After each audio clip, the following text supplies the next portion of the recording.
Members, the next item on the order paper is member statements. If anyone wishes to be called to make a statement, they should do so by rising in their places. And those members who are called will have up to 3 minutes to make their statement.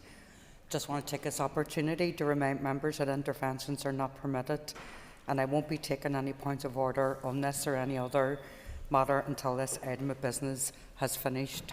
I call Pat Sheehan. Thank you, Deputy Speaker. The British Government's appeal against Liam O'Gahany has been dismissed, and that is entirely proper. The decision to pursue the appeal should never have been taken.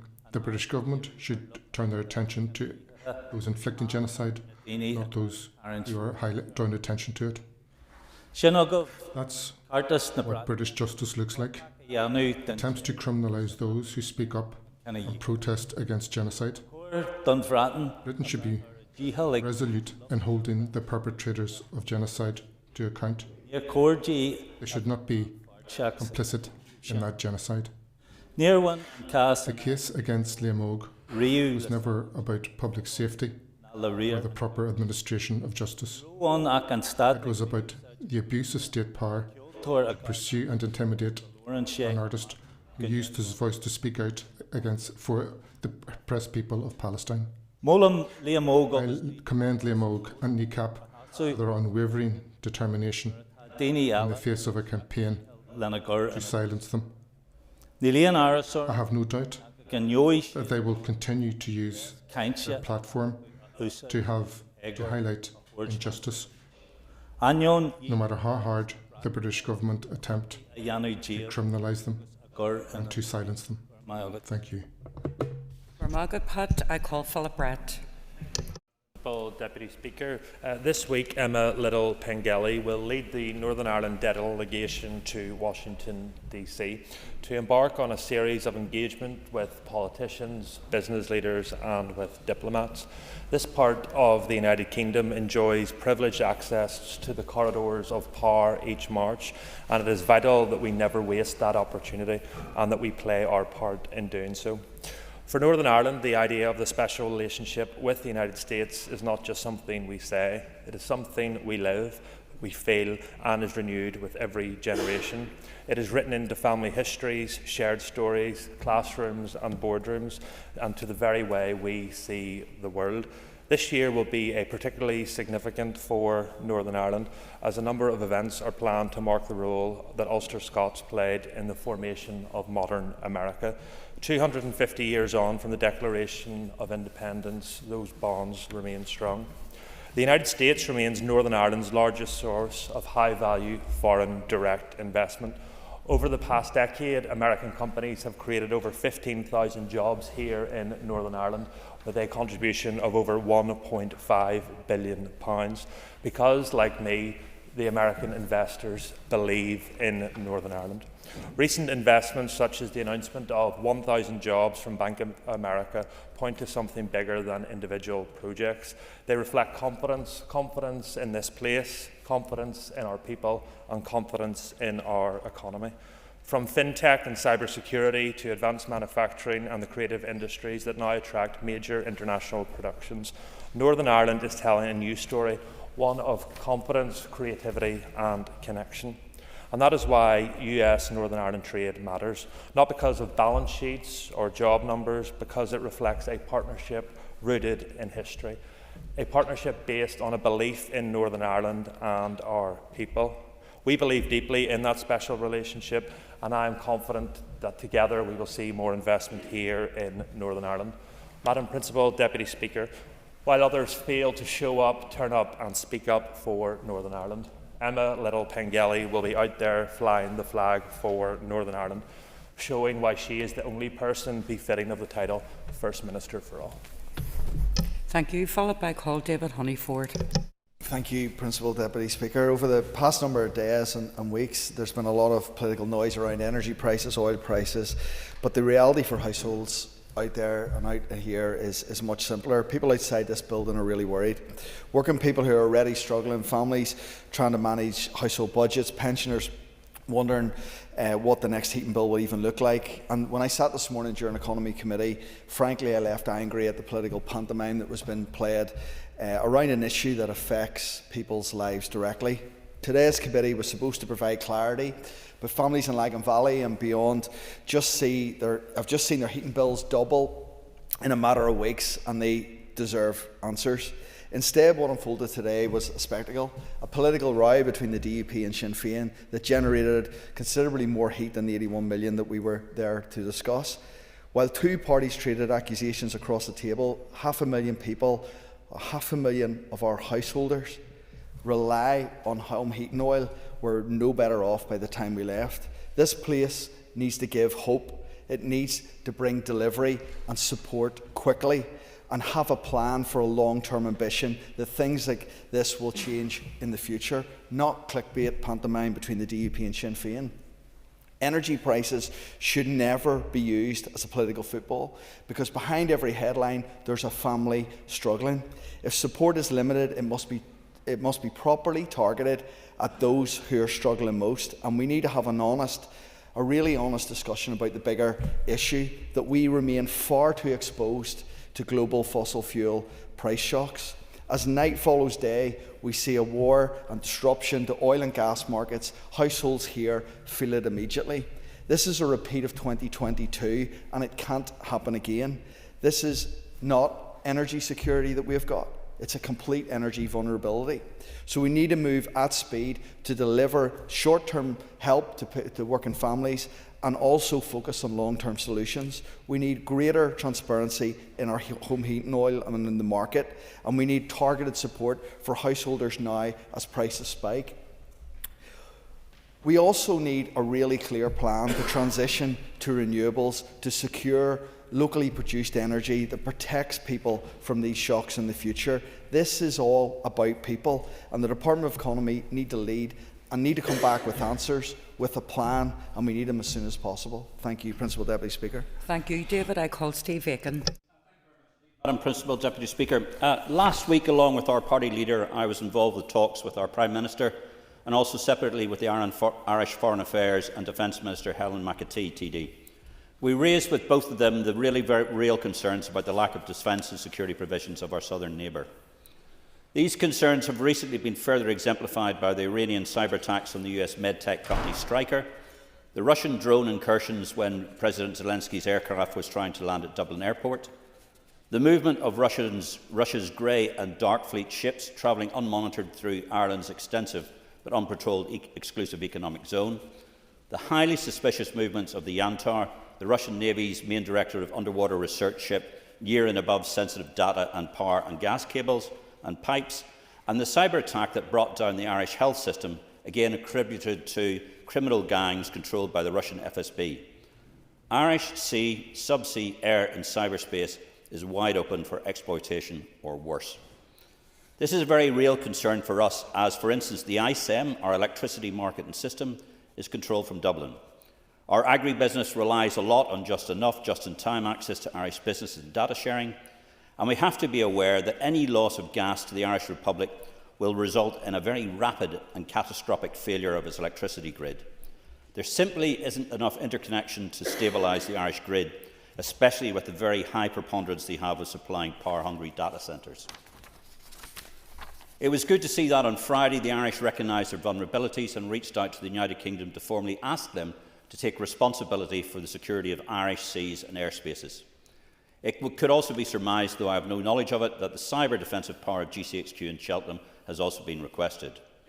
Keeping the Irish secure is of interest to us, and a strand 2-3 issue of the Belfast Agreement is something we should keep an eye on. However, we also believe that the United Kingdom should be properly compensated for this. Anyone following recent news stories will note that both the Royal Navy and the Royal Air Force have been hard stretched. It is right and proper, if our forces are deployed to defend Ireland, that has indeed freeloaded on its commitment for decades, we should be paid. After all, Ireland keeps telling us that it's in robust fiscal health, no doubt because it hasn't been paying for any defence before. At the very least, Ireland should drop its court case on legacy against the United Kingdom. Why would it be suing the UK over its use of the military, whilst at the exact same time begging the UK to save its industry and the EU presidency later this year from Putin and his acolytes' interference. Hypocrisy shouldn't be a basis for cooperation in these dangerous times. Thank you. Thank you, Steve. I call Colin McGrath. Deputy Speaker, and Tuesday is St Patrick's Day, and right around the globe people will celebrate all that is green. And at its heart, this is a day about unity. St Patrick's story is one of reconciliation and bringing people together, and that is the spirit in which it should always be marked. I represent South Down, and I am a native of Downpatrick, a town proud to be the resting place of our national saint. Indeed, there are 3 saints buried there, but St Patrick is, of course, the most notable. Our area is steeped in that patrician heritage, from the imposing statue of St Patrick on Slieve Patrick and Saul, to the landing place along the River Coyle, and finally to the Down Cathedral where he is laid to rest. The story and the legacy of St Patrick are told wonderfully at the St Patrick Centre in Downpatrick, the only centre in the world that is dedicated entirely to him and is well worth a visit. His influence runs right through our community life. Our chapel bears his name, our schools reflect that tradition, and of course the Patrician Youth Centre, an organisation that I have been proudly associated with for nearly 40 years, continues to serve young people across our area with his name in the title. The celebrations are already well underway. Yesterday saw the hugely successful Jimmy's 10K in Downpatrick. Well done to everyone that took part in that. A hamstring injury picked up from last week unfortunately prevented me from participating in that, but I hope to be there next year and appreciate that Laura Devlin from my office represented us there. But congratulations to everyone in the East Down Athletic Club for their sterling leadership of that wonderful event that brings people to our town. Tomorrow, the county town of Down will be alive with activity. Events will take place in the Down Arts Centre, Down Museum, the St Patrick Centre and around Down Cathedral, as well as throughout the streets of our town. Our colourful St Patrick's Day parade will set off at 1:30, and I would encourage anyone that can come along to enjoy the spectacle and to support the local shops and hospitality afterwards. Downpatrick has it all. Downpatrick has St Patrick, and there could be no better place to be on the 17th of March than there. Thank you. Thank you, Colin. I call Melissa McHugh. Thank you, Deputy Speaker. Tomorrow, Tomorrow, St Patrick's Day, a global day of celebration for everything and everyone concerning Ireland, our culture, our heritage, and our impact throughout the world will be celebrated in every corner of the globe. From Belfast to New York, from Sydney to Chicago, millions of people will mark the day with parades, with music, and with events. It is a powerful reminder of the global reach of Irish culture and the pride felt by people of Irish heritage everywhere. Millions of people who feel a connection to Ireland through their lineage or through their contribution the Irish have made to the world. We'll celebrate our Ireland. In Belfast City Centre, there will be a parade followed by a grand celebration of the St Patrick's Day Festival. Tomorrow's events will act as a taster of what is in store for the city of Belfast when the Fleadh comes in the summer. And the summer after that, as Comhaltas Ceoltar Éireann have announced that the Fleadh will return to Belfast in the year 2027. I encourage everyone to take part in the events in their area to celebrate our shared culture, our shared heritage, and everything that the Irish have achieved throughout the world. I wish you all blessings of St Patrick's Day. I now call Paul Frew. You, Principal Deputy Speaker, and I rise to state the obvious in here, and that is this is a chamber of robust debate, and so it should be. And it's with that robustness comes the scrutiny with legislation and in agreeing motions in this place. And it is right and proper that a place of this, a legislator, would be robust, challenging, so that the laws that we pass are the appropriate ones. To me, Principal Deputy Speaker, I was alarmed to hear the commentary out of the Alliance Party's conference this week, at the weekend, where they stated that an individual minister, Justice Minister Long, was being demonised by unionist politicians. Well, I'm sorry, Principal Deputy Speaker, but we will not be deflected from doing our duty, our job, in scrutinising the minister. I think it's a bit rich that the party would only refer to unionist politicians, when I have heard on many occasions in this place the official opposition, the SDLP, challenging the Justice Minister. The Justice Minister has also blamed them for being personal. But yet, the remarks from the conference at the weekend, the Alliance Party's conference at the weekend, was only targeting unionist politicians. Now, why is that, Principal Deputy Speaker? I believe it is nothing more than tactical, for a number of reasons. Where the Alliance Party position themselves on the spectrum here, which of course is very closely aligned with the SDLP and Sinn Féin, but not only that, they don't like scrutiny. They don't like questions.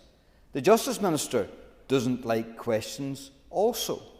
But we will not be deflected from the job we have here in the Assembly, scrutinising executive ministers, no matter who they are. And, Principal Deputy Speaker, I, as Justice Chairperson, will ensure that that committee is given the full arm, strength of arm, to scrutinise the department properly. We will not be put off by personal attacks or slanderous remarks. We're demonising no one. We hold everyone to account in this chamber, and so it should be. But I look at the Justice Department.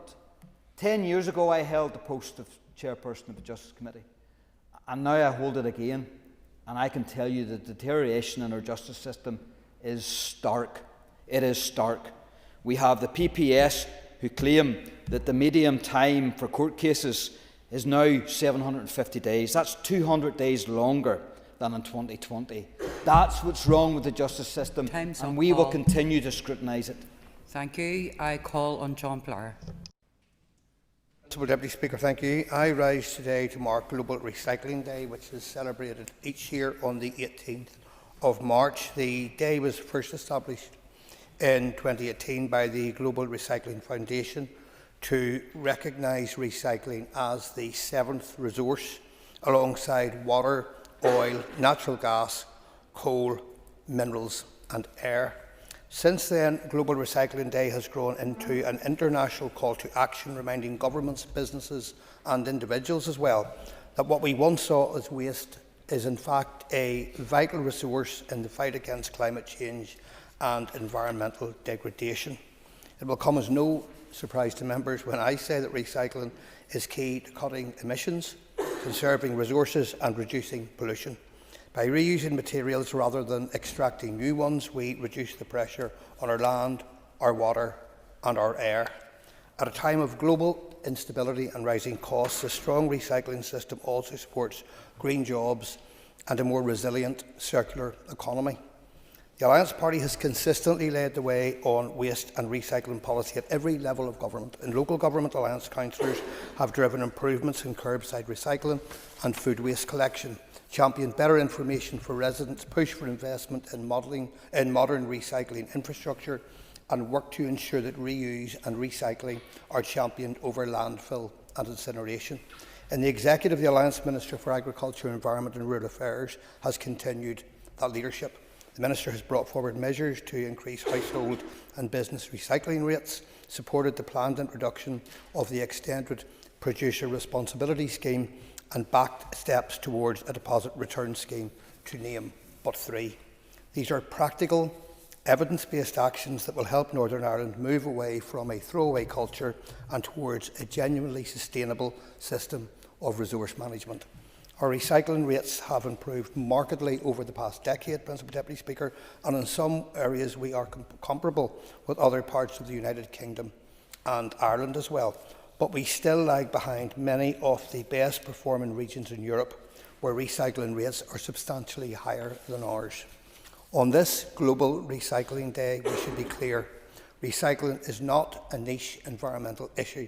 Every person in Northern Ireland has a role to play in making sure their waste is disposed of correctly, and in recognising that what we throw away is in fact a valuable resource. Alliance will continue to show leadership at every level of government to ensure that Northern Ireland moves decisively towards higher recycling, less waste and a genuine circular economy. Thank you.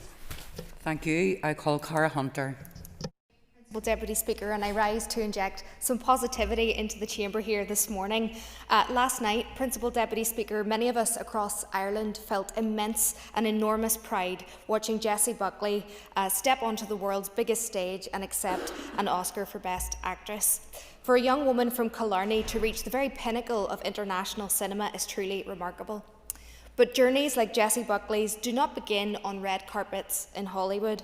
They begin in our school halls, our local theatres, youth and drama groups and community arts programmes, the very places where local talent is first discovered and confidence, particularly of our young people, begins to grow. What makes this moment especially meaningful for those of us in the North Coast is that the film Hamnet is based on the novel by Colerane's very own, a Coleraine-born writer, Maggie O'Farrell. Her powerful storytelling helped bring this remarkable story to life and, thankfully, onto the global stage. That connection reminds us that extraordinary creative talents exist not only in the world's major cities, but they also exist right here in our communities at home. And that is why it is so crucial and important to fund our local arts. Local arts programmes give so many people, particularly our young people, the gift of an opportunity to build their confidence and to imagine futures that they may never have thought possible. Somewhere today, I know that young people in Northern Ireland are writing their first story, stepping onto a small stage, or discovering their voice through music or through drama. If we support those opportunities, their creativity could take them anywhere. As Jessie Buckley has evidenced, it could even take them to Hollywood. So today, as we celebrate Jessie Buckley's incredible achievement, let it also remind us of something very important. We must invest in the arts locally. We must invest in the next potential within our next generation right here at home. From West Belfast, Anthony Boyle and Lola Pettigrew, to the South's Paul Mescal and Killian Murphy, we have a hub of talent on this island, in the north and in the south.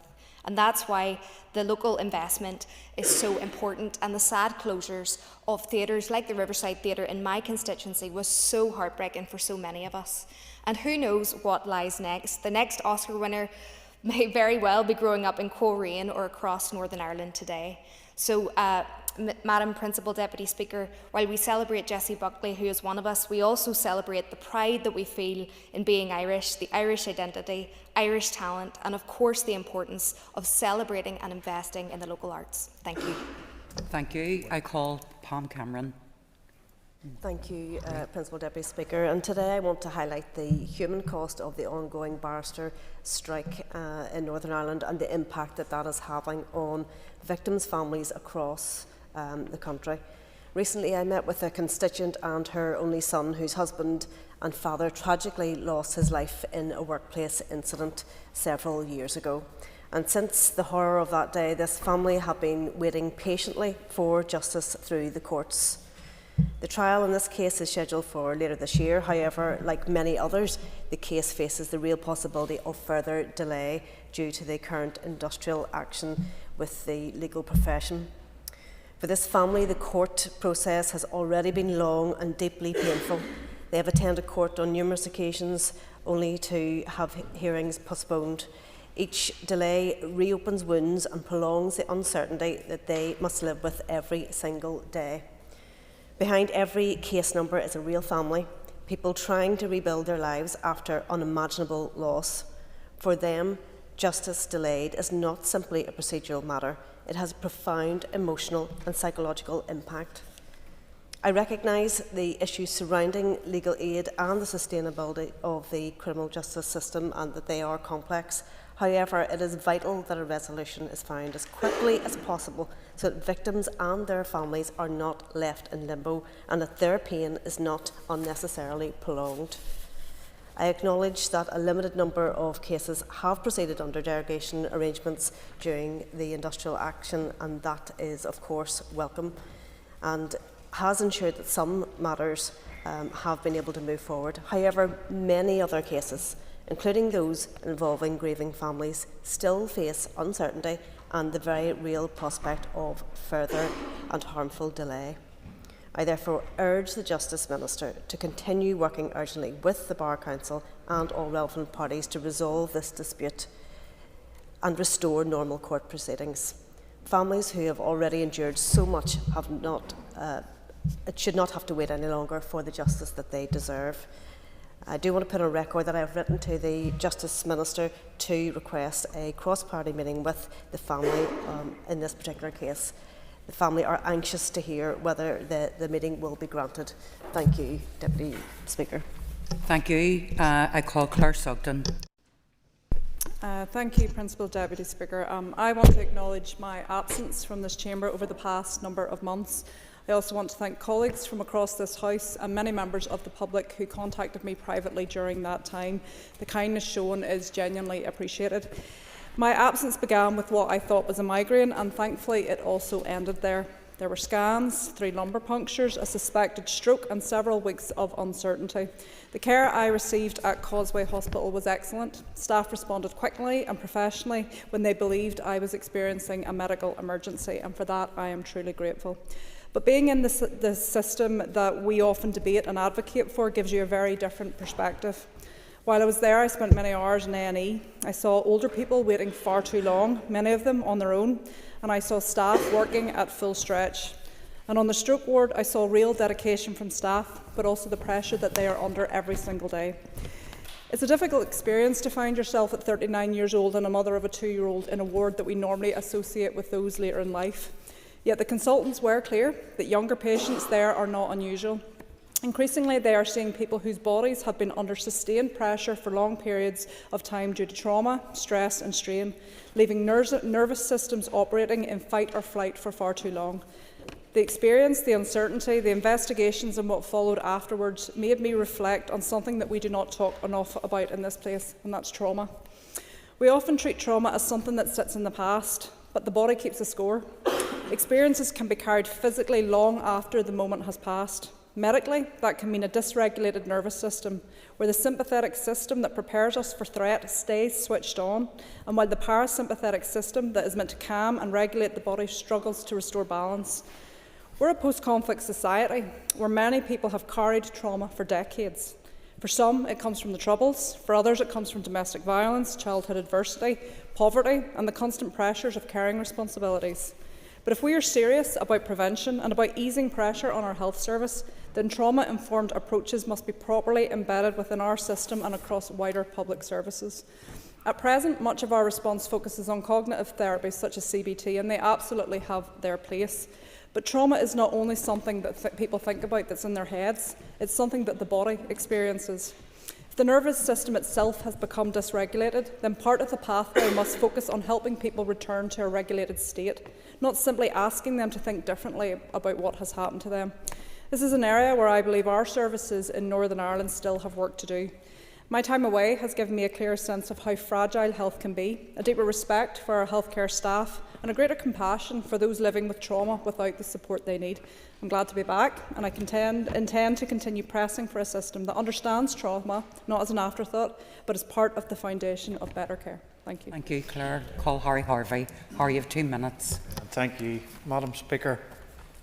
I want to take a moment to reflect on a deeply meaningful event held here in the Great Hall at Stormont, the Forget-Me-Not Mother's Day Labyrinth, created to honour families affected by baby and child loss.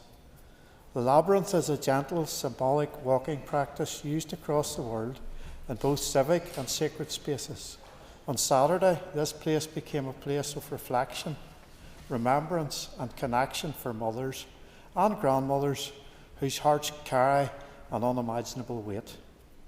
It offered dignity, visibility and compassion to those who often grieve in silence, and it reminded all of us of the importance of sensitive support pathways and compassionate policy for those navigating such profound loss.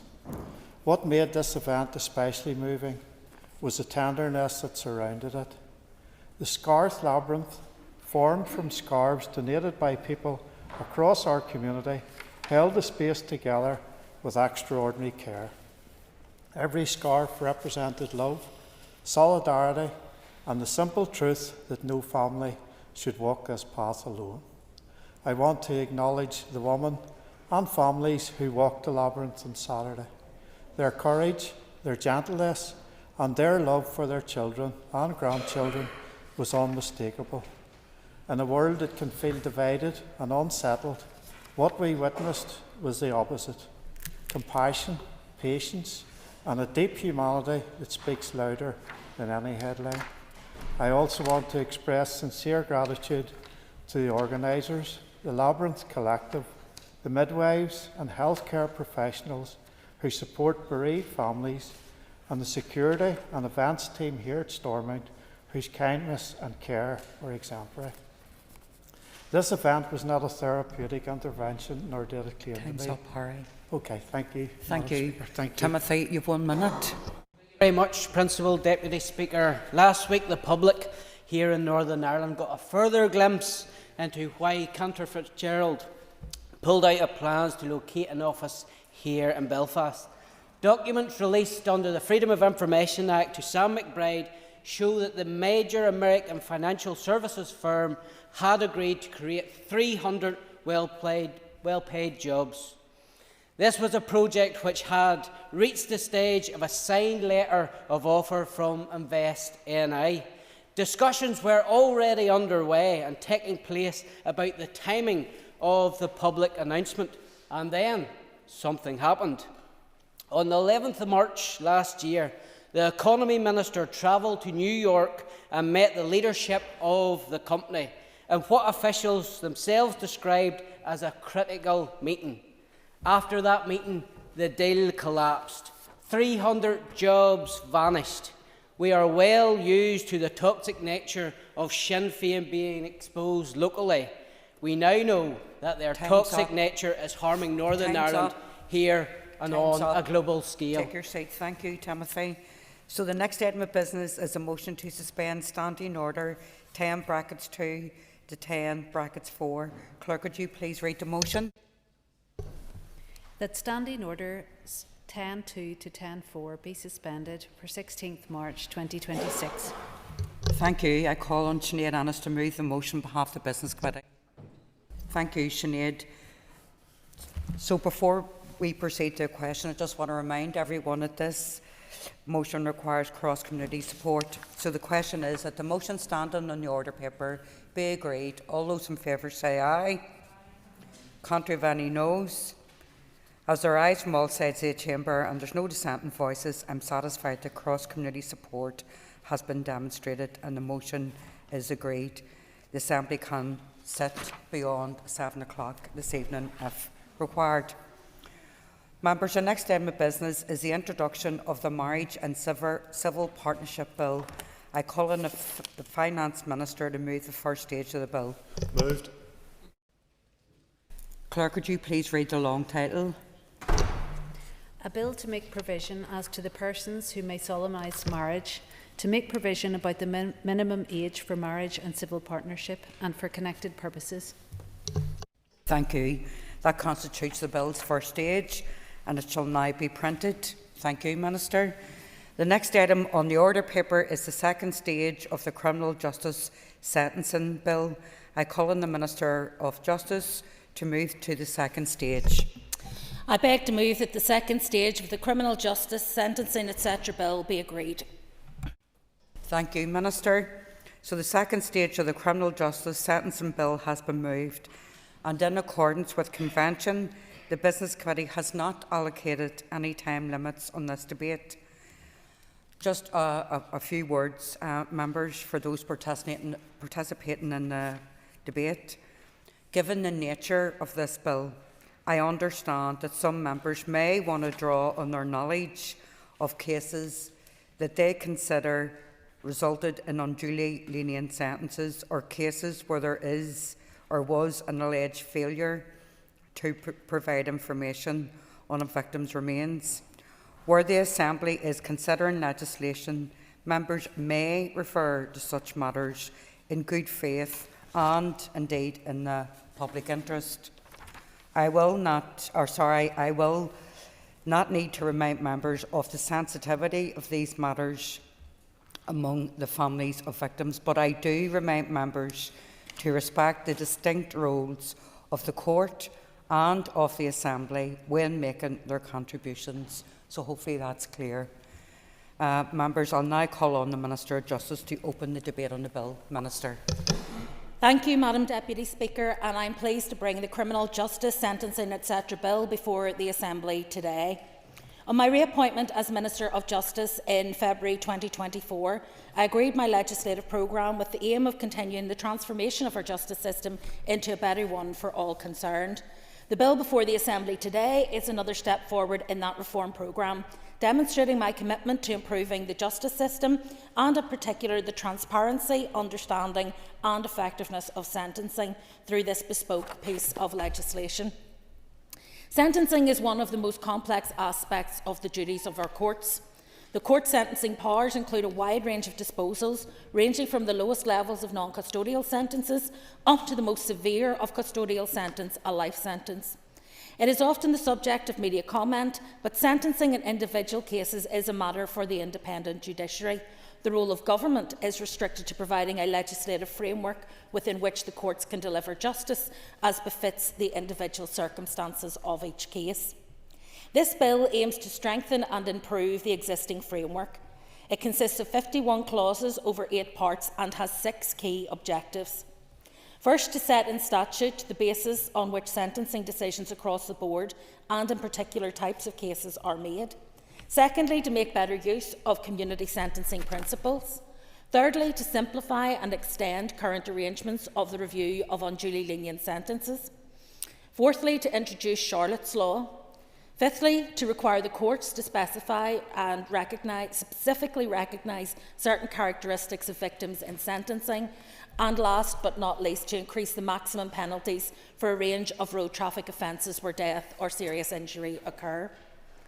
It is right that the courts apply their discretion when charged with the complicated task of deciding the appropriate sentence to impose on any offender.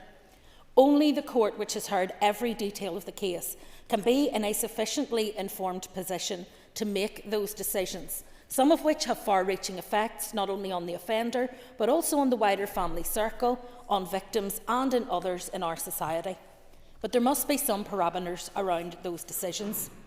At present, statute provides the maximum sentence for every offence, and it is understood that certain other matters must be considered, but it is not always clear to the public what the court is aiming to do. Part 1 of the bill places in legislation for the first time in Northern Ireland a clear statement of the purposes and principles of sentencing, and requires the courts to have regard to these when dealing with adult offenders. It further requires the courts to follow any sentencing guidance which is relevant to the offender's case and to give reasons in cases where guidance is not followed.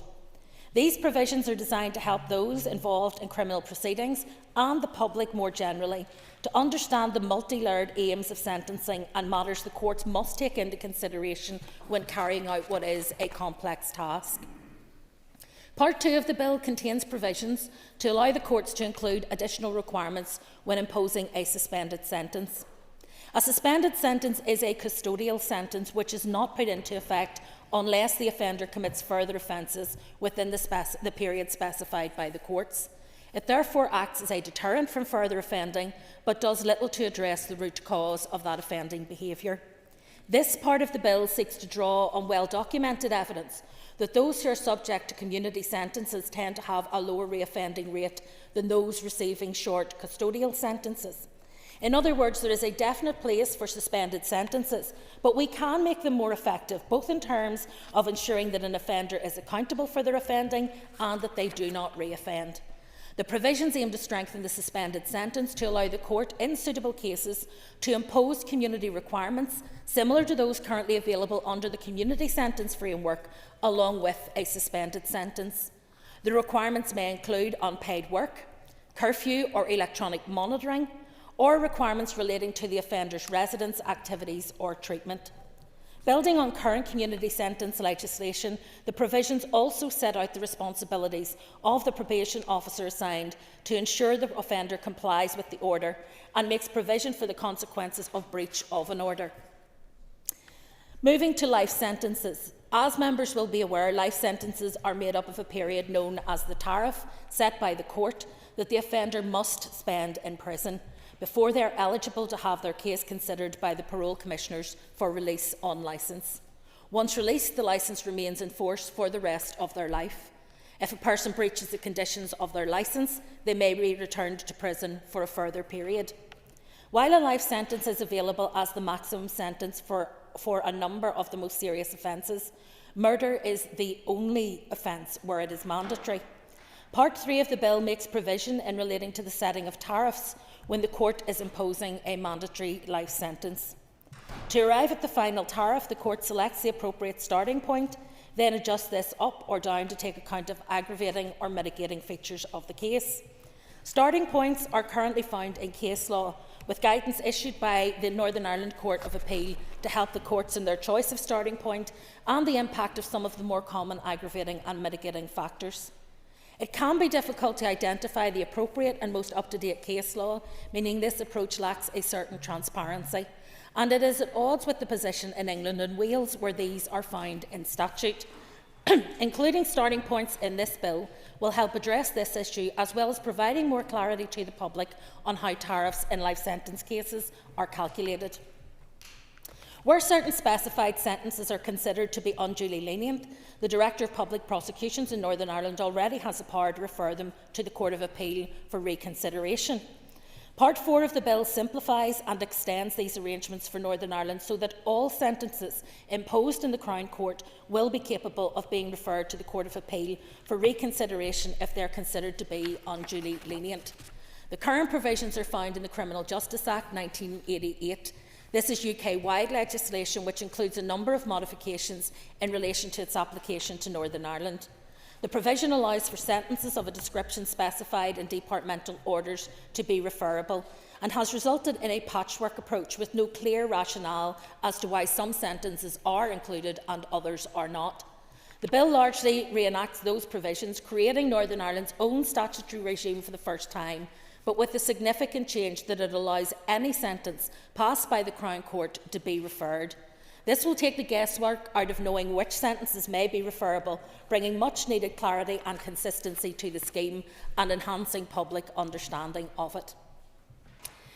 Part 5 of the bill creates what we have referred to as Charlotte's Law. Members will be aware of the campaign which has been so bravely taken forward by the family of Charlotte Murray, with strong support from Lisa Dorian's family. I know those families are keenly watching progress of this bill, and indeed Lisa's father and her sister Joanne are present in the public gallery today. I want to thank both families for their invaluable contributions to the development of these provisions in the bill before us today. Charlotte was murdered by her former partner John Miller, who was given a life sentence in 2021 for taking her life, despite protesting his innocence, and Charlotte's remains have never been found. Lisa's disappearance now spans 21 years. The pain endured by these two families is unimaginable. To have nowhere to go to grieve, nowhere to go to pay your respects, is a cruelty that is hard for any of us to imagine, and it is something that we want to try to deal with in this legislation, to encourage people at the earliest point in their journey through the justice system to give such crucial information up to the families and to the courts. The bill makes groundbreaking provision aimed at encouraging disclosures about the location of victims' remains. It introduces a requirement for the court to increase the custodial sentence or life sentence tariff imposed to take account of the failure to disclose, And it makes provisions for proportionate reductions in the sentence should a disclosure be made while the killer is in prison. These provisions are carefully designed to apply with some modification to cases where a sentence has already been imposed, thus importantly capturing Charlotte Murray's family situation. In addition, Part 5 includes provisions similar to Helen's Law, which requires the parole commissioners to take non-disclosure into account if a prisoner still has not given up this information by the time they can be considered for release on licence. I remain committed to giving hope to those families who find themselves in these appalling circumstances and trust that these provisions will make a meaningful difference to them. Part 6 of the bill deals with particular groups whose needs justify particular protection. Firstly, it delivers on the most impactful recommendations from Judge Marinen's review of hate crime legislation, introducing a new model for tackling hate crime in Northern Ireland. It creates a statutory aggravator model for offences aggravated by hostility, where the victim belongs to a racial, religious, sexual orientation or disability group. This aggravated offence model will provide a system-wide response to the criminalisation of the hate element of crimes. The provisions also allow the Department to add further kinds of hostility or details to this list by subordinate legislation. The impact of hate can be long-lasting and far-reaching, going beyond the victim's own personal experience and increasing fear in the wider community. In creating this legislation, we are recognising the impact on victims and reassuring communities that crimes against them are being taken seriously. Continuing with the theme of those who deserve special protection, Part 6 of the bill goes on to create an aggravator where the victim is a vulnerable person. Both in relation to hate crime and vulnerable victims, the bill requires the court to treat the offence more seriously, to state that the offence is so aggravated, to record the conviction in such a way that shows the aggravation, and in imposing the sentence to explain how the aggravation has affected the sentence imposed. A third group of victims are also catered for. Over the course of finalising the proposal for the bill, growing and worrying trend of unprovoked attacks demonstrated that many workers who are providing services to the public can be described as being on the front line. In addition to members of the emergency services and the health and social care service, victims included retail workers, hospitality workers, public transport workers, service providers and lawyers, and the list goes on. Whilst all of these attacks can currently be dealt with under the laws pertaining to existing assault offences, it is considered that something more is needed for those workers whose job means they have to deal with members of the public on a routine basis. The bill therefore creates a new offence of assault on a worker who is providing a service to the public, delivering a public service or performing a public duty. The new offence recognises those workers and introduces a higher maximum sentence than that available for the existing common assault offence that would be used at present.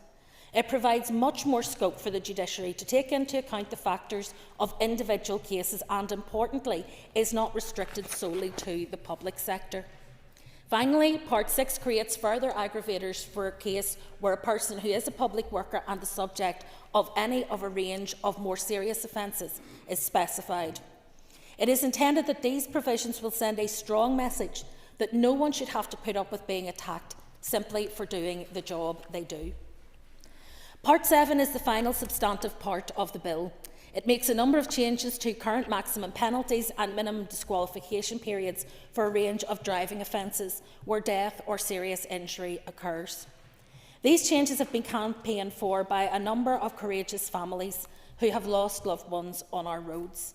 In particular, at this juncture, I want to pay tribute to the families of Enda Dolan, Martin Gallagher and Leslie Ann Carraher, all of whom have contributed to the development of these provisions in the hope they can prevent other families from having to endure the heartbreak that they have had. Mr and Mrs Dolan in particular have worked with us at every step and I believe are in the public gallery today. It is particularly poignant for them that we are here discussing this today, as on Friday this week, the 20th of March, it would have been Enda's 30th birthday. Enda was just 18 when he was killed, and this bill has been a long time coming. I've been struck by the patient and measured way in which these families have maintained their campaigns, which address not only the sentencing of those convicted of offences which caused the deaths of their children, but the wider lived experience of following the prosecutions from beginning to end. They have echoed comments I hear all too often, highlighting the process-driven nature of our criminal justice system, which comes up short of the mark in terms of demonstrating compassion and respect for victims and those who are left to pick up the pieces after such devastating offences have been committed. And I know that the member behind me has mentioned trauma today, and I have been clear that I believe that our justice system from start to finish must be more trauma-informed. I want to again place on record my intention to continue to work to help improve the experience of victims and bereaved families who, through no fault of their own, find themselves thrust into this unwanted and unfamiliar world. Victim Support NI, funded by my department, provides advice and support to families of victims as they go through the criminal justice system. The changes made by Part 7 of the bill will see an increase in the maximum sentence available for the offences of causing death or serious injury through dangerous driving or careless driving with drink or drugs from 14 years to 20 years. This is a unique new maximum penalty that I believe befits the horror of these offences, and it can't come into action too soon. Part 7 also provides for a possible life sentence where a driver has a previous conviction for one of these offences, and it increases the minimum disqualification periods for these offences from 2 years to 4 years, and for repeat offenders from 3 to 6 years. Finally, Part 7 addresses an issue which has lain unresolved for many years: the inclusion of a provision that will mean a disqualified driver will serve their disqualification period after they are released from prison. This will give real meaning to disqualifications in these horrendous cases, keeping such drivers off our roads for longer periods than is the case at present. I believe that the proposed new provisions are proportionate in the context of the law, and also when we consider how heinous these crimes are, cruelly robbing the victims of their future and their families of a son or a daughter. Madam Deputy Speaker, that concludes my remarks covering the substantive policy content of the bill at introduction. As you've heard, the bill includes some novel and unique provisions, but I do not believe and have never believed that novel and unique should be weaknesses. Quite to the contrary, they are the purpose of devolution. Importantly, I believe that this bill makes significant changes that will make a positive difference to the people we represent, and in particular to victims of crime, as well as improving confidence in the criminal justice system and increasing transparency and effectiveness of sentencing. I look forward to working with the Justice Committee and my Assembly colleagues to ensure the provisions of this bill are enacted within this mandate. Madam Deputy Speaker, I wish to commend this bill to the House.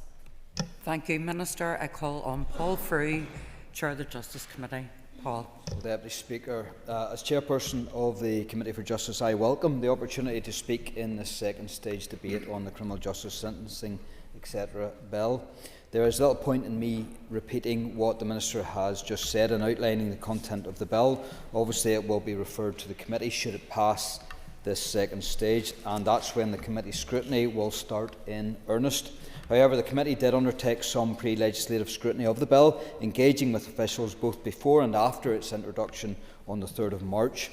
The committee was first advised of the prospect of this bill at the start of the mandate, with the indication that it would be the second of 3 large pieces of legislation coming from the Department.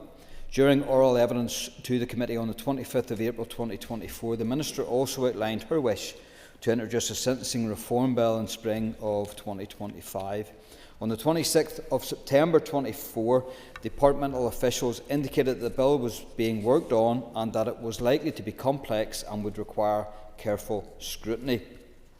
The Minister subsequently provided some further clarity on unintended policy areas to be included in the bill in March 2025 when she gave evidence to the Justice Committee. The committee received the first comprehensive pre-legislative briefing on the bill from officials at the meeting on the 27th of November 2025.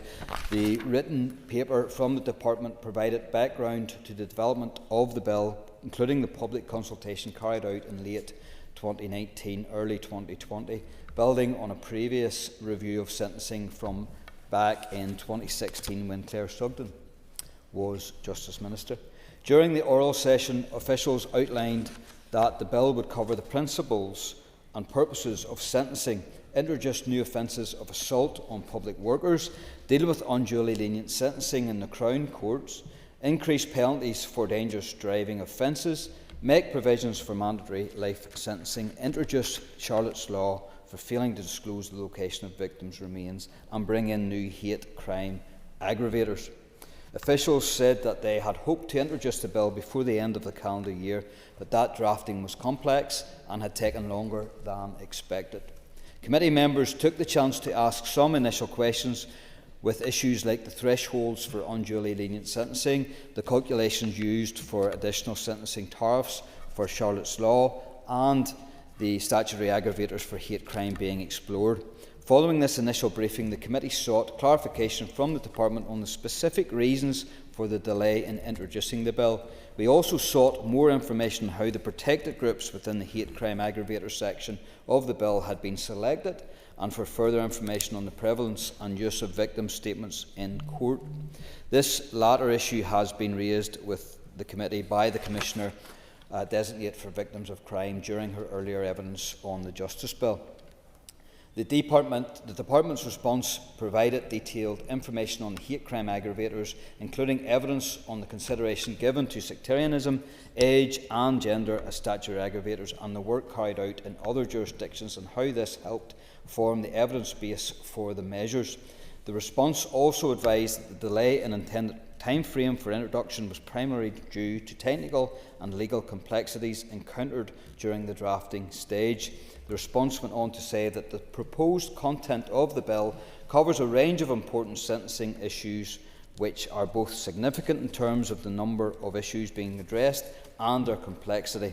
Sentencing is one of the most complicated areas of law, with a complex mixture of legislation and practice to be taken into consideration when making any changes. The committee received an introductory briefing on the detail of the bill on the 5th of March, 2 days after its introduction. I would like to thank the officials for that briefing, which I know members found to be very helpful, and from which officials outlined some changes to the bill which had been proposed back in November and shared as a draft with the committee. This included the removal of a power for the Court of Appeal to issue its own guidance, which officials indicated required further development and discussion with the judiciary. Officials also outlined that the bill no longer included transgender identity as a protected group in the hate crime provisions, as this could not secure executive approval. During that session, members asked further questions, and we have also sought follow-up information on the deterrence factor of longer sentencing and the potential impact of longer sentencing on the prison system. This is particularly important as members have heard that the prison population is at an all-time high and the prison service is therefore under pressure. We are keen therefore to see the analysis that has been done on this bill's possible impact on the prison service and if it will potentially add to those existing unprecedented pressures. On the face of it, this bill may be narrower in focus than the Justice Bill and proposed departmental amendments. As the Department has pointed out, though, it deals with complex and technical matters. There is no doubt that some of the matters covered by this bill are sensitive and they have a real-life impact on families, victims and their families. Indeed, several of the measures have been informed by and championed by victims and their families. I have no doubt that it will be of great interest to the public and stakeholders. In fact, the committee has already received several approaches from individuals, organisations and MLAs about what is in the bill and, importantly, what is not in the bill. We will consider these matters in the course of our scrutiny. It is important that the committee makes sure that the bill delivers on its aims and helps improve the operation and transparency of the justice system. I know the committee will do all it can to work with the Department and the Minister to make sure that that happens and to make sure that this crucial, detailed and complex piece of legislation is fit for purpose. It will probably come as no surprise to members when I say that I relish the scrutiny of primary legislation, and I, along with my colleagues on the Justice Committee, look forward to considering this bill in detail at committee stage, subject, of course, to it successfully passing this second stage today. I would now like to make a number of points in my capacity as an individual MLA and, of course, as a DUP spokesperson. There's absolutely no doubt, Principal Deputy Speaker, that this is a really, really important bill that has been a long time coming. We have looked at reviews with regards to sentencing for many, many years now, right going back to Claire Sugden's time as the Justice Minister, and I was indeed Justice Chair at that time also, and I'd worked well with Mrs Sugden on that, on these issues, really important issues. It is also fair to say that this bill is really technical, and it deals with some and grapples with some really serious issues that have affected victims and their families up until now. And so there's a real frustration about the cogs turning slowly, not only of justice, but of legislation. And so this bill now in front of us must be welcomed, Principal Deputy Speaker, because we now can see the detail of what the Minister is proposing. I give this commitment to the Minister here today that I will do all in my power as a DUP MLA and sitting on the Justice Committee to work with her and her department in making sure that this piece of legislation is the best that it can be, and it is wholesome. It does alarm me a wee bit that the department has encountered or moved on another review of sentencing running alongside the legislative journey of this bill. And whilst it's always important to review sentencing, you just wonder, is there missed opportunities there with regards to doing some of that work in that review and having it in the face of this bill? Yes, I will give way. I thank the member for giving way, and he's always very generous with his time, so I do appreciate it. As you'll appreciate, the gestation of this bill has been 10 years. And it has taken a long time to get here, partly because for half of those 10 years we weren't here as the Assembly, but also because policy takes a long time to develop. And why we're doing the, if you like, the review alongside this is because we recognise this will not deal with every issue. This bill will not cover every issue, but we want to make sure that we don't make missteps in terms of trying to rush to legislate when we haven't done the policy development. So we'd want to reassure them that if there are issues that emerge during the passage of this bill that need to be addressed, we're more than happy to look at them as part of that review and try to take them forward in the next mandate. Thank the Minister for her intervention there. It's very, very helpful. One of the issues I think that will come to mind, and there's already been MLA interest in this, is the issue around Harper's Law. And whilst the Minister is right to say about the digestion of this bill and how long it's taken to get to this point, Harper's Law has been about for a good number of years now, and I know, having met with the department officials, that that has been an issue that they have been grappling with for a number of years now, and that is just one example where a lot of MLAs are coming to me to ask me about Harper's Law and why is it not in the bill, but yet it's in the sentencing review that the department has conducted. So that is just one issue that springs to mind that is really, really important. To move forward through the bill, Principal Deputy Speaker, Part 2, the suspended sentence piece, it's really important that we do justice in a clever way. We should have smarter justice, and we should strive for smarter justice at every opportunity that we can get. And so I understand about short sentencing, custodial sentencing, where people are through into prison for short periods of time, where you don't really get a time to rehabilitate people, and they're in there serving their time and then they get pushed out into society again.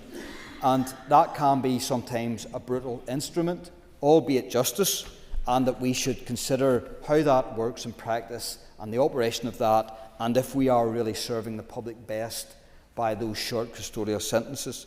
But in the suspended sentences Part 2, it talks about suspended sentence order, and it talks about serious offences.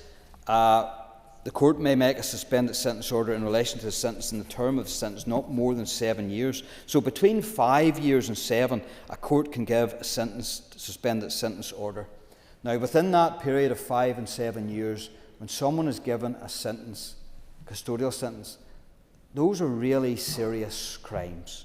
You could be put in prison for 5 years or 7 years for really serious issues. And so there will be a concern that there may be people who receive a suspended sentence order who really should spend time in prison, not only for their own rehabilitation, but for that safety of the victims and other potential victims. So it is really important that that is looked at and scrutinised appropriately.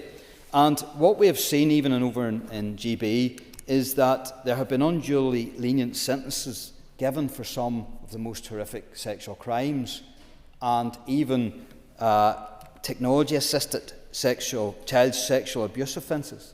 And so I think we should consider and look at who actually can avail of a suspended sentencing order and the availability of that, and whether there are some crimes that just wouldn't be compatible with. And so I think we need to be careful there.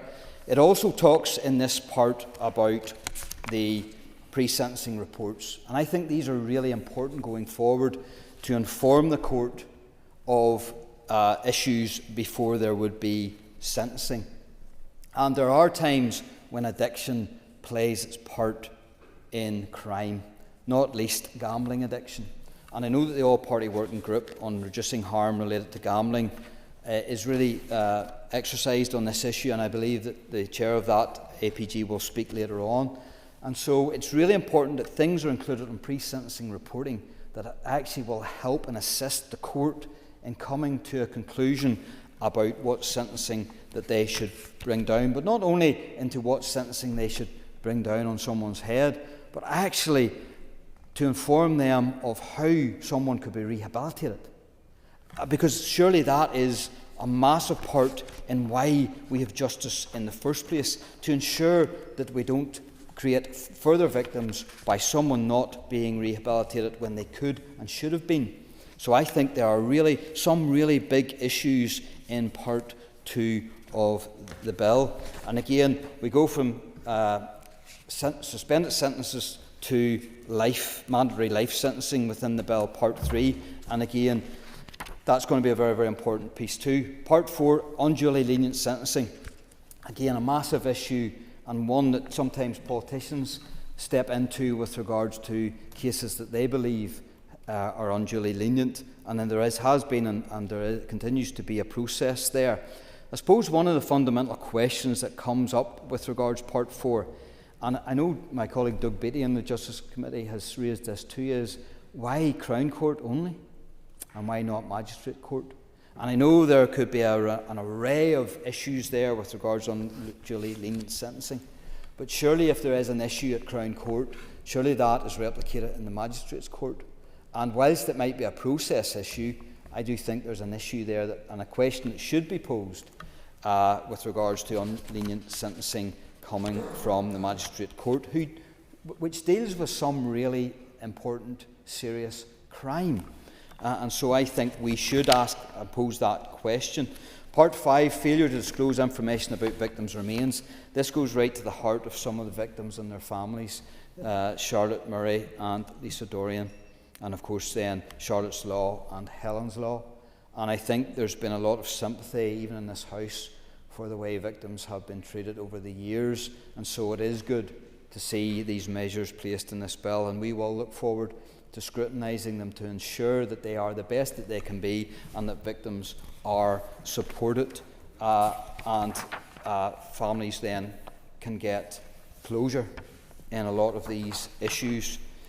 There is some groundbreaking issues and some new issues here, and that is the Part 6, which is hate crime. I'm glad to say that the Minister is now going for an aggravator model as opposed to potential new crimes around hate crime.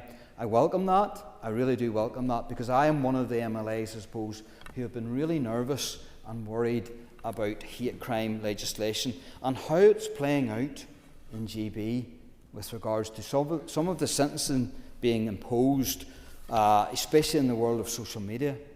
And I think this is a really important area. Of course, no one should be attacked because of who they are, or what community they belong to, or what religious group they are from, or how they live their lives.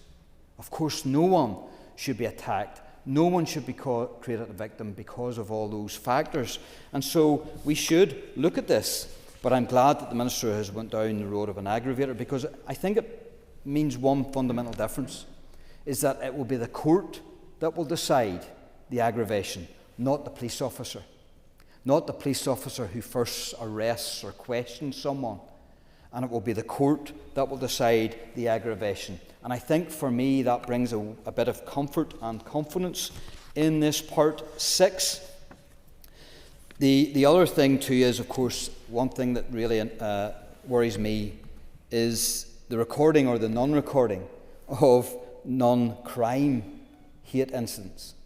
Because I think this is a massive issue where there may be no crime committed, but yet people have their details taken, and that then can be disclosed somewhere in the future on some aspect of that person's life that could have a detrimental impact on their lives. And I suppose if I can get some certainty with regards to the recording of non-crime hate incidents, then yes, I'd give way, yeah. The member, I really appreciate the engagement on this. The recording, obviously, of hate incidents is something that falls to the PSNI, but of course it doesn't only affect hate incidents, it would affect all reports of potential incidents that have taken place. And whilst I understand the point that he makes, and it is a point well made in terms of how long people's data can be held, that's something that we're dealing with separately. But there is a fundamental issue that some people will often behave in ways that either cannot be prosecuted for lack of evidence or that doesn't meet the criminal threshold, but it can often be an indicator of other behaviours. And so I would look at, for example, serial sex offenders may often start with low-level indicators, and if those are recorded and held, a pattern may emerge through that, and losing that information because it falls short of the criminal would actually be quite dangerous. So there is a balance to be struck, and I'd be interested to engage with the committee and with the member on that as we go through this process. For her engagement and the clarification on this. She is quite right. There will be some cases where people are not convicted and are deemed not guilty or proven not proven guilty, and so there is issues there whereby it is right for the police to record incidents, but it should also be the case then that we're very careful as to how that information is disclosed. Because there could be no crime committed, the person could be completely innocent, and that then, because there has been a recording somewhere, that may well be disclosed. And in that, I think it could cause a severe detriment to someone who hasn't committed a crime. So I think that will be somewhere where we'll be able to look at and see just exactly where we go from that. The issue too that has struck me as interesting is the assault on public workers. And again, this is a novel idea, and I think a good idea, but I worry that because we have put it as assaults on public workers, which basically encloses everyone who performs a public duty, including retail workers and everyone producing something for the public. I think that it's right that people get protection, but we have already had aggravators and actual crimes around assaults on blue lights, police officers and firefighters. And of course I had the pleasure of bringing in a law then to bring ambulance workers up to that level. I think it was 2016, if my memory serves me right, where I brought the law through an amendment to a justice bill whereby, and I think it was David Ford's time actually, whereby the assembly worker was brought up to that same level as a firefighter and a police officer, and that was an aggravated assault. So I worry that those blue light services that actually perform not only a duty and a service to the public, but they actually are life-saving, is going to be at the same level now as every public worker. Now, whilst every public worker needs to be protected in law, I do think there is a difference when that public service actually can save a life. Because I believe the logic of those offences for assault on the blue light services is because if you knock that person out of commission, out of operation, that could have a life detrimental issue or matter on the next victim. So if a firefighter or a police officer or an ambulance worker ends up in A&E themselves, out of service, not being able to work, and then that police officer should have been at a scene of a crime, where there was another victim created, then I think there's a potential there to ensure that those blue light services are elevated above all other public workers because of the impact of the assault on those workers. Now, I say that, and we have those three job titles included in this, but I could roll that out, and I did toy with the idea at a time of a private member's bill on assaults of A&E staff, because that's the same logic. So this could get wider, and I think maybe it should be explored, where we look at public service and public workers where there's a real impact on life. And I think that would be justified in elevating that job with regards to the assaults on public workers. Now, I'm sure it won't be easy. Social workers have the same issue where they go into people's homes and they could be assaulted. And probation orders, I thank the Minister for reminding me of probation officers, and there will be many more. But I think it's worth looking at this. I think it's worth looking at this and seeing if there can be an elevation. I note that the Minister is repealing the blue light assault offences, as I understand it. She can correct me if I'm wrong. And so she'll be repealing one of the laws that I brought in. But we're not precious on this sort of thing. We want to see proper law, and we want to see this law working to protect people who protect us. And I have a lot of family who work in retail. But they would be, and actually, some of my family have been assaulted in the shop. But I think that they understand that they're not performing a life-changing service.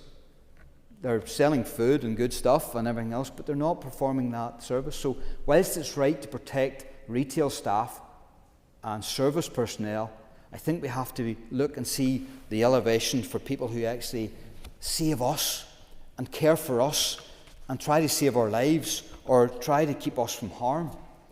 And so I think there's a lot of work to be done there in exploration. Part 7 is road traffic offences, and I'm intrigued with this part because I have also had a number of MLAs come to me about potential amendments around road traffic. And I'm just wondering, Part 7, does it open it up in scope for a lot of that work? And I'll be working with the Bill Office probably in the next couple of weeks, just to explore ways that we could maybe bring something in that actually provides a service to a lot of people who have suffered. Of course, Part 7 is all about, is partly to do with Enda Dolan, aged 18, when he died, got struck by a van.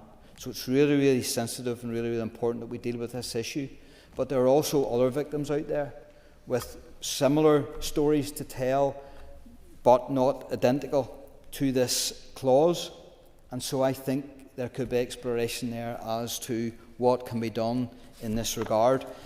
As I say, Deputy Speaker, I am intrigued by this bill. I look forward to scrutinising it with the rest of my colleagues on the Justice Committee.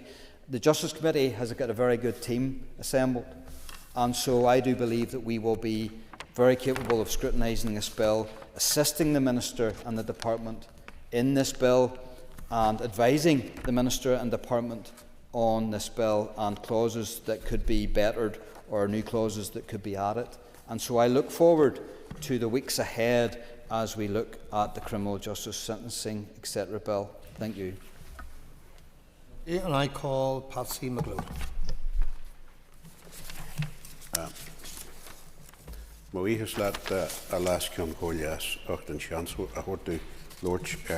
Thank you for this chance to speak on this bill, Mr. Deputy Speaker. On the criminal justice sentencing bill. The SDLP welcomes the second stage of the criminal justice bill. The provisions of this bill, as has already been outlined, are very important and overdue.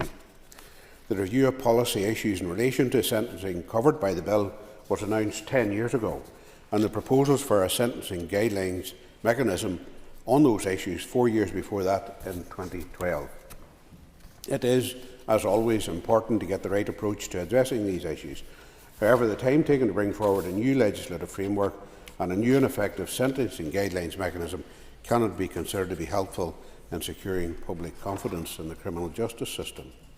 It is for the parties responsible for causing the delays in bringing forward this legislation to reflect on the impact of their decisions. We in the SDLP have proposed modest reforms that would prevent a repeat of such lengthy delays on important legislation in future, by allowing the Assembly to continue sitting, drafting and scrutinising legislation in circumstances where a single party chooses to collapse the Executive. And this is important legislation. The bill makes a number of provisions about the exercise of the Court's discretion when sentencing, the availability and effect of suspended sentence orders, the determination of tariffs where a court is required to pass a life sentence, and the review of certain sentences. It also increases penalties and disqualification periods for causing death or serious injury by dangerous driving.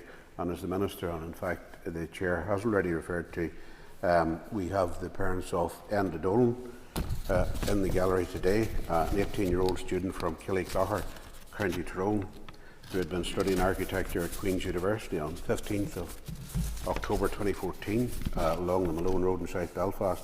A van driver who had taken drink and drugs mounted the pavement and struck Enda. Enda was thrown onto the roof of the van and the driver continued driving before eventually stopping. Enda died from his injuries at the scene. The driver pleaded guilty to causing death by dangerous driving and related offences. He was initially sentenced to 7 years in prison, with the sentence later increased on appeal. Enda's family have launched the Run for Enda campaign and have advocated for many years for tougher penalties for drink and drug driving causing death. Peter, Niamh and Niamh, his mum, are with us in the gallery here today and no doubt are keeping a close watch on what happens here today and indeed, as the Chair committed to earlier, at the Justice Committee to see through this bill and to make sure that effective delivery is there for those people who have already suffered loss, hurt and injury as a consequence of what has happened to them in their lives. These are all important and very welcome changes. I welcome in particular the introduction of provisions for Charlotte's Law. We acknowledge the Murray and Dorian families at this time too. We are also reminded of the pain and injustice suffered by the families of those who were disappeared by the Provisional IRA, some of whom have waited over 40 years for the return of the bodies of their loved ones. The proposals on Charlotte's Law were announced in this chamber by the Justice Minister in November 2021, and they have been delayed by the actions of parties who sit in the Executive Office. I hope there aren't similar delays bringing forward the legislation required for Kiva's Law. Given the expectations that have been raised with victims' families, it is important that the preparations are made and the resources put in place so that the proposals in the bill deliver a real impact from day one. We also welcome the changes to the procedure for addressing unduly lenient sentences. Simplifying and expanding those arrangements is a step in the right direction towards improving public confidence in the justice system. But it is outcomes which will ultimately play a greater role in that confidence, and those outcomes will need to be monitored very carefully. The bill also creates an offence of assaulting a public worker, which extends the existing offences of assault on police, fire and rescue officers and assault on ambulance workers to cover all public workers who are providing a service to the public or performing public duty. And I think I was one of the ones that raised what the definition of that might be at committee, and the Chair has already alluded to this. There is some concern that the widespread extension of this offence could undermine the original intention of protecting emergency workers already covered. I would also want to highlight our concern at the provisions for a statutory aggravator model for hate crime. This was supposed to reflect the recommendations from Judge Marinan's review of the way the justice system deals with criminal conduct motivated by hate, malice, ill will or prejudice. While the proposed mechanism itself may allow for this, we are concerned at the Minister's apparent minimalist approach to protected groups or characteristics. We do not believe that this reflects the ambition nor the progressive nature of Judge Marinan's recommendations. Sure, yep. First of all, I welcome the support for the aggravator model that we've had so far in this debate. Just to be clear, it isn't about being restrictive. We did consultation on the categories that are in at the moment. There is also then a clause that would allow us to add by regulation additional categories, because there will be a phase 2 consultation which will look at the other protected characteristics. So, for example, defining age, defining sectarianism and so on are more complex issues that were not covered in the phase 1 consultation, but can be added without further primary legislation after this bill is passed. Yes, I thank the Minister for that, and equally I trust and I hope that the level of commitment to engaging with and delivering such legislation will in fact not be hindered by anything in this chamber or out with this chamber, as has been the case up until now. Just on that, Minister, I'm sure members would have equally received the email from the Commissioner for Older People, and that too, Minister, you will have received it too, just within the last hour, expressing their disappointment that, in fact, crimes against older people have not been included in this. But that hopefully would be a matter for consideration by yourself, Minister, in the legislation, the secondary legislation that you've suggested.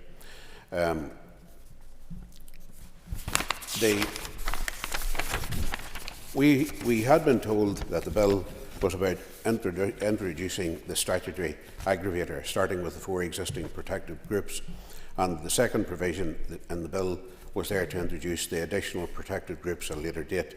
One of the departmental officials at the Justice Committee on the 27th of November stated, this is last year, stated it is about getting the statutory aggravator model on the statute books to start with, and starting with the 4 protected groups, then seeking a power to introduce additional protected groups through the secondary legislation at a later date, and that's consistent with what the Minister has outlined. However, we were recently informed that the Minister sought agreement from her executive colleagues in November 2025 to introduce and include transgender identity as a protected group in the bill. It was the Executive's inability to agree to that measure which meant transgender identity as a protected group was in fact removed from the bill. This lack of consistency in the approach to protected groups was compounded by the argument from the departmental official at the Justice Committee in November 2025 that they had already looked at sex as a potential for protected group, but they had decided that incidents where the aggravation was purely motivated by hate for someone because of their gender was not as prevalent or as obvious to us as perhaps we might have thought when we started that work.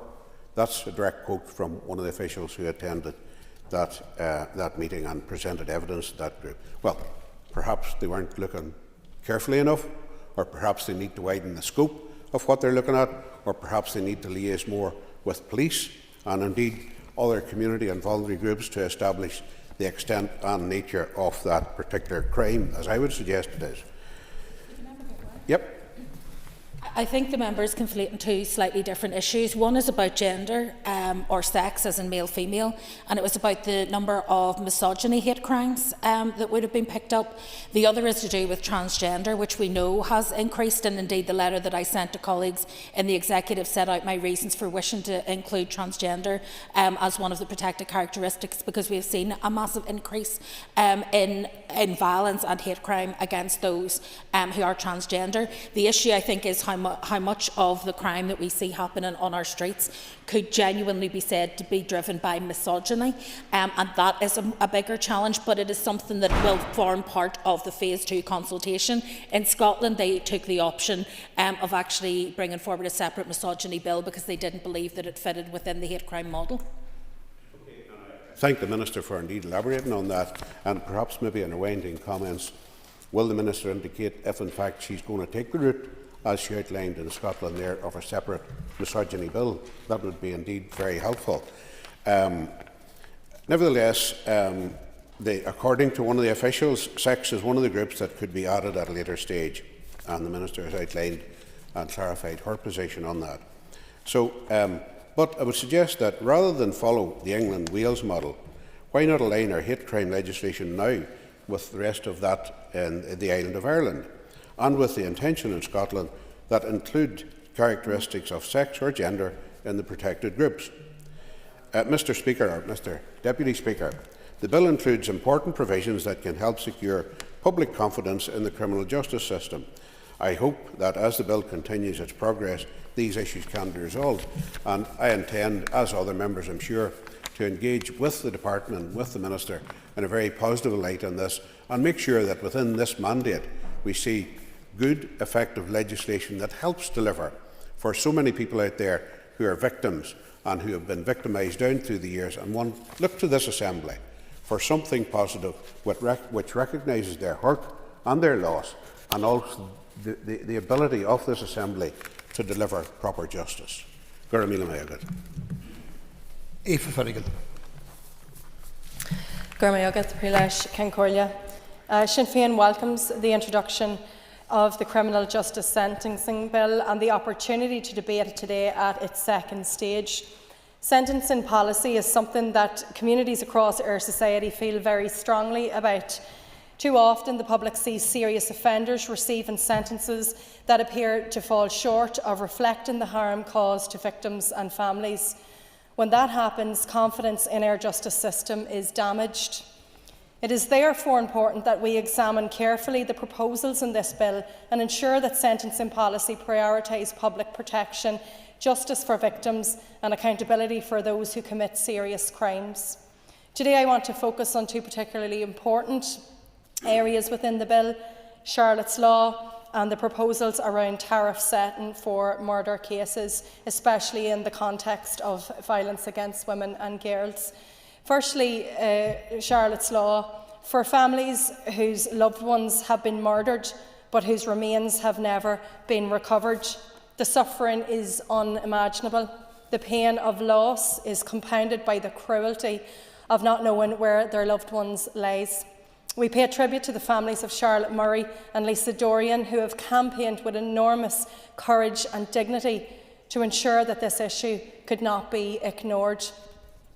The provisions within this bill represent an important step forward. Offenders who refuse to disclose the location of a victim's remains prolong the suffering of families, and it is right that the justice system recognises that. As this legislation progresses, we must ensure that these provisions are robust, legally sound and capable of delivering the justice and truth that families deserve. The second issue I want to address is the tariff sentence for murder cases, particularly in the light of the growing crisis around violence against women and girls. Over the last month, we have heard harrowing details in the trials relating to the murders of Natalie McNally and Chloe Mitchell. And just days ago, we learned of the tragic killing of Ellen Flanagan, a young woman whose life was taken far too soon. Since 2020, 29 women have been murdered in the north, and the majority were killed or attacked in their own homes. These are not isolated tragedies. They present a deeply troubling pattern of violence against women and girls. That is why it is right that violence against women and girls is recognised as an executive priority, and why sentencing policy must reflect the seriousness of these crimes.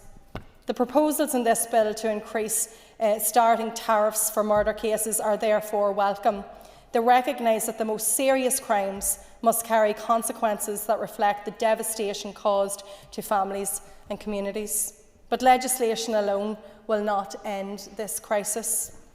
We must also challenge and understand the attitudes and behaviours that allow violence against women and girls to persist, and ensure that victims are supported while perpetrators are held fully accountable. In closing, Sinn Féin will support this bill progressing to committee stage.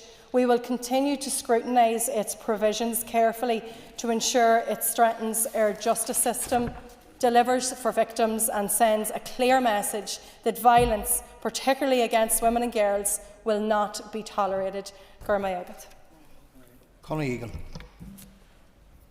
Thank you, Deputy Speaker. I welcome the opportunity to give some initial reflections on the Criminal Justice Sentencing etc. Bill on behalf of the Alliance Party during this second stage debate. As the bill's EFM states, this piece of proposed legislation aims to make provision in relation to the policy issues arising from the Department's previous sentencing policy review that initially commenced public consultation in 2019, with additional constituent parts covering offenders who fail to disclose information about victims' remains and a statutory aggravator model for hate crime offences.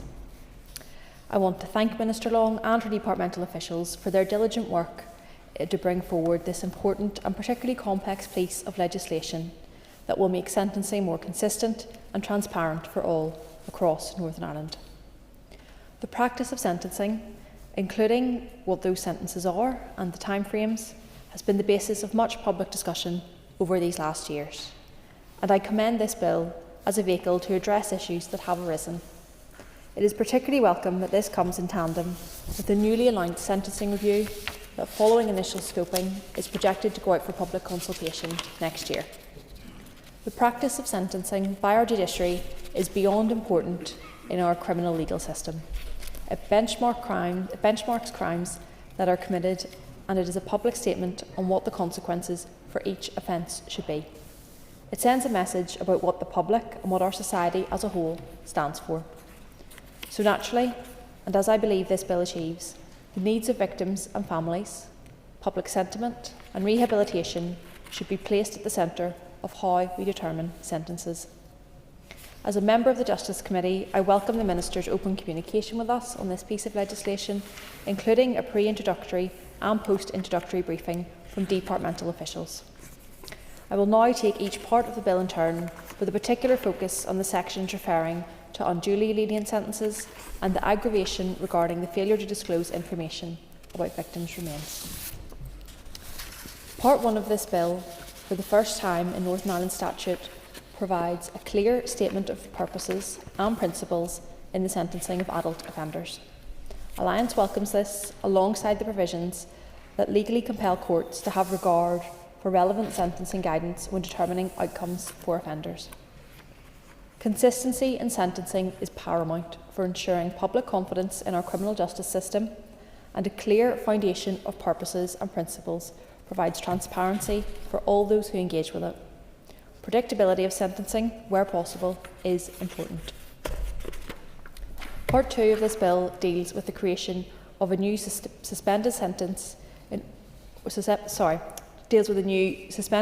order for adult offenders, which can specify one or more community requirements. Part 3 places a duty on the court when passing a life sentence to state in open court reasons for deciding such a sentence and to explain to the offender the effect of it. Both of these parts interlink with an important stage in the offender's journey, and I welcome their utility in supporting the understanding of consequences, pathways to rehabilitation, and in some cases lowering the risk of reoffending. I now turn my focus to Part 4 of the Criminal Justice Sentencing Bill that focuses on unduly lenient sentences. This simplifies and consolidates existing legislation to provide that any case in which a person is sentenced by the Crown Court that the Director of the Public Prosecutions determines as unduly lenient can be referred to the Court of Appeal. The Alliance Party welcomes this move to bring consistency to the existing scheme and recognises that this aims to provide assurances to victims and families who do not see prosecution outcomes and punishments as proportionate to the traumatising crime that has been committed. I see the benefit of this providing clear space for review when there are concerns for public safety, particularly when the offence prosecuted includes sexual violence or paedophilia, for example. The tidying up and clarity brought by this legislation provides a path to secure justice when justice in the first instance may have been questioned. Queries have been raised to and by the Justice Committee on why this has not, from the outset, included summary trial offences in the Magistrates' Court. But I wanted to put on record the legislation does put in place regulation-making powers for the Department to expand this to specific offences that are prosecuted through the Magistrates' Court at a later date, once more policy development has been completed. Part 5 of this bill is very much welcome and deals with the failure to disclose information about the remains of victims. This follows an incredibly brave and determined campaign by the families of Charlotte Murray and Lisa Dorian. I know they're here today and we must pay tribute to them. I understand they welcome these provisions today. What these families have endured is unimaginable, and I hope this legislative step recognises their trauma and pain.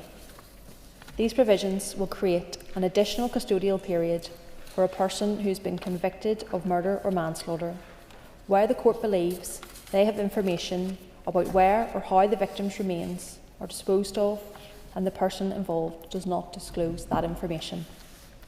This legislation means that by not disclosing where a victim's remains are, perpetrators will receive an additional custodial period that will not be less than 30% of the notional custodial period or sentence to begin with.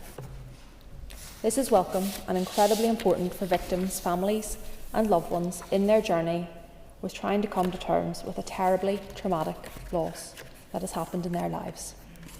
This legislation is unique and gives a formulaic provision for how this could be dealt with if a disclosure is made post-sentencing as well.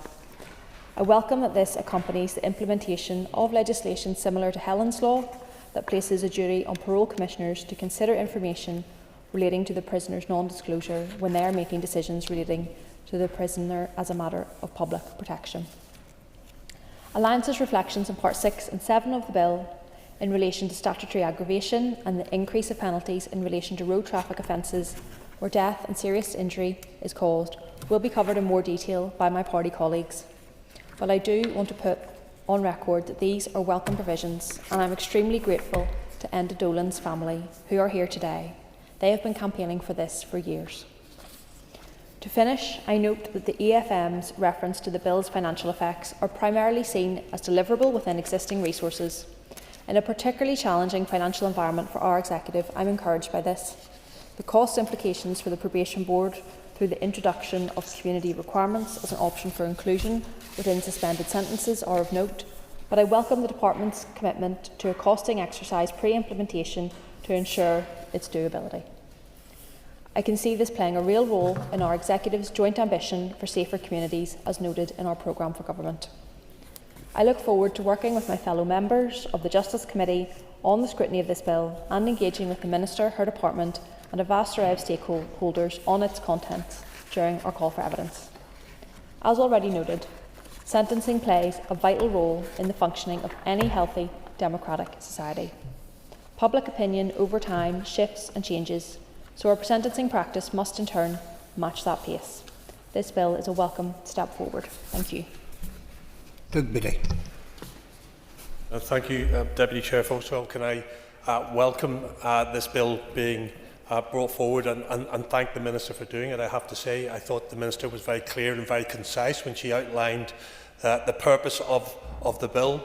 And I have to say, I agree an awful lot as well with the words from the committee chair and some of the issues that he's seen within that bill. And I think it's incumbent on us all now to work together on this bill. Of course, we're going to be supporting it as it moves through this second stage to the committee stage. I don't intend to go through all of the clauses of the bill, but I just want to tap onto a few of them and a few of my thoughts, because some aspects of the sentencing bill deal with issues that are very rare, but have a huge impact on our society and certainly have a huge impact on victims. And many have mentioned Part 5, the failure to disclose information about a victim's remains. It's a heinous thing to do and really does have an impact. And it's quite simple, that if you fail to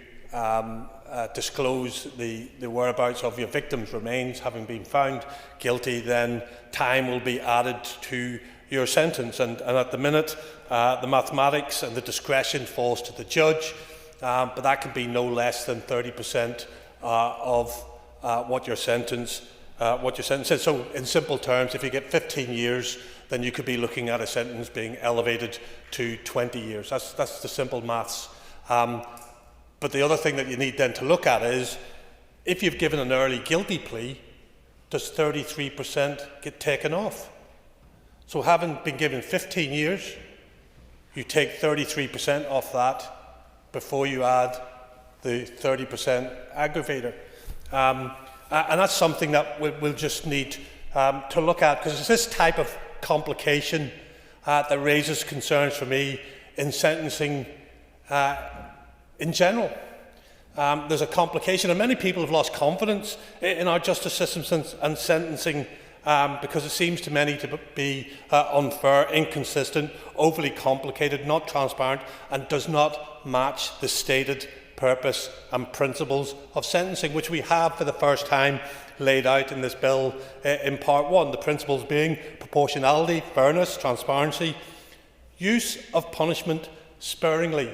That's going to be difficult for victims to hear that, and that needs to be explained to them when we use that term, use punishment sparingly.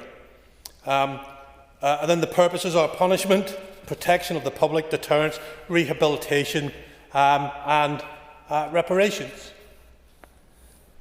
And to that end, and I know I've raised it here before, but to that end, I am still convinced that Northern Ireland requires a sentencing council in line with what they have in England and Wales, in line with what we have with the Scottish Sentencing Council, in line with what we have with the Sentencing Guidelines and Information Committee in the Irish Republic. A sentencing council will ensure fairness, consistency and transparency.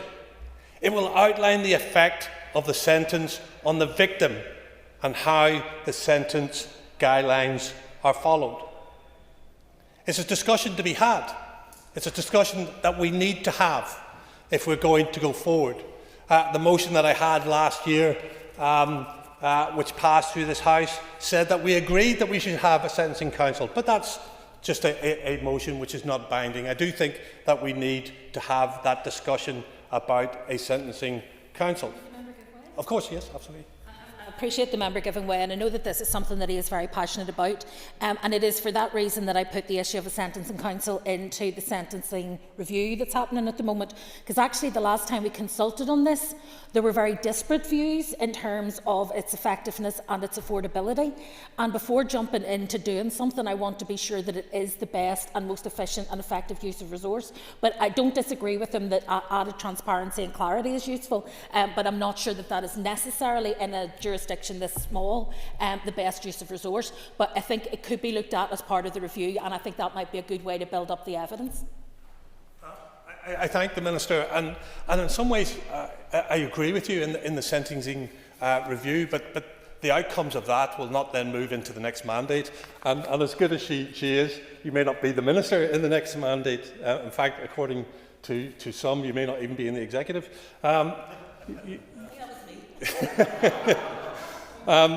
So I still think it's a discussion that needs to be had, because we in Northern Ireland are the outlier on these islands.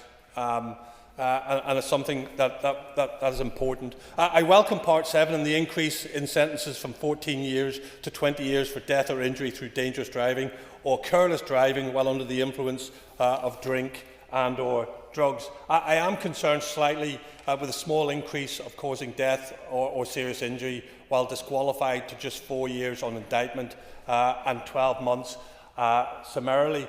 And I suppose this leads me on to something that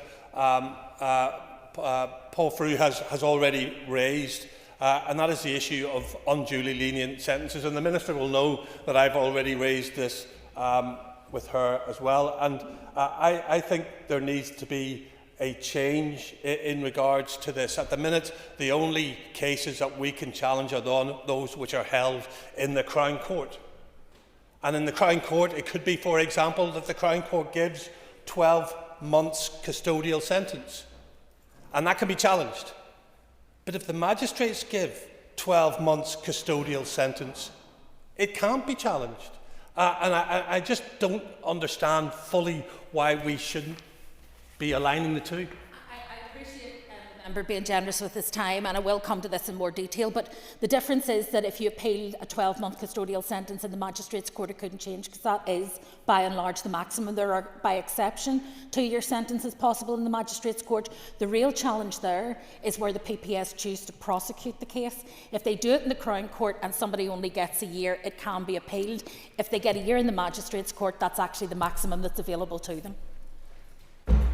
Again, I thank the Minister. And again, this is a really important discussion piece, because again, I've raised this before. And if we could have dealt with this, if we were able to challenge in the Magistrates' Court previously, we could have dealt with some of the issues that have faced us earlier, and I've raised it standing here before, and that is non-fatal strangulation. Up until recently was all by majority, I think 300 some cases, all heard in the Magistrates' Court, none challenged. 15 were heard in the Crown Court that could be challenged.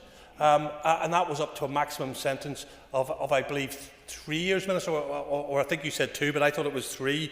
But that's why I think there kind of needs to be an alignment, and I'm not sure how difficult it would be to align the two. Yeah, the issue with the 3 years is what we're considering in terms of looking at increasing the jurisdiction of the Magistrates' Court, and if we go down that route and increase the jurisdiction as intended, then there would be the opportunity to add sentences in for undue leniency in that context. But in a context where the maximum sentence is 12 months, as is the case currently, with, by exception, a small number of offences where it's 2 years, it wouldn't make sense to do it. But if we do increase at the same time, then we could look at increasing the opportunity for appeal against undue leniency. And I have to say, doesn't this add to the debate on this? It is a complex issue, and I think the Minister's right. But I think if we have this grown-up debate in regards to this, we can really come up with something which is transformative. And I really see this bill as being something that can be transformative. Right now, I do think it's a little narrow, and I think it could be widened out slightly. I'm not going to go through some of the other clauses. I think they've been covered in great detail from right across the House, but I do want to raise a couple of issues which I think could be addressed within this bill, and I think need to be addressed within this bill. And again, even if there's not an outcome to it, I think there needs to be discussions with that. The firstly is I feel we need to formalise and put in statutory footing the process for pre-release testing for life tariff prisoners, and this could be contained in Part 3.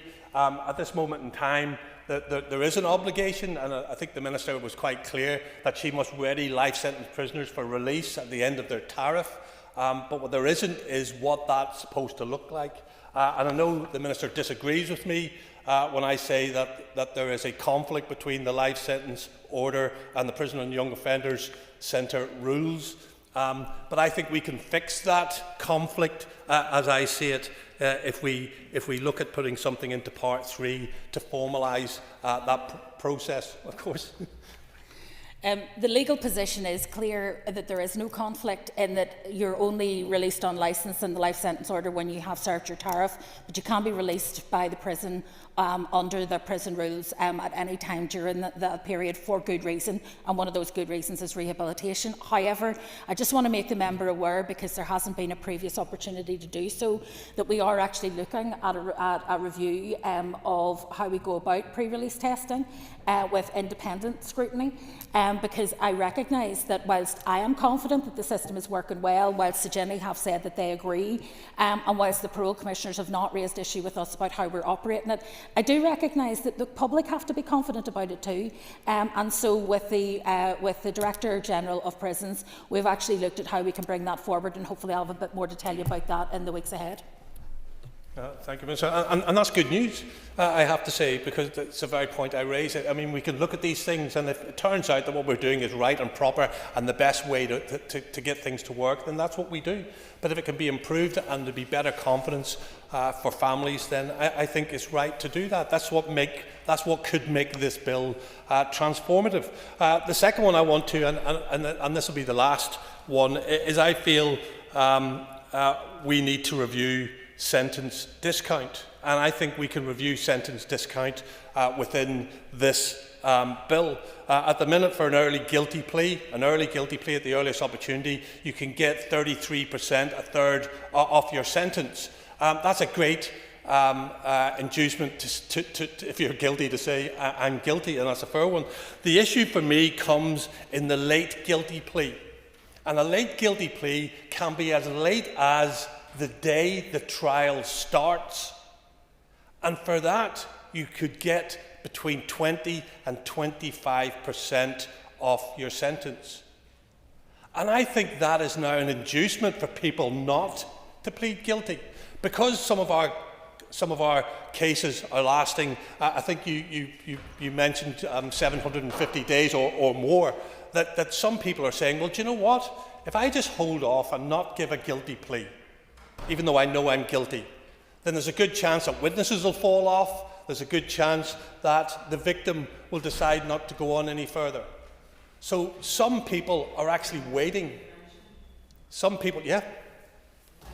Take an intervention. Would the member agree with me that this is specifically highlighted in the number of drop-offs there are in domestic and sexual violence, issues of violence against women and girls? No, absolutely right. And I asked the Minister a question on this, and I got a really good answer, which actually shows that in sexual cases, a lot of people are giving late guilty pleas because they think that the victim will drop off before we get there. So the question is, yes. And I do apologise, but this is something that I am genuinely passionate about. I think one of the really important things to note, if you look at domestic abuse cases and how infrequently those actually were made out in court, and you contrast that with the domestic abuse contest cases that have been heard in the remote evidence centre, where victims are confident to turn up.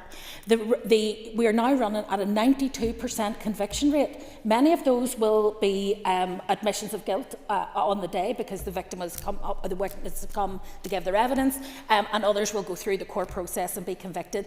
And I think that shows the degree to which the system is being gamed by some people in the hope that their victim will lose heart and withdraw from the case. So support for victims is important, speeding up justice is important, and I totally agree, but I think that's one of the starkest changes I have seen with the use of remote evidence centres. And I think the Minister actually laid it very well there, that some people are gaming the system. And I just sometimes wonder that if we think outside the box here, that to speed up justice, you make it this clear. And that is, if you're guilty and you plead guilty early, you're going to get your 33% off your sentence, maybe even 35% off your sentence, maybe even a little bit more than that. But you know what? If you delay it, you're getting nothing. Take away that ability to game the system, and will that speed up justice? I'll finish, Mr. Deputy Speaker, if I can, by once again welcoming this bill, welcoming the words from the Minister, and for all of those who are in the room who have given really good contributions. I do want this bill to be transformational as we go forward. We have very little time in order to achieve that. I want to achieve it. I want to work with the Minister. I want to work with the committee in order to create a good piece of legislation. But I want that piece of legislation to look to the future, to change things in the future, not just do the small, narrow pieces that we can do, as important as they are, but look at the wider sentencing in general going forward. Thank you. Thank you, Mr. Beattie. Members, as question time begins at 2 p.m, I suggest the Assembly takes its ease until then. This debate will continue following question time, when the next member to speak will be Emma Sheeran. Take your ease.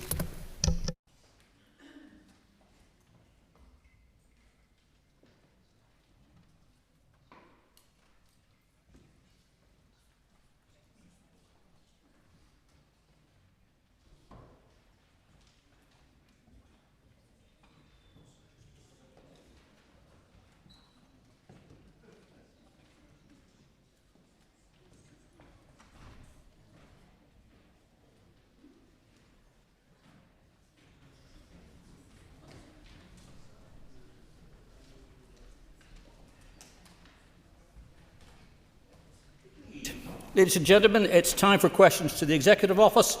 We will start with listed questions. I will call Mr. Frew. Paul. Speaker, question number 1. First Minister. This is a deeply worrying time, and our priority is to ensure the safety and the well-being of people from here who are currently in the region. We are fully engaged with both the British and the Irish governments on this matter, both the Deputy First Minister and I, as well as our officials. We met with both the Prime Minister and the Irish Minister for Foreign Affairs last week to discuss the ongoing impact of the conflict in the Middle East on our diaspora who are living there and travelling through there. We reinforced that we stand ready to assist in helping people from here who are currently impacted in the region in any way that we can. We're receiving twice daily briefings from our officials on the situation, and we've been working actively to use all our communication channels that are available to us to encourage people affected to register their presence through the relevant government portals, and also to keep up to date with any of the official travel guidance as it continues to change. Mr. Frew for a supplementary. thank the Minister for her answer, but useful information was given at those critical meetings which led to Northern Ireland citizens receiving support to come home and to stay safe. People with both British passports and Irish passports were able to avail of that support. How can the First Minister justify staying away, and how can she look those people in the eye? I set out very clearly the reason why I didn't attend those briefings, and I'm very comfortable with my own position in relation to that. And I know that whilst your own party are on the wrong side of this war scenario, your own party have been cheerleaders from day one in terms of this. Really what people want to hear is what we were doing to help them. And the whole way through this crisis, we have been engaged at both an Irish Government and a British Government level. We've been having those twice daily briefings. We've been ensured that we've been informed. We've been promoting all the information throughout all of our Executive Office platforms, whether that be on social media and on regular media. So I'm very comfortable in terms of the role that we've played in terms of supporting people, because that's ultimately what this is about. We don't have any responsibilities in terms of many of the issues, but what we did do was amplify the messages that came from both the British Government and the Irish Government, which was really, really important. We've all probably in this chamber dealt with many families actually throughout this crisis, some families that had, as you rightly have pointed out, either Irish and British, even in the same family, passports. So all those issues were able to be resolved because of the way we were able to put those questions directly to both governments throughout this crisis, and we will continue to do so. Carol. Last Collier, thank you very much. Mr Deputy Speaker, First Minister, the decision by the United States of America and Israel to launch an unprovoked attack on the people of Iran is a flagrant abuse of international law. So does the First Minister agree with me that these illegal war decisions not only have consequences on the people of Iran, but also direct consequences for the people here? Minister. Yeah, I mean, I really do share those concerns, as do, I think, the majority of us in this House. That's why, I mean, the real-life implications of this are the human cost, the tragedy of the loss of life throughout all areas that have been impacted, but also the real cost that's been felt here by our local constituents in terms of rising costs, which is why throughout this whole crisis we have been engaging at every level in terms of the British Government, whether that be through yourselves directly to Keir Starmer, the British Prime Minister, whether that was through our ministers directly to their counterparts, whether that be on energy or on finances. But the real-life implications are here that the choices that are being made in London in terms of the political choices to invest in illegal war over public services has a real detriment to people's lives. And we all know, and have all been contacted, have no doubt, through our constituency offices over the course of the last number of weeks, that people are really, really worried about the rising costs. They were already struggling with the cost of living crisis, and their household budgets were already stretched. And now we have, because of this war, because of the escalation in this conflict, now we have our householders here bearing the brunt of all of this. So those are the real-life consequences that we all have to be alert to, and we all need to face them one way here in terms of making the strongest possible case for support for households, which is what we've been focused on over the course of the last number of weeks since this latest international war has broken out. Justin McNulty. Justin. I was last Karen Corey and thank the First Minister for her answers thus far. I asked the First Ministers on the 2nd of March, what plans do you have to address the impact of increased energy prices because of the war in Iran? That question was due for answer on the 5th of March. It's now the 16th of March. Why have the First Ministers not seen fit to answer my question on an impact on a crisis that's impacting every household in Ireland?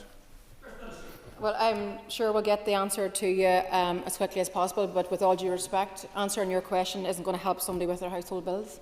What is the priority here is actually working with and challenging the British Government to ensure that we actually have the right investment package, that we actually can help people to get through this cost of living crisis. There's been some announcement today, doesn't touch the surface of what is required in terms of households who are really, really struggling. So we need to continue to work. That's why I made the point just now that we all need to face the one way and stand up for our constituents, stand up strongly together to make the case for a proper package that helps people get through this crisis. These are the real life implications of war. Our constituents here are having to bear the brunt of these decisions that have been taken elsewhere, so we need to fight together for the people that we represent. Gemma Dolan. Gemma. Concordia, question over Doe, question 2. We welcome the prospect of a multi-year budget, the first in over 10 years, and recognise the potential benefits that a multi-year plan could bring. This would provide an important opportunity for all departments to plan more strategically, but we also recognise the challenges that the Executive continue to face. Ministers remain committed to ensuring that our budget is fit for purpose and that it meets our needs.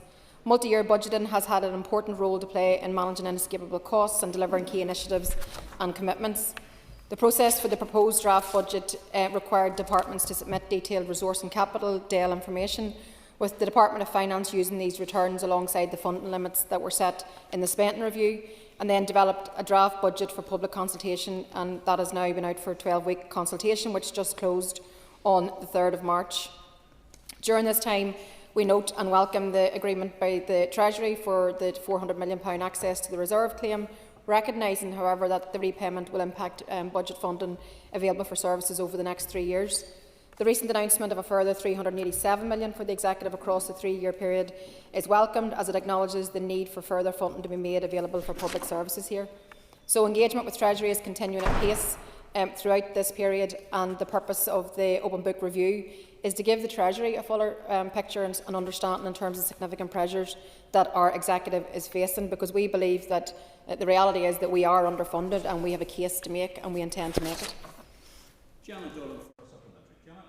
Garmilgad, and I thank the First Minister for her answer. Does she agree that the current period of global instability makes it even more important that we maximise the opportunity provided by a 3-year budget to protect and stabilise our public services? Yeah, I mean, yes, I do. I think I just reflected on the challenges which all of our constituents are facing, the cost of living pressures, the rise in energy costs that everybody's experiencing, the wider global instability. It's all adding that further strain to every household out there.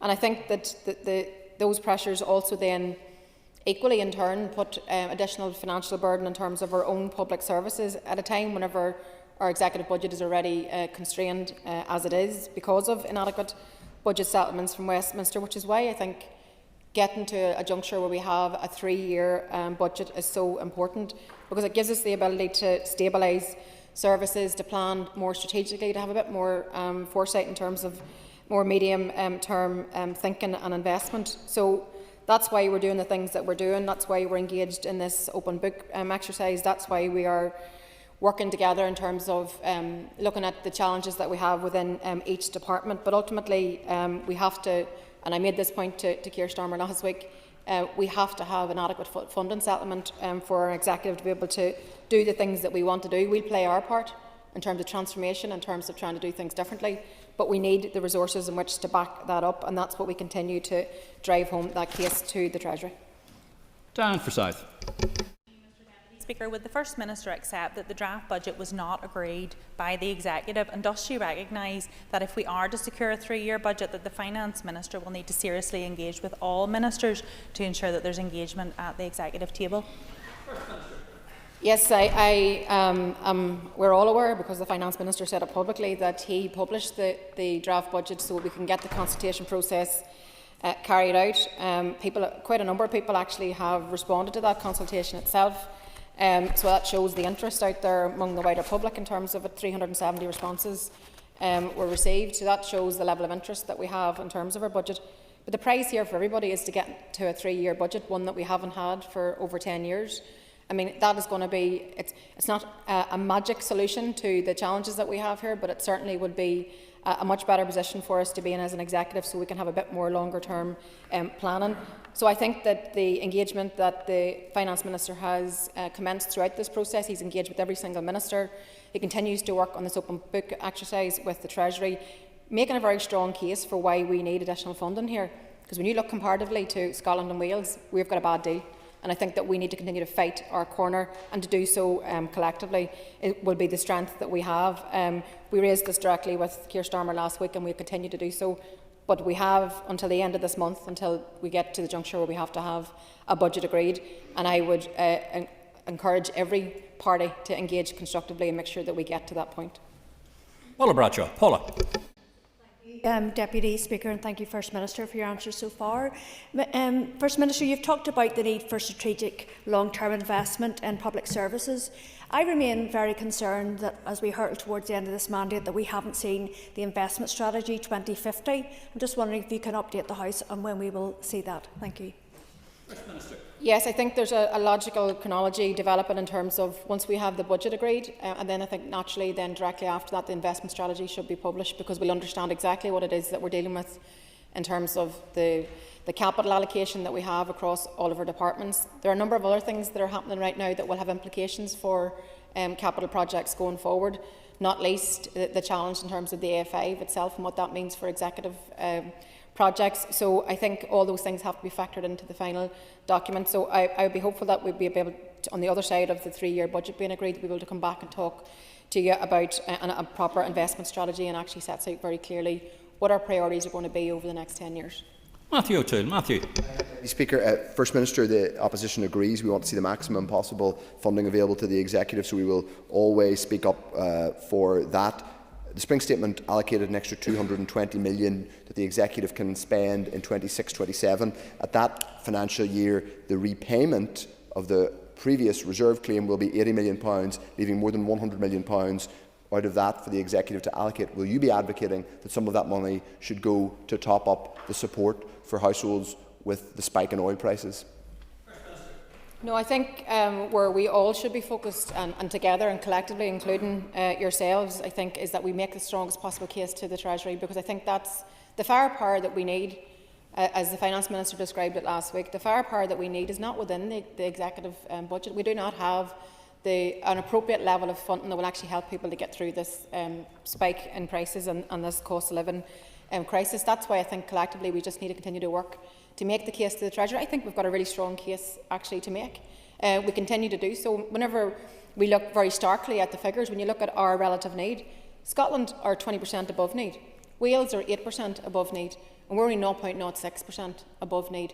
That in itself makes the case. So that's our starting point. So I encourage us all to work together, to fight for households here, to fight to have proper money that we can actually help people to get through this crisis, because what's been thrown out today doesn't even scratch the surface of what people need.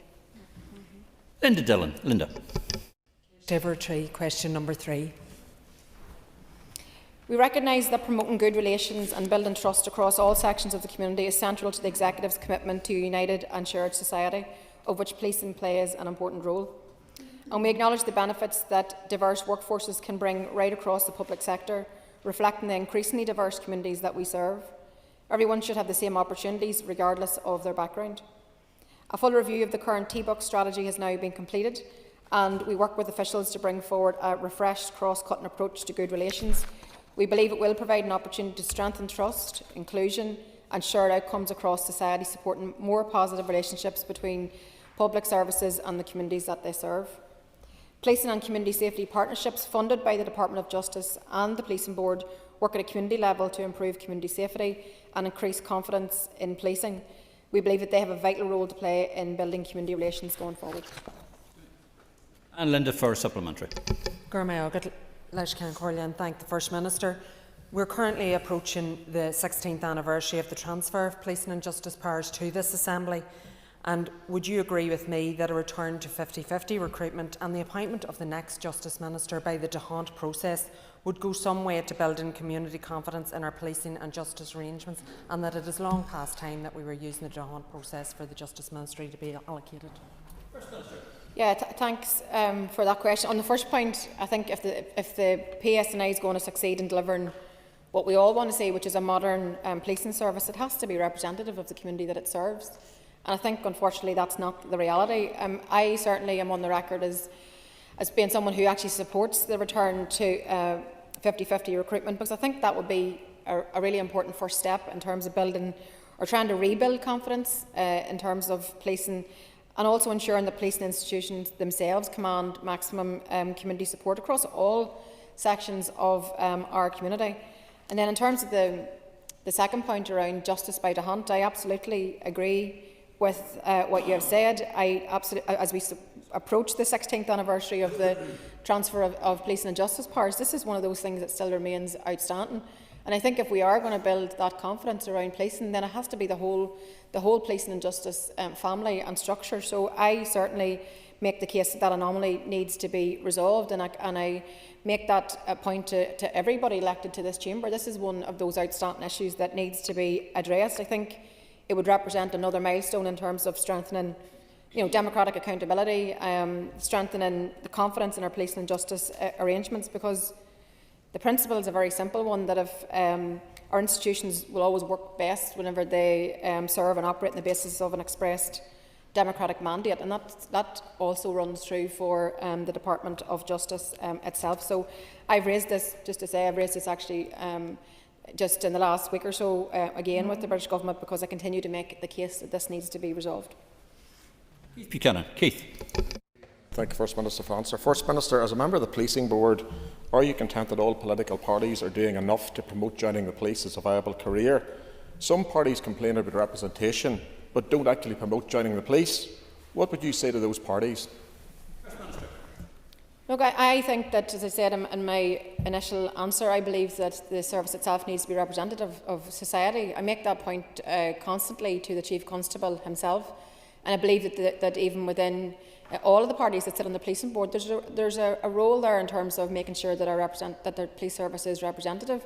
I myself engage on a regular basis. I raise directly with the Chief Constable areas of concern that I know that are very much felt out in the nationalist community, more Republican community.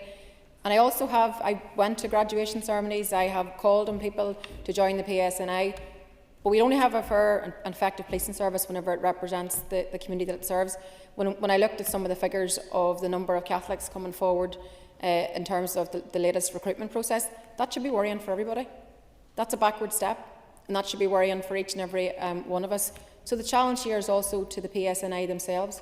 What are they doing to ensure that they are creating a space where the police service is inclusive, that it is representative of the community? What are they doing to go out and ensure that they're encouraging people to come forward, particularly those from the nationalist community, but also women and minority groups who are not well represented in our police service either? So the PSNI have a big job of work to do. Of course, we all politically have a role to play in that, but it's not one or the other, it's both. Callister. Of course, Alliance supports the diversity being an important priority for the representativeness of the PSNI, but 50-50 recruitment did not work in the past for long-term sustainability of that diversity. So would the Minister agree that if it did not work in the past, it surely wouldn't again in the future, and instead our priority should be focusing on the root causes of why Catholics are not coming forward to join the PSNI? And it is also important to note, and would the Minister agree, that whilst the Department of Justice isn't in the entire DeHunt process, it still does count towards the party's allocation within that process? Yeah, I think the reason that it didn't work is because it was stopped. It was stopped suddenly whenever we were just starting to see some change coming through. So I actually, and I put this directly to the Chief Constable himself, who said he had an open mind to this also. So I think important to note that. But I do believe that this should be one part of a bigger jigsaw. I do think there's a whole combination of factors that actually needs to be looked at, 50-50 being one of them. How actually the recruitment campaigns are being run. Whenever you know there's underrepresented groups in your service, what are you doing to actually make sure you're being effective in the campaign in itself? And then I do think, whilst I accept your point about justice being how it's dealt with, it doesn't take away from the fundamental, that actually it should be run just like every other department. This is an anomaly of 16 years ago. It needs to be corrected. And I think that, again, as part of that bigger jigsaw, feeds into trying to create a system that's more fair, inclusive, and there's no-go positions for anybody here, and I think that that's where we need to get to. Colin McGrath. Colin. as a member of the Policing Board, I know that one of the issues that's impacting recruitment is the lack of neighbourhood officers, those officers that can go into communities and actually in slow time talk to people, engage with community groups, engage with organisations and encourage others to join the police service. But would the First Minister agree that the obliteration of the police service's budget is preventing them from being able to recruit the right number of people to be in the forces and in that neighbourhood team, and that's as a result of the budget constraints from the Executive? And I'm sure the member would agree with me that the budget constraints of this Executive lie very firmly at the feet of the Treasury.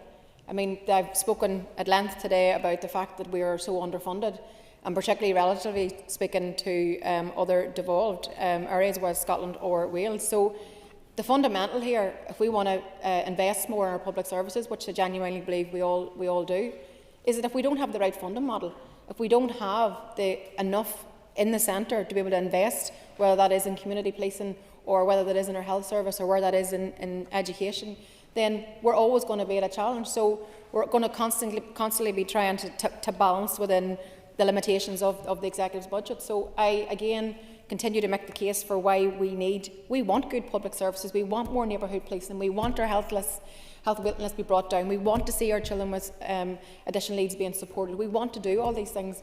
But if our starting point is that we're on the back foot because of underfunding from London, then that's always going to be a problem for us. Emma Sheeran. Emma. Let the whole question forward, please. With your permission, I'll answer questions 4, 8 and 11 together. As I've said, I'm extremely concerned about the situation in the Middle East, particularly regarding the humanitarian impact, both for citizens of those countries currently under attack and also for people from here who are in the region. Many people are finding themselves stranded in very uncertain circumstances. So we're fully engaged with the British and Irish governments, and we've met with both the Prime Minister, the Irish Minister for Foreign Affairs last week, in terms of the ongoing situation, and offer our assistance in helping people in any way that we can. We particularly raised the issue of people from here being able to register with either British or Irish embassies, regardless of whether they're travelling using an Irish passport or a British passport, and we're pleased that they have been able to accommodate that in their processes. We welcome the commencement of the chartered flights, prioritising the most vulnerable people first, and then obviously we've seen the restarting of some limited commercial flights, both to Britain and to Ireland. So we continue to communicate with the Department of Foreign Affairs and the Foreign Office regularly, and have stood up all of our coordination mechanisms in terms of ensuring that any emerging issues are quickly detected and escalated. It's very much an evolving situation, and we're using all of our communication channels to encourage people affected to register their presence through the relevant government portals and to keep up to date with the official travel guidance.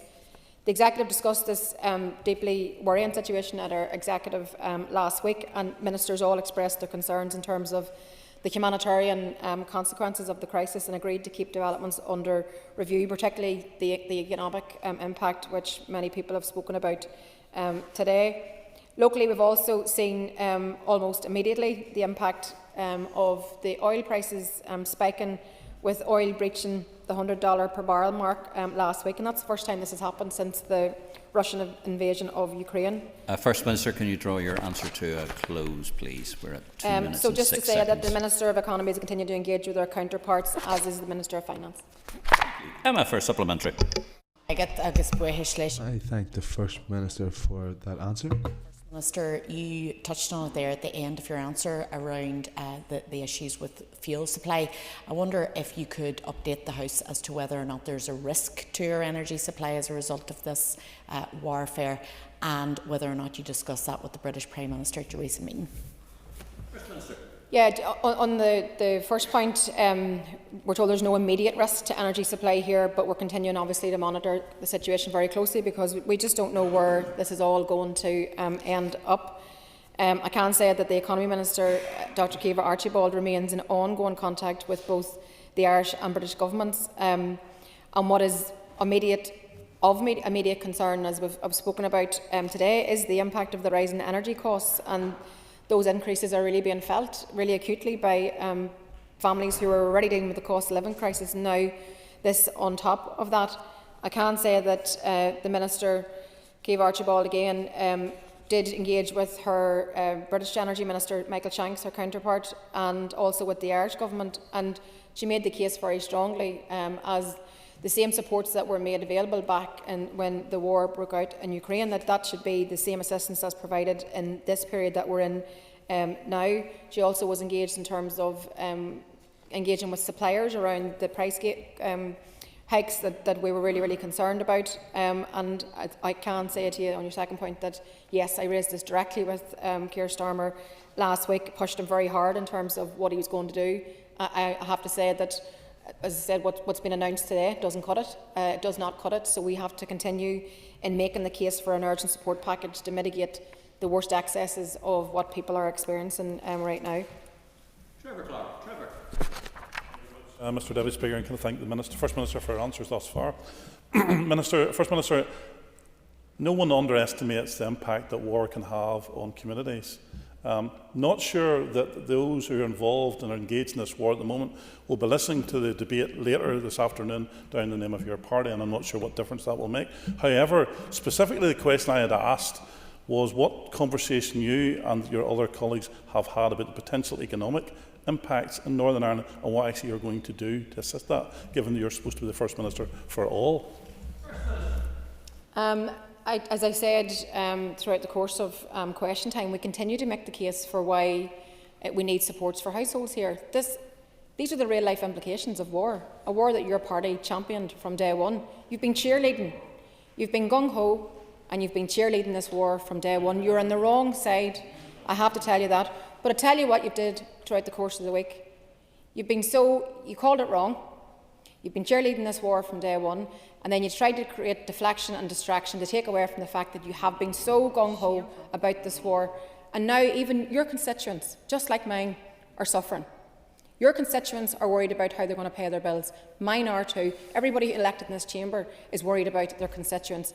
So instead of the nonsense, instead of the distraction, instead of the point scoring, instead of the politicking, work together.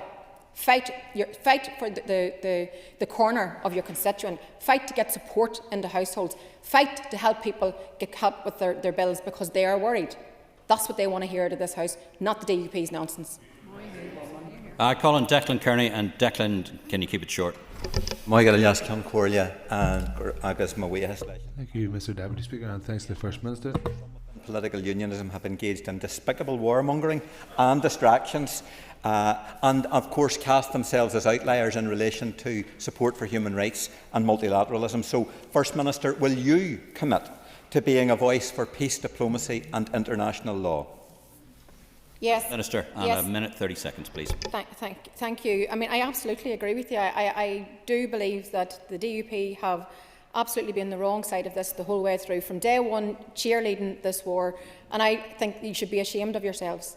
Because what we see is a flagrant breach of international law. What we see is international countries turning their back on the UN Charter. What we need to see is an end to this conflict. What we need to see is a de-escalation. What we need to see is our trade routes opened back up again. What we need to see is an end to the death of thousands of people. What we need to see is negotiations. What we need to see is peace. What we need to see is dialogue. And what we need to see is support for local households. That's where I remain focused in my role as First Minister. Can you get it in 45 seconds? We are pleased to say that the Director of the Office of Identity and Cultural Expression, the Irish Language Commissioner and the Commissioner for Ulster Scots and the Ulster British Tradition have been in post since 13th of November last year. The NIO have commenced further provisions of the Act on the 27th of January to enable the offices to carry out their statutory duties, including the Act's due regards duty on public authorities with regards to the national and cultural identity principles. We have met with Katie, with Paul and with Lee for an introductory meeting on the 9th of February. We discussed the important role that they play in promoting and celebrating our rich cultural diversity, identities, languages and traditions, and we wish them all every success in their new roles and look forward to working with them. Well done, First Minister. That ends the period for listed questions. We will now move on to 15 minutes of topical questions. Topical question number 5 has been withdrawn. I call on Matthew. Matthew O'Toole. Thank you, Deputy Speaker. First Minister, it's good that you're here, along with our party and others who aren't, celebrating Donald Trump as he destabilises the world and drives up energy costs for households. But on that subject, which we've already discussed, we agree and we want maximum support from the UK government. First Minister, given our huge exposure to the oil, to international oil markets here, and given that it's now more than a fortnight since Trump and Israel first invaded Iran, can I ask, why didn't you and the Deputy First Minister at that point immediately convene a working group of ministers and officials from departments across the executive to plan a response? Why didn't you convene that group? And why have instead we seen 2 weeks of infighting from yourselves and the DUP? Look, I've repeated myself throughout question time, but I'll do so again. From day one, we have been fighting for households here. From day one, we've been highlighting the impact of conflict and what it means in a real what it means to households on a day-to-day basis when it comes to the spikes that they're experiencing. So from day one, we have been engaged. From day one, we have made the case to the British Government in terms of supports. And from day one, both as Kiva Archibald and her counterpart have been engaged the whole way through this process around energy support. As you know, a lot of the firepower that we need in terms of supporting people comes directly from the Treasury. So she's been doing that. John O'Dowd has been doing that, and I have been doing that at every turn as well. So I can tell you from day one, we have been making the case for our constituents when it comes to dealing with the crisis that we are all facing right now. Matthew O'Toole for supplementary. First Minister, that's not the question I asked. I didn't ask simply about making the case. I respect that, and I agree with you that the UK government needs to provide the financial firepower. This is a global oil crisis. I'm not being unreasonable about that, but the bare minimum the public could expect is that yourselves, the Economy Minister, the Finance Minister, and yes, the Communities Minister, could have got together and designed a scheme and then gone to the UK government and said, this is what we want to deliver for the people of the North, fund it. We haven't done that. There's been indecision, there's been squabbling, and there's been falling out. Why has your government been, again, addicted to shifting blame to the UK government and then to each other, rather than focusing on the people who matter most, the people who send us here? Look, again, you accuse others of point scoring and squabbling, but you're doing the same thing yourself today. You see, I think what people want to hear from this chamber is what are we doing? What are we doing on their behalf? And what I've said from day one is that we have been fighting the corner on behalf of people here. They need help need help in their bills. I have set out for you what every minister has been doing, what our ministers have been doing, what Kiva Archibald has been doing. And yes, there's been a lot of noise and deflection throughout the course of the week from the benches opposite, and you know why. You know why. So call it out for what it is, Matthew, instead of doing the same thing and joining in the chorus. I would suggest to you that because of the level and the quantum of what we need to support households right now, the best thing that we all can do is to work together. The best thing we all can do is fight for our constituents. The best thing that we all can do is dial down the noise and the nonsense and actually get on with trying to get money into people's pockets. I can tell you that's where I'm focused. Deputy Speaker, I thank the Minister for her answers so far. Minister, could you tell me what discussions the Executive have had in providing finance for the housing market here in building social houses throughout Northern Ireland?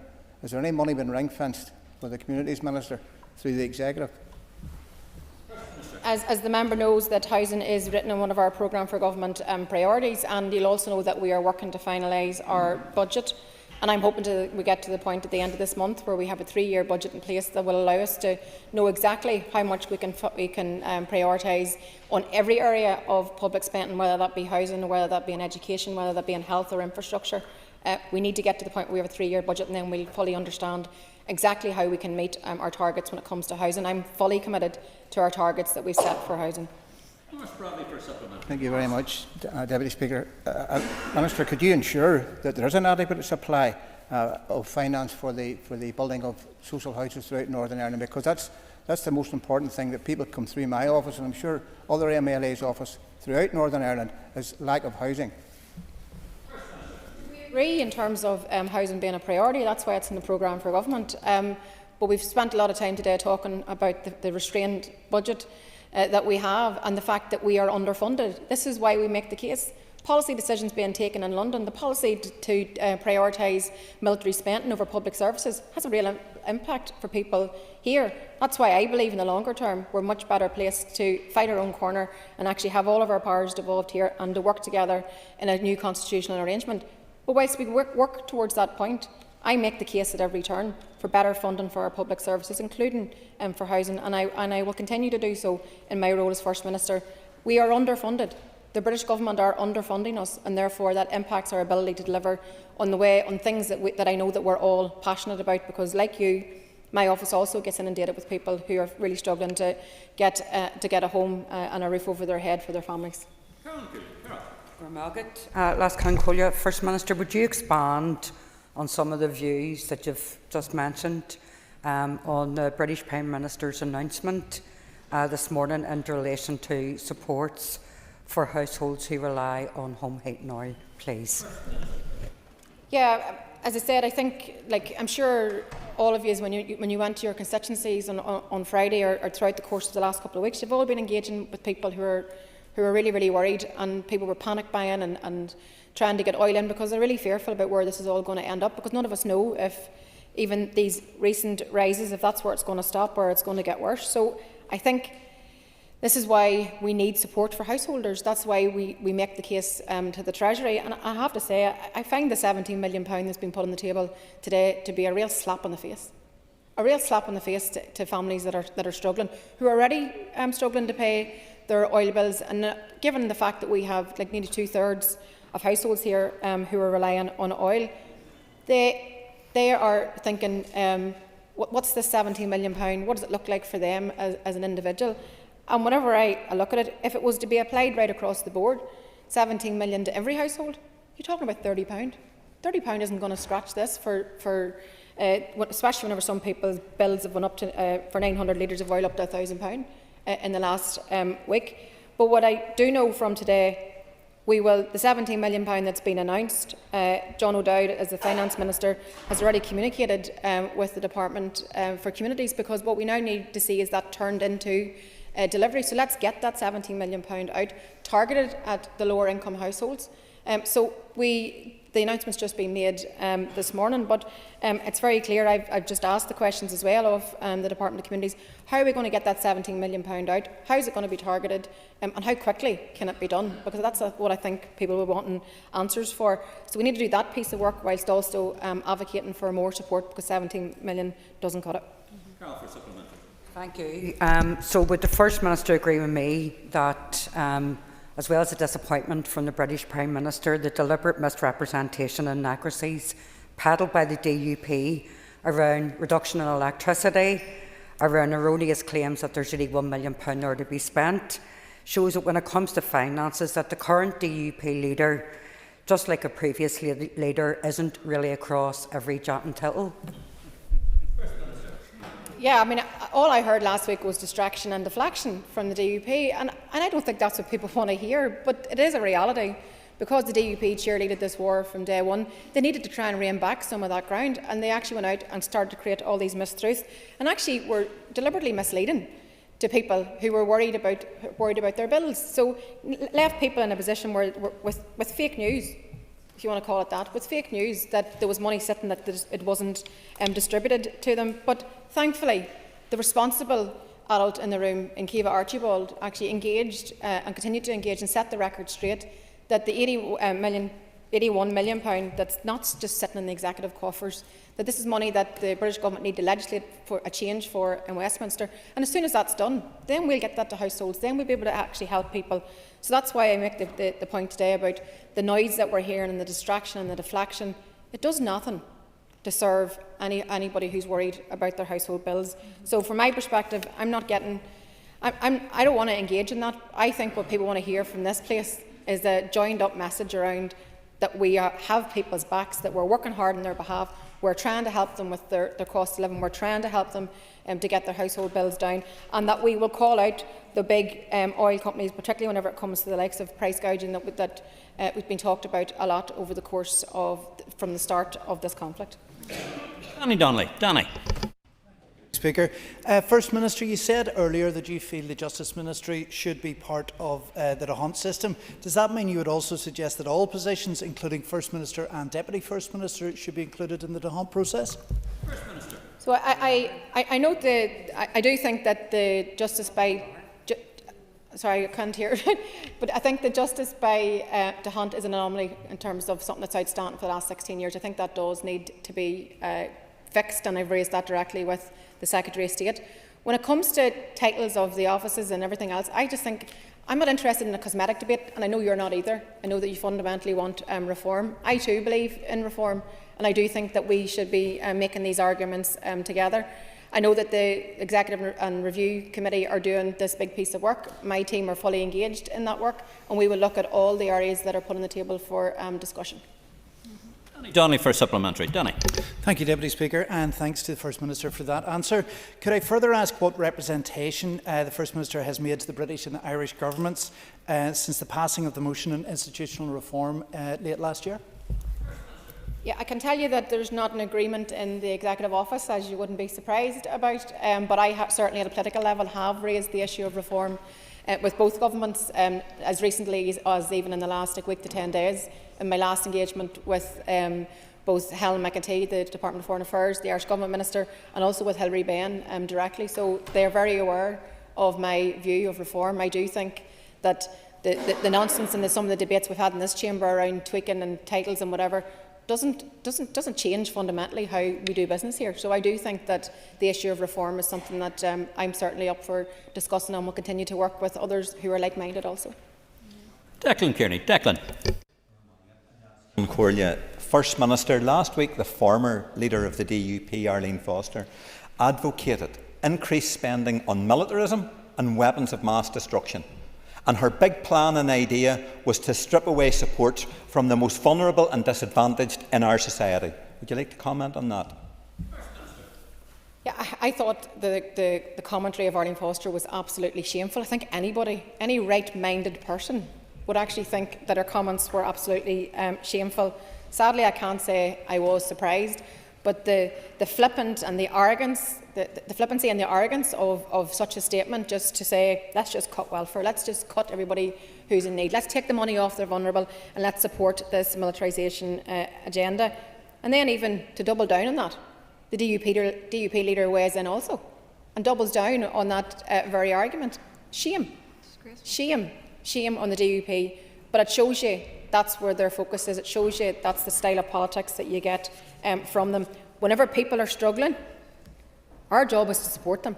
Whenever people are struggling, distraction and deflection, the master of distraction and deflection. Whatever you do, don't mention that you're a cheerleader of war. That's what we see. Just before I call on Declan, just to ask a supplementary, I would just remind people on all the benches that ministers will be heard respectfully and will not have chundering from sedentary positions from anywhere. Over to you, Declan. And Minister, you can have an extra minute on that as well. Well, thank you for that intervention in relation to decorum in the House, Deputy Speaker. Minister, do you agree that warmongering should have no place in this House? And that we should in fact be concentrating on what really matters to working people right across this society, in unionist areas, nationalist areas, and where people have no political allegiance whatsoever, that we should be focusing on building houses, uniting against austerity and ensuring that our kids who have special education needs are properly looked after? Yes, I absolutely agree with you. You're 100%. I think that, as I made a pledge on day one in terms of being First Minister, that I would do everything that I can to support citizens right across the North. I'm not looking at anybody. I don't look through a lens of anything other than people, households, families that are struggling. They need our support. They need us working together. And that includes us rejecting calls that takes money out of people's pockets, that takes money off hard-pressed households. Workers and families deserve to know that we have their back. They deserve to know that we're doing everything that we can to support them. And we need to get on with doing the things that matter most to the public out there. That's when it comes to housing, when it comes to health service, whenever it comes to Loughney, when it comes to growing our economies, when it comes to creating job opportunities, when it comes to fighting for proper investment in our public services. That's what matters most to the people that I speak to every day. That's the type of issues that come into my constituency office, and I'm quite sure many others. Not taking the money out of the pockets of the most vulnerable in society to fund warfare and weapons of death and destruction. Nobody wants that. Nobody in this chamber should want that. Thank you, First Minister. And the time is up. I now move, once the ministers around. Let me know when you move, John.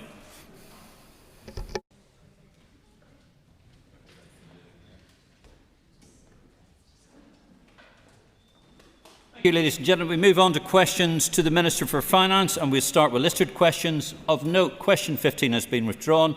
I call on Philip Brett. Philip, over to you. Deputy Speaker. With your permission, last Concordia, I wish to answer questions 1, 6 and 10 together.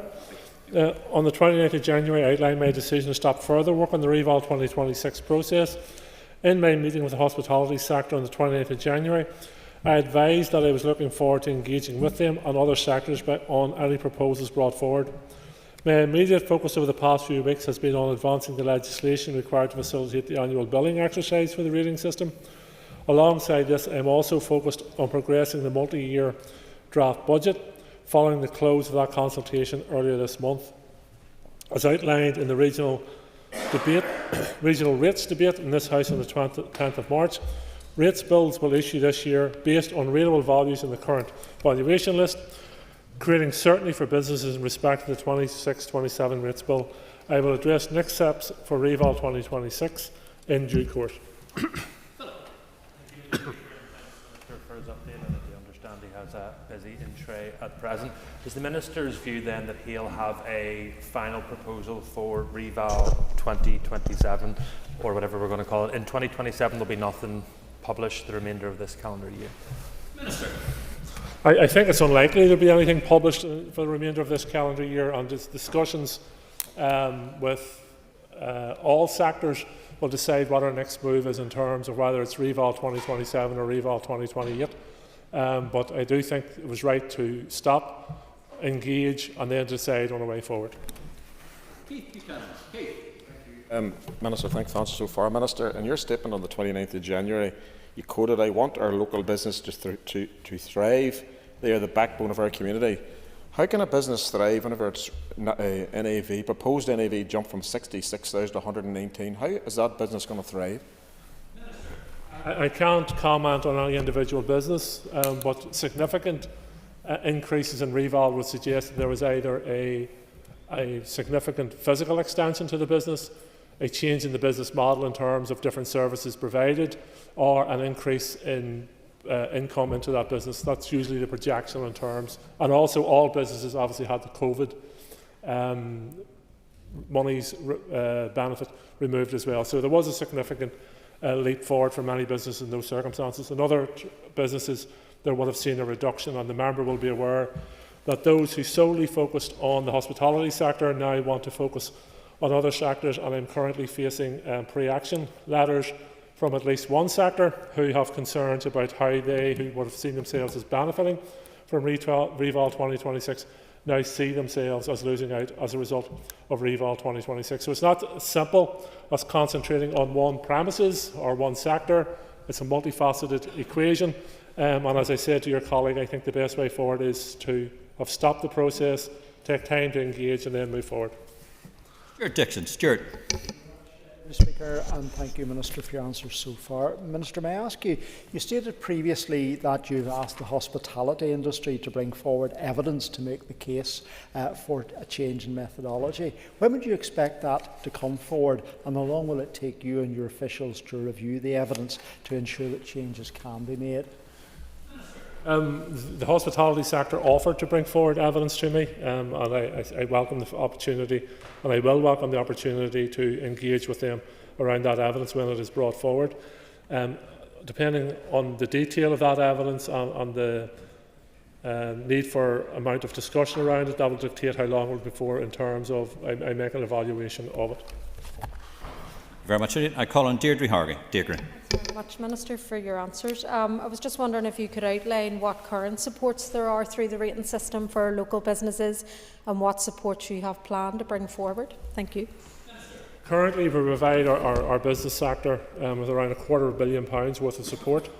Across the whole tax base, 75% of non-domestic properties are currently entitled to some form of rates relief. The current small business rates relief scheme supports almost 30,000 businesses with discounts of between 50 and 20% on their rates. I have proposed in my draft budget a fund of around £10 million to further increase support to small business sector. That will also include the hospitality sector and others. Okay. Doug Beattie. Doug. Please. Minister.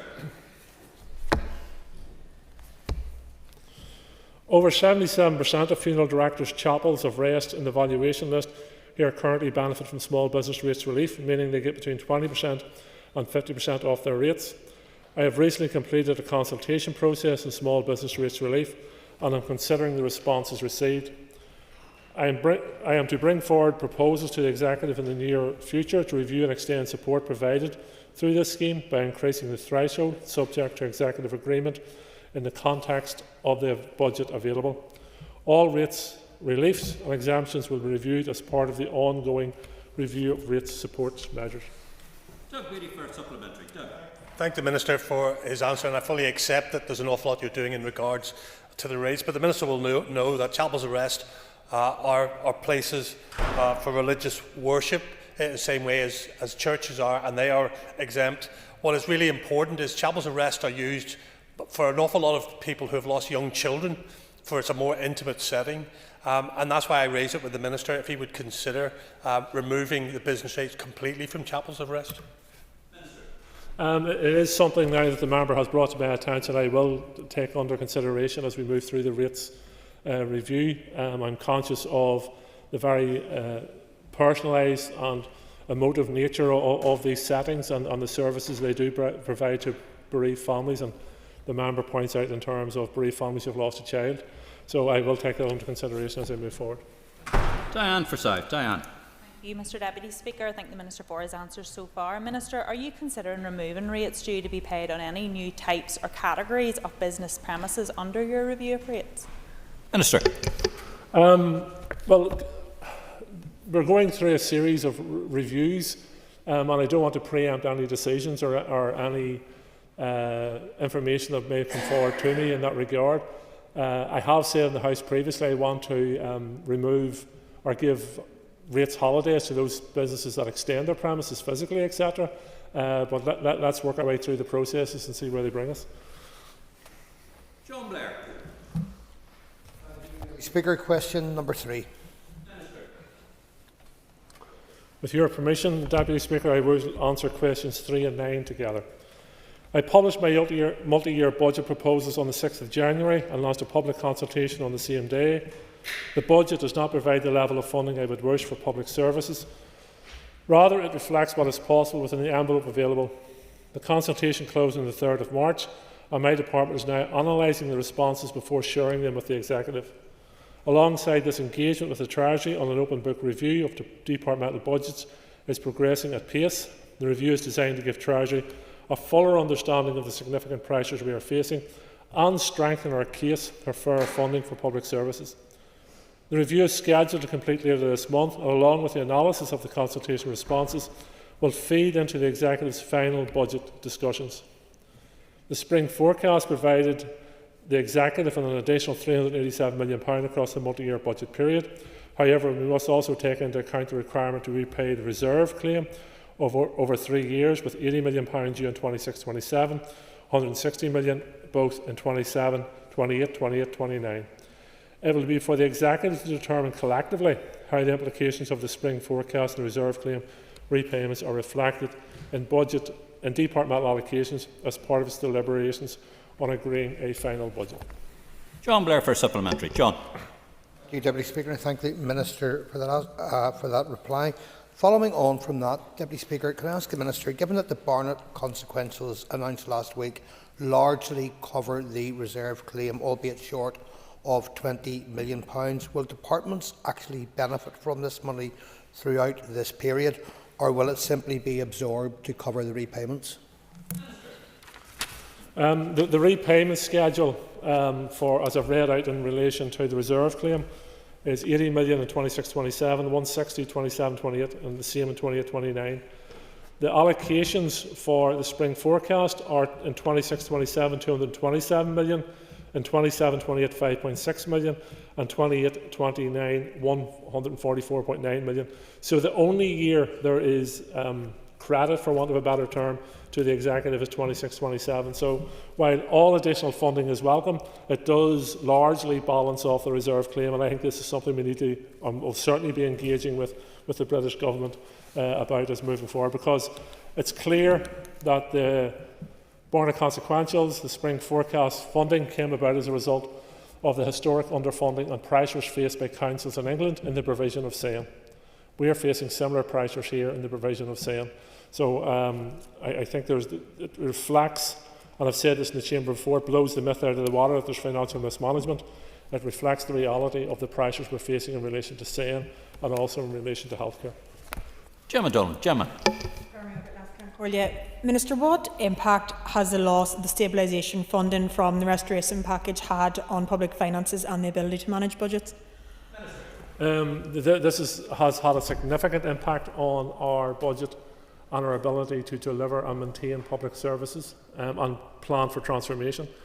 The First Minister, during her contribution, reflected on the fact that Scotland is funded 20% above its need, Wales is funded somewhere in the region of 8% above its need, and the £520 million stabilisation fund went a long way in terms of us being able to not only be funded at the level of need, but just slightly above level of need, to allow us to deliver that transformation and make sustainable public services as we move forward. So I think there's a very firm argument to be made in relation to the restoration of what was known as the stabilisation package, which was around £520 million per annum. Matthew. Speaker, Minister, you acknowledge that in financial year 26-27 there will be a £100 million, you use the term credit, i.e. the amount of repayment will be significantly lower than the amount additional from the spring statement. So, given that difference, given that as additional money to the executive, can you be specific as to what you're going to use it for? If you aren't going to use it for energy support, which the First Minister didn't think was a good idea a little while ago, and if you aren't going to use it to supplement local growth money, Finance Minister, that is additional money for the executive. Can you be specific as to how it's going to be spent?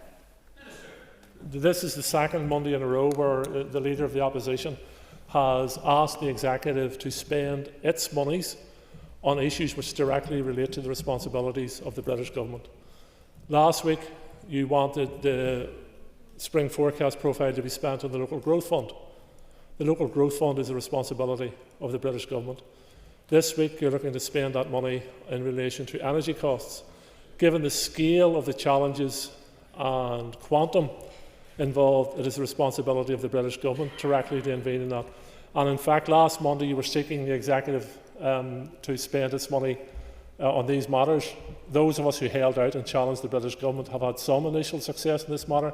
I'll be meeting the Chief Secretary of the Treasury later this week. I'll begin emphasising the need for the British government to provide proper funding for all those hard-pressed workers and families in relation to energy costs. What will we be spending this money on? We'll be spending on frontline public services for what is the reason we were given the money for. Paul through. Paul. Question number 4. Minister.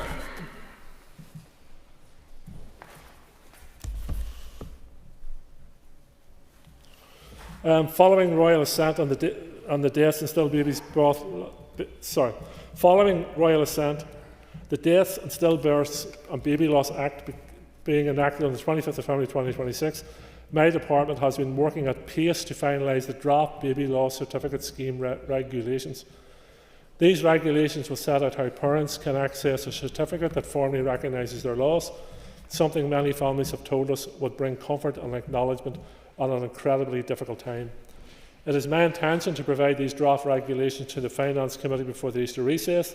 If the Assembly's scrutiny and approval processes proceed without delay, I am hopeful that the Assembly will be able to consider them by the beginning of May 2026. I remain committed to ensuring this scheme is delivered as swiftly and as sensitively as possible, so that parents who have endured such heartbreaking loss receive the recognition and support they deserve. I want to again acknowledge the immense courage of all those who share their personal stories, which helped shape this legislation. Mr. Frew for supplementary. Minister for his answer, and I thank you, Principal Deputy or Deputy Speaker. Given the Minister said May 26 for when the Chamber here in the Assembly will be able to debate this, can I ask the Minister when he thinks that parents who so badly need and want these certificates will be able to obtain one, and will there be some sort of awareness campaign around obtaining a baby loss certificate? Minister. I would hope that we would be able to have the scheme open to applications in around June time. And certainly I will look at options in relation to raising awareness of it. Though I think, given the debates we've had in the Chamber and the media attention on this subject, there is growing, and the groups, the baby loss groups who have been Trojans in this matter, have certainly raised awareness of it as well. But if there's further we can do, I'd certainly take a look at that. I want to thank the Minister for his answer in relation to this and for the update in relation to the timeline, because it is very important that parents who want to access a baby loss certificate can do so. Can you confirm that the baby loss certificates will be available in terms of the retrospective element, with no time limit on the years to be included, given that we have been contacted by parents who have lost babies 20 years and more ago, but who want the existence of their child to be acknowledged? Yes, and it's quite apt that we're discussing this just the day after Mother's Day, and the loss of mothers and all the family who have lost a baby in these circumstances is heartfelt forever. So I will be, in terms of the regulations I'll be bringing forward, ensuring that there will be no time limit on when, from the loss of the baby right through to the application for the certificate. I know this caused some anxiety when it was first introduced in England, and whether this is a loophole or whatever it may be, they've corrected it there. So I want to, from the outset, in terms of the regulations, ensure that we get this right from the outset. Mr. Speaker. Thank you. Minister.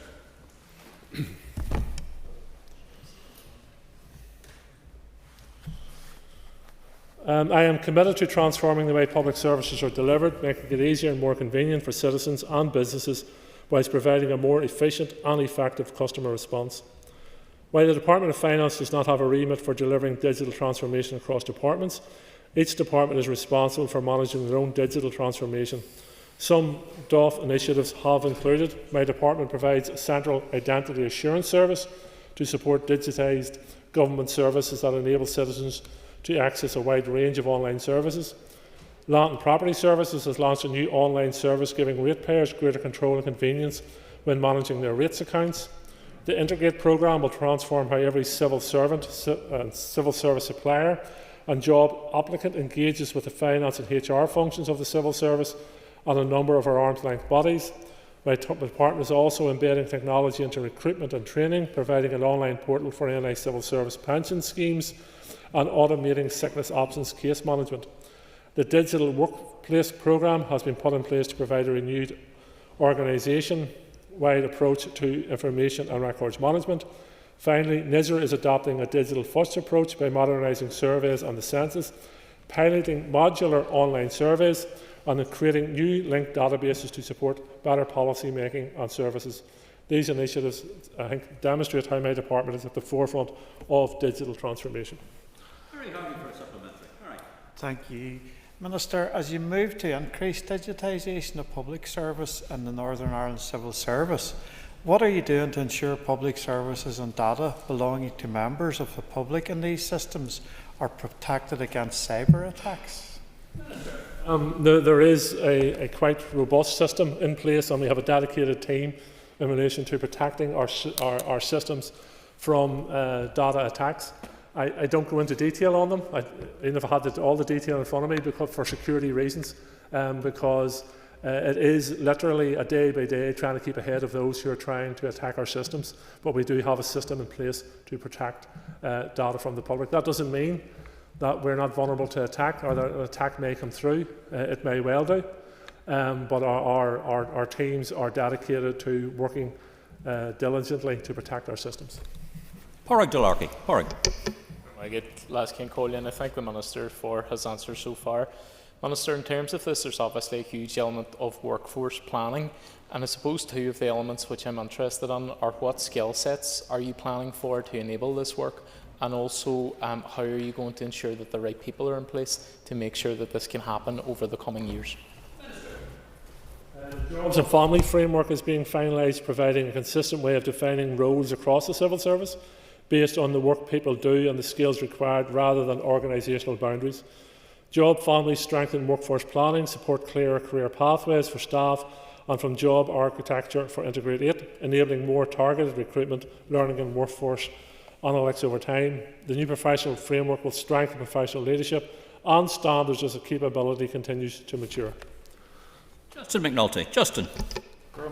I thank the Minister for his answers thus far. Minister, MIT recently found only 5% of companies who have invested in AI have had a return on their investment. How confident are you that the civil services use of AI will be value for money, and what steps have you taken to ensure this is so?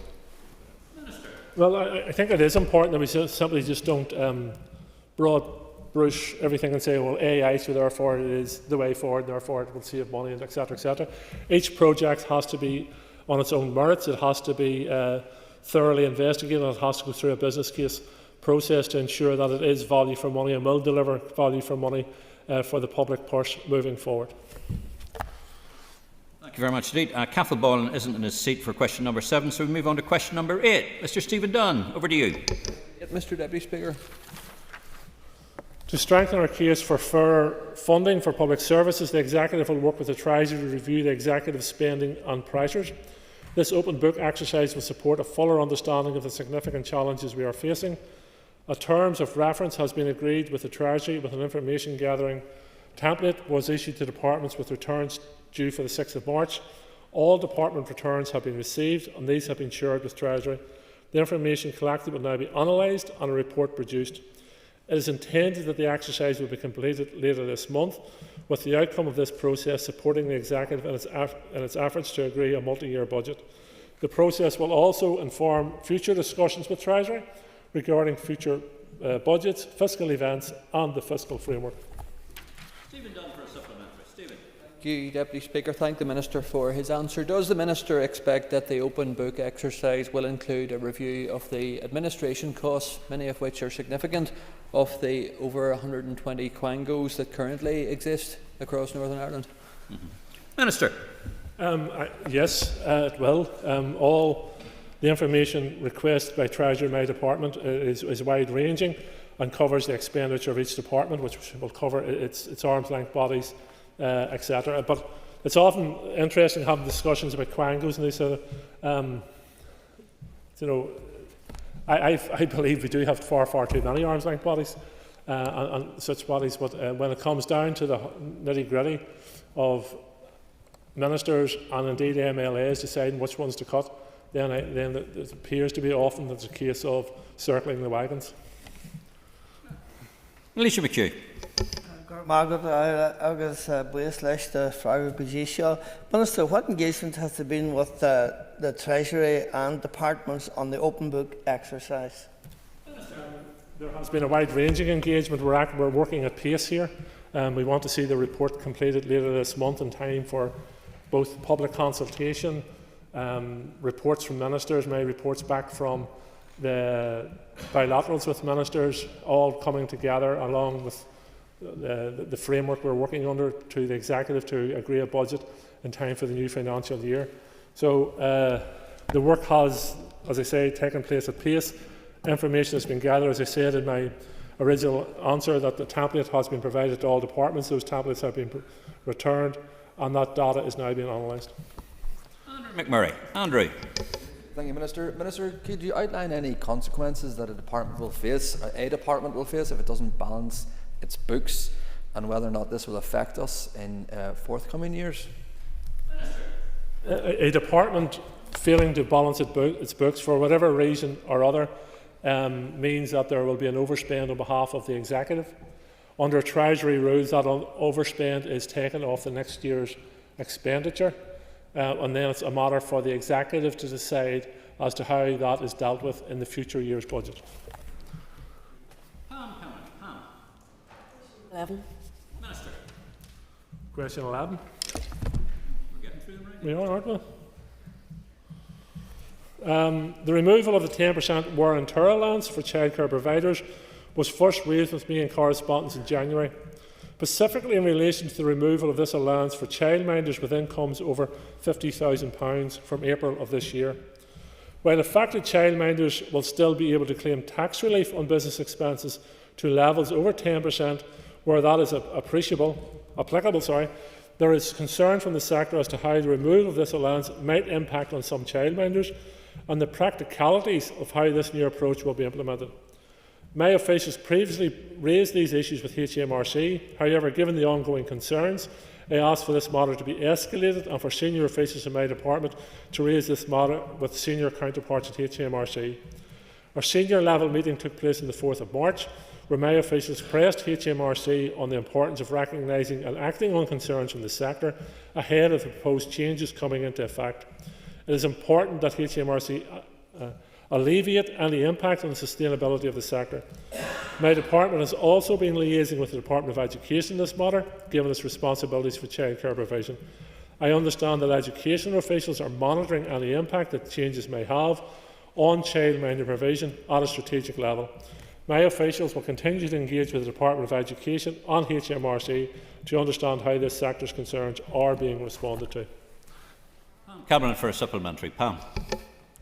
Speaker, I thank the Minister for his answers so far. Has the Minister engaged with the Economy Minister on the need to assess how this tax change may be affecting the childcare sector and the many parents across Northern Ireland who have seen childcare costs increase or settings close? So will the Minister revise his proposal to impose a real-time cut to childcare allocation in his multi-year budget? The lead for childcare in the Executive is the Department of Education.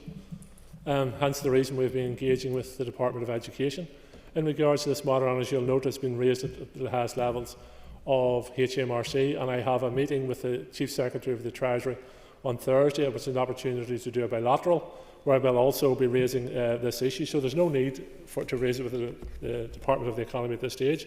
I have set out budget proposals within the framework in which I'm operating. None of the departments have received the level of funding I would like them to receive. I have delivered what I believe is capable at this stage, but the final decision on the budget is a matter for the Executive. Thank you. Nuala McAllister. Nuala. For his answer so far, Minister, constituents have already been in touch with many MLAs, both childminders and parents who are concerned that this will result again in an increase in fees so that the sector feels more sustainable. But have you had discussion with HMRC around the amount and numbers we're talking about who might be affected here in Northern Ireland? And if not, will he undertake to actually have that discussion with HMRC so that we can have a true assessment of the amount of people that this will affect? It's worth reminding ourselves that while affected childminders will still be able to claim tax relief on business expenses to levels over the 10% where that is applicable. However, there is concern in the sector. So I recognise the concern in the sector, hence the reason why my officials have been engaged with HMRC around this, hence the reason why the Department of Education are monitoring this at a strategic level, and hence the reason I will be engaging with CST about this on Thursday. Calling Diane Dodds, and Diane, you've got 1 minute and 30. Question number 12. Thank you.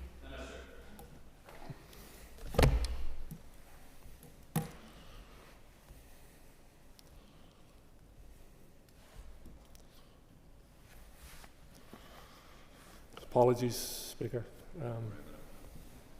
Happens to all the best of us, Joe. To strengthen our case for fair funding for public services, the Executive will work with the Treasury to review the Executive's spending and pressures. This open book exercise will support a fuller understanding of the significant challenges we are facing. Each department will have a crucial role to play.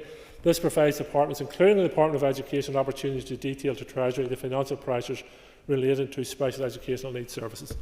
Diane, 30 seconds. Supplementary. Thank you. Minister, will the open book exercise also look at the sheer waste of public money? questions that I have, or answers that I've received from the Health Minister indicate a £17 million has been given to the contractor of the maternity hospital because of time delays. This is an inescapable and inexcusable waste of public money. 5 seconds, Minister. As I've said to the member before, I expect efficient, effective delivery of public services from all ministers. Thank you very much indeed, Minister. That ends the period for listed questions. We'll now move on to 15 minutes of topical questions. Matthew O'Toole, over to you. Mr Deputy Speaker, Minister, I'm afraid earlier on you said something that was quite remarkable to me. You said that neither economic inactivity nor energy costs were the responsibility of you and the Executive. You said they were solely the responsibility of the British Government. I couldn't say more often I agree with you. We want to see as much money as possible from the UK Government. I agree that the UK Government needed to support the Executive given the scale of the global oil shock, Minister. But what I hear from you and others hear from you repeatedly is that everything is always somebody else's responsibility. So, specifically to that, Minister, can I ask, accepting that the UK Government needs to provide financial support on oil costs, why didn't you and your Executive colleagues work in the background over the past fortnight on the design of a scheme and what it would look like? Was that your responsibility or was it someone else's? Minister, over to you. If the member would listen to what I say instead of hearing what he thinks I said, then the world would be a better place. At no stage have I said that energy is not the responsibility of the Executive. At no stage have I said economic activity is not the responsibility of the Executive. I said the Local Growth Fund is the responsibility of the British Government, and it is. I said the scale of the costs in relation to the energy are at such a scale that they're a responsibility of the British Government. That is what I said. The Hansard will reflect what I said. We have spent this last number of weeks engaging with the British Government around their responsibilities to fund a scheme.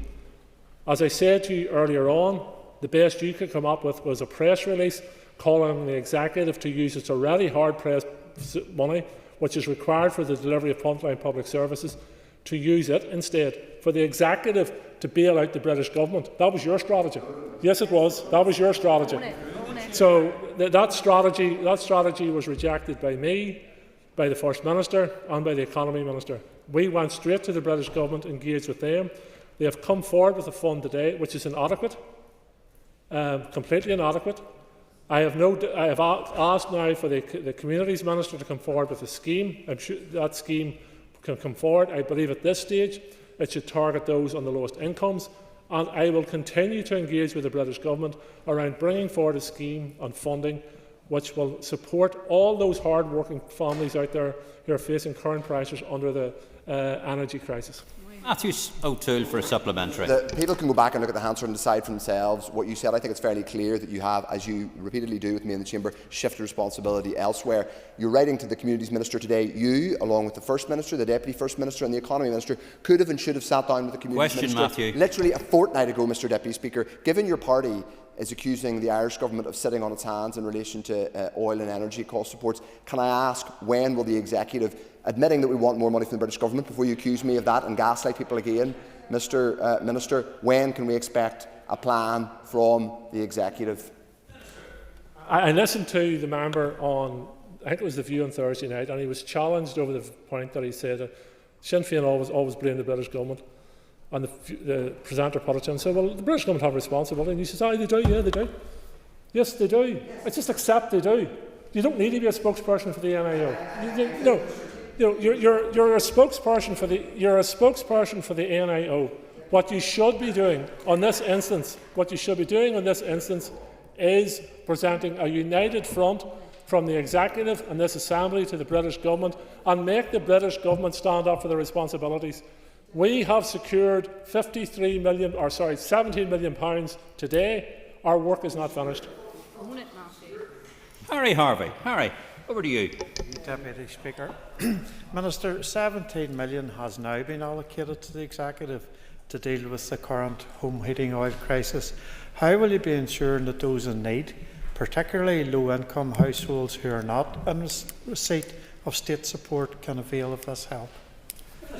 I have written today to the Communities Minister asking him to bring forward a scheme to support, at this stage, those on the lowest incomes, given that if you divide the money up, it's about £35 million across the £500,000 properties that currently use oil-fired central heating in this jurisdiction. I think the sensible thing to do at this stage is to target those on the lowest incomes. The person best placed to do that, in my opinion, is the Communities Minister. Harvey for a supplementary. Harry. Minister, how quickly can the public expect to see this support reaching? Thank you. Well, I can assure you that I will work along with the Communities Minister where needed to bring this scheme forward, but the Communities Minister must firstly bring forward proposals to the Executive, then achieve executive agreement in that matter. I think that can be done quite quickly. Sinead Ennis. Sinead.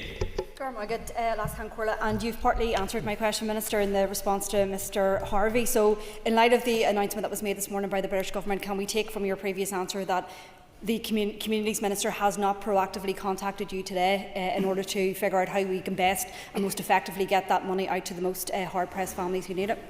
I've had no contact as yet from the Communities Minister, but as I said, once the announcement was made from the British Prime Minister, I contacted the Communities Minister asking him to bring a scheme forward.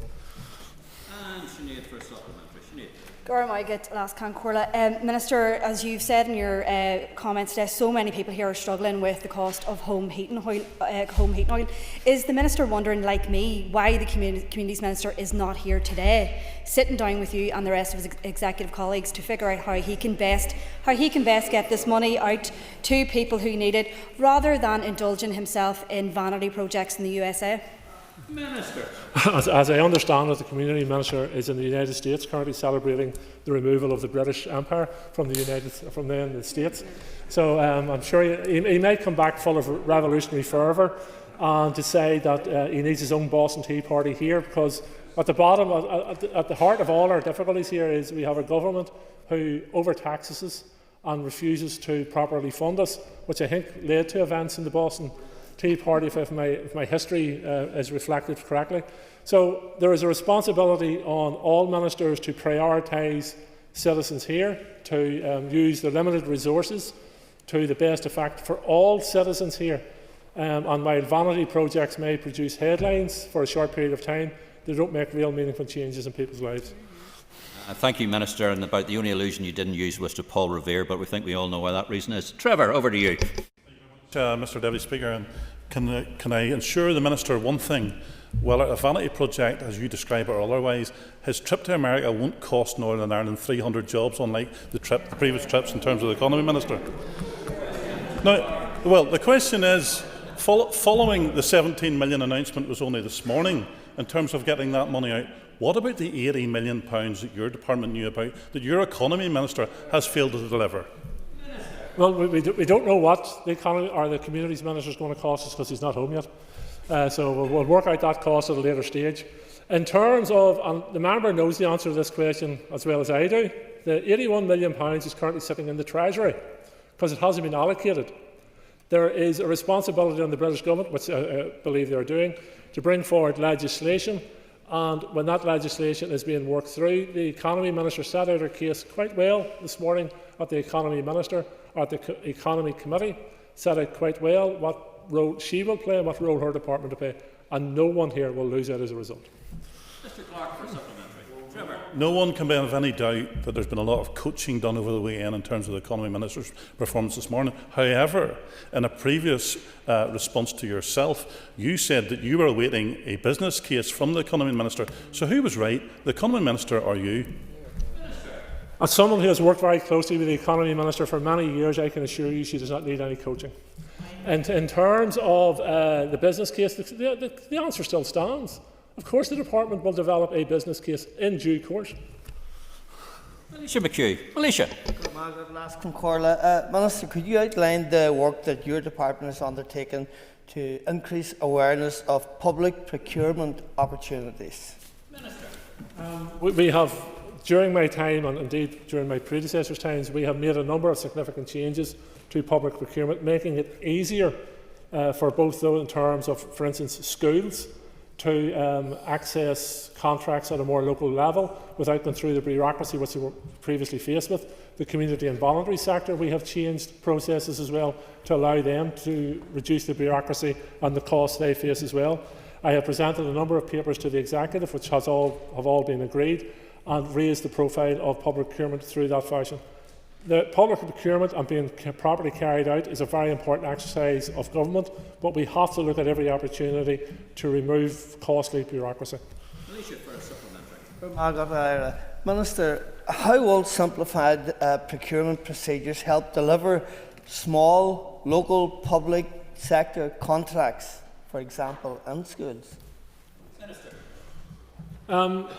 Schools is a good example of public procurement and how it had previously become very weighty paperwork, bureaucracy, schools having to seek various contracts, etc. We have changed that, and I'm not sure that has filtered down into the school network, because I still have principals approaching me saying, oh, we had to jump through several hoops to get, say, a door fixed or a banister fixed or painting works carried out in the school. And I'm saying, no, that shouldn't be the case anymore, because the rules have changed, and they've changed for your benefits.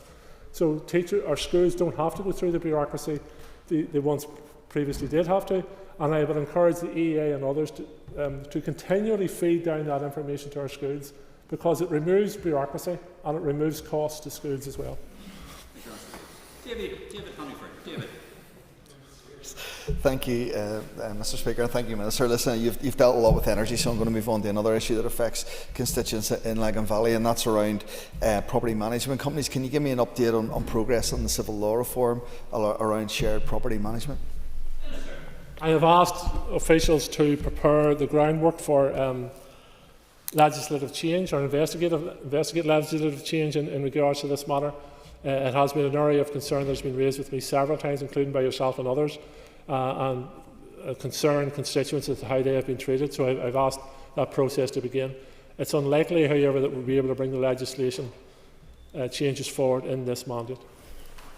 David Honeyford for a supplementary. David. Thank you. There's real frustration at this, Minister. The length of time it's taken, this has been ongoing for a while. I give evidence to that panel that was there at least a year ago, or maybe more than that. So, I've got properties, Lisburn Square, Mackerlave area of Lisburn, and people living in houses and been held ransom by property management companies. So what advice do we pass on? What do we give them that they're effectively powerless in their own homes? Is there any way we'll see change much quicker than that?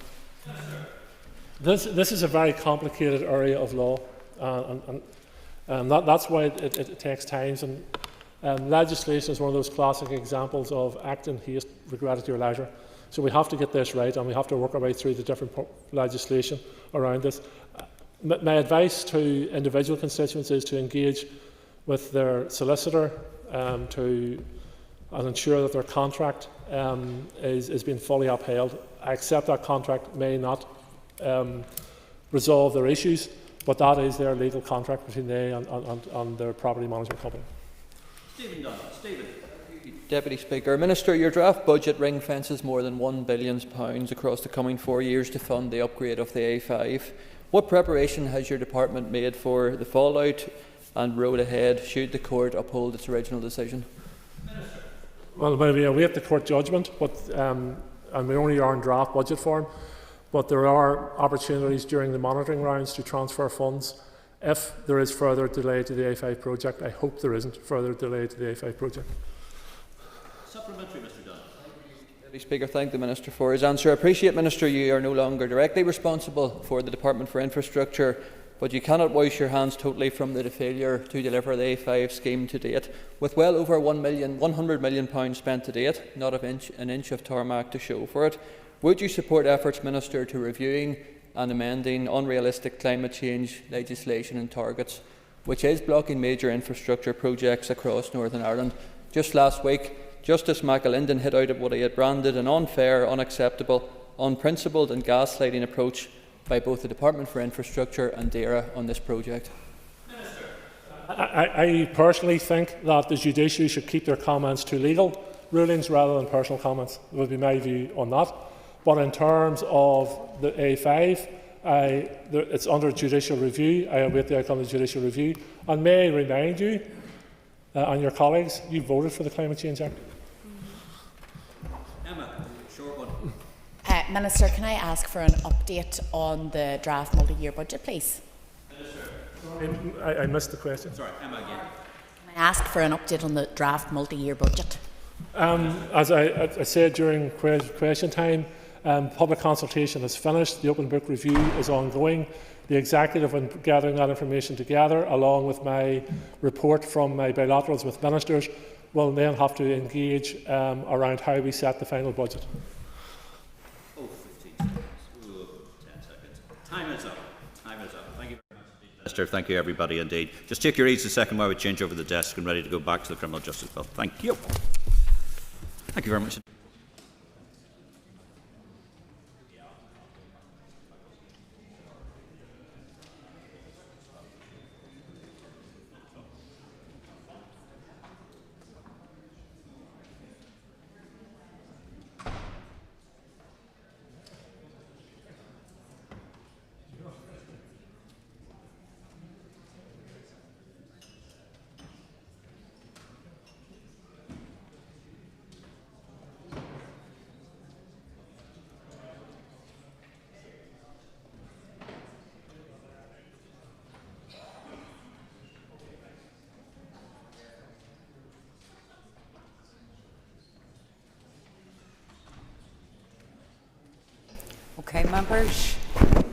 Okay, members, we are returning to the Justice Sentencing Bill, and our next speaker is Emma Sheeran. And I welcome the opportunity to speak on this debate today. We will be supporting the second stage of the sentencing bill coming through, and I suppose support the bill in principle, but we would have some reservations about specific elements of it, some of which have already been touched upon by other speakers. We need to focus on deterrence of crime. And I think that needs a holistic approach from across government. We need to look properly at the causes of crime, and we know that the research tells us that often the risk or the fear of being caught is as an effective tool in preventing crime as longer sentencing, and I think that's something that needs to be considered and will be discussed obviously as this bill makes its way through the committee stage.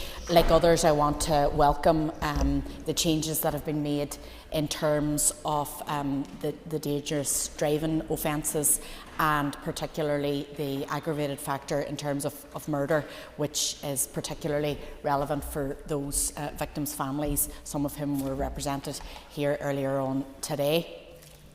I think we had concerns, and I welcome the comments made by the Minister earlier that she wishes to introduce some more hate crimes as part of the regulations stage that she has stated will not require legislation, and I'm glad to hear that, because I think there was a significant gap, particularly in terms of sectarianism and a proper definition of sectarianism, and I think it's key that we consider that, particularly given the history of this country and the fact that sectarianism was used as a tool to divide people here, and it's something that we need to be cognizant of.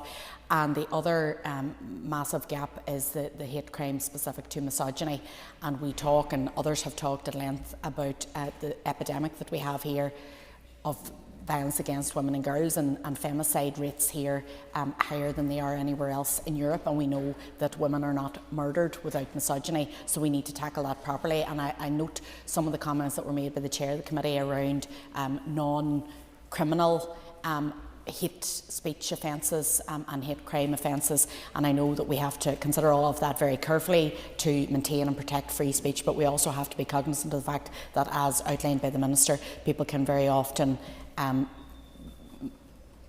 commit multiple offences in the run-up to a murder, and those are often displays of that hatred and those discriminatory thoughts. So I think it's important that we give this the due consideration that it deserves. Particularly important that we look at the causes of crime: poverty, addiction, people who are on the outskirts of our society and who oftentimes require support and sympathy and empathy and compassion. And I think that's something that we should be prioritising, as opposed to looking at this all of the time through the judicial system. And I welcome the opportunity to do that as this makes its way through the House. Gormila Magat. Thank you, Emma. I now call on Maurice Bradley. Deputy Speaker, and I'd like to speak generally to the bill. The Democratic Unionist Party welcomes the opportunity to contribute to the second stage of the Criminal Justice Bill. Public confidence in our justice system depends heavily on the credibility of sentencing. Victims and the wider public must be able to see that serious crime is met with appropriate and proportionate consequences. There are a number of elements within this bill that will command broad support across the Assembly. In particular, the provisions commonly referred to as Charlotte's Law represents an important recognition of the ongoing trauma experienced by families in cases where offenders refuse to disclose the location of a victim's remains. Ensuring that such behaviour is treated as an aggravating factor in sentencing is a welcome step in acknowledging the suffering of those families. The 30th of March this year will see the 25th anniversary of the death of 22-year-old Jill Bradley, a close cousin, much more like a niece, killed when a drunk driver crashed into her car. A beautiful girl who had just qualified as a teacher and an only child. Her parents were denied seeing their daughter married and also denied the pleasure of holding a treasured grandchild. Therefore, I welcome measures aimed at strengthening penalties for both serious driving offences, which will also be welcomed by many across Northern Ireland. Too many families have been devastated by dangerous and reckless behaviour on our roads, and it is right that the law reflects the gravity of those offences. We also recognise the intention behind the creation of a specific offence relating to assaults on public workers. Violence or abuse directed at individuals who are simply carrying out their duties is unacceptable, and the law should provide appropriate protection. However, as the Assembly considers the principles of the bill, it is important that several issues are carefully examined as the legislation progresses. Sentencing reform must be considered alongside the practical realities of the justice system. Changes that increase sentences or create new offences will have implications for prison capacity and resources across the system. Perhaps now we will see progress in a new prison at Magilligan, something which has been mooted since I came here in 2016 but has never materialised.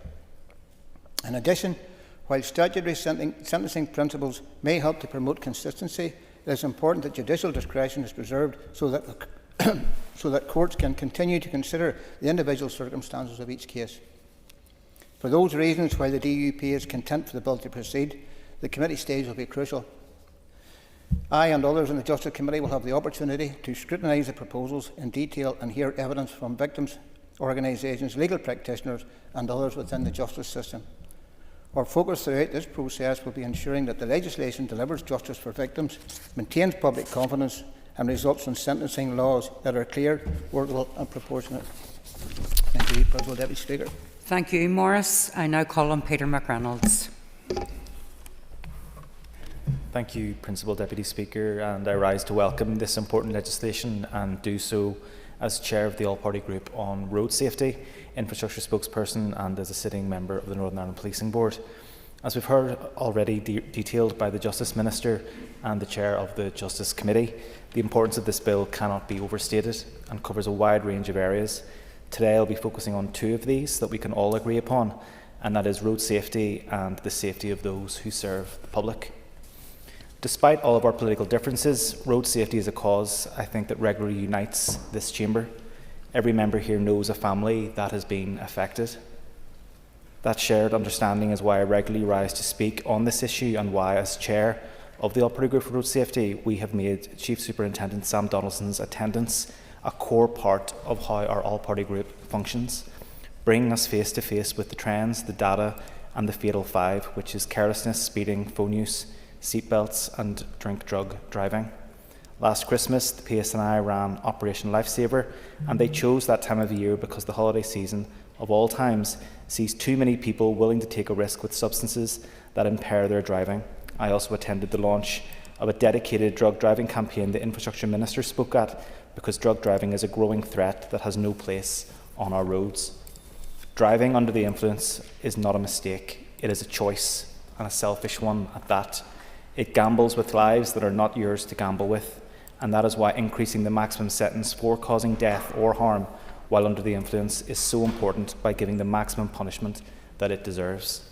I welcome that, and for those who repeat such a dangerous and terrible offence, the bill will also include provision for a possible life sentence, which I believe is entirely appropriate because we simply cannot allow those willing to gamble with the lives of others to remain on our roads. I say that because behind every one of these cases is a family that did not choose to become campaigners. They were made campaigners by loss, and I pay tribute to the Dolan, Gallagher and Carraher families for the persistence and courage they have shown over the years. I now turn my attention to another focus of the bill, the new penalties for attacks on those performing public services. Our blue light workers run towards the emergencies that the rest of us run from. When they are attacked, the harm does not end with them. It ends with the next person who dials 999 and finds one fewer officer or one fewer paramedic able to respond. We ask everything of these workers, Principal Deputy Speaker, and this bill seeks to reflect what we owe them in return. Additionally, the sentencing bill goes further and extends to those working in retail and hospitality, something I think that all of us can fully get behind. Principal Deputy Speaker, the bill before us today sends a strong message that crime against anyone working in a public service will not be tolerated, and that should be welcomed by all in this chamber. I hope that members across the chamber will join with me in supporting this bill, the changes it proposes and the difference that it will make for everyone. Thank you. Thank you, Peter. I call on Philip McGuigan. Good. And while my colleagues have spoke to the totality of the bill, I want to speak today just very exclusively on an issue of gambling addiction and how that could be affected by the progress of the bill in a positive way. So I'm speaking today as chair of the all-party group in relation to reducing harm related to gambling. So, I mean, the very real link between gambling addiction and criminal offending. There is a very real link between gambling addiction and criminal offending. For some people, gambling harm doesn't just end with financial loss. It can spiral into crimes such as fraud, theft, embezzlement, often committed out of desperation. These are crimes not committed by hardened criminals. Very often they are ordinary people whose lives have unravelled as a result of addiction. So if we're serious about building a justice system that prioritises rehabilitation and reduces offending, then we have to be honest about the factors that lead people to the courts in the first place. And the evidence in relation to gambling addiction is pretty clear. Data from the Gambling Commission shows that around 1 in 6 people classified as suffering from gambling addiction say they have committed a crime as a direct consequence of gambling. Here in the north, the problem is particularly acute. Around 3% of adults meet the threshold for gambling addiction, and 14% of people who gamble say they have bet more than they can afford to lose. So these are statistics, but they are people and also real consequences. We have seen cases locally where employees have stolen from their workplace to cover gambling debts, believing that one more win will allow them to repay the money. And we regularly read in the local papers of cases where individuals have accumulated large personal debts through online betting before resorting to fraud in a desperate attempt to keep up repayments. These aren't isolated incidents, and they are fast becoming nearly a weekly occurrence in our local newspapers. They're examples of how addiction can push people into behaviour they would previously never have contemplated. Gambling companies are making enormous profits while deploying increasingly aggressive tactics to keep people gambling. Free bets, free spins, VIP schemes, loyalty programs designed to reward the biggest spenders. These incentives aren't aimed at the occasional gambler. They are aimed at people who are already vulnerable.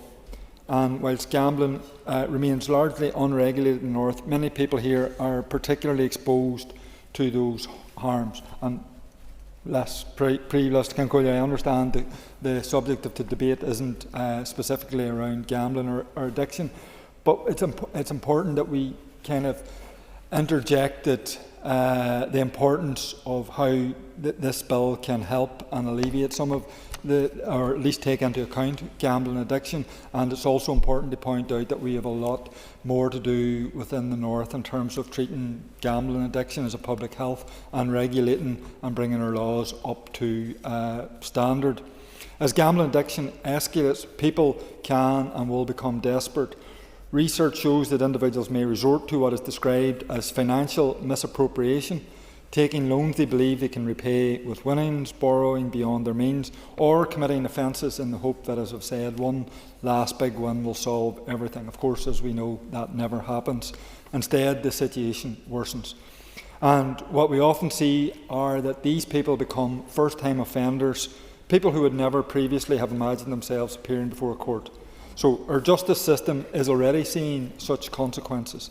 In 2023, the Probation Board for the North reported that 4% of its caseload self-declared gambling as a problem. More importantly, the board also believes the true figure is likely to be higher. Shouldn't be a surprise to anyone. Gambling addiction carries enormous stigma, and people are often ashamed to admit it, even when it is the underlying cause of their offending behaviour.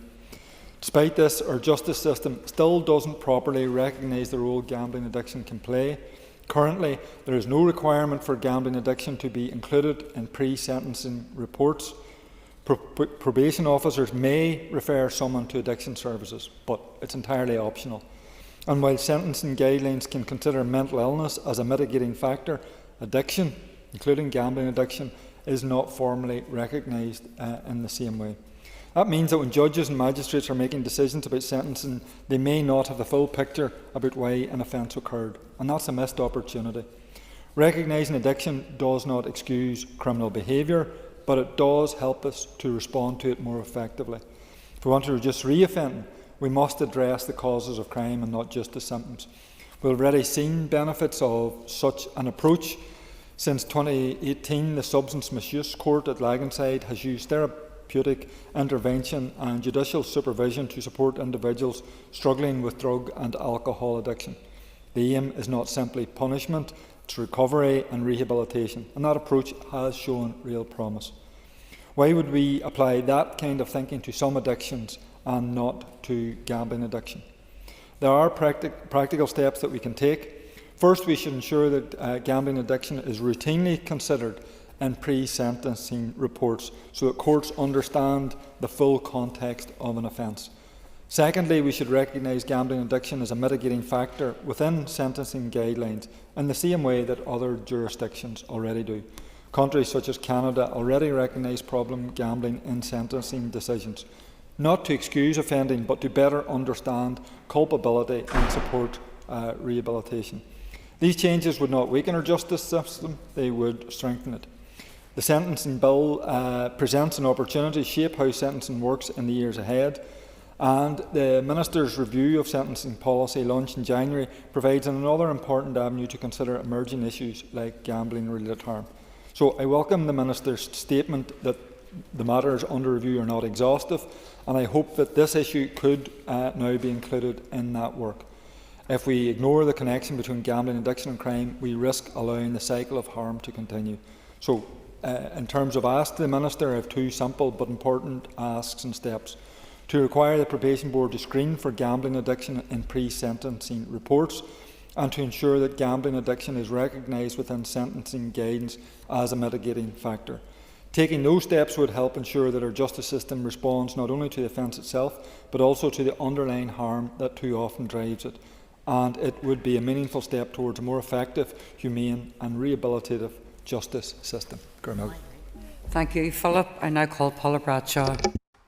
Thank you, Principal Deputy Speaker. Before I make my remarks on the substance of the bill, I would like to acknowledge the collegiate and positive nature of this debate today, given the very sensitive nature of the matters that it covers. Principal Deputy Speaker, I'm speaking today as a member of the Alliance Party, but also as an elected representative for South Belfast and one of my party's spokespersons on executive office matters, with particular reference to equality and race relations, and therefore will be focusing my remarks specifically on Part 6 of the bill. So I very much welcome Part 6 as it introduces provisions that will allow the courts to treat certain types of offending more seriously through the use of statutory aggravators in sentencing, and I believe that this reflects one of the most important recommendations arising from Judge Marinen's review of hate crime legislation.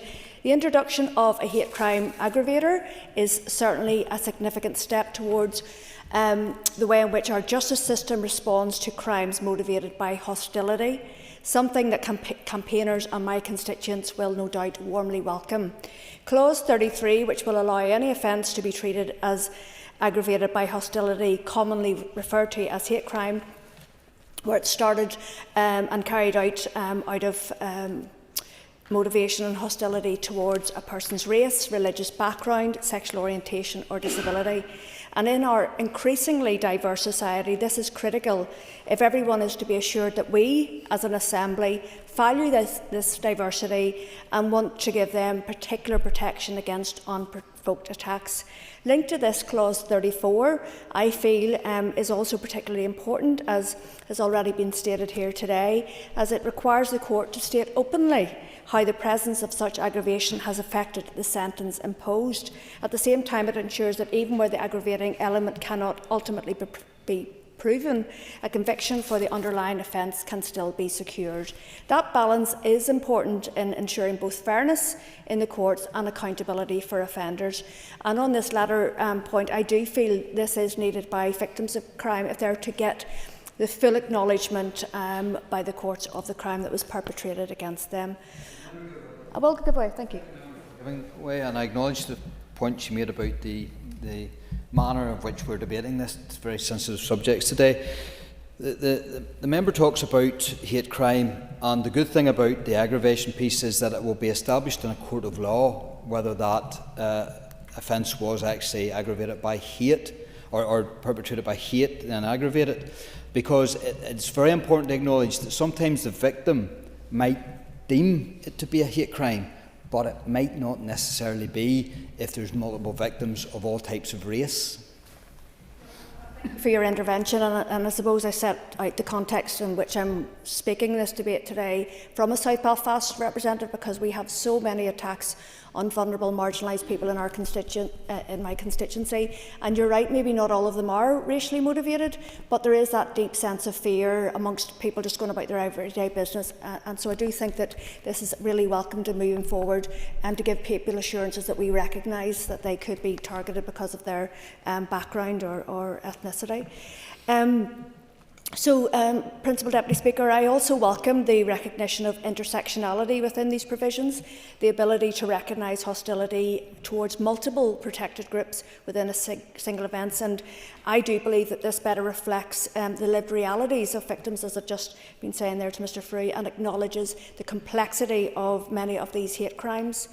Moving on then, these measures, I believe, are not simply a technical change to sentencing practice, but rather they represent a strengthening of protections for many of the most vulnerable people in our society, and should act as an important deterrent to those who would target others because of who they are, ensuring that both the gravity of the offence and the harm caused are fully recognised in sentencing is a crucial step in reinforcing public confidence in our justice system. And we have all heard from victims of crime, particularly those, as I say, who have been the target of racially motivated attacks that unfortunately are happening at an increasing rate, not least in my constituency of South Belfast. These victims have felt up to now, some of them certainly, that the criminal justice system does not fully recognise the impact of these attacks, not just on them, but on their family circle and their community. Principal Deputy Speaker, we must all recognise that reducing the harm, risk and vulnerability associated with hate crime, whether this is merely racist graffiti on a wall, but can span then into intimidations of families out of their home. This is more than sentencing alone. It is about ensuring that our communities feel safe and that people across Northern Ireland can live free from that intimidation and fear. Principal Deputy Speaker, it is also important to acknowledge that there are discussions about expanding the list of protected groups. For example, transgender people are, by some measure, 2 to 4 times more likely to experience assault than the general population. However, the bill, as it currently stands, will not be including them as a protected group. Give way? No, you're all right. Sorry, I thought you were going to indicate there. Apologies. So while it is important that the bill progresses to deliver the protections it does contain, it is nevertheless frustrating that agreement could not be reached to extend those protections further in the face of such clear evidence of vulnerability. My party believes... Yeah, go ahead. I thank the member for giving way.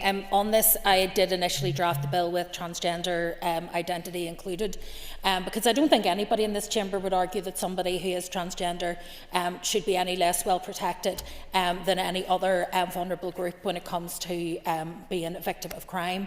Initially that was agreed by 3 of the 4 parties in the executive. Unfortunately, to date, we have not had agreement by the 4th party, which is why it's not included in the face of the legislation as introduced. But I haven't given up yet on the fact that with more engagement, and it was clear that the door was still open for that engagement, that we may actually be able to bring an amendment with executive approval that would address that, and that would obviously be the ideal circumstance for that to happen. I want to provide the reassurance around those who may have some concerns in that regard that there is no implication here in terms of the Supreme Court judgment or any of the other factors that we've heard debated. When it comes to hate crime, it is simply about individuals who are being attacked because of hostility. Thank you, Justice Minister. And I think that the Chair of the Justice Committee did point to that, in that nobody should be targeted because of who they are. And I think that that's the fundamental of this. And I do hope that the Justice Committee does consider all targeted groups as part of their scrutiny process. So, Principal Deputy Speaker, another issue that has been raised, including during scrutiny at the Executive Office Committee recently, and that relates to the absence of age as a protected characteristic. Obviously, we've been recently looking at gaps in equality legislation, and it's something that we ourselves are hoping to pursue and see some progress in the future on. But I do think it's important to recognise the developments in this area that have taken place since that review of Judge Marnin, in particular the vulnerability aggravator contained within the Adult Protection Bill, as this may address many of the concerns relating to crimes against older people. While I do feel it is important that we raise it in the context of this debate, we should, of course, also ensure that appropriate protections exist, while being mindful of not creating a duplication in law, which can cause confusion rather than clarity. Moving on, Principal Deputy Speaker, I believe that Clause 36 is also significant in this regard, as it provides for increased sentences where an offender knew or ought reasonably to have known that the victim was vulnerable. The court must explain how that vulnerability has affected sentencing, provided it is not already an element of the offence itself. Again, I feel that victims will appreciate this explanation, forming part of the case proceedings as a way of acknowledging what they have gone through. Importantly, the bill provides a clear definition of vulnerability, including children and individuals whose ability to protect themselves from violence, abuse, neglect or exploitation is significantly impaired. Principal Deputy Speaker, this approach also has a practical benefit. It will enable the criminal justice system to record and track offences, including vulnerable victims, more effectively, helping to better identify patterns of offending and ensure that resources are better targeted towards prevention and protection in the future. Part 6 of the bill represents an important development. It will strengthen sentencing, improve the responsiveness of our legal system and provide greater protection for those most at risk of being targeted by crime. For those reasons, it is important that the bill is allowed to progress today. Doing so will demonstrate that these institutions can act decisively to strengthen protections, support vulnerable people and deliver a justice system that better reflects the values of fairness and equality that we all share. In closing, Principal Deputy Speaker, as a South Belfast representative, I do want to acknowledge the loss of Peter and Niamh Dolan, of their precious son in my constituency. I think of that tragic event every time I pass its site, and I sincerely hope that the provisions in this bill that support their campaign will give them some comfort today. Thank you. Thank you, Paula. I now call Claire Sugden. Thank you, Principal Deputy Speaker. Sentencing is one of those issues that people feel very strongly about. When a crime is committed and harm is caused, particularly where there has been a death or very serious harm, one of the first questions people ask is whether the sentence truly reflects what has happened to the victim and to the victim's family. Often that is what people mean when they say they want justice for those who have been hurt by the crimes of others. When I was Minister of Justice, I spent a lot of time thinking about sentencing and how it works in practice. Sentencing serves several purposes. It's punishment, it's intended to act as a deterrent, it should provide an opportunity for rehabilitation, but ultimately the sentence imposed by the court should reflect the seriousness of the crime that has been committed and the harm that has been caused. However, sentencing cannot be looked at in isolation.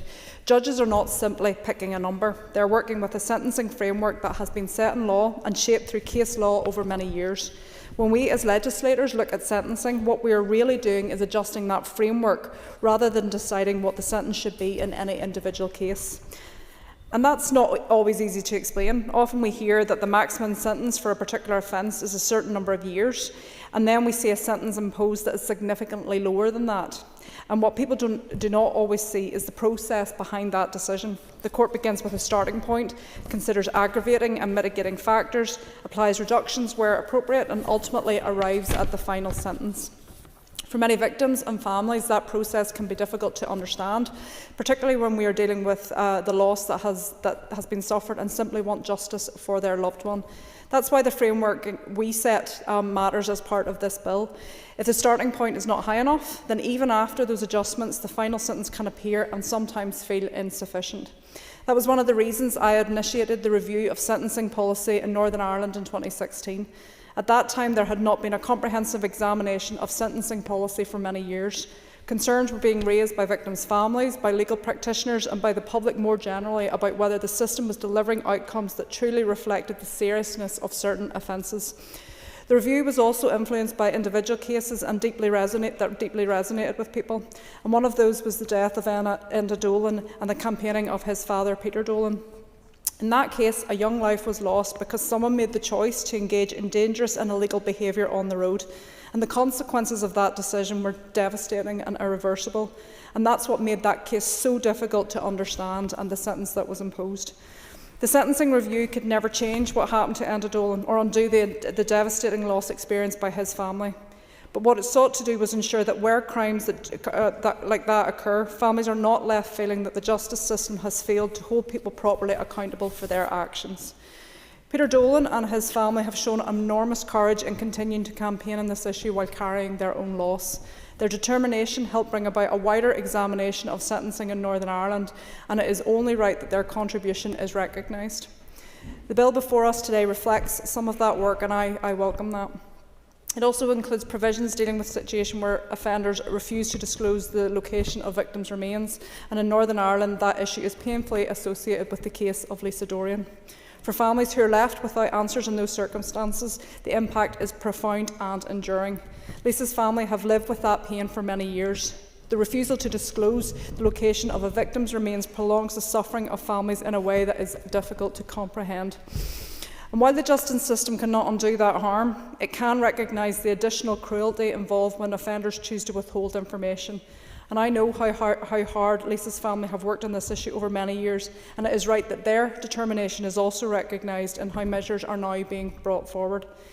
This bill also creates a specific offence of assaulting a public worker, and that is something that I very much welcome, because too many people who provide services to the public experience abuse or violence simply for doing their job. Healthcare workers, transport staff, retail workers and many others can find themselves on the receiving end of behaviour that should never be considered acceptable. Public workers should be able to do their jobs without facing intimidation or violence, and it is right that the law reflects the seriousness of that conduct.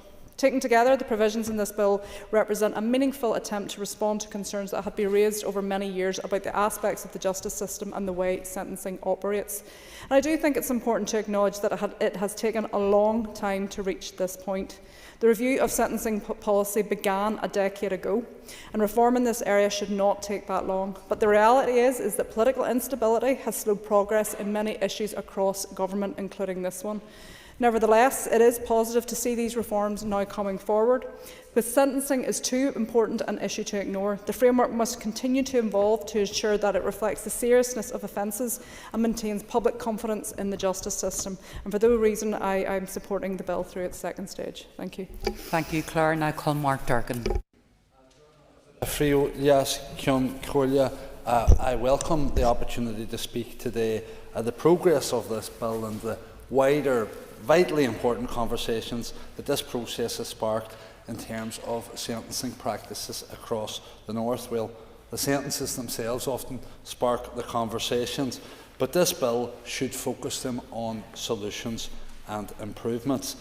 I fully acknowledge that the judiciary is tasked with handling complex cases, weighing multiple factors when passing a sentence, and doing so within what is often a challenging and tightly constrained legal framework.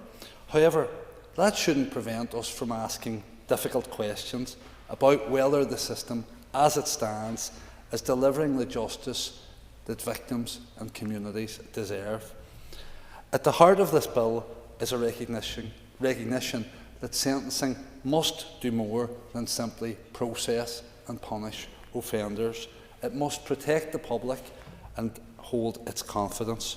Crucially, though, it must act as a real deterrent. Too often, when sentences are reported, particularly on the court pages across social media, the reaction from the public is understandably one of anger and disbelief, with many feeling that serious crimes have resulted in little more than a slap on the wrist. And one area where that concern is most palpable, in my experience, is around drug dealing, and I have raised this issue with the Minister before. Across communities, in my constituency and beyond, families are living with the devastation caused by drugs. These drug dealers are not just criminals looking to make money. They are, quite frankly, death dealers. They poison communities, exploit vulnerability, fuel addiction, destroy lives, and wreak devastation that filters through generations. Yet far too often, those responsible, they end up appearing before the courts, receive suspended sentences, and increasingly, we've seen over the years, some are even given anonymity orders, granted protection in the midst of their crimes. They return to the same streets, the same communities, they peddle the same poison. The cycle continues. The maximum sentence for drug dealing here is already 14 years. The law provides the courts with the power to impose serious penalties, but the reality is that such sentences are very rarely, if ever, imposed. Perhaps it's time for us to examine whether there should be a higher minimum sentence for serious drug dealing. Yes, thank the member for giving me. Will the member also agree that the lightness of those sentences, and indeed the anonymity afforded to some people in court, does feed the narrative that in fact they are some sort of agents for the police? Thank the member for his intervention. There's all sorts of suspicion and speculation around the reason why punishment isn't more severe in many cases, and more than eyebrows are raised at the apparent leniency of many of the sentences received. But that's right across the whole range of offences, I'm sure, but I've certainly heard people make those suggestions that the member has referred to just now. But I was just on a point there about minimum sentences, and that's something that I think people maybe should consider, but not because we seek punishment for its own sake, but because communities deserve protection, and because the message must be clear. Dealing drugs and destroying lives will carry serious consequences. In this context, I want to pay tribute to campaigner Pauline Dully, a Derry Muller who has turned unimaginable personal grief into determined, that's possibly an understatement, advocacy following the tragic death of her daughter Jasmine. Through her campaign for Jasmine's Law, Pauline has highlighted the devastating human cost of drug dealing, and I acknowledge the engagement that the Minister and others across the Chamber have had with Jasmine with Pauline over the course of the past couple of years. Her campaign reminds us that behind every statistic, every court case, every line of legislation, there are real families whose lives are shattered, and their voices do very much deserve to be heard in this debate. This bill also addresses another area, and members have touched on it, where many families have long felt the justice system has failed them, and that's road deaths and serious injuries caused by dangerous or reckless driving. For families who lose a loved one in these circumstances, their grief is compounded by the sentences which, in, I think it's fair to say, nearly all cases, don't reflect the gravity of the loss. When someone makes the choice to drive dangerously, to drive when they're under the influence of drink or drugs, they do make a decision that puts every other road user at risk. The consequences of that choice don't just sadly often end up being tragic, but they're also entirely preventable. And that's why stronger sentencing provisions within this bill aren't solely about punishment or time that reflects the crime. They're about real deterrence. They're about sending a clear message that such reckless behaviour will carry serious consequences. I commend, like others have, the work done by bereaved families to push for change. The Dolan family are here today. They've tragically lost their son Enda, and in my own constituency, Peter McReynolds mentioned them too, I think of Martin Gallagher's family, who have been tireless in their pursuit of justice, not just for Martin, not just for themselves, but for everyone. To conclude, this isn't just about calling for tougher sentences across the board. It's about ensuring that justice truly means justice. The chance to break the cycle of reoffending and the chance to rebuild lives. Behind every court case is a story. Well, behind every court case, there's more than one story that don't often make the front pages, but that do matter just as much. Someone who needed help but got a sentence instead, perhaps, and I think of the comments of Mr McGuigan, which I thought were excellent in terms of the link between addiction, crime and punishment. Justice must protect the public, yes, but it must also protect the vulnerable, and this is exactly the kind of sentencing reform that we need. Thank you, Mark. I now ask the Minister for Justice to conclude and wind up the debate on the motion. Minister.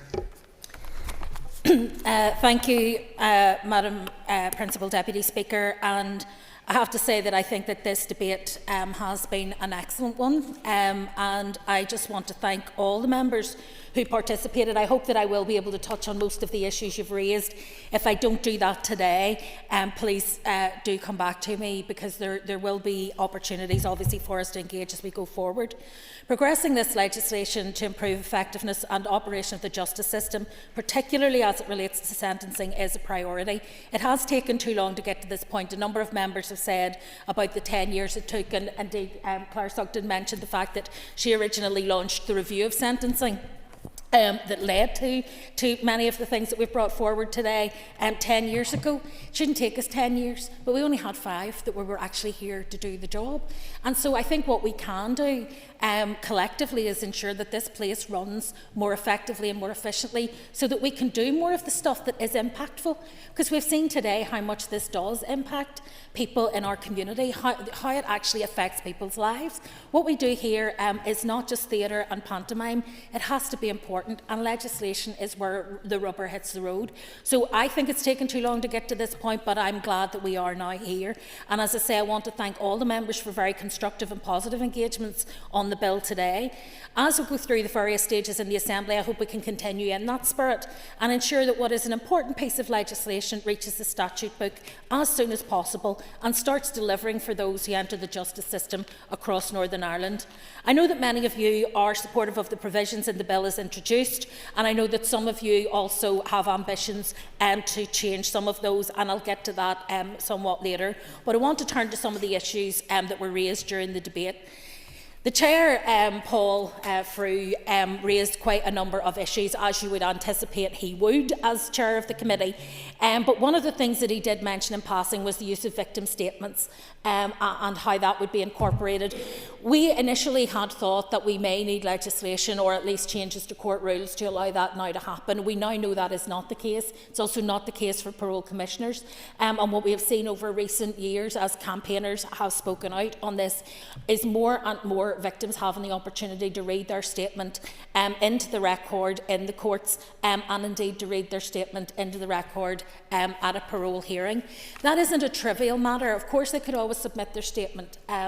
They could always do so on paper. But there is a perception amongst victims that at the point where conviction happens, that the process moves on and that their loved one or their loss becomes almost inconsequential, and all of the focus is on the perpetrator and how to deal with that person in sentencing, what their good points, bad points, rehabilitation opportunities and other things are. And so by allowing victims' families and victims themselves to put a statement in at that point in time and to be heard is vital in re-injecting their loss, their pain, their trauma back into the process so that it's fully and adequately considered. It is also, for many, the only chance they will get to have their voice heard in the courtroom. So where people, for example, plead guilty before trial, they will never get the chance to talk about what happened to them, and it's their one chance to have their voice. And as members have rightly said, it's not just about justice being done, it's also about justice being seen to be done. And when we're dealing with trauma and we become trauma-informed, people don't end up victims because they choose to be. They end up victims because of the decisions made by other people, and so it is important that at that point they have some agency over what happens in the case. There were a number of other issues that were raised, particularly around age, sectarianism, the stage phase 2 consultation, transgender issues that were raised by a number of people. I'm going to come to that because I think we need to look a bit more closely just at the aggravating model on that. But I do want to highlight the review of sentencing which is happening in parallel with this.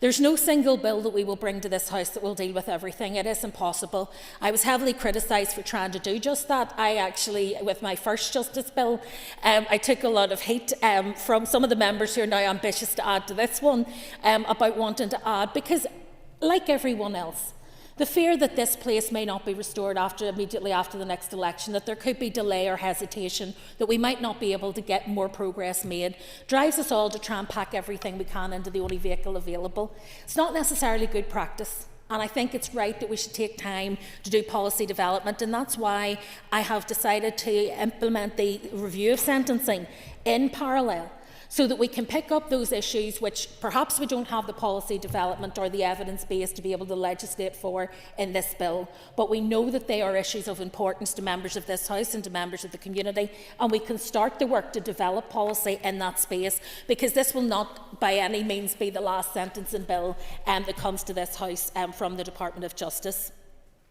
Member raised Harper's Law in that context, and obviously I met with his colleague Philip Brett because I know that it was something that he had campaigned on particularly. My understanding is that as yet Harper's Law has not been used in England and Wales, so if you like, the impact of it may not be as significant, and I would like actually to look at Harper's Law as part of that sentencing review, because if I just compare it for a moment with the difference between Charlotte's Law and Helen's Law. So there was a clamour in the last mandate that we should introduce Helen's Law, which was to say that the parole commissioners should have due consideration of the fact that a murderer had withheld where the body was in a no-body murder case. That was it. That's all it did.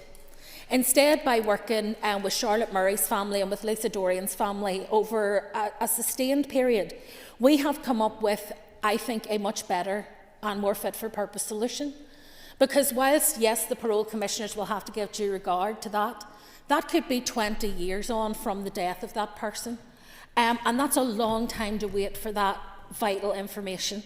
So what we have looked at is a sliding scale of benefit that someone would get. So if they say when they are arrested and they admit that they've done it and they say this is where the body is, that's the ideal. If they say it when they're charged formally or when they're arraigned in court, that's different. If they say it during sentencing, there should be some reward for that. If they say it immediately after sentencing, because here's the thing, some people don't realise what the impact that sentence is going to have until the first night the door clicks closed in prison. And that can be a point, those first few weeks, when somebody is actually reflecting on what they've done. They've been found guilty, they've been sentenced, they realise this is going to be their life for the foreseeable future. And that's another learning opportunity for somebody to come forward even then to allow their sentence to be reviewed in light of giving up that information.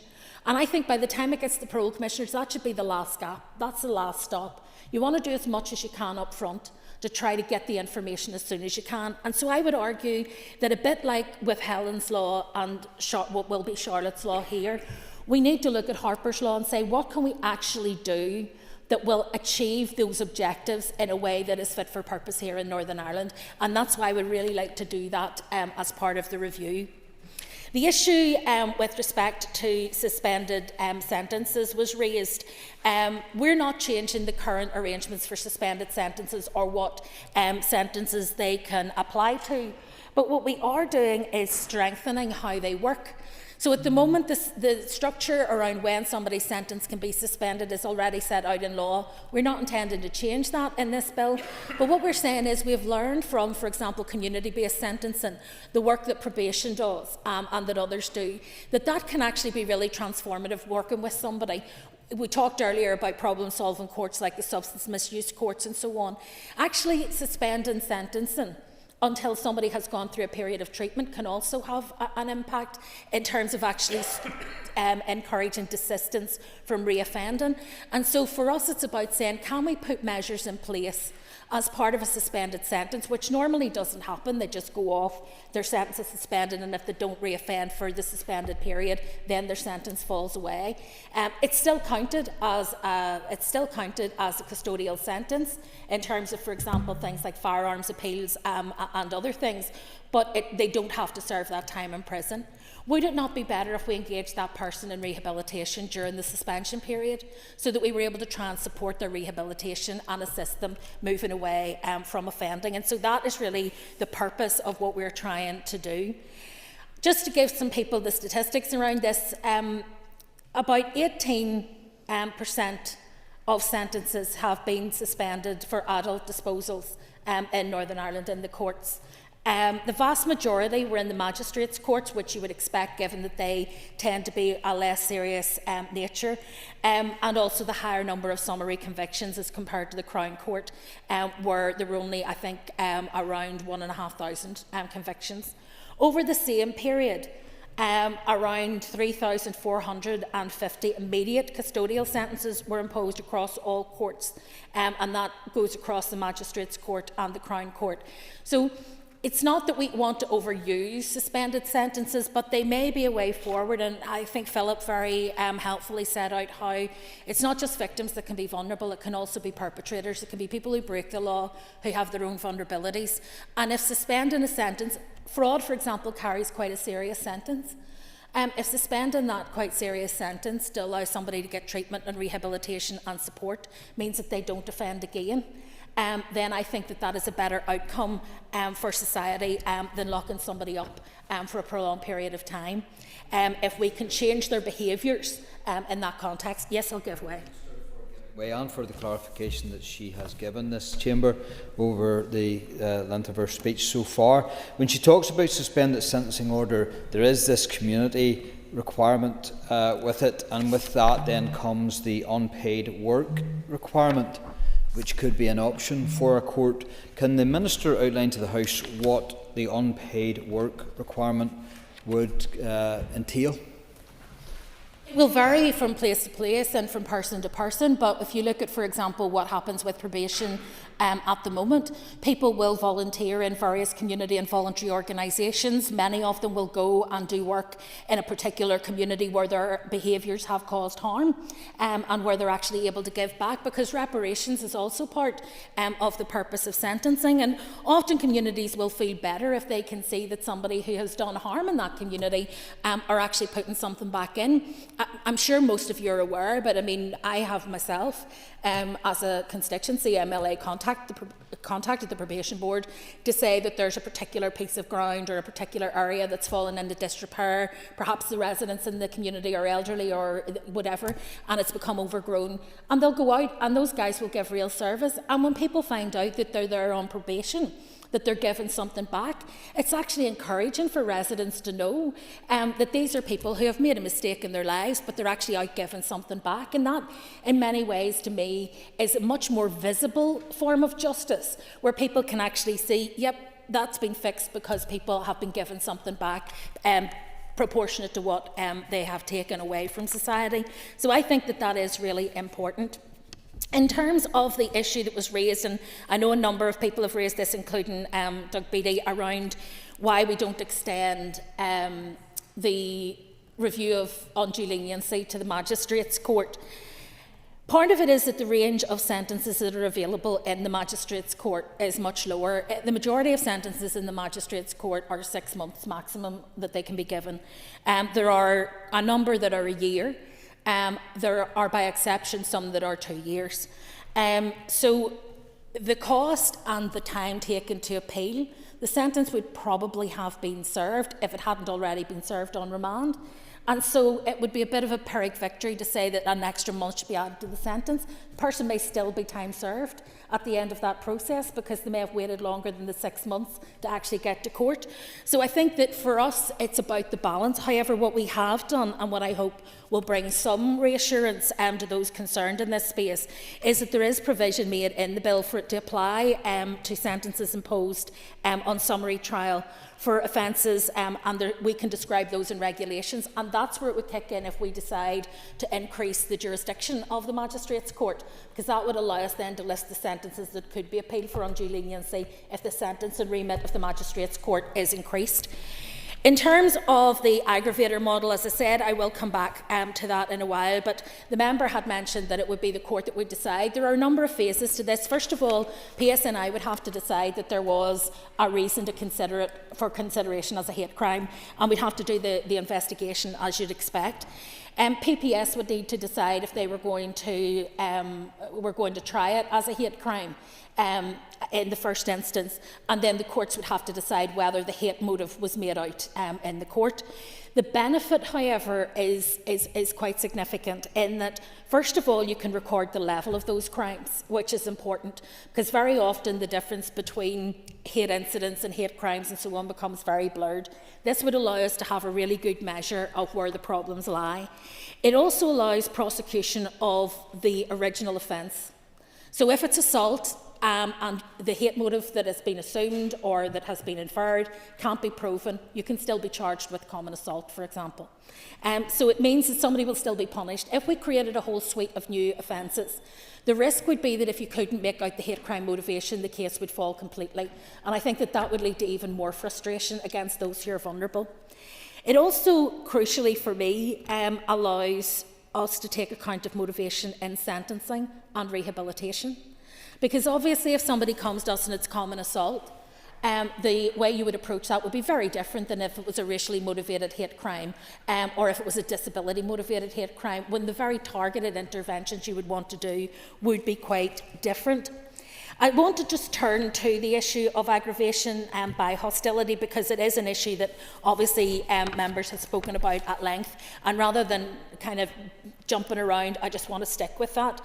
So the current enhanced sentence model hasn't really proved effective or easy to apply, and I don't think it really works well in the interests of either defendants or victims of hate crime. And so what we are trying to do is allow any criminal offence to be chargeable as being aggravated by hostility where the victim belongs to a racial, religious, sexual orientation or disability group. It requires the court to explain how the fact the offence is aggravated affects the sentence imposed, and where that aggravation isn't proven, as I say, a conviction for the basic offence will still be available. The consequences, as I say, allow you to actually record the motivation, and that should help us be more effective in terms of rehabilitation. The benefits, I think, to doing that is that we can start to tackle the attitudes that underpin and enable hate crime. And I hope we'll modernise the law in a way that will strengthen protections for those who are most vulnerable within society, provide the deterrent we wish to offenders, and ensure sentences reflect both the gravity of the offence and the harm caused to the victim, but also to the wider community of those hate crime incidents. By reducing harm, risk and vulnerability associated with hate crime, whether that's racist graffiti, attacks on the homes of newcomer communities, or intimidation of families and new developments, the purpose is to make communities feel safer and enhance public safety.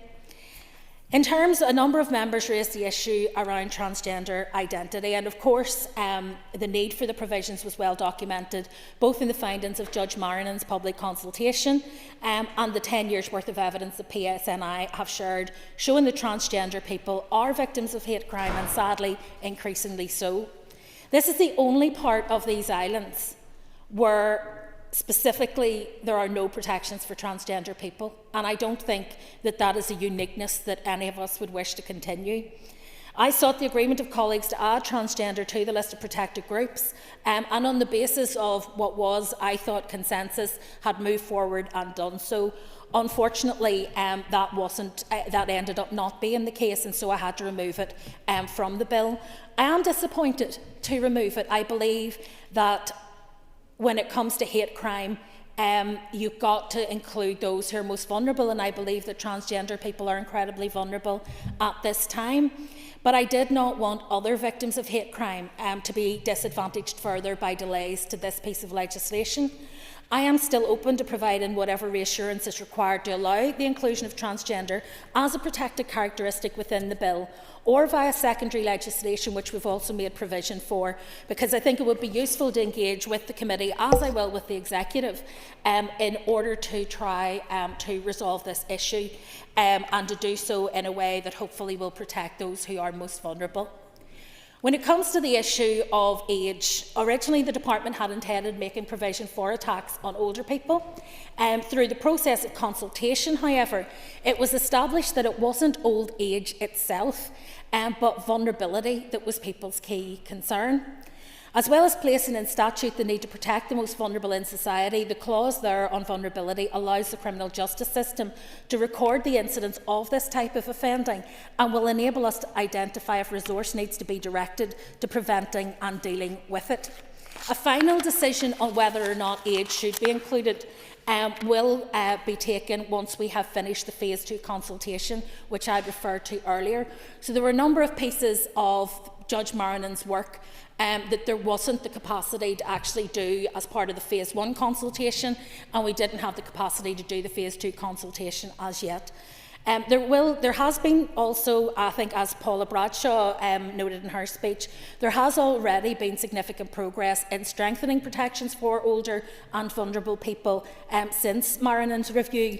So the vulnerability aggravator in the bill and Department of Health Adult Protection Bill both contain provisions that may address some of the issues of crime against older people. I'm open to considering the need for hate crime protections for older people. However, I don't want to have duplication with different offences and create a very complex landscape which ends up with nobody actually using the provisions that are there.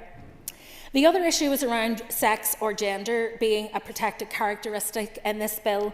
I think there is further policy work needed in this area, continuing on assessing the suitability of the inclusion of either sex or gender as a protected characteristic in hate crime legislation.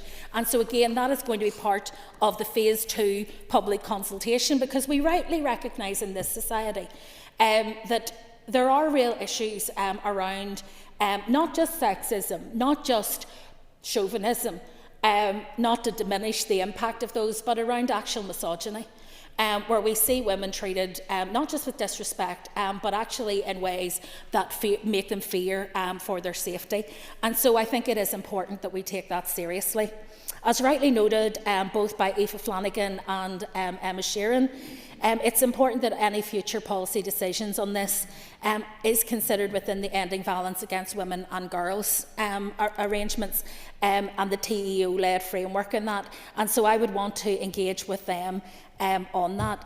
Equally, and as has been also raised, sectarianism and tackling sectarianism is an issue very close to my own heart. What we found when we looked at sectarianism, as well as needing to do further work on the consultation phase of this, is that in Scotland it was the only region that had actually a legal definition of sectarianism, and that has now been all but overturned. We all know what it is. If it walks like a duck and it quacks like a duck, the chances are it's a duck. But it's harder to define that in law, and what I didn't want to do was simply leave it to the courts to decide what sectarianism was. I think as politicians we need to show leadership in this area and have an agreed definition of sectarianism before we actually start to legislate for it when it comes to an aggravator. Another issue that was raised with us in this is about the assault on public workers, and I understand at one level the concern that it may be too wide. However, sadly, as many members have said in their contributions, we are seeing frontline workers across all sorts of areas of work being affected. MPs have been murdered.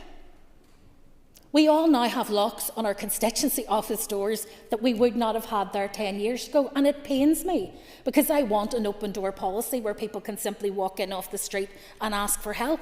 But it has become too normal for violence to be accepted.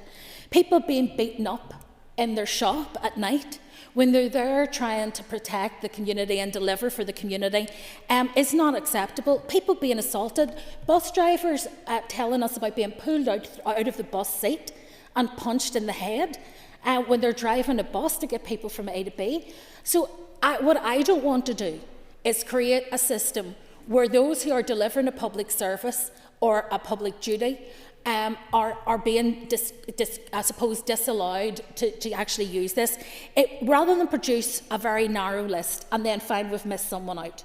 I think it is better to create the context and then allow the courts and the PPS to decide whether it's appropriate in each individual circumstance. I will indeed. This point, because it is really important, and I agree with the concept that all public workers should be protected in law with that broad brush, but with that broad brush there could be a danger of it diminishing the actual offence. Would the Minister be open to a sliding scale on positions of public service like blue light services where they would have an aggravated factor or a tougher sentence? You have the barristers and solicitors talking about a statutory presumption against suspended sentencing.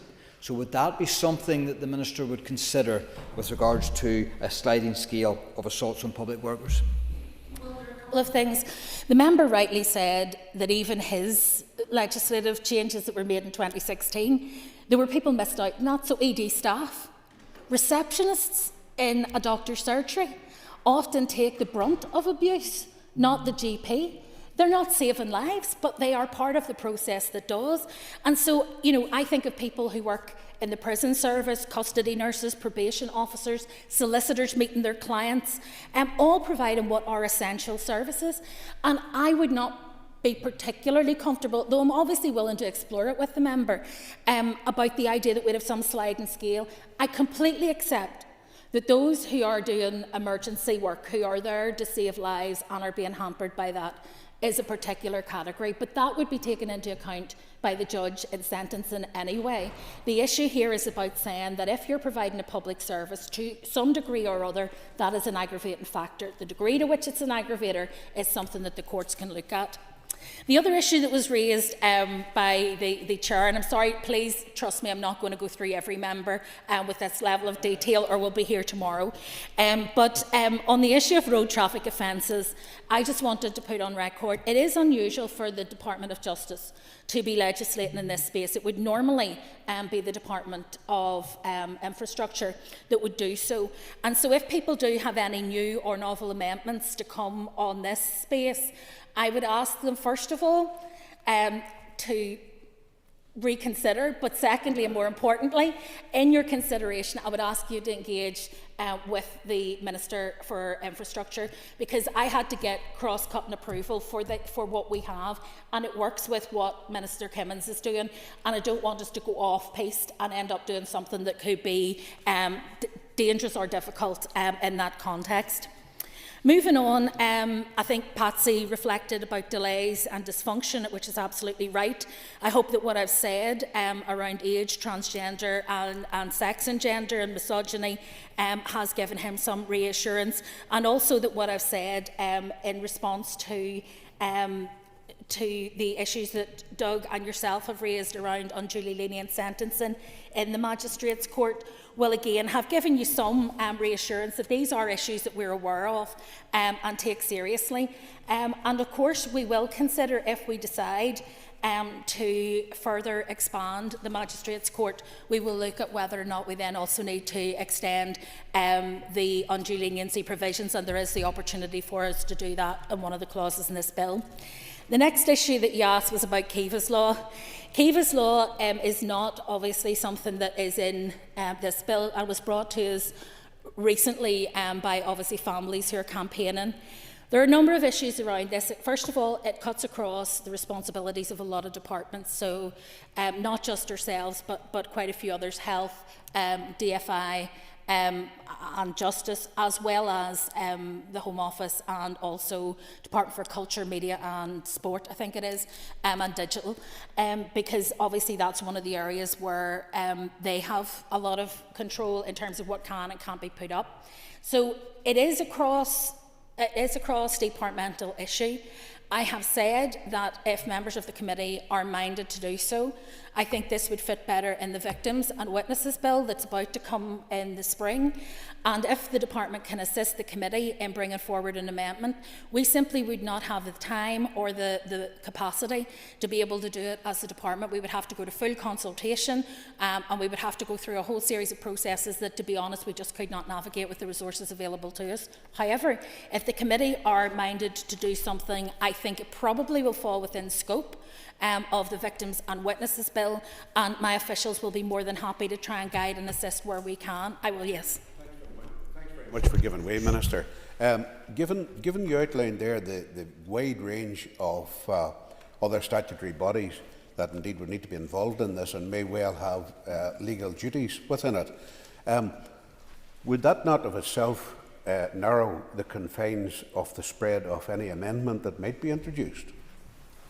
Well, it would, and I think this is one of the conversations that we need to have. Do we want to do this quickly or do we want to do it completely? Because I can see circumstances where this is about victims of road accidents, and I understand the passion that people have around that, but there are other circumstances. When my father died, he dropped dead in the street. People were working on him outside on the street. I will never forget not realising it was him and going to the front door as a 10-year-old child and seeing him lying there, being worked on. If that had been taken photographs of and spread all over the internet, I just don't know how I would have reacted to that. That was something I didn't have to deal with. It's still burned in my mind, but it's something that most people will not see. And so I would be worried that by focusing solely on road traffic accidents, we miss other incidents that could happen where somebody, for example, is getting medical treatment in the street. For example, where somebody has overdosed or whatever. This is about the dignity and safety of individuals, both those who are in crisis on the street, in the public domain, and who are receiving treatment. And so we could do something, I think, around Keeva's law and keep it narrow, but I think at some point we will have to come back to this and look about whether there is a wider piece of work that needs done. I think if the committee were going to do it, realistically it would have to be kept quite narrow in order that it was well defined. We would certainly assist with whatever conversations need to happen with the other departments, but I do think that we do need to think through the consequences, because I think that this is the tip of a big iceberg where people's personal privacy and dignity is being intruded upon all the time on social media and other platforms, and it does cause real distress to families and to people who are given assistance by the roadside or on the street. So I think it's something we do really need to think of, and I'm happy to engage. I will indeed, yes. Sort of giving way. And I think that in principle every single one of us in this room, this chamber, will want to see Keeva's law enacted in law. But of all the things that the Minister says for the reasons why the department can't do Keeva's law, how does she expect then a committee with 5 staff to do all of that work that she said the department can't do? And is there a real danger here, Minister, that will be a nightmare scenario for you and for this House even, maybe, that if the department don't do it, if the committee don't do it, an MLA will, and it will be a private member's amendment? Well, that is another possibility, and people may want to look to that. I mean, at the end of the day, I can't prescribe what happens. What I can't do, though, and I hope that the member understands this, and he's seen the draft budget and he's seen the impact of the budget. You talk about the committee only having 5 members of staff. Of course, the department is more than 5, but not in this area of work. I mean, the officials that I see on this bill and all the other bills, it's the same officials. I think people have, if you like, lost a sense of connection with just how small the core department in DOJ is. A lot of the staff that we will have, when you look at our overall numbers, are deployed on the front line in prisons and policing and other things. So if you actually look at who we have to do this work, we're talking about really small teams of very dedicated people. We wouldn't have the capacity, and I don't believe that the Office of Legislative Counsel would be able to do it either, just given the amount of pressure building on them from other executive colleagues now bringing forward more legislation. I would agree that there is a risk either that this is done or done badly, at haste, rather than in detail. What I'm saying is I'm willing to engage with the committee, and if there is a way that we can do something in this space, or create some opportunity to do something by regulation even, to put an enabling power in place, I'm happy to have those conversations. I don't want to shut it down because I do recognise this is a really emotive issue for the families involved, but I just know that we would have to stop significant other pieces of work that I can't stop in order to find the resource to be able to do this. But I am happy insofar as we have the capacity to lean in and try and be of assistance where we can. I want to move on, and just on that point, I want to welcome what Connie said, particularly about recognising that this bill will not be the be-all and end-all when it comes to sentencing. It is a start of a process of change, and there will be further sentencing provisions brought forward in due course. And I wouldn't want perfect to become the enemy of good. It's more important that we get this done and done right than that we get everything we could possibly throw at it squeezed in. And I think that's important. Doug also raised, and I anticipated that I actually had drawn this out before he had even spoken. He raised the issue of the Sentencing Council, because I know he's passionate about it, and I do understand why. As you know, there is a Sentencing Council in England and Wales and a similar model in Scotland. What we have done, we have suggested, because there was this division and there wasn't full agreement the last time around a Sentencing Council, we have decided to put that into the Sentencing Review. We want to look at it again and say, would it need to be like the Sentencing Council, or is there something else we can do short of that that will still give the kind of transparency and accountability that people are seeking? The advantage of a Sentencing Council is that the definitive guidelines that it can put forward in relation to certain categories of offence means that you get consistency and uniformity mostly across the courts. And it reflects, I think, the fact that that jurisdiction is very large. All of our judges pretty much spent most of their day under a single roof. And so the striving for consistency ought to be simpler in a smaller jurisdiction, and perhaps wouldn't need a sledgehammer to crack a nut, perhaps. The findings of the review, I just wanted, because it mentioned cost, the business plan for 24-25 for England and Wales Sentencing Council, staff costs were 1.65 million and non-staff costs 250,000. Scottish Council has cost 4.6 million over the last 10 years, and the allocation was 1.025 million in 2024-25. So there is a considerable exposure to the department in terms of funding a Sentencing Council. So I think, given that we have nothing set aside for that in the current budget cycle, we would be better to take the time afforded to us to actually bottom out exactly what we wanted to do, how we wanted to work, and what resources we would be able to put to it before we actually make decisions. The other issue that Doug raised, which again I predicted, I'm not suggesting you're always predictable, Doug, but you did raise early guilty pleas, and I completely agree with you on this one, I have to say. I feel hugely frustrated, as I think do a lot of members of the public. I think it needs to be much clearer for defendants and for victims how early guilty pleas work. At the moment, the flexibility is, whilst in theory judges have total discretion as to whether or not they can give any credit for an early guilty plea. The maximum credit is about 33%. The minimum credit is between 20 and 25%, and that was based on a court decision in R versus Coyle. Now, there's not a huge amount of significance to the difference between 33% and 25%. There's not much of an incentive for somebody to come forward. So that is one aspect of this where I think we need a reset. I think the other area that we need to reset is, what is early? Is it early in the court system, or is it early in the journey through the whole justice system?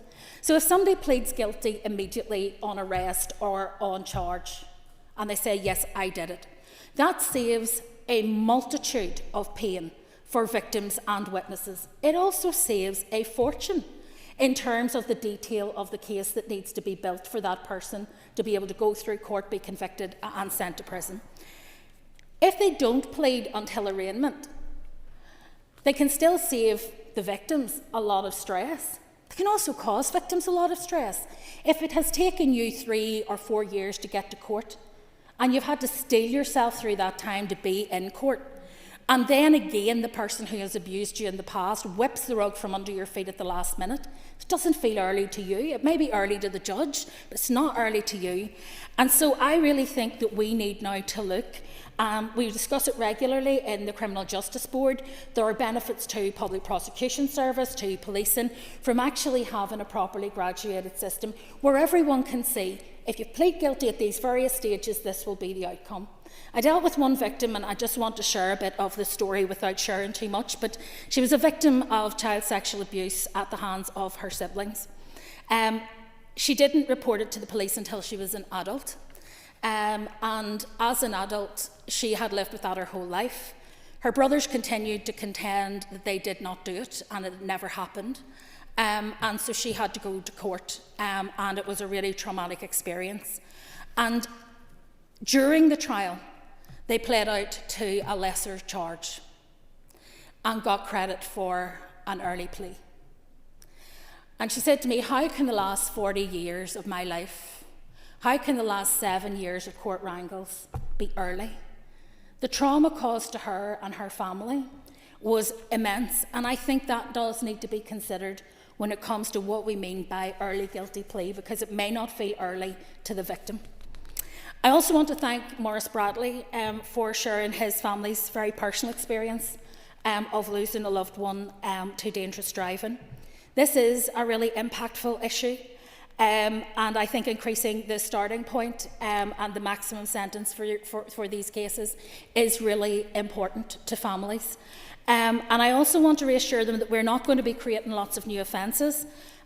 We just want to provide clarity on how sentencing works and offer alternative but more robust alternatives to custody. I also want to reassure them that though we do that, we will still need our prison in McGilligan. So it will come. It will come. Emma Sheeran and Philip McGuigan also, I think very importantly, recognised that understanding vulnerability of offenders as well as victims is an important part of justice. And I hope that the purpose and principles do that. As you see, that we've said that principles are that sentencing should be fair, proportionate and transparent, and the proposed purposes are punishment, which is the one everybody immediately goes to, and it's important, but also protection of the public, including victims, reduction of crime by deterrence, and that can also be through that rehabilitation process, which we've also mentioned, and then making reparations. Those are the established principles that surround rulings of the court, but I think putting them on paper where somebody can see what a sentence is meant to do is actually really important in terms of public confidence.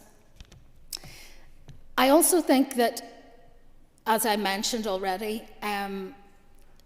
the fact that sentencing of serious offences can still be suspended is not the norm. It doesn't happen routinely. But it does happen in certain cases, and Philip talked about people who, for lots of reasons, whether that be having an addiction or whether that be having other pressures applied to them or whatever it might be, might find themselves with a serious charge against them, a serious conviction, but their likelihood of reoffending may be quite small. And in those cases, a suspended sentence and allowing them, with what we're suggesting, to have positive input during that time to deal with the underlying causes of offending may actually be more effective in terms of turning their life around and making the community safer. And I've agreed to meet the all-party group on this, and I look forward to it to discuss how we take those issues forward, including as part of the review, because I think it is really important that we understand the reasons for offending. Paula raised the issue of hate crime and the wider impact of crime motivated by hostility and hatred, and hopefully we've been able to deal with that. And I also want to put on record my thanks to Claire Sugden, who started this process somewhere in the distant mists of time, and it's now finally come to fruition in this bill. And look, I hope that the next review will be implemented much more quickly and that we won't have to wait 10 years for that to happen. Mark Durkin also acknowledged the complex role of the judiciary. It's one of the reasons why we have steered away from mandatory minimums, because we try to avoid fettering judicial discretion. There will be exceptional cases, and so it's important that the judiciary can recognise that and take account of that evidence. What we try to do is peg it from the top of the sentence, and then they can decide whether there are mitigations or aggravations and move around that. And I think that, on balance, is a better way forward. We only have a very small number of cases where there are mandatory minimums, and I would be keen to avoid that, simply to give the judiciary their place. Deterrence has come up more than once, and look, I'm going to be honest, I think the truth is that being caught is the biggest deterrent. Most people don't commit crime expecting to be caught. If they think they're going to be caught, that's a deterrent. Does anybody embarking on a course of criminal activity sit down and ponder whether they'll get 18 months or 2 years or 2.5 years before they go out and do what they're doing? Probably not. There is a deterrent effect for things like murder, as there should be. But the truth is that many of the people in the prison system, they're crimes of impulse. They're crimes that are not thought through, they're not considered. There are people whose lives are spiralling into chaos, and they do things without giving any thought, either to the consequences for themselves, their victim, or anyone else. And the degree to which deterrence will be influenced by small changes in the sentence, I think, is limited. It's not without value, of course it's not without value, but I think the bigger issue is to get more police officers out there so people actually have the real deterrent of thinking they're going to get caught, because I think that that will be transformative. In terms of suspended sentences and community orders, I think those actually can help with drug dealing. I think the issue here is about how they're managed in the community. And I think the vulnerability is also complex. Many of those who deal drugs in this society do it under coercion. They do it under coercion from paramilitaries to pay off debts. They do it under coercion by others who have previously dealt them drugs and are now demanding that they deal those drugs in the community. And so you can have multiple levels of vulnerability in this. Pauline Duddy, I think, really impressed me when I met her, and how she has handled her loss of her daughter, Jasmine, and also how she has campaigned for us to take vulnerability seriously in drug deaths, I think is remarkable. I never fail to be impressed when I meet with parents of young people who have died, with victims of crime, with people who have suffered, at the positivity with which they approach what has happened to them. And almost all of them know that in doing so it will make no difference to their situation. It will not make them better or get justice for their child or their family member. But they all say that they don't want this to happen to anyone else. And it's that common humanity, I think, that really shows itself really strongly with someone like Pauline. Those who participate in directing and participate in organised crime are already being dealt with in the sentencing bill, because I don't think it's necessarily always the person who hands the package over. I think it's the people at the top of the food chain who are pushing those drugs out into our community and exploiting all manner of vulnerability and need, who really need to be tackled, and those are the people that I really want to deal with. There are, as I've said, a number of areas in the new review. Good character evidence, for example, serious sexual offences and the sentencing around that, drug-related offences, and that's as a direct result of Pauline Duddy speaking with us, Harper's Law, fireworks offences, which I think were also raised previously in the Chamber, animal welfare and environmental crime, which I'm doing jointly with Andrew, and then sentencing guideline mechanisms, including whether or not we should have a council, and finally the independent sentencing review in England and Wales, which is an area that I think we also need to take cognizance of. I would rather do it when I see how it works through the system, rather than just simply jump on that bandwagon now. So those are areas that we're still going to be doing work on. So we've not set any of that aside just because it's not in this bill. I just want to say in conclusion, Madam Deputy Speaker, I want to thank members for sticking out the duration of the debate. I'm really encouraged by the support and the constructive behaviour and engagement today. And in drawing my remarks to a close, I do want to thank everybody who contributed today. It has been really useful and it has given us some food for thought. I anticipate that the committee will find the content of the bill interesting and compelling.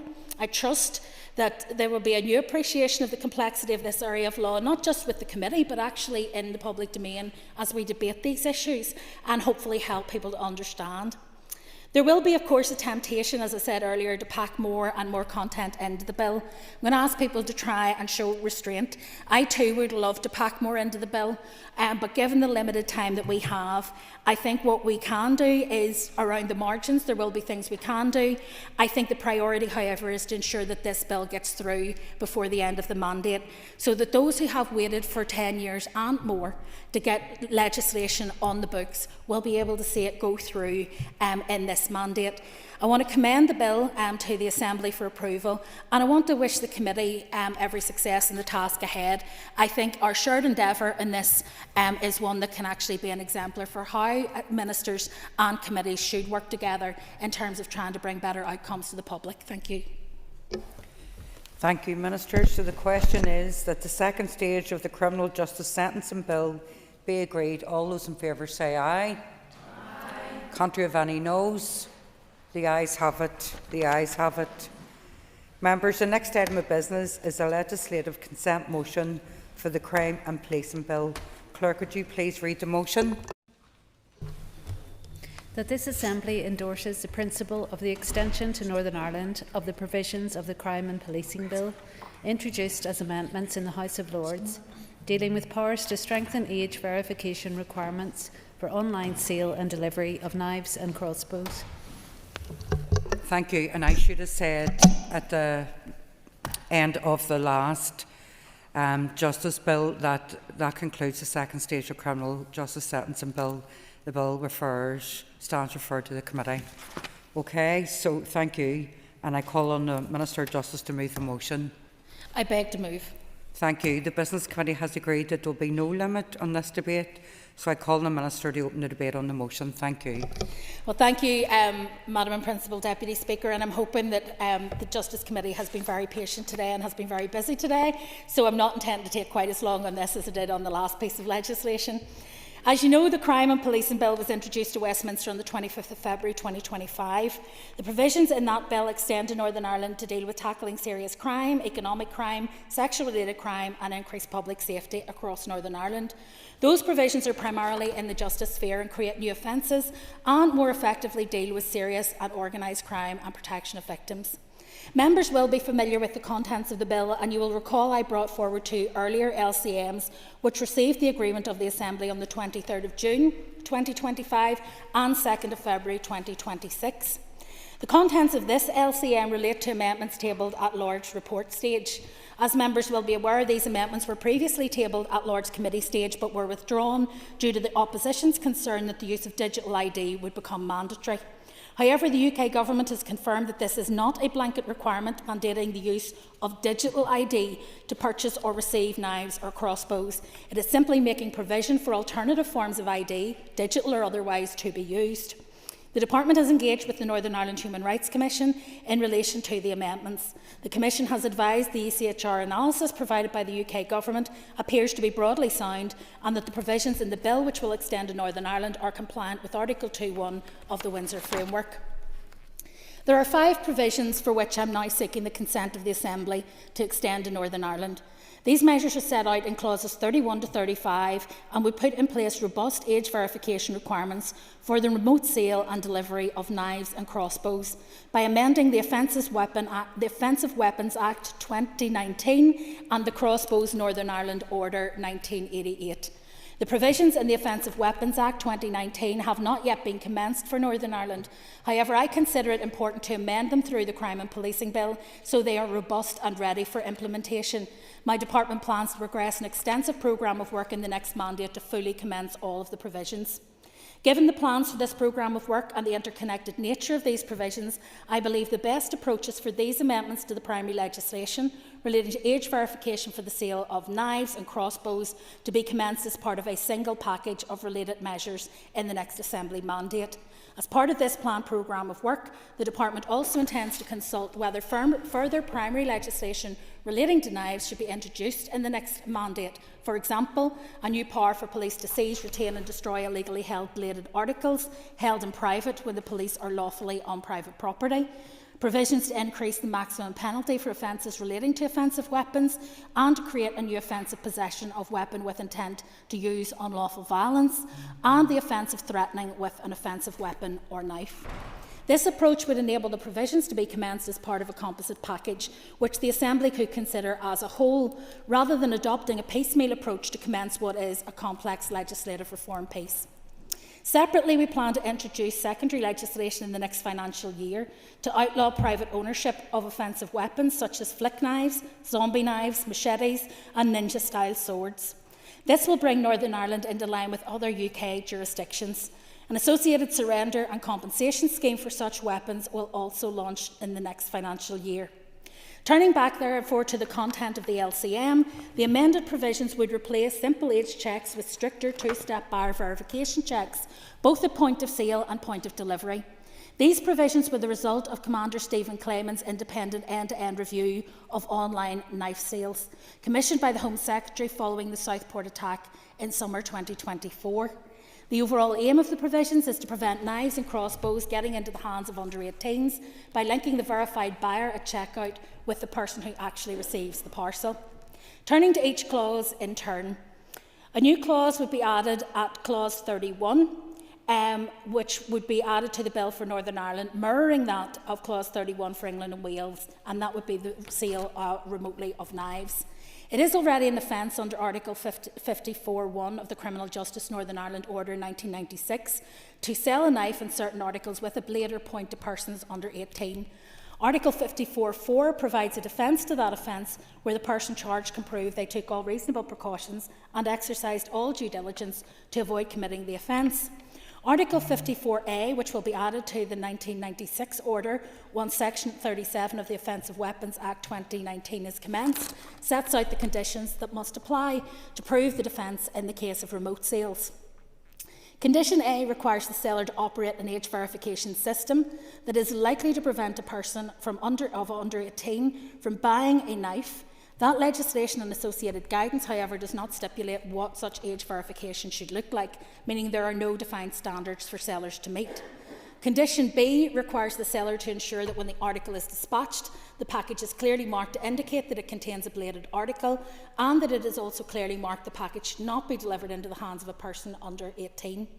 Condition C requires the seller to take all reasonable precautions and exercise all due diligence to ensure that when the package is delivered, it is handed over to a person aged 18 or over.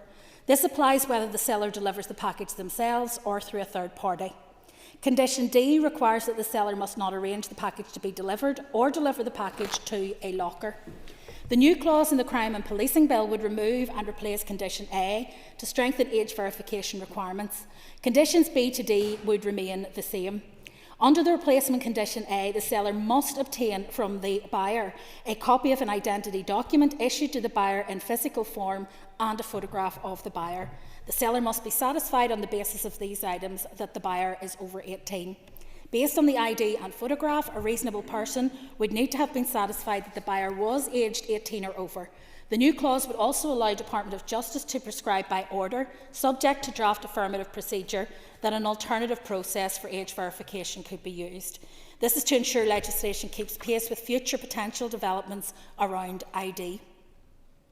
Clause 32 deals with the delivery of knives, and subject to the agreement of the Assembly, that would extend to Northern Ireland. This clause would make amendments to sections 38 to 42 of the Offensive Weapons Act 2019, which provides for several offences and defences relating to the delivery of knives bought remotely, which have not yet been commenced in Northern Ireland. It is considered that these provisions need to be strengthened, as there have been instances where knives were delivered to lockers and residential premises without proper checks. This is a complex clause containing multiple provisions, which I will now summarise. Turning first to the delivery of bladed products to residential premises or lockers by UK sellers. Once the Offensive Weapons Act 2019 is commenced in Northern Ireland, a UK-based seller will commit an offence under Section 38(2) if, for the purposes of supplying the bladed product to the buyer, they deliver the bladed product or arrange for its delivery to residential premises. In addition, the UK-based seller will commit an offence under Section 38(3) if, for the purposes of supplying the bladed product to the buyer, they deliver the product or arrange for its delivery to a locker. Defences for both offences are provided for in Section 40, however these are vague and do not provide sellers with clarity on what is actually required of them. Clause 32 would not amend the offences, however it would provide for replacement defences to place a more stringent requirement on sellers. For example, a seller charged with an offence of delivering a belated product to a residential premises under section 38(2 would need to show that certain delivery conditions were met if they were to rely on the defence. These delivery conditions would be that the person finally delivering the belated product was shown by the person into whose hands it was finally delivered an identity document issued to them in a physical form, or took such steps to verify their age and identity as may be prescribed in regulations made by the Department of Justice, and on the basis of that document or those steps that a reasonable person would have been satisfied the person was over 18, if the buyer was an individual, that they were the buyer. Delivery of belated products to persons under 18 where a sale is carried out remotely by a UK-based seller or a corporate body, such as a delivery company, has entered into arrangements with that seller to deliver the belated products. Section 39(6) of the 2019 Act, which, as I say, has not been yet commenced in Northern Ireland, currently provides for an offence for a delivery company to deliver them to someone under 18. However, it is recognised that there are situations where the delivery company engaged by the seller to deliver the product may subcontract that delivery to other companies. We believe it's essential that all companies in the chain are liable for prosecution if, when the belated product is finally delivered to residential premises, it is not delivered into the hands of a person aged 18 or over, and if the buyer is an individual, it is the buyer, as opposed to, for example, a company. As I've mentioned, Section 40 of the Offensive Weapons Act 2019 contained a range of defences to those offences provided for in Section 39. Clause 32 amends Section 40 of the 2019 Act to replace these defences with one's more stringent requirements. For example, it would be a defence for a main contractor or subcontractor charged with an offence to show that the delivery conditions which I outlined were met. In addition, Clause 32 would insert a range of new offences into the Offensive Weapons Act 2019 relating to the delivery of belated products to collection points. These offences would capture sellers and all contractors in the delivery chain, making them responsible for marking packages containing belated products that are to be delivered to collection points as needing age ID verification. Clause 32 would also provide for a new offence for a collection point operator or someone acting on their behalf to hand over a belated product to a person who is not an eligible person following a remote sale unless the specified collection conditions are met. The collection conditions would be that the person who collected the belated product showed the individual giving them the belated product an identity document issued to them in physical form, and on the basis of that document a reasonable person would have been satisfied that that person was over 18, and if the buyer was an individual, that they were the buyer. Section 42 of the Offensive Weapons Act 2019 makes provision in relation to a new offence for delivery companies related to delivery of belated articles following remote sales by overseas sellers. Clause 32 amends Section 42 to capture all companies in the delivery chain and add more stringent requirements for defences to apply. Moving on to crossbows. A new clause, remote sale and letting of crossbows Northern Ireland, would be inserted for Northern Ireland, replicating Clause 33 for England and Wales. This would put in place age verification requirements that sellers need to take when selling or letting crossbows remotely to reduce the chances of persons under 18 being able to buy or let a crossbow. As with knives, the seller would be required to obtain from the buyer a copy of an identity document, such as passport or driving licence, issued to the buyer in a physical form, and a photograph of the buyer. On this basis, of the things obtained, a reasonable person then would need to be satisfied that that buyer was over 18. The clause also allows the Department of Justice to prescribe by regulations an alternative process for age verification, such as digital ID. Sellers would need to ensure that when the package is being dispatched, it's clearly marked and indicate that it contains a crossbow or part of a crossbow, and that when finally delivered, it should only be delivered into the hands of the buyer. Did they take all reasonable precautions and exercise all due diligence to ensure that when finally delivered, it was given into the hands of a buyer and that the package would not be able to be delivered to a locker? A new clause for Northern Ireland, delivery of crossbows, will be inserted, which will replicate Clause 34 in England and Wales. That creates a range of offences and defences relating to the delivery of crossbows to premises following a remote sale, equivalent to those for knives which I've just described. A new clause for Northern Ireland sale and delivery of crossbows Northern Ireland supplementary provision will also be inserted, which will replicate clause 35 for England and Wales. This new clause will provide interpretation to the definitions used in relation to the new offences detailed above.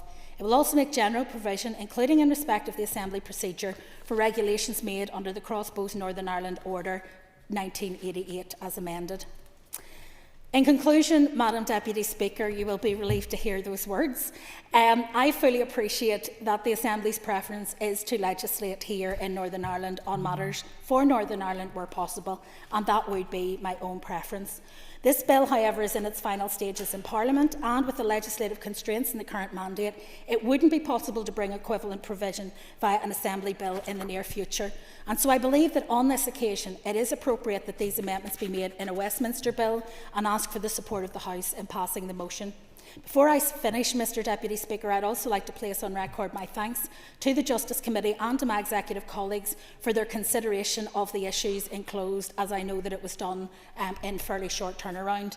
I want to thank you for considering this, and I look forward to hearing any questions or comments the members have. I call Paul Frew, Chair of the Justice Committee. Thank you, Principal Deputy Speaker, and I welcome the opportunity to speak on this motion as Chair of the Committee for Justice. The Minister has outlined the purpose of this third LCM for the Crime and Policing Bill and the provisions that it will extend to Northern Ireland, so I will focus my remarks on the Committee's consideration. Members will be aware that the Committee for Justice has supported the Minister's proposals to extend a number of provisions in the Crime and Policing Bill by way of two previous legislative consent motions debated in this chamber on the 23rd of June 2025 and the 2nd of February 26, respectively. The committee had initially been advised by the Department in June last year that the provisions included in today's motion would be part of that second LCM. In relation to strengthening age verification for the online sale and delivery of knives and crossbows, the committee took oral evidence from Department of Justice officials on this provision at its meeting on the 11th of September 2025 and requested further information on an explanation of how the age verification process for the purchase of knives would work for online purchases and how the threshold of 6 was determined for reportable sales of bladed articles. And lastly, the clarification of the different definitions of a knife within the provisions and how these distinguish from each other. The committee noted the Department's response at its meeting on the 9th of October 2025. However, at committee received an update from the Department in November advising that these provisions had been removed from the second LCM. This was due to the opposition indicating that they would oppose the amendments as they were linking the power to specify other methods of age verification with the government's plan for a digital ID scheme. During its consideration of that second LCM on the 15th of January this year, the committee noted a paper from the Department which informed members of the potential for a third LCM should the provisions be reintroduced during the Lord's report stage. The Department advised that if this was not possible, it would be necessary to include the measures in a future Northern Ireland bill in the next mandate.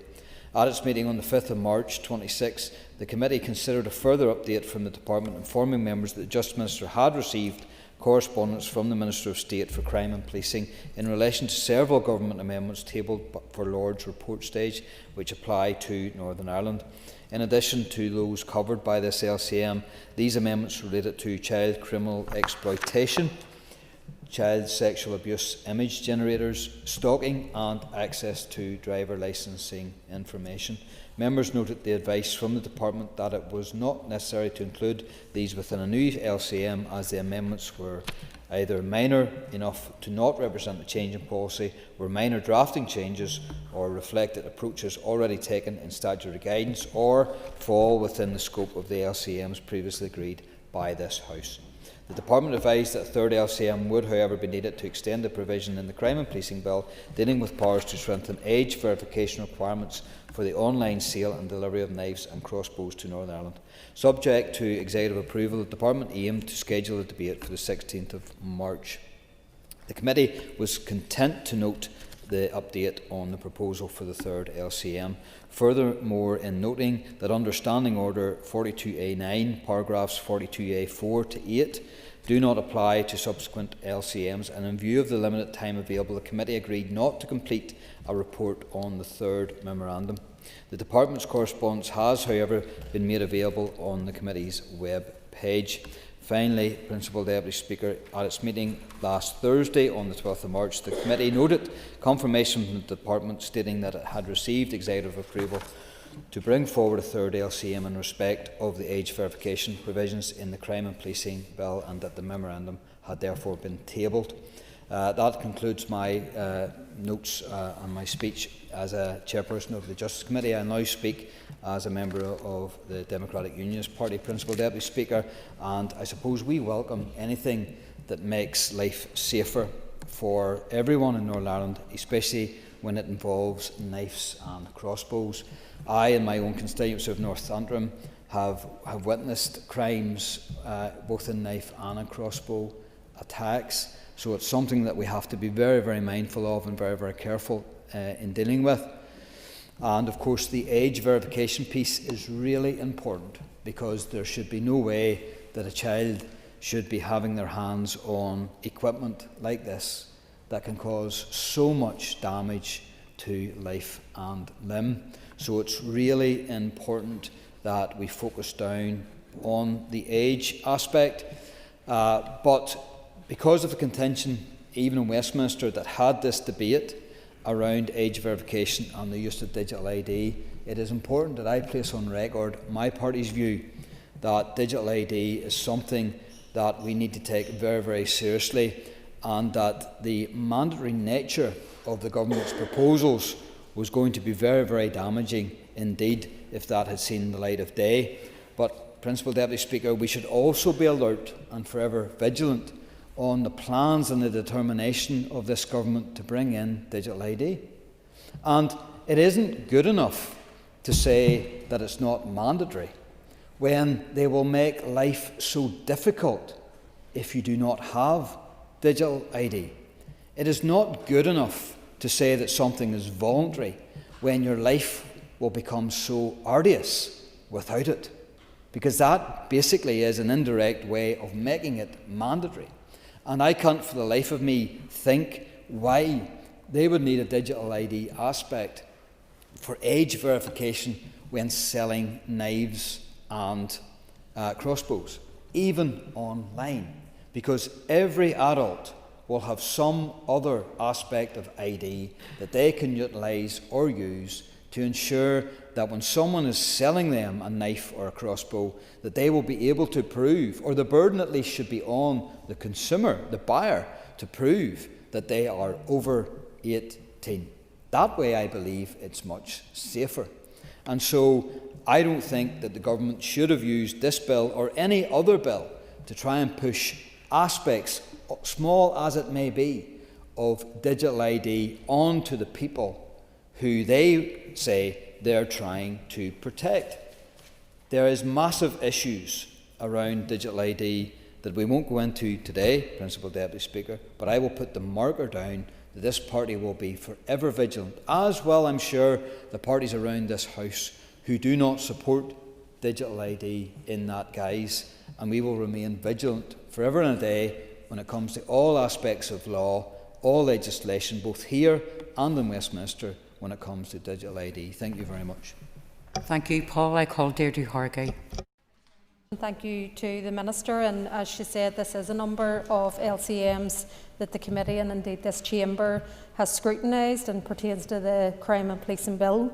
And I suppose just like the previous speaker, whilst there are concerns and issues with elements of that bill, I suppose on the one hand it shows ideally why we would want to do legislation here locally through this Assembly, but there are circumstances that present themselves on the need to look at legislative consent motions, and this is one such area. Obviously this LCM that we're looking at is narrow in focus, and as was previously said, it does look at the important area of age verification requirements, particularly for online sales, and this is something that we're continually hearing, both obviously through the committee but also as individual MLAs as well. So this is an essential piece and an important piece of legislation which the Minister is bringing forward through this LCM. And I suppose just after our own party scrutiny, the Justice Committee scrutiny, and indeed looking at it here now in the Assembly, we're content with this LCM at this point. Thank you. Thank you. Deirdre, I call Connie Egan. Thank you, Madam Principal Deputy Speaker. I rise today to support the third legislative consent motion that Alliance Justice Minister Naomi Long has brought in respect of Westminster's Crime and Policing Bill. This LCM deals specifically with extending powers that strengthen age verification requirements for the online sale and delivery of knives and crossbows. I commend Minister Long and her department's officials for moving as swiftly and flexibly as possible on this as a matter of public safety, particularly when considering the already packed Assembly legislative programme ahead of us. Alliance welcomes these proposed provisions that clarify and solidify law relating to the need for required physical passport or driving licence as proof of the age for remote sale of a knife or for the remote sale or hire of a crossbow. These amendments also make provision for regulations to prescribe an alternative process for age verification and ensures that all contractors in the delivery chain are responsible for age and ID verification on the delivery of bladed products and crossbows to residential premises. This is a welcome step forward in tightening and regulating access to knives and sharp instruments across Northern Ireland. As noted in the PSNI's crime bulletin released just last month, there were 545 crimes involving knives or a sharp instrument between December 2024 and December 2025. Knives or a sharp instrument were recorded as used in 7 counts of rape and sexual assault in that same period of time. And that realistically only scratches the surface of how frequently they are used to harm, intimidate and coerce in domestic settings. We must do all we can to prevent this from happening, and increased age and identity verifications for knife and crossbow ownership could be a constructive step forward in that. I hope all across this chamber will join me and my party in passing this motion. Thank you. Thank you, Connie. I call Doug Beattie. Happy enough, Madam President, Speaker. Thank you. And so say all of us. Okay, so the question is that... Oh, sorry, Minister too. Sorry. Minister. I won't keep you longer. I think Doug's brevity has put down the challenge for us all. Just a couple of things that I want to say. First of all, on digital ID, I totally agree that tying it up with this bill was a mistake and it caused a degree of consternation. I think we're in danger today of agreeing too much. I don't know whether that does my reputation more damage or yours, but I would not be in favour of compulsory ID or coercing people into having compulsory ID. Deirdre Harkey has made the point about a lot of the content of this bill not being things we'd want to replicate, and I completely agree. However, I do think that the use of knives and crossbows, as Connie Egan set out, is rising, and I think having more strictures around this is really important. I think what this will do is give us a suite of measures in that 2019 Act that will allow us in the next mandate to properly commence that, and in the interim to have a scheme which will allow people who have knives that will become illegal to dispose of them in an appropriate manner. And so I hope that members are content to support the LCM. Thank you, Minister. Hope I didn't put you off talking. No? Okay. I don't think anybody could, but there you go. Okay, so definitely now the question is that the motion standing on the order paper be agreed. All those in favour say aye. Aye. Contrary of any noes? The ayes have it. The ayes have it. Members, could you please take your ease before we move on to the next item? Thank you.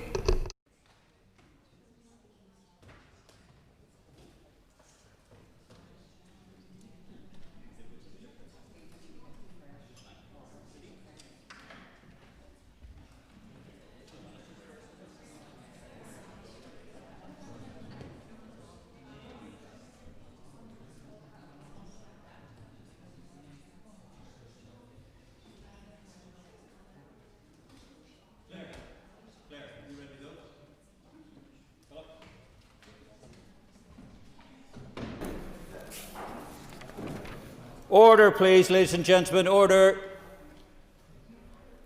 Settle yourselves down. Off you go. Happy, happy. The next item of business is a motion on women's health strategy. Clark, could you please read the motion?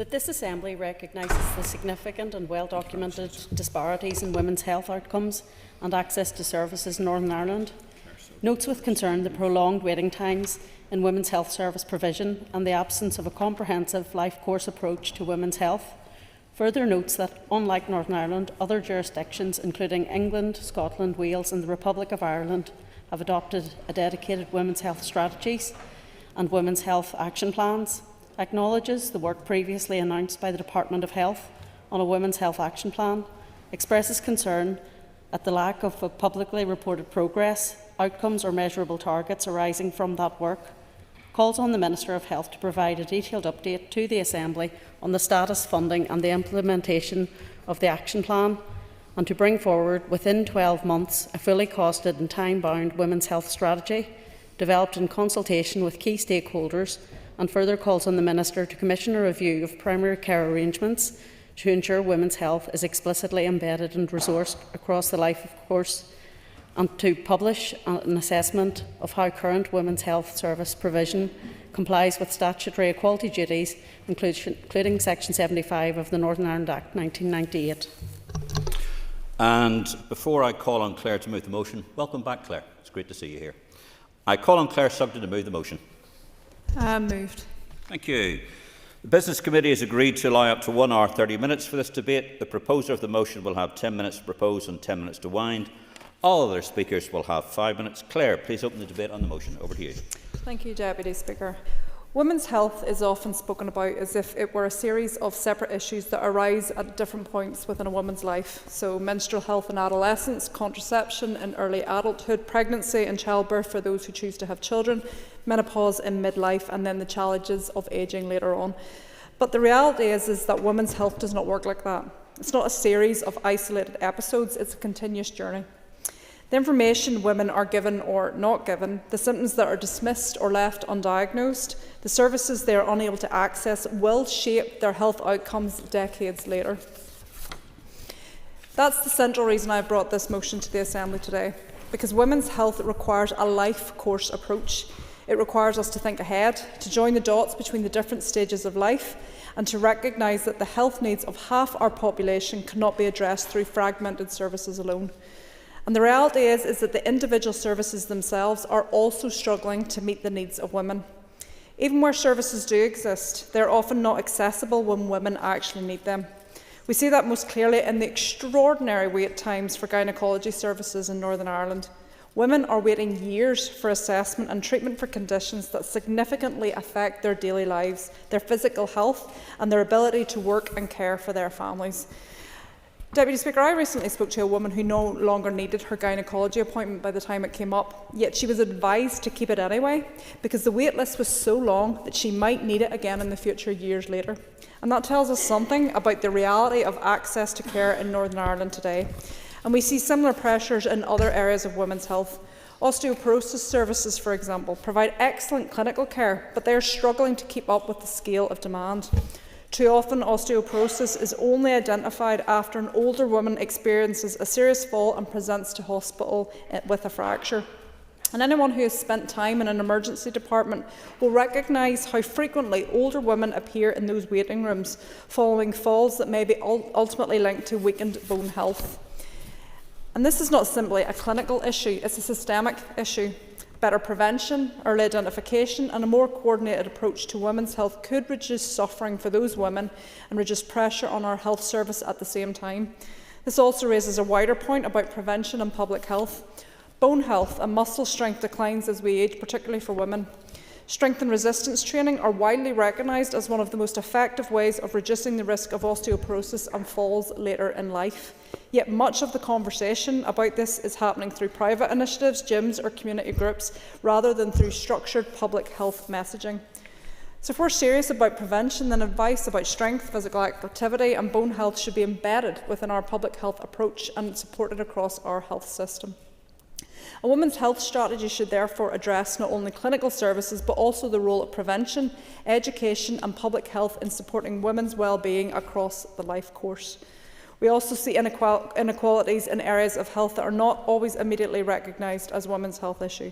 Heart disease remains one of the leading causes of death amongst women, yet awareness of heart attack symptoms among women remains far lower than it should be. Women are also more likely to experience delayed or missed diagnosis following a heart attack. Similarly, dementia disproportionately affects women.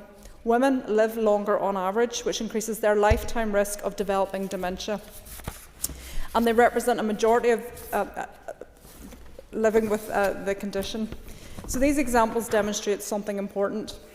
Women's health inequalities are not confined to reproductive health or gynecology. They exist through the entire health system, from adolescence through to older age.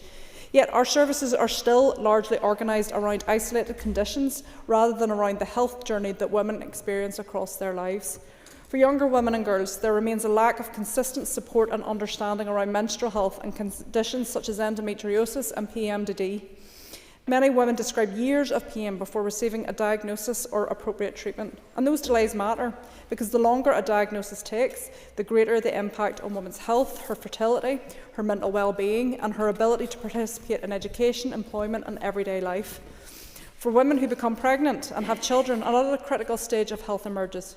Perinatal mental health, covering both pregnancy and the period after childbirth, remains an area where services have historically been insufficiently and unevenly distributed. Many women experience anxiety, depression, or trauma during pregnancy and after childbirth. I've spoken publicly about my own experience in relation to perinatal mental health, and one of the most striking things that happened afterwards was the number of women who contacted me to say that what they were experiencing had a name. They didn't know that, and then thankfully they sought their own support in relation to that. That tells us something important about awareness, stigma, and how easily women's health go unrecognised. A comprehensive women's health strategy would recognise that maternal mental health is not optional. It's a fundamental part of our healthcare. And then as women move into midlife, perimenopause and menopause bring another set of challenges that can affect both physical and mental health. Public awareness of menopause has improved in recent years, but much of that conversation is happening through communities and social media rather than through structured support within our health service. Women are sharing experiences of anxiety, sleep disruption, night sweats, brain fog, and a range of other symptoms without clear guidance of support from the health system itself. Mr Deputy Speaker, that cannot be the long-term solution. It reinforces the need for proper clinical pathways, education and support. A GP recently raised with me that while primary care does provide services such as contraception, cervical screening and maternity care, menopause is not explicitly embedded within the GP contract in Northern Ireland. I find that extraordinary. It's something that every woman will experience in their lifetime, yet to access those services through their primary care just doesn't exist, and that's something that we need to change at minimum, if not something wider in terms of a public health strategy. So primary care is the front door of our health service. It's where most women first seek help when they begin experiencing symptoms, yet there's no structured framework within that contract that recognises menopause as a core element of women's health. And that absence reinforces the wider point that women's health has too often been treated as a series of isolated services rather than something embedded across the system, including within primary care, that first point of contact. Other jurisdictions across the UK and Ireland have recognised the need for a more coordinated approach. England, Scotland, Wales and the Republic of Ireland have all developed dedicated women's health strategies or action plans designed to address the gender health gap and ensure that women's health is properly considered across the life course. Northern Ireland is developing work in this area, including the Women's Health Action Plan and the Minister's commitment to a strategic framework, and those steps are welcome. However, individual initiatives are not the same as a fully developed, coordinated strategy. And what Northern Ireland still lacks is a clear approach that connects prevention, diagnosis, treatment and support across the life course, and that provides transparency about delivery, funding and outcomes. It's also reasonable to ask whether the current system is meeting our equality obligations. Section 75 of the Northern Ireland Act requires public authorities to have due regard to the need to promote equality of opportunity. Given the disparities that we see in women's health outcomes and access to service, that's a question that I all think we need to be asking. Mr Deputy Speaker, women's health is not a niche issue. It affects half the population at every stage of life. And if we want a health system that truly works for everyone, then women's health cannot remain an afterthought. It must be considered strategically across the life course and across the entire health system. And for those reasons, I commend my motion to the House. Thank you very much indeed. I call on Orlia Flynn. Orlia. Gora Mayogat, I can call you, and I'd like to thank the mover of today's motion. As chair of the all-party group on women's health, I rise today to speak not only about policy failure but about the lived reality of women across our communities who are being failed by our health service every single day. Women here in the north continue to face profound inequalities in access to timely, safe and compassionate health care. These are not new issues, they're well documented, they're long-standing and they're deeply systematic. We know that women are waiting too long for gynae appointments, too long for diagnostic tests and too long for treatment. In many cases, these delays mean prolonged pain, deteriorating mental health and a loss of dignity. And I want to highlight the devastating legacy of transvaginal mesh. These women who trusted the health service to improve their quality of life instead found themselves living with chronic pain, life-changing complications and in many cases a long battle simply to be believed. And to date, not one of these women have received a single penny of redress. Many have yet to receive removals of these damaging devices that are now stuck into their organs, basically like chewing gum. Their experiences should have been a turning point, a moment when women's voices were finally placed at the centre of healthcare policy. Yet many women feel that the lessons have not been fully learnt. Conditions such as endometriosis continue to be underdiagnosed and undertreated. Women are routinely told that their pain is normal, that they simply must cope, or that their long waiting lists are inevitable. But there is nothing inevitable about systematic neglect. Early diagnosis and intervention would save not only suffering but also long-term costs to our health service. And the inequality does not stop there. Evidence shows that women are more likely than men to experience delayed diagnosis after a heart attack. They're less likely to receive timely guideline-recommended treatment, and they're more likely to die following a cardiac event. This is not biology alone. It's about gender bias in research, gender bias in clinical pathways, and in how women's symptoms are understood. At the same time, inequality is still felt in everyday life. Period poverty remains a reality for too many girls and women. The idea that in 2026 women are still struggling to access basic sanitary products is a stark reminder that health inequality is deeply connected to social and economic injustice. We must also recognise the growing crisis in addiction services for women.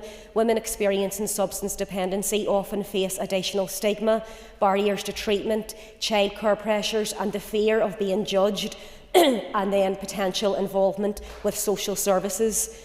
Gender-specific addiction support remains limited despite the clear links between trauma, mental health and substance use. A truly equitable health system must provide equitable, accessible specialist services that understand the unique needs of our women. Mental health support for new and expectant mothers is another area where gaps remain. The need for a properly resourced mother and baby unit and specialist perinatal services is clear. Women experiencing severe postnatal mental health difficulties must be able to access care that allows them to remain with their babies in a safe and supported therapeutic environment, rather than what's happening at the moment where mothers are being separated from their newborn babies. That is essential for recovery, it's essential for their bonding with their babies and for long-term family well-being. The absence of a fully resourced, comprehensive women's health strategy continues to result in inconsistent care across the life course. Women not only deserve but need services that are joined up, preventative and accessible at every stage throughout their lives. While we can appreciate the pressures on our health service and that they're undeniable and that services are stretched, it is often women's health that's pushed to the margins, and that cannot continue. Women should not be the only ones to carry the burden of systematic failure. We need urgent action and clear timelines for reform and genuine engagement with women who have lived experience of navigating this system. Most importantly, we need political leadership that recognises women's health as a core priority and not a secondary concern. The commitments outlined in this motion today must translate into measurable progress and improved access to services and real change for outcomes for women across the north, because when women's health is neglected, the impact is felt in our homes, in our schools, in our workplaces and across every community we represent. The women we represent deserve better, and it's our responsibility in this chamber to ensure they finally get it. I'll call on Dan Dodds. Dan. Thank you, Mr Deputy Speaker, and can I thank the mover of the motion for this important debate. It is a pity that it has been moved when the Health Minister is not here to answer this debate, because I do think that we do need to have answers from the Health Minister. One of the first debates that I spoke in following the restoration of these institutions was on this exact issue. And the issue of a strategy and an action plan for women's health. It is now 2 years since that debate, and little has changed in the interim. The issue of women's health and the inequalities in accessing healthcare are regularly discussed in this chamber. And it is very frustrating that so little has happened to take away the structural inequalities or even to have a coherent plan to actually deal with them. So where is the strategy and the action plan that was promised in February 2024? On the 13th of February 2024, the Department of Health released a media statement entitled Minister Swan outlines Women's Health Action Plan. It stated that the Women's Health Action Plan is being developed by the Department of Health, covering the next 3 years. 2 of those years has now elapsed, and there is still no sign of an action plan or a strategy. And the Minister reminds us often that he's not that fond of strategies because we have plenty of those and nothing happening. But we don't have an action plan even. And until we start to plan for how we deal with those structural inequalities in women's health, then we will never get to the nub of actually dealing with them. And I think that that's a really important point that I want the Assembly to take on board. Over the weekend, and we'll look this up, the most up-to-date waiting times in the South Eastern Trust, for example, for gynaecology, where a routine first patient appointment was 112 weeks. A subsequent wait, so after you've waited 112 weeks, the subsequent wait before being admitted to treatment was 139 weeks. That is almost a wait of 5 years from first being placed on a waiting list to admission for actual treatment. And waiting times in the Northern and Belfast Trust are actually significantly longer. And shamefully, and I take no pleasure in saying this, a woman can wait almost 10 years for a diagnosis and treatment of endometriosis. And the Royal College of Obstetricians and Gynaecologists says, and I think this is important, endometriosis can have significant impacts on every aspect of women's lives, and timely diagnosis is crucial to ensuring that treatment and wider support can be in place to limit the progression of the disease and manage symptoms.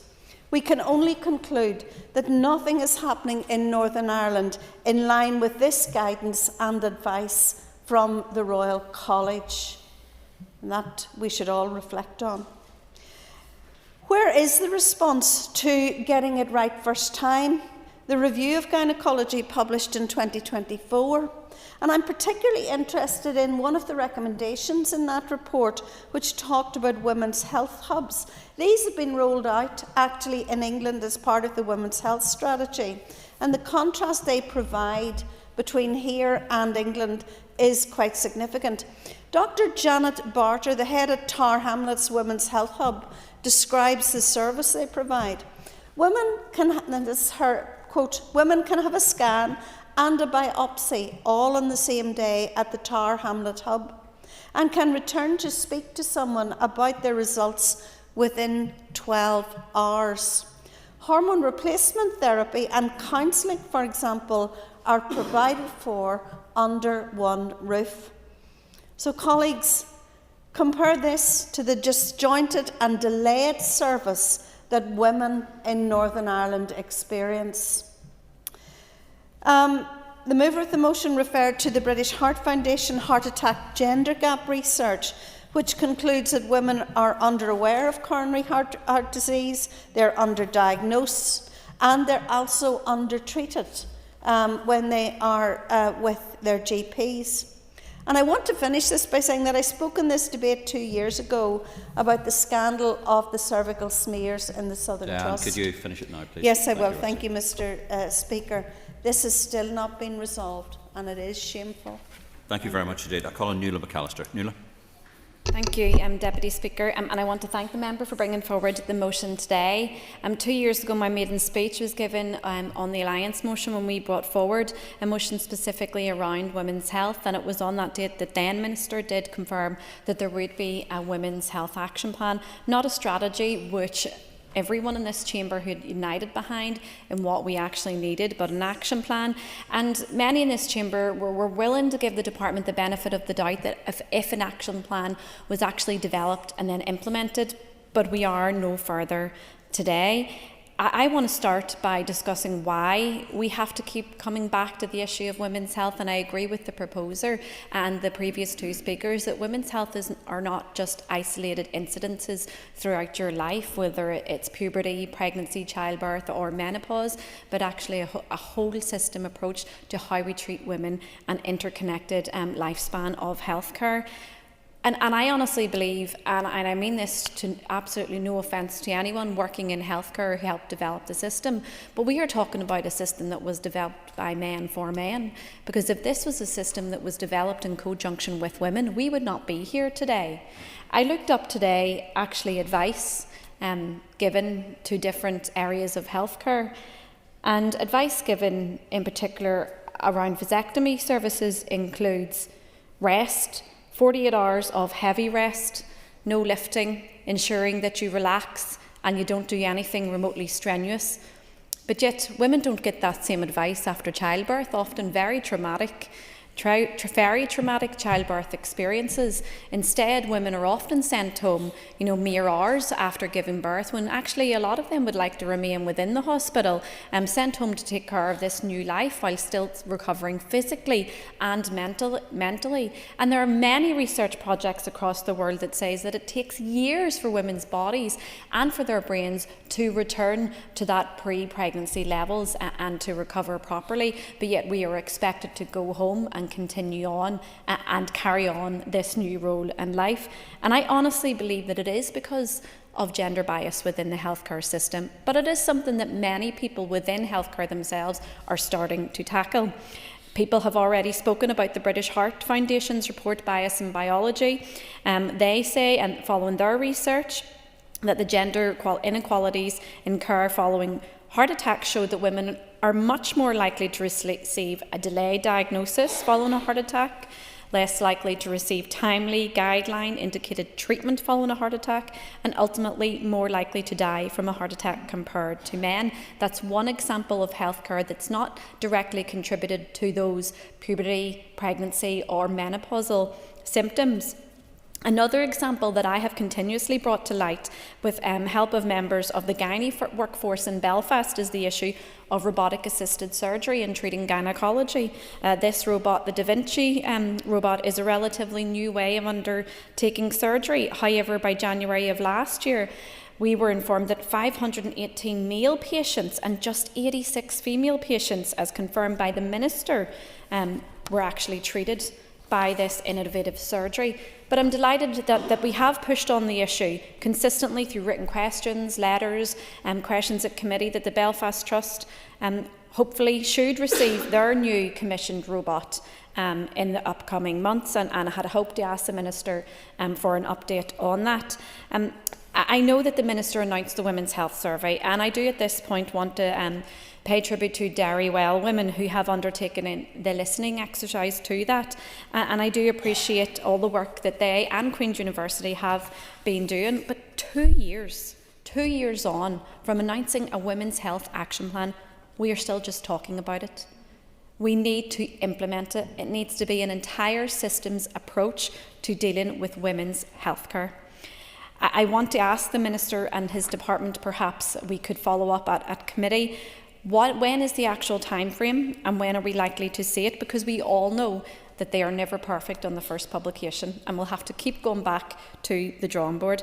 I also want to welcome that the motion specifically references primary care arrangements, and appreciate an update on that again in the future, specifically on the pilot programme to transfer eligible endometriosis patients from secondary to primary care.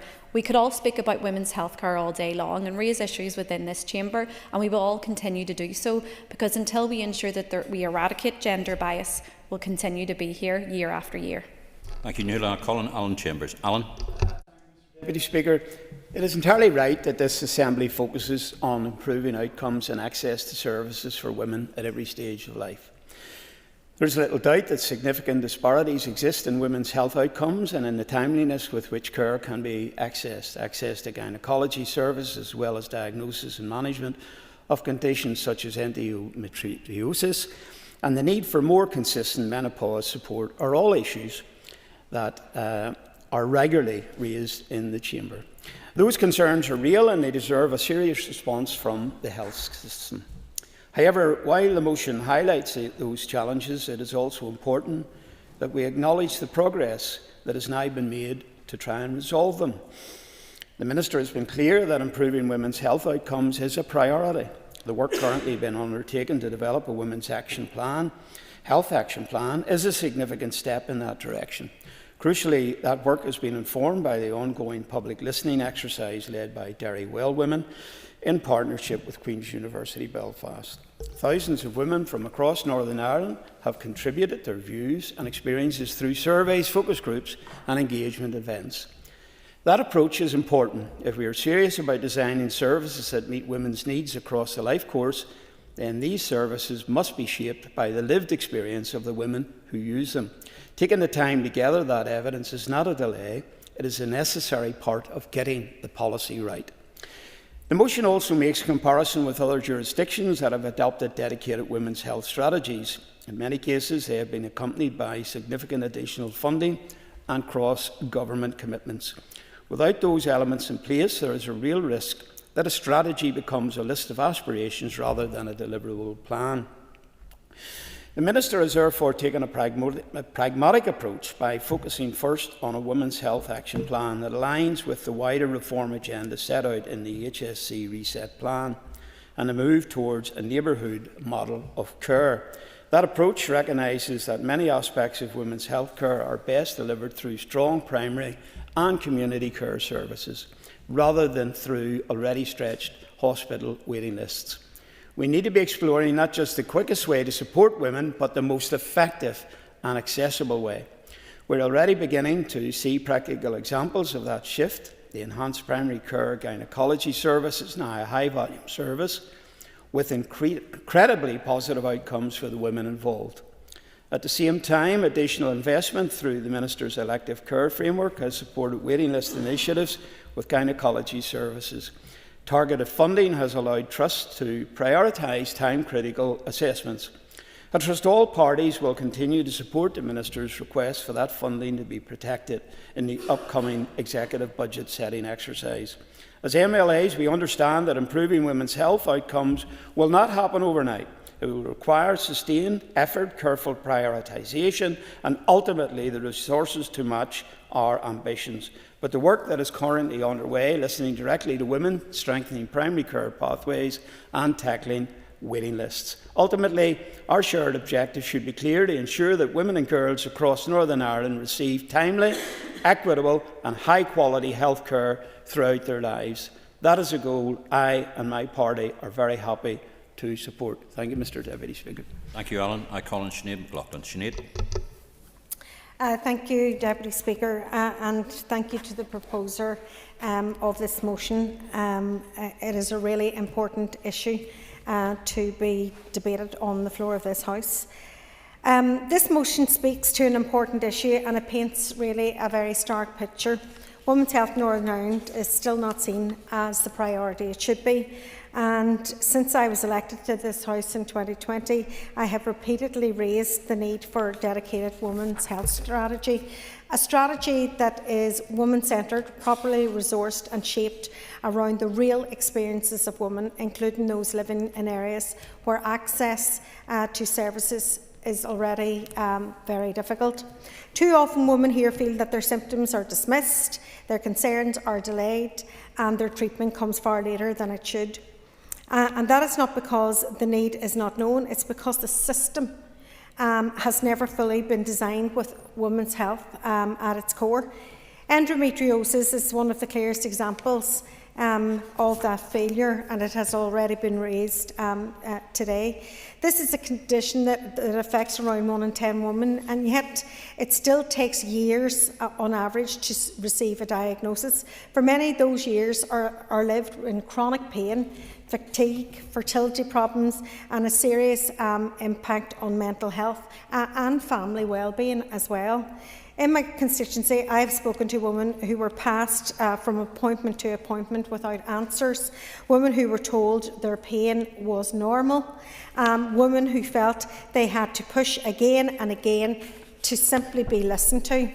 That experience should concern each and every one of us in this chamber, because it shows a system that is not responding quickly enough and is not responding fairly enough. We also know from engagement carried out in the North West, including the work of Derry Well Women and Queen's University, that women want to see a different approach. And it's my understanding that the Minister will receive their final report just after Easter. They want services that are far easier to access, clearer to navigate, and more responsive to the realities of their lives. But most of all, they want to know that women's health is being treated as a priority rather than an afterthought. The Department has indicated that work is underway on a women's health action plan, and that is welcome. We want to see it. Where is it? But the group in the report, they say what they really need, obviously publish the action plan, but we want a commitment to a funded strategy that reflects the findings that will be placed in the heart of the report. Recognition on its own is not enough. We are still waiting to see that plan published and funded and implemented, and that is why this motion goes further, and rightly so. What is required is not just a short-term plan, but a full women's health strategy with clear direction, clear targets and clear accountability. Something that looks at women's health across the whole life course, from adolescence right through to maternity and right through menopause and into later life. Women's health does not sit neatly in one part of the system. It runs through primary care, hospital services, mental health, sexual health, screening and community provision. Without a joined up approach, a framework that shapes and closes the gaps will continue to appear, and the same delays will continue to happen. There's also a regional dimension that cannot be ignored. Women in the North West, women in rural communities, women in areas where services are already stretched often face the longest waits and the greatest difficulty getting the care that they need. Equality in health provision does not mean that services exist somewhere. It means that women can actually access them when they need them. That is why the reference in this motion to Section 75 is important. We have a statutory duty to ensure equality in the way public services are delivered. That duty must apply to women's health just as much as it applies anywhere else. If the system is not producing equal outcomes, then we have a responsibility to ask why, and we have a responsibility to fix it. This motion does not ask for anything unreasonable. It asks for transparency about the work that has already been promised. It asks for a clear timeline for delivery, and it asks for a fully costed, time-bound women's health strategy that is developed with the people who rely on these services every single day. Thank you. Thank you, Sinead. I call on Linda Dillon. Linda. So, just to start by thanking the proposer of this motion, women and girls across the north are being failed by our health system. Women's symptoms, their pain, their experiences have been ignored, dismissed and minimised. Many women have had to fight simply to be heard, to be believed and to receive the care that they need. The absence of a comprehensive life course approach to women's health is exacerbating those disparities. The continued delay in delivering a women's health strategy, or an action plan for that matter, means that the North remains the only jurisdiction across Ireland and Britain without a strategic funded plan to ensure women and girls consistently receive the appropriate care. The impact of that inequality is becoming increasingly clear. And members have referred to the British Heart Foundation report that women are more likely to experience delayed diagnosis following a heart attack, less likely to receive treatment, and as a result, women are more likely to needlessly die. I think we need to be clear about that. This is not just women who die, this is women who are dying needlessly. They could be saved, their lives could be saved, their families' trauma could be prevented. The inequalities are not limited to heart disease, they reflect a wider pattern across our health system where women's symptoms are too often dismissed and minimised. We see this in the long waiting lists for red flag breast services and gynaecology. We see it in the failure to diagnose or effectively treat conditions such as endometriosis, which leave women and girls living with severe life-impacting pain that affects their education, their work, their fertility, and in many cases causes lasting damage to their organs and to their bodies, to their mobility, to their ability to move around freely. Menopause is another example of how women's health concerns can be misunderstood or dismissed. In this we see the two extremes. Firstly, where women are told that their symptoms are just the menopause and that's just something you'll have to live with. And in some cases that has meant serious underlying conditions being missed or diagnosed far too late. In other cases, when women are experiencing menopause, they are being misdiagnosed with anxiety and depression. They are being prescribed with medications that they neither need nor want and that do not address their symptoms. Women deserve to have their symptoms properly examined and correctly diagnosed. Trust in women's health services has been damaged in recent years, as was referred to by Diane Dodds. The cervical screening scandal caused enormous distress for many women and their families and caused deaths. I think at this point it's worth mentioning the need for the awareness and education campaigns in relation to women's health. And I would like to acknowledge the work of Stephen McCormick, who lost his precious wife Julie. Stephen is campaigning for the Health Department to implement a public awareness campaign on the symptoms of ovarian cancer. And he's right. People need to recognise the seriousness of their symptoms, especially when we have a health system that does not prioritise women's health, because we need confidence and information to advocate for ourselves on our own behalf and on behalf of the people, the women around us who we love. I know that the Minister will say publicity campaigns cost money, and that's true. But Liz Kimmins, the DFI Minister, recognised the importance of publicity campaigns in relation to saving lives on our roads. So I'm asking the Minister to give the same priority to saving the lives of our women. Other jurisdictions, including England, Scotland, Wales and the south of Ireland, have already recognised the need for dedicated women's health strategies. Women here should not be left behind. Primary care will be central to improving women's health care, ensuring women can access care earlier and closer to home. At the same time, we have to recognise the challenges of delivering highly specialised services within a relatively small population and workforce. In some areas of women's health care, there are clear opportunities to strengthen cooperation on an all-Ireland basis to ensure women have access to the expertise and specialist services they need.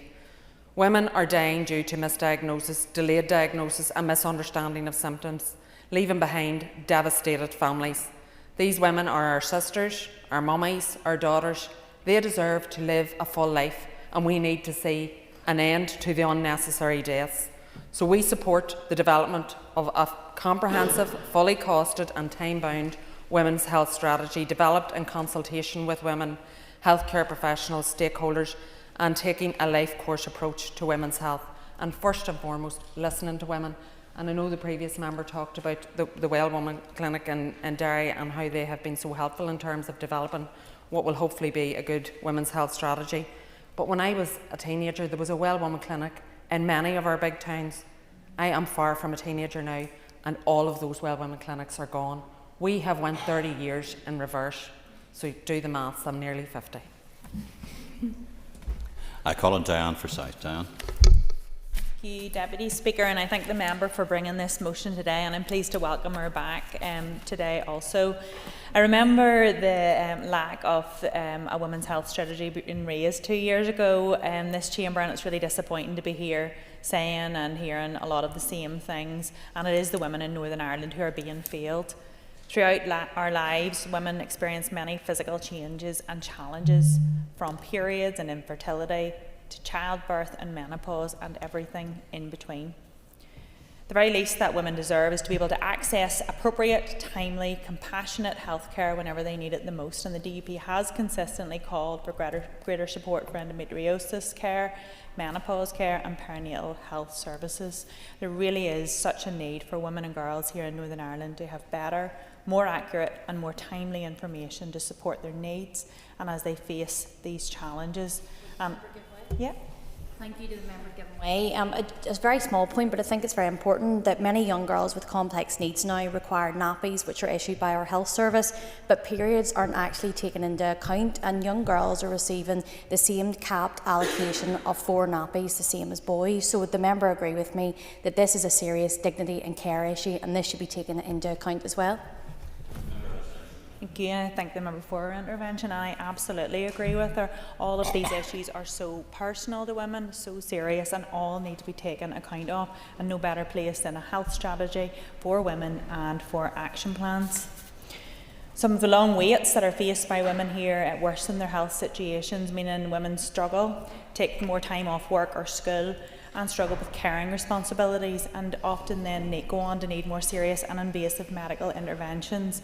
The sooner conditions are treated, the sooner women can get on with their lives. And today I want to speak on some of the specific concerns which affect women. And I mentioned the cervical cancer scandal that was mentioned by other members, the ongoing devastation, the plummet in public confidence. This has truly been shameful and it's unresolved, with the Southern Trust offering some apologies but no overall accountability. These women deserve better. I also want to take this opportunity to raise awareness of ovarian cancer, and Linda Dillon mentioned Stephen McCormick, and he's a friend and former colleague of mine who has done so much work in memory of his wife Julie, and I just want to take this chance to raise a little bit of awareness around ovarian cancer. With Target Ovarian Cancer reporting that 40% of women mistakenly believe that their cervical screening detects ovarian cancer, and it is so important to highlight that this cancer is not detected through these tests, and women need to have awareness, understand the symptoms and be very aware of what they need to come forward with. The Ovarian Cancer Awareness Month, this month March, the Public Health Agency is reminding people to be aware of the signs and the symptoms of ovarian cancer. And these may include persistent pelvic or abdominal pain, increased abdominal size or persistent bloating, difficulty eating or feeling full quickly, urinary symptoms, changes in bowel habits, extreme fatigue, unexplained weight loss, and bleeding after menopause. The symptoms of ovarian cancer are frequent, happening more than 12 times a month, persistent and new, meaning they're not normal for you and may have started in the last year. And the advice is that if you experience any of these symptoms, please contact your GP, because finding ovarian cancer early improves the chances of successful treatment. I also want to mention today, as that advice from the Public Health Agency is to contact your GP, the huge challenges still remaining here in Northern Ireland in actually accessing GP services. The additional pressures that this puts on everyone in Northern Ireland is extreme, but especially to women who quite often put off their smaller health concerns while busy and about, looking after others, their caring responsibilities, childcare commitments. And if the key advice is for women to present with their symptoms out of concern to see their GP, yet they can't access these appointments, it's very, very concerning. So in closing, we need to see action on women's health issues. Members across the House have highlighted many concerns today, and while it's disappointing the Minister's not here today to be able to respond, I hope that we hear back from him on these issues. But we have heard plenty of warm words. The Minister must ensure that women across Northern Ireland receive the care and respect that they deserve. They've waited long enough. Thank you. Thank you. I call on Danny Donnelly. Danny. Thank you, Mr Deputy Speaker, and thanks to Claire for bringing forward this important motion. Women's health in Northern Ireland is not a series of disconnected problems. It is a systemic equality issue that has been exacerbated by a lack of rights-based, joined-up approaches to women's lives. Women's health care is too often treated as a service or a budgetary pressure issue, when in reality it is a policy gap. Where there is no clear strategy and no measurable outcomes, women are left to navigate fragmentation instead of receiving joined-up care. And when they are continually ignored or disregarded, the consequences impact every part of our society. The Women's Resource and Development Agency reported that it's difficult to get a full picture of women's health in Northern Ireland because the data is too often siloed, gathered through the lens of one issue or another disease, or not examined through the lens of gender inequality. Without data, there can be no proper scrutiny or full understanding of how to address the issues faced adequately. In February 2024, Alliance brought forward a motion calling for a women's health strategy, and it was my colleague Shan's first speech. It was one of the first motions passed by this Assembly since the restoration earlier that month. The Minister at the time assured members that he had a strong foundation of work in progress that would form key components of a women's health action plan. He committed that while it was in the early stages, he was putting women at the centre of discussions to ensure that their voices were heard and that limited funds were appropriately aligned with priorities. He was confident that his approach, and with the support of Assembly colleagues, he could improve health outcomes for all women and girls in Northern Ireland. Suffice to say, 2 years and no plan later, that approach has not worked. The impact of these continued delays on the women of Northern Ireland, and I want to highlight just a few of the many real stories of women who are impacted by a lack of a meaningful women's health action plan. Frances Kane. Frances was featured as part of the British Heart Foundation's Bias and Biology report on the gender heart attack gap that we've heard mentioned today. She had suspicion of cardiac problems but was repeatedly told by doctors that at 27 she was too young, and being a woman it was unlikely that she would have a heart attack, despite raising concerns repeatedly around her symptoms and family history. Frances was persistent and was only referred to a cardiologist when she presented to emergency care. The coronary angiogram showed a blockage in Frances' artery, and in her own words, "I was told that my artery was 70% blocked and that I was on my way to a massive heart attack. That is very hard to hear when I was so young." I felt shocked. I then felt sorry for myself. I went home and cried on the sofa and asked myself, why did this happen to me? The doctors always referred to my age and gender as a young woman to dismiss my concerns that my problem was heart-related. My persistence, when I knew myself that something wasn't right, probably saved my life. Lindsay Courtney and Erin Harbinson. Lindsay and Erin both died of cervical cancer following smear tests which were misread by staff in the Southern Trust. Erin Harbinson had 3 cervical cancer screenings over the course of a decade, giving her the all clear. All incorrect. Members will be aware that this resulted in a major review of more than 17,000 smear test results that was undertaken then by the Southern Health and Social Care Trust. Laura Maguire. Laura is a 25-year-old woman who has been put in an early medicated menopause as she awaits surgery for endometriosis. Marie Mullen.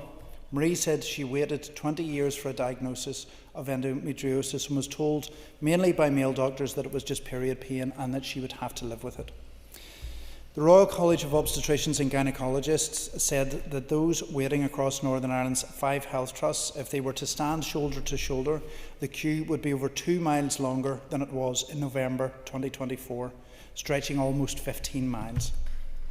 These are some of the tragic and unacceptable examples of how women's health in Northern Ireland has woefully failed, and the lack of care for menopause mentioned by the mover in primary care is another shocking example. Women in Northern Ireland also have fewer legal protections than their counterparts in GB, and they're continually harmed by the impacts of Brexit. They were left out of adequate roles in public and political life during peace building. So this is about more than just waiting lists or service pressures. It is an entrenched issue which must urgently be addressed by adopting a joined-up collaborative approach across health and other departments. This is not about blame, it is about accountability and action. This motion does not ask for the impossible. It asks for transparency on the status, funding and implementation of the action plan already promised. It asks for a fully costed and time-bound women's health strategy within 12 months.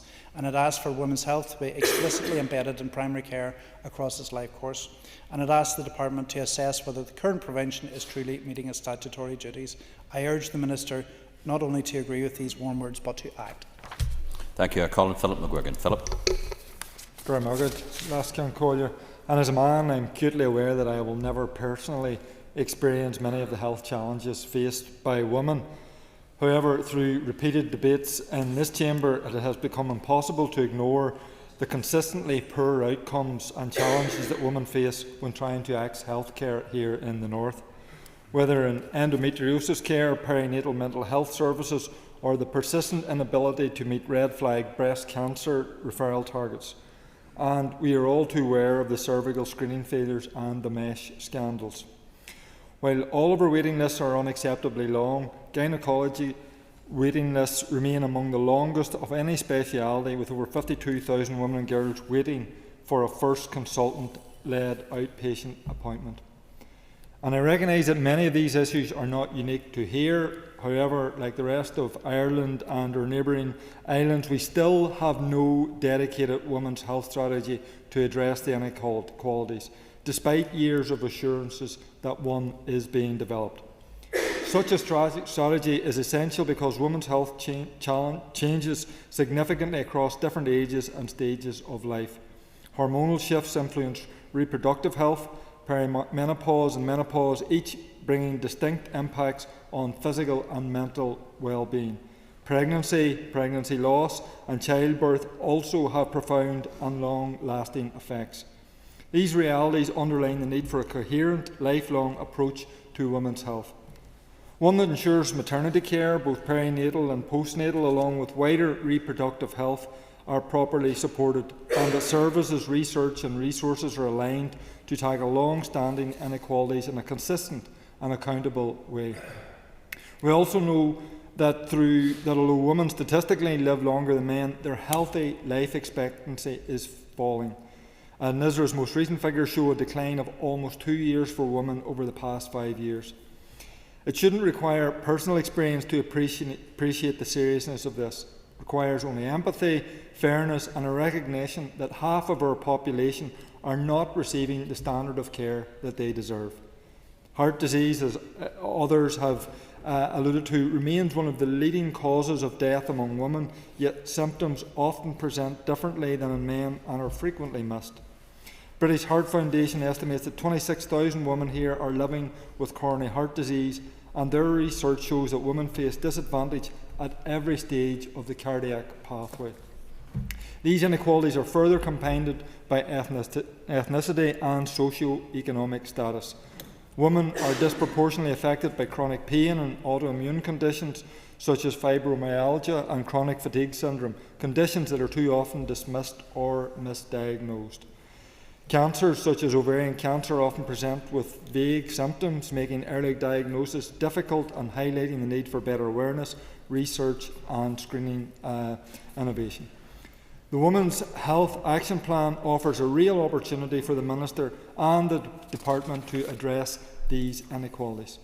The Minister has previously stated that the Action Plan, when published, will describe the wide range of policy and service development supporting women's health, what has been achieved to date and what is achievable in the years ahead with current resources.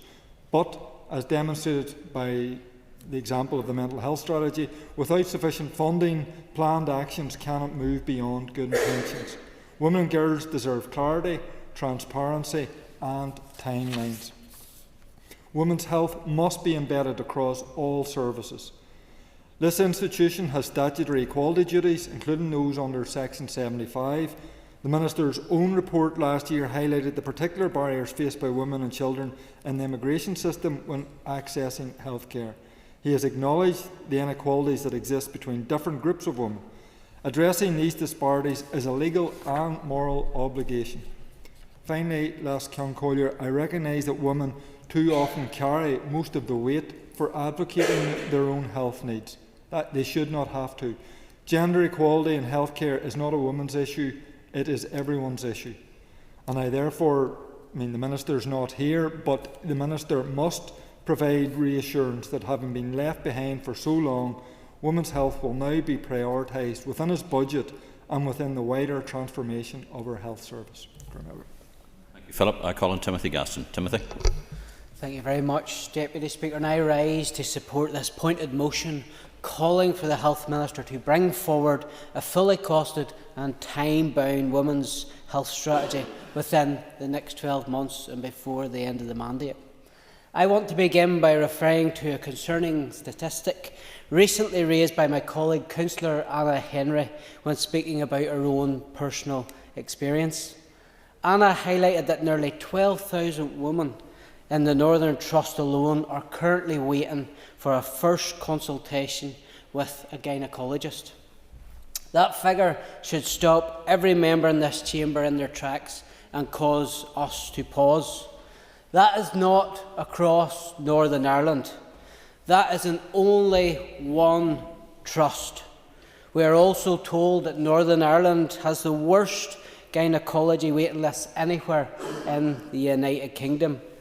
If every woman currently waiting for their first appointment stood shoulder to shoulder, the queue would stretch for more than 15 miles.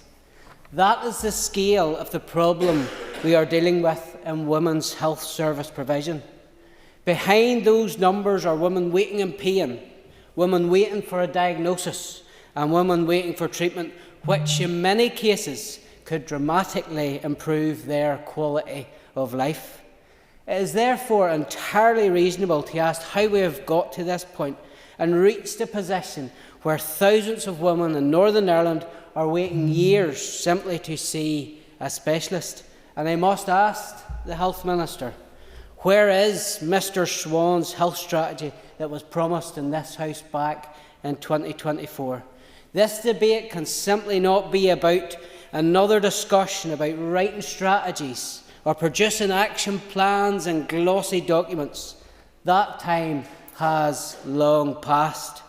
If this Assembly is serious about women's health, the focus must be on reducing the waiting lists that are leaving women stuck in that 15-mile queue. Unless and until that changes, women across Northern Ireland will continue to experience a healthcare system that is simply not meeting them at their point of need. This motion shines a spotlight on where we are failing and where we must do better. That must start with the Minister coming to this House and tell us all what he is doing regarding women's health and updating us where the 2024 strategy is. Thank you, Timothy. I call on Jerry Carroll. Jerry. Thank you, Deputy Speaker. Thank the member for bringing the motion and welcome her back here and wish her well.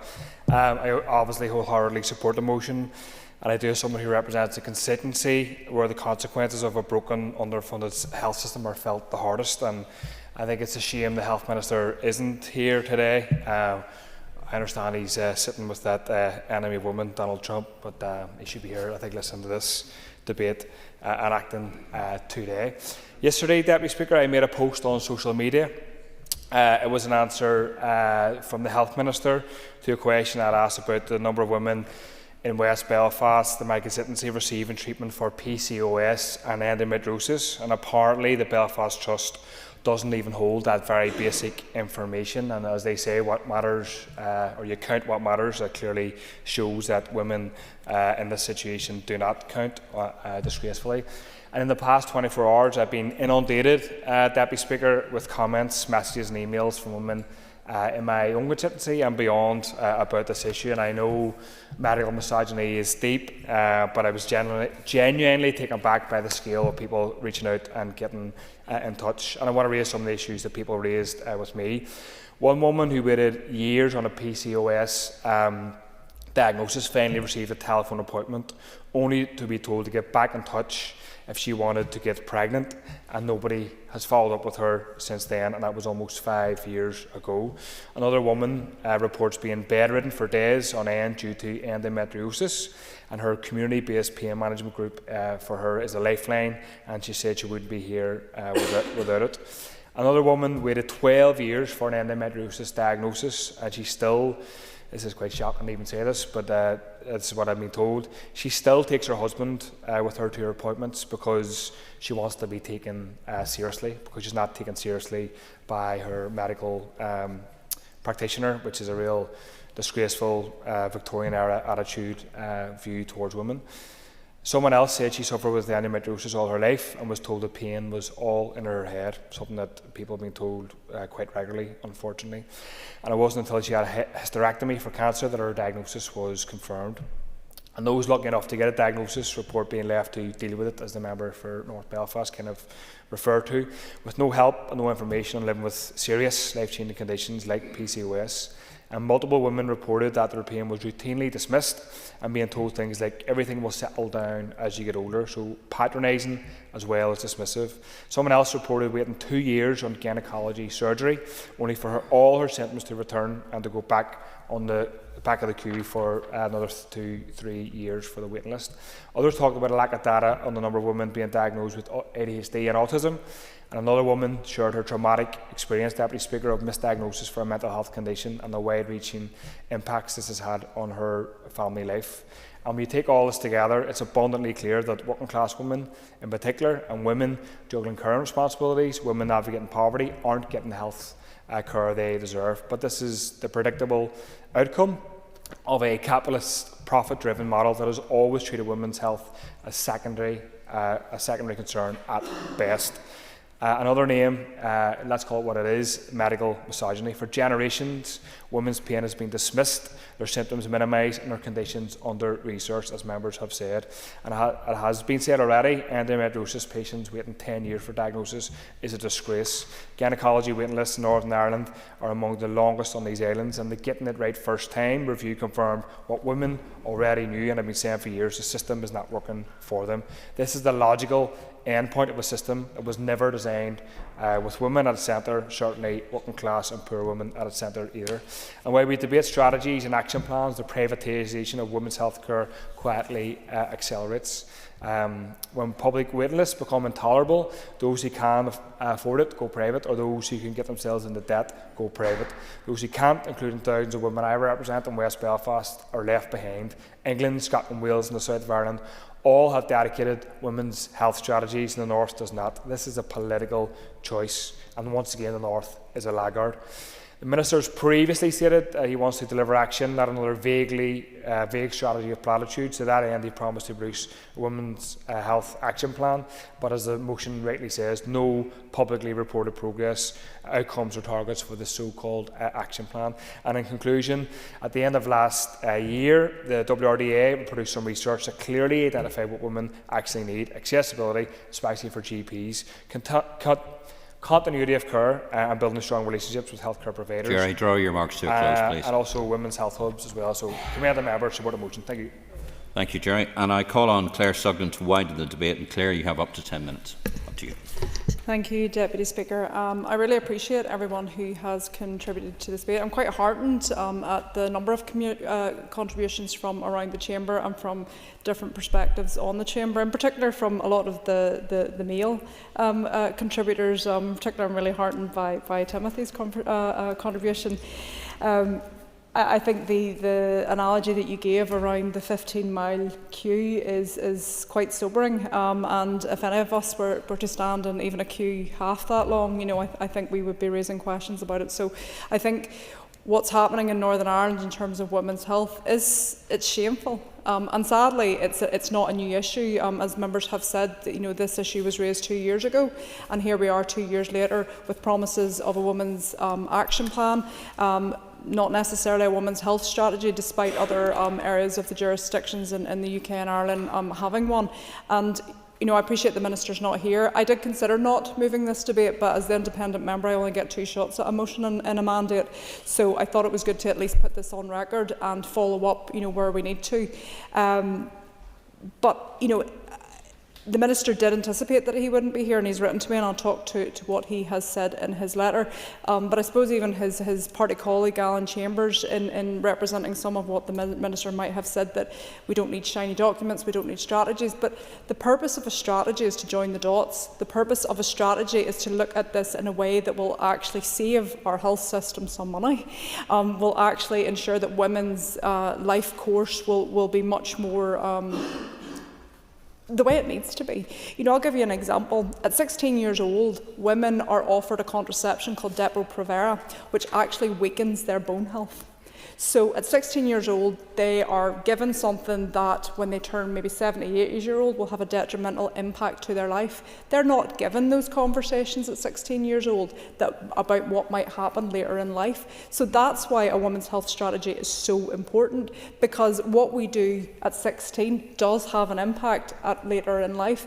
And even at my own age of 39, some of the decisions that I was made because information that I was given or not given at 16, 17, 18 years old may have been different had I been given that information. So I can't stress the importance of looking at this not just as a shiny document, but actually recognising that there's a method in terms of women's health strategy, and why we can't take each I suppose, stage of a woman's life separately, because it does flow. It flows because of our hormones. It flows because of what happens to us at 16. Matters what happens to us at 39, at 49, at 59. So, that's why this is so important. It's why every other jurisdiction on these islands has actually done something about it. And it's why we're failing in not doing something about it. Yeah, go ahead. And on that very point, the importance of this document is for exactly what the previous member said. It's that institutional misogyny, it's that medical misogyny. And I think if we only refer to one instance that was referred to by Orlia Flynn around the mesh, it was used as a last resort on men for prostate. It was used as the cheap option for women with any issues in relation to prolapse and other issues like that. So I think that tells us all we need to know about the medical and institutional misogyny. Yeah, no, I appreciate that, and it's important that we do put these things in record, and it's important that we don't let the mistakes of the past be repeated again. And I think that's what we're at risk of doing if we don't take this issue seriously. I would say, being in this chamber for nearly 12 years, we regularly hear of these issues, but nothing changes.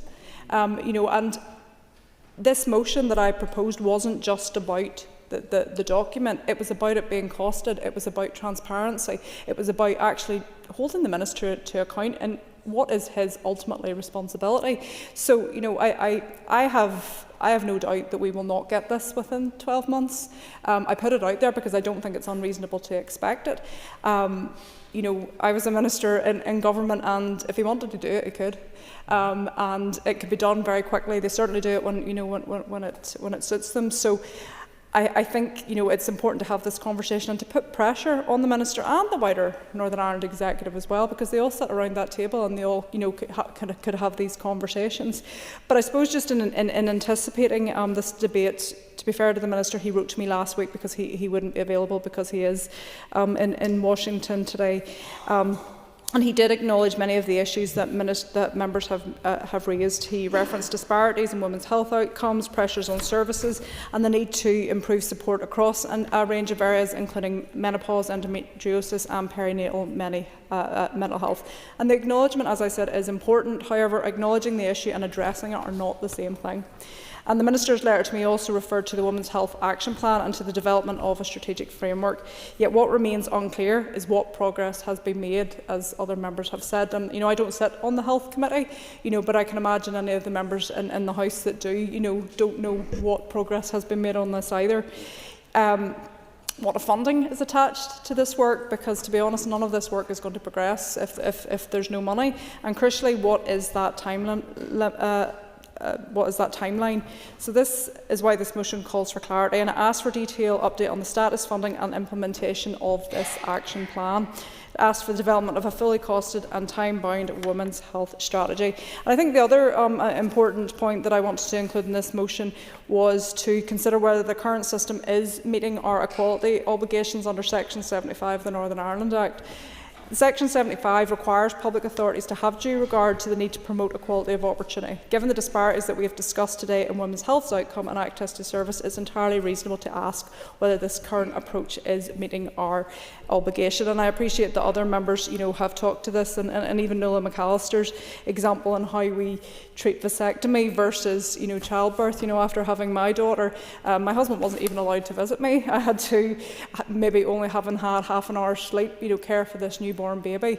Yet, we're recommending that, the men put their feet up and absolutely they should do that. But, when you've given birth, you need that and more. So just to reference some of the contributions were, Leah Flynn had talked about transvaginal mesh. And that's an issue that has rumbled on for such a long time. And I know that many members around the House will have constituents who have suffered from that. And that issue will come and go and it'll be resolved, but the pain that those women suffer because of scar tissue and other problems will not. And I don't think we're giving it the attention that it needs, and certainly not the follow-up issue, particularly if they're stuck in wait lists like everyone else. Endometriosis has been talked a lot. Diane Dodds talked of it, and 10 years is extraordinary. And endometriosis, is incredibly painful, and it's not just it's young women that are suffering from it right through until to those of menopausal age. And what are we doing if we're not supporting the people who need the health service that they need? The mother and baby unit, again, that's another issue that that is rumbling on as well, and that's just not acceptable. It's inconceivable to think that a mother will be separated from her baby, particularly at a time that's so traumatic. So, we could talk all day about all of the issues that I really appreciate that the members have raised, but we shouldn't. We should just be getting the work done. And, I think we should be following up with the Health Minister when he comes back to ensure that this is happening and to hold them to account that him and his the promises that him and his predecessor have made. And, again, this motion talks to the stakeholders and the people that it affects, and I appreciate the women's group in Derry that have looked at this, and that will form part of the Women's Action Plan moving forward. But again, we need to be talking to girls, we need to be talking to mothers, we need to be talking to perimenopausal women, menopausal women, older women, because I think even in this debate we forget that past the point of menopause we need to be supporting older women as well. And one of the issues that I've worked on over the last number of months, the last year, is osteoporosis. And what we do in terms of osteoporosis is shockingly bad, and I've challenged the Minister around his own equality approach in terms of that, because we have a situation where we're not providing a service to most of the people who are women and most of the people who are older, and to me that's an equality issue. Linda Dillon had talked about how people are needlessly dying, and that's really sad and shameful. And I think that kind of comes back to the point around that we shouldn't just assume that women's health is about gynecology, it's about pregnancy, it's about menopause. It's actually about all the other health problems that men suffer from too, but because the services were designed by men, women are not getting the support that they need. I could talk about this all day. I think we should continue to talk about it, and whether this debate happens again in a number of months, I think it's really important, because until we see action, until we get to a point where we're actually starting to serve half the population in the way that we're all here to do, then I think we need to keep talking. Thank you. Thank you very much indeed. Ladies and gentlemen, the question is that the motion standing in the order paper be agreed. All those in favour say aye. Aye. Any contraries? The ayes have it. The ayes have it. We'll just take our ease for a few moments while we hand over.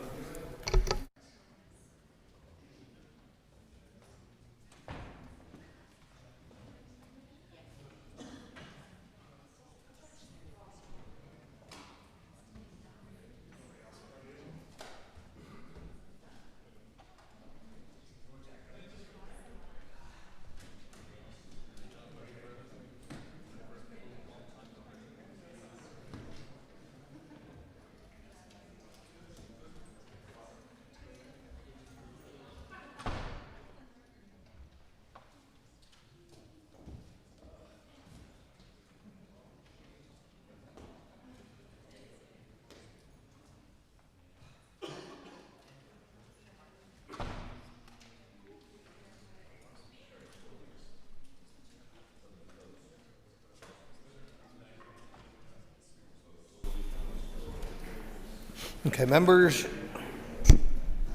honourable members, the next item of business is a motion on illegal US and Israeli attacks on Iran. Clerk, please read the motion.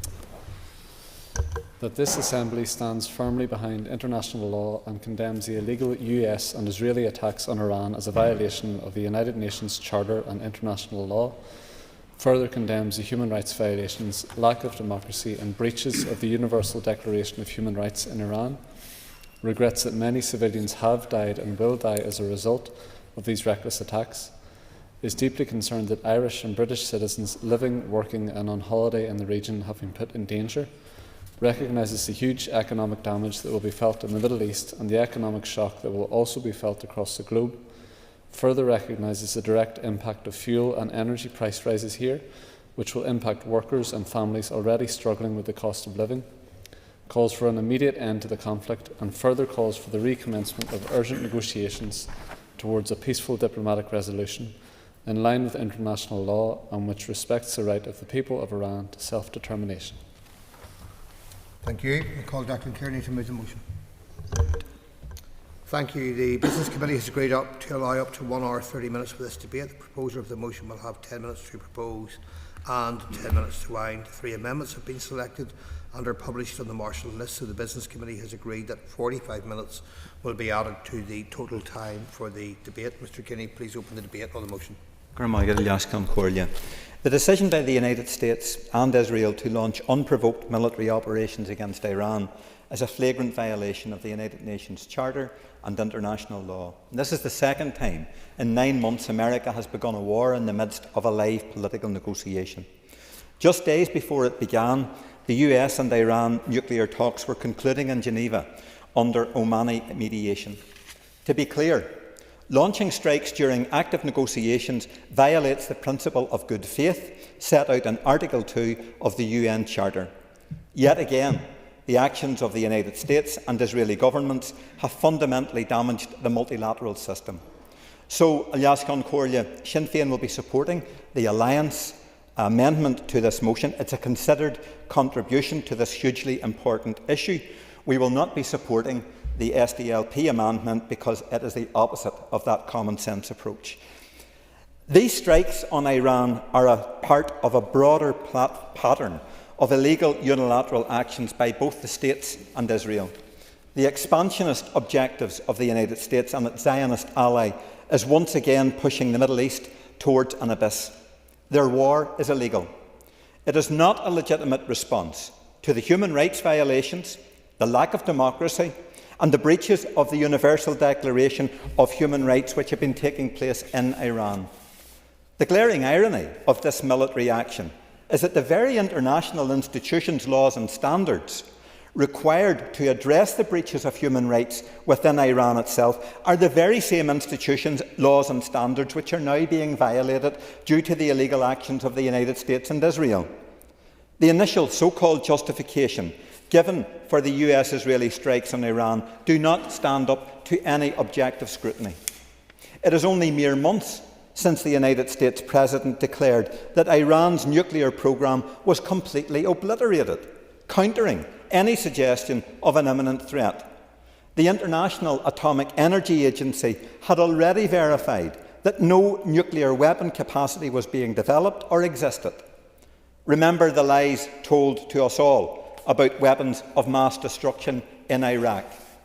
Predictably, this conflict has now spiralled out of control, with indiscriminate mass killings and destruction, such as at the elementary school in Minab, the murder of the children in Minab, the attacks on hospitals and all forms of civilian infrastructure, with the displacement of over 3.2 million people in Iran, constitute war crimes.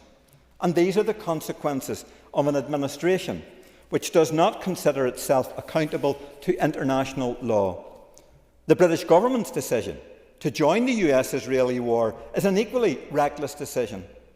It's obvious from the contradictory messaging within the US administration that the Americans have started a war with no sense of how it will finish.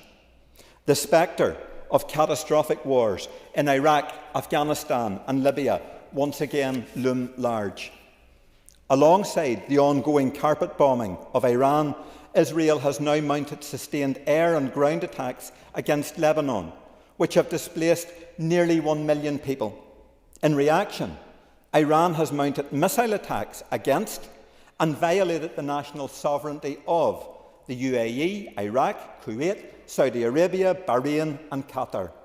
Hundreds of civilians across the region are being killed in Iran, Lebanon, Israel and elsewhere, and tens of thousands have been injured across the region. Where will this stop? Huge numbers of Irish and British citizens work, live and holiday in the Gulf states, such as UAE and Qatar. The DUP has tried to manufacture a cynical political controversy by attacking First Minister Michelle O'Neill's decision not to attend the British government's confidential security briefings. Michelle O'Neill made the right decision. The focus of our power-sharing executive should be on international law and humanitarian priorities and securing the safety of Irish and British citizens, not being briefed on military manoeuvres, as the DUP's DFM has advised us. Meanwhile, the attacks by all sides have disrupted liquefied gas production and global oil and energy supplies. Already, petrol, diesel and oil heating costs here have dramatically increased, and that will lead to increased shop prices for local consumers here in the north.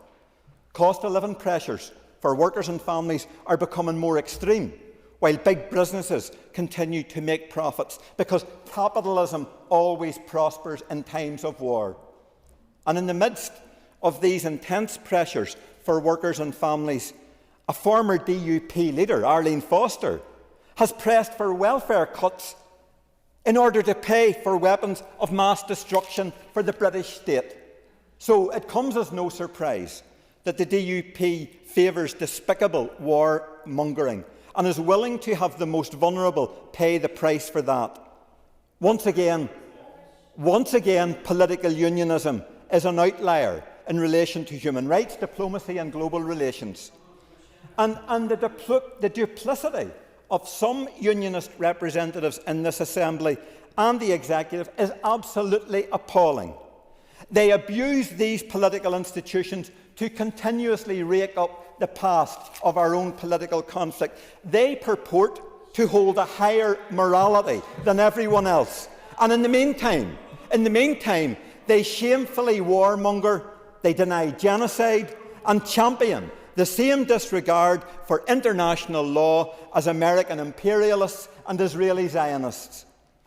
But ordinary Iranian families and other citizens across the Gulf region did not choose this war, but they will now pay the human cost. In Ireland, workers and families will suffer a huge financial cost as they struggle to pay higher energy and food bills. Israel is already engaged in a genocide in Gaza and an illegal occupation of the West Bank. And the current expansion of its military aggression beyond Palestine will further destabilise the Middle East. The United States and Israel have a long and destructive record of military interference in the Middle East. These states are now shredding the international rules-based order, and their aggression is pushing the rest of the world into a dangerous place where rules no longer matter and the rule and law of the jungle prevails. So there must be an immediate de-escalation and a permanent end to all hostilities. There is no alternative to political dialogue, diplomacy, the primacy of international law and commitment to peaceful coexistence. Sinn Féin will not be complicit in any way with Britain's latest Middle East war alongside the Americans and the Israelis. And the Irish Government and this Assembly must become voices for peace, diplomacy and adherence to the principle of self-determination and the primacy of international law. Members, before we move forward, can I make it clear that I'm aware, you're aware, that there's been an acknowledgement here many times of our need for robust debate. Members, I think, know the line between robust and rude. Speakers will be heard in this debate from wherever they speak in the chamber. There will be a level of robustness and interruption that will not be tolerated. That applies across the chamber as well, because speakers, as I said, will be heard. I now call Doug Beattie to move amendment number 1, and I ask you to keep that in mind. Sorry, Mr. I didn't quite hear you. Moved? Sorry, Mr. Beattie, to move amendment number 1. Yep, moved. Thank you. You will have 10 minutes to propose amendment 1 and 5 minutes to wind. Please open the debate on amendment 1. Thank you, Mr. Speaker. I hope there's no shouting with me. I'm deaf in one ear and don't hear great. I'm not surprised when we have the debate. There's always thrown a little bit of Brit bashing in there, and yet we seem to forget, certainly they forget over there, that Irish airspace and Shannon Airport have been used for many, many years for the movement of personnel, equipment and ammunition from the United States through Irish airspace to the Middle East and North Africa. I just don't see them standing up to complain about that. Neutral, really? And it's also worth noting as well, the US Congress of International Affairs Committee in 2002 placed the IRA within a global terrorist network with Iran.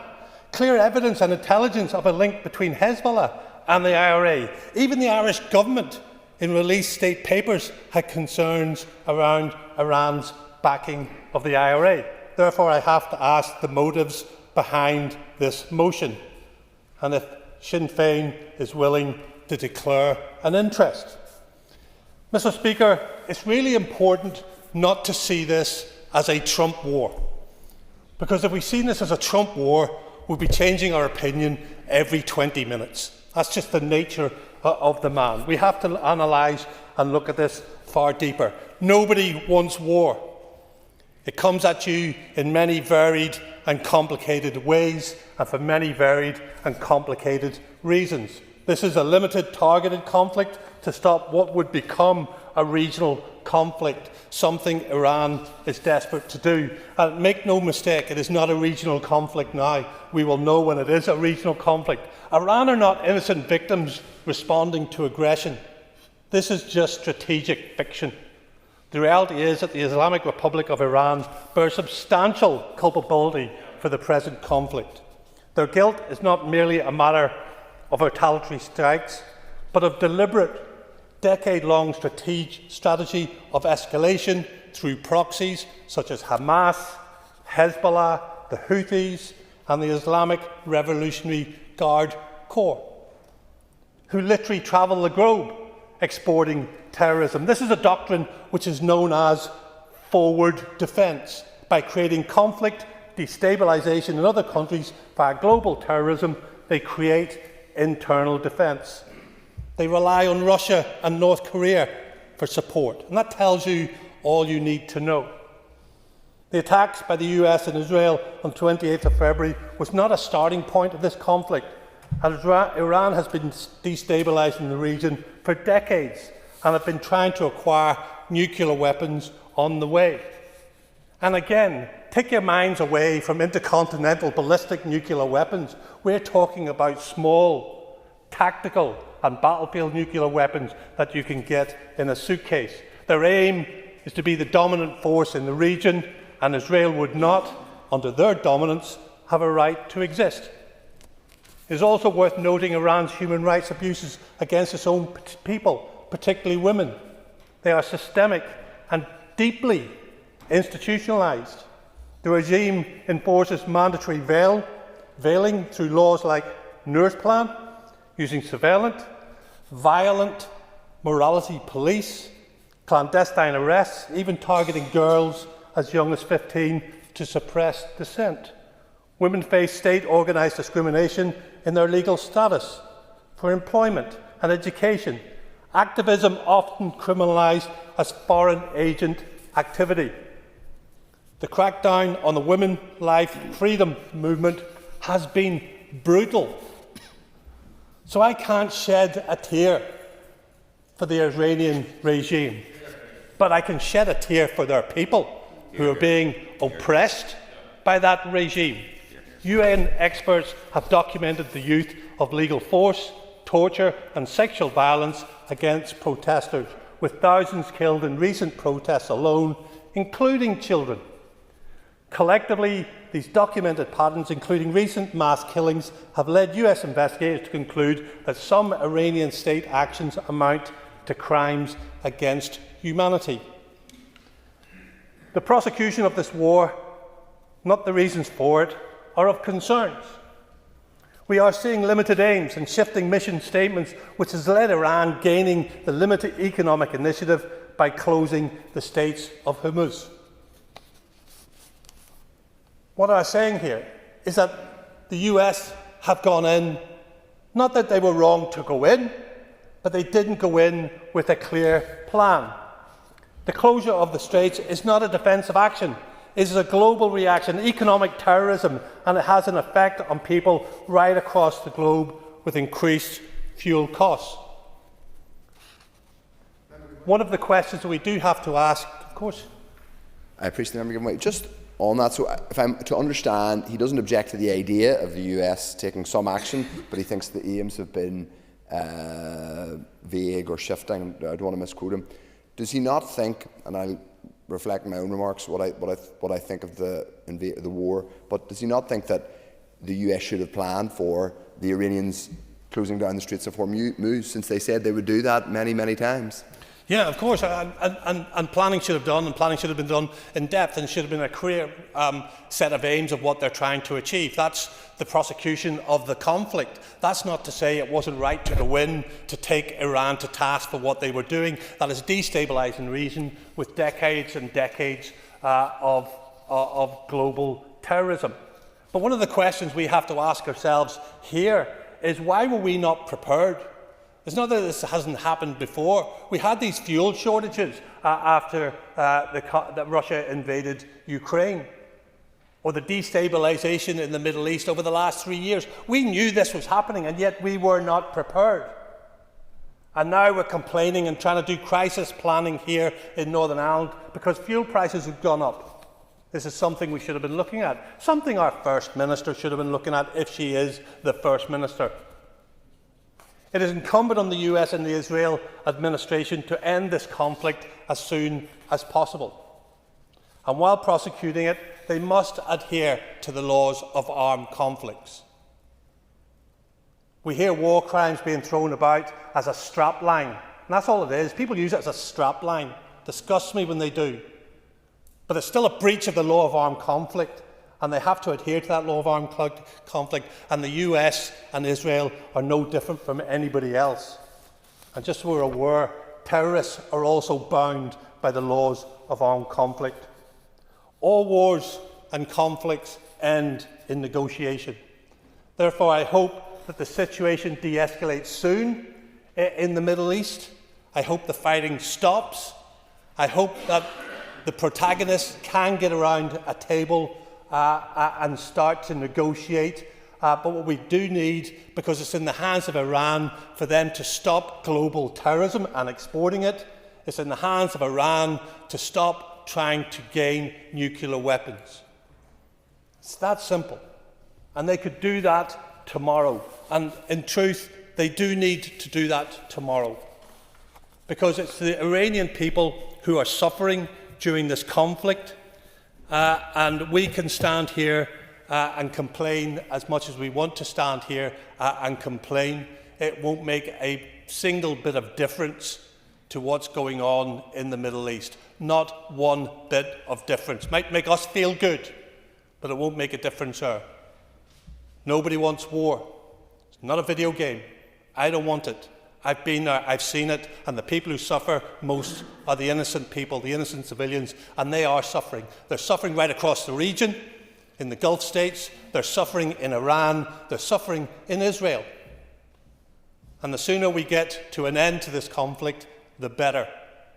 But the bottom line is, Iran cannot be allowed to continue the way they are continuing by letting global terrorism hold us all to ransom.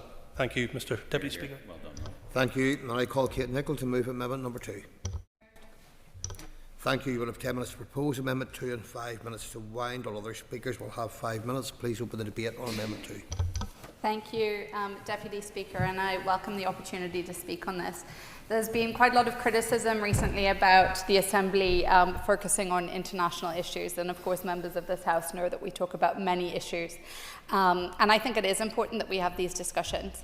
And I think it's important for a number of reasons.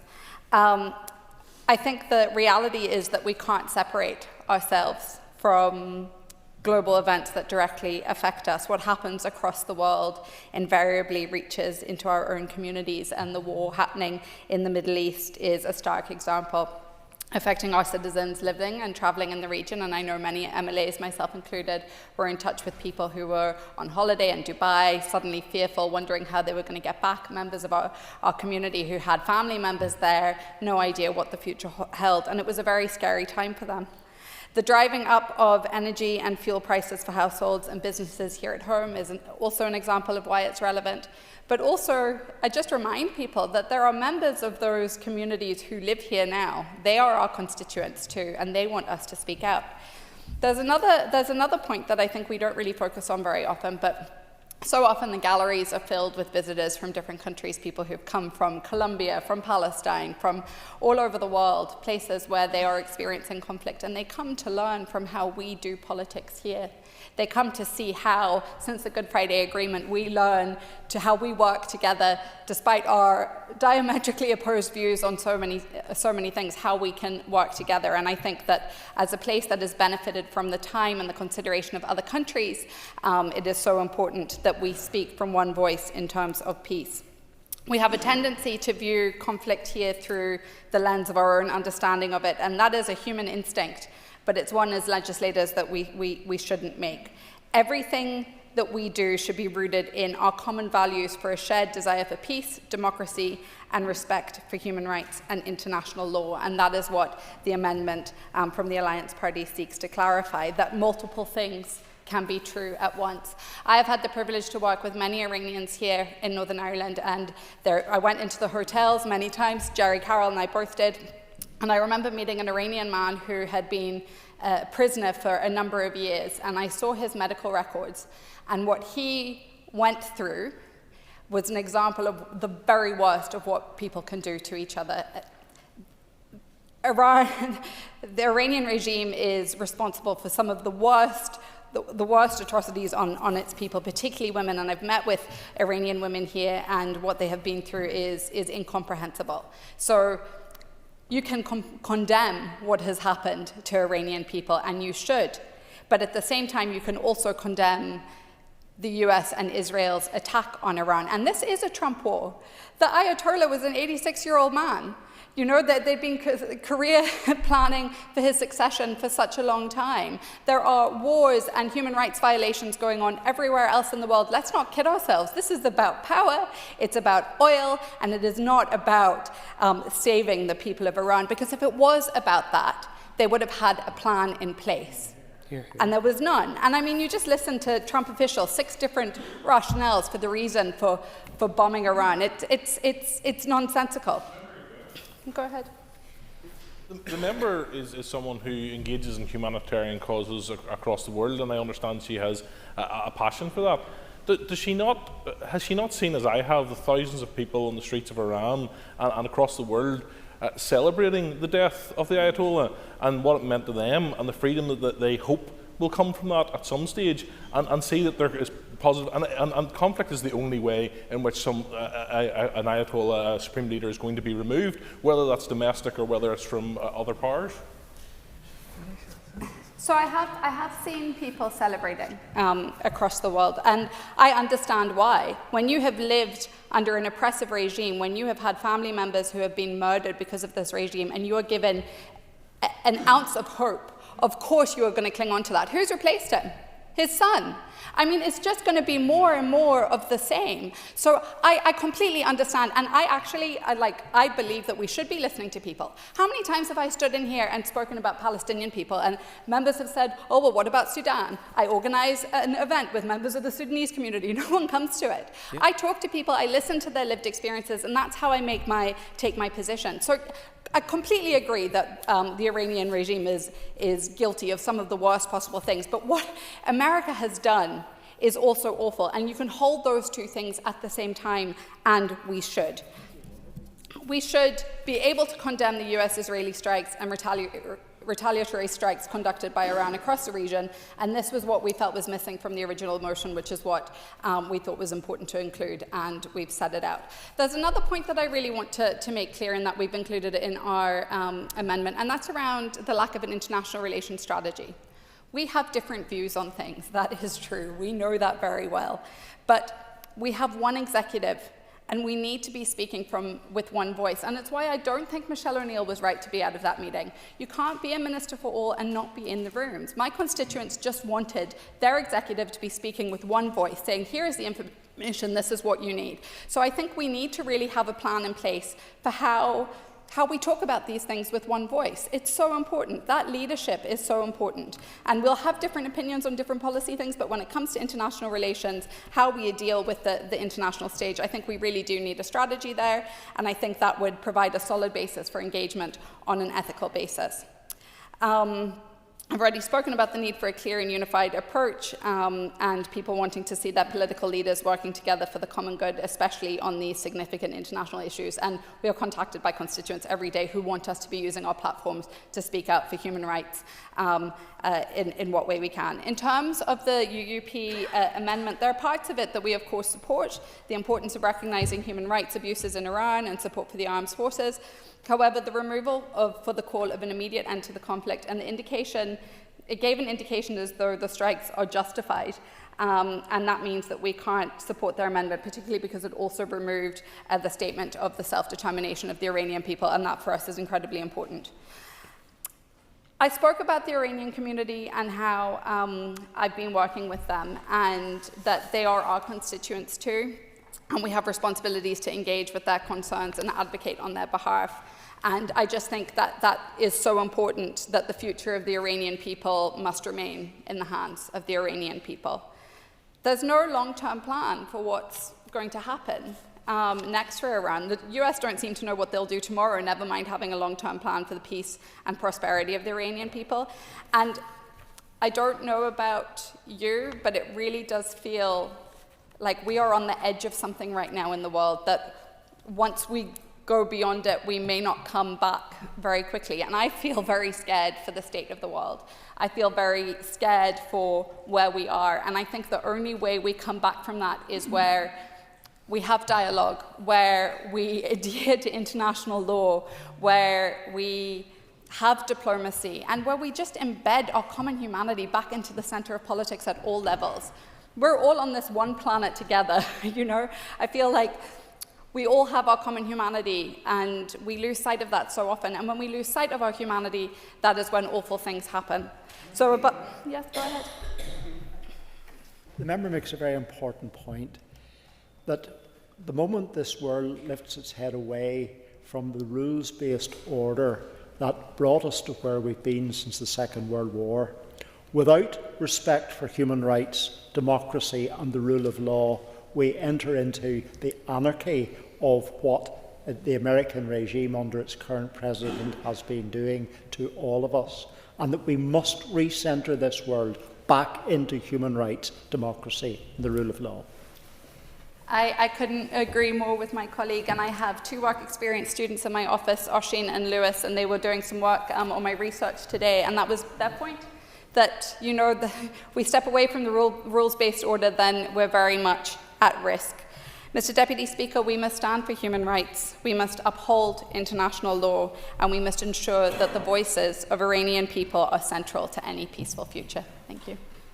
Thank you. And I call Matthew O'Toole to move amendment number 3. Moved.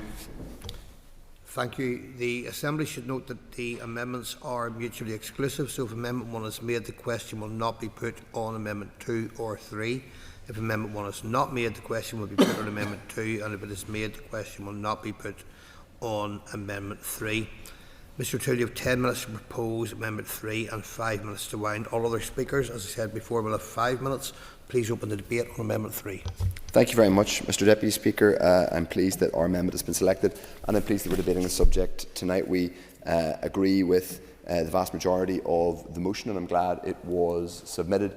Though this is a devolved region in a part of the world which is distant from where these lives are being lost and where this conflict is happening, we do perhaps have some claim to being heard in debates like this a little more than other small devolved regions, and that is that, as previous speakers have said, we are the product of a conflict resolution process. We are, in a sense, as an assembly chamber, as divided, dysfunctional and occasionally disreputable as we are an embodiment of the alternative, of politics as an alternative to violence. That's not to overstate or simplify what is at stake in this conflict or any other armed conflict around the world, but it is to say that as elected representatives we should at all times be doing everything we can, both here and everywhere, to promote the alternatives of dialogue, democracy and diplomacy to armed conflict. There are circumstances, most people, I think most parties in this chamber in different ways, from entirely different political traditions, and my party has always been a party of peace. There are circumstances in which armed conflict has in human history been inevitable or unavoidable. Without talking about our own conflict, or indeed talking about other conflicts that have happened more recently, I think it is fair to say that this particular conflict is 100 million miles from a conflict which could be argued to have been unavoidable, let alone justifiable. Previous speakers who are perhaps a little more, and I don't want to put words in Mr. Beattie's mouth, but perhaps a little bit more ambivalent or even supportive of the idea of armed action against the Iranian regime, and I presume DUP speakers will get up to articulate similar positions, will have to justify how bombing a Middle Eastern country from the sky, something which has been tried repeatedly over recent decades, and I am now old enough to remember what happened in 2003 and the decade that followed in relation to Iraq and before that Afghanistan, is going to lead to a stable, peaceful outcome for the people of Iran, whom they claim to support, many of whom are unbelievably opposed to the Ayatollahs, have led to live under the Iranian regime. But I am completely unclear as to how the actions of Trump and his regime and the lawless regime of Netanyahu in Israel, how their reckless, lawless, apparently kind of meaningless or senseless, perhaps is a better way of putting it, intervention in Iran is going to lead to a better outcome for the people of Iran. I'm happy to give way to any member who wants to explain that to me, because at the minute I'm utterly at a loss. Okay, fine. I'm happy to give way to Mr. Brooks. What the action certainly has done is it's degraded Iran's ability to strike other countries in the region. It's taken out around 80% of their missile launch pads and degraded their ability to enrich uranium above 60%, which is not needed at a civil level. So there are many ways that make Iran a much lesser threat to those in the region and others across the world. Is that what has happened is that the Iranian regime has dug in, and I think it is widely accepted that the Iranian regime, and I am no supporter of it, has fairly resolutely, and let me be clear, I would rather the Ayatollahs were not in power, has dug in and is squeezing America and other powers through the Straits of Hormuz, and is using that economic power to place the US under extreme pressure. Now, let's be clear, we and our constituents are feeling that at petrol pumps and in their oil tanks, through the cost of living crisis that is being imposed upon us by Trump's attacks. I have not seen, and I'm afraid I didn't hear from you, Mr. Brooks, any kind of logical explanation for how this is going to lead to a better outcome. But of course, logic and Donald Trump are not only not close neighbours, they are utter complete strangers. And sometimes in this chamber and everywhere else, when we end up talking about the US, and let me be clear, I think the US's contribution to world affairs has been, shall we say, mixed, in the sense that it has both disrupted democracies for its own ends, but also been at times a leader in democracy and has offered hope to the world. It's certainly doing the former rather than the latter now, but there isn't any sense that the lunatic Donald Trump, because that's what he is, and I don't think there should be anyone should be coy anymore about saying that, is in any way pursuing anything approaching not just a strategy of peace or trying to support the people of Iran, but anything approaching a coherent or comprehensible foreign policy or defence policy. And the horror of bombing schools and claiming that it's part of that killing innocent people is part of a logical and coherent strategy is grotesque, and that is notwithstanding the grotesque actions of the Iranian regime in terms of shooting tens of thousands of its own people who resisted their oppression. The Trump regime standing here and debating their actions as if it were part of a logical or comprehensible strategy is at times, it feels absurd at times, but of course we have to, because our constituents are living with the consequences. And that brings me on to the purpose of our amendment, which is not to negate the condemnation of Trump and Israel's actions, which I think is welcome in the original motion and indeed in the Alliance Amendment. It's not to negate that, but to bring it back home and to offer, since the original motion does talk about the impact on households here in the North, we say in our amendment that our view, and yes, we are performing our role as the official opposition, and we make no bones about doing that, that the response of the executive has been incoherent, fractious, and has not, in terms of what the local executive is responsible for, which is offering clear, coherent leadership to the public, has not been what it should have been, Mr. Deputy Speaker. When Donald Trump first launched his attack just over a fortnight ago on Iran, it was clear there was going to be a spike in the oil price. Iran is one of the major oil producers, and it controls the Strait of Hormuz, through which 20% of global oil exports move. It was inevitable that the next day the price of Brent crude was going to spike. We didn't know how long that was going to last. It's now gone on a fortnight. It appears that it will go on a lot longer, even if Trump attempts to de-escalate, and he doesn't appear to be doing that now. Even if there's a de-escalation, there is increased geopolitical instability. As Kate Nicholl said, we don't know how long that's going to go on for. Many of us are fearful about the world writ large. The executive has no control over that. Let's be clear. What we say in this chamber, what the First or Deputy First Minister or any other minister is not going to influence that. But that doesn't mean our voice is meaningless, but it does mean that the primary focus for the executive should be, respecting there will be complete disagreements on the merits of the action, though I genuinely don't understand how any unionist politician could sensibly and seriously say after the last fortnight that they think any of this is a good idea, given the impact on their constituents. But the response of local ministers should have been to say, we are downstream of this crisis. We have the largest proportion of home heating oil, probably close to in Europe, I would say, not alone in these islands, in terms of burden of home heating oil usage. So we need a plan and we need a response. We will need, I will take an intervention in 1 second, we will need financial support from the UK government, but we need to understand what our response is going to be and what we would like to be able, what support we would like to be able to offer our people.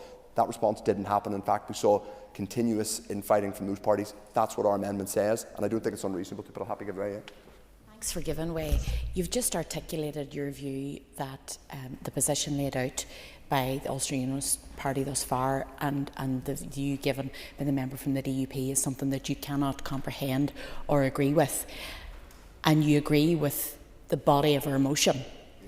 And yet we're expected to have a united front with people whose position you can you explain to me how we would have we would get a united position from the executive there? I'm happy to have taken that intervention, because I didn't say you should have any way united position on Trump's actions in Iran. I wouldn't expect that at all, nor would I expect you to have a united position on anything Trump does, Israel and its genocide, Brexit, any other number of controversial international positions. What I do expect, and what the public should expect, is that the two parties do their best to arrive at a joint position on the kind of intervention, for example, they would like to see the UK government financially support in relation to home heating oil. That's distinct. That's a downstream consequence. In the same way that the consequences in terms of travel disruption for British and Irish citizens are not something that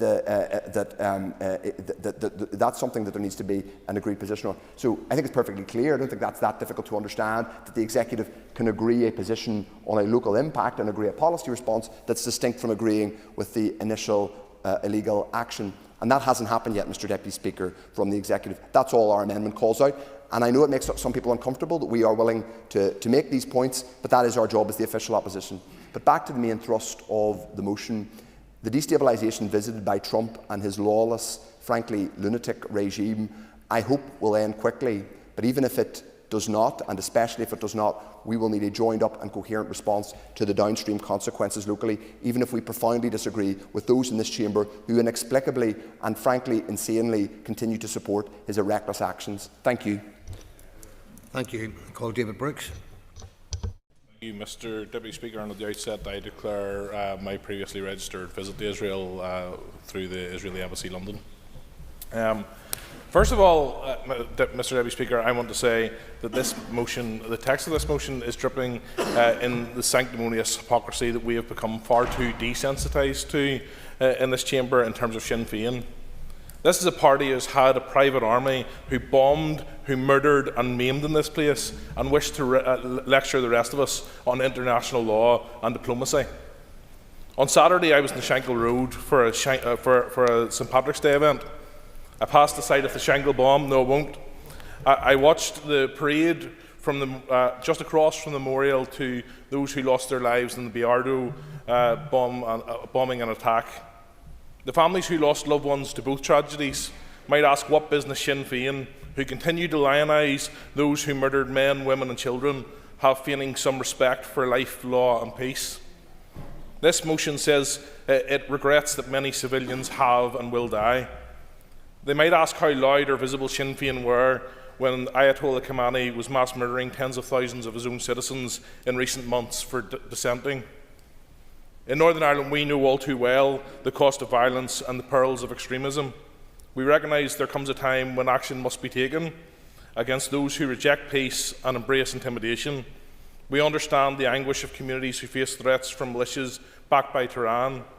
We know the fear felt by Jewish communities under constant missile bombardment from Iranian proxies. I will disagree with nationalists on Palestine, and certainly having witnessed last week the uncensored filming of just some of the barbarity that Iranian proxies carried out on October 7th, I know how I stand with in that regard.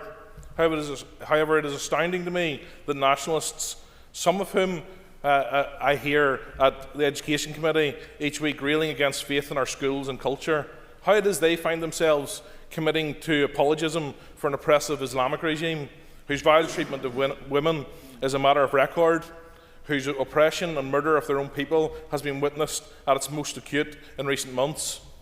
Murdered, by the way, largely by the IRGC, who the UK government should not hesitate to designate as a terrorist organisation who target not only their own people but Jewish communities here in the UK.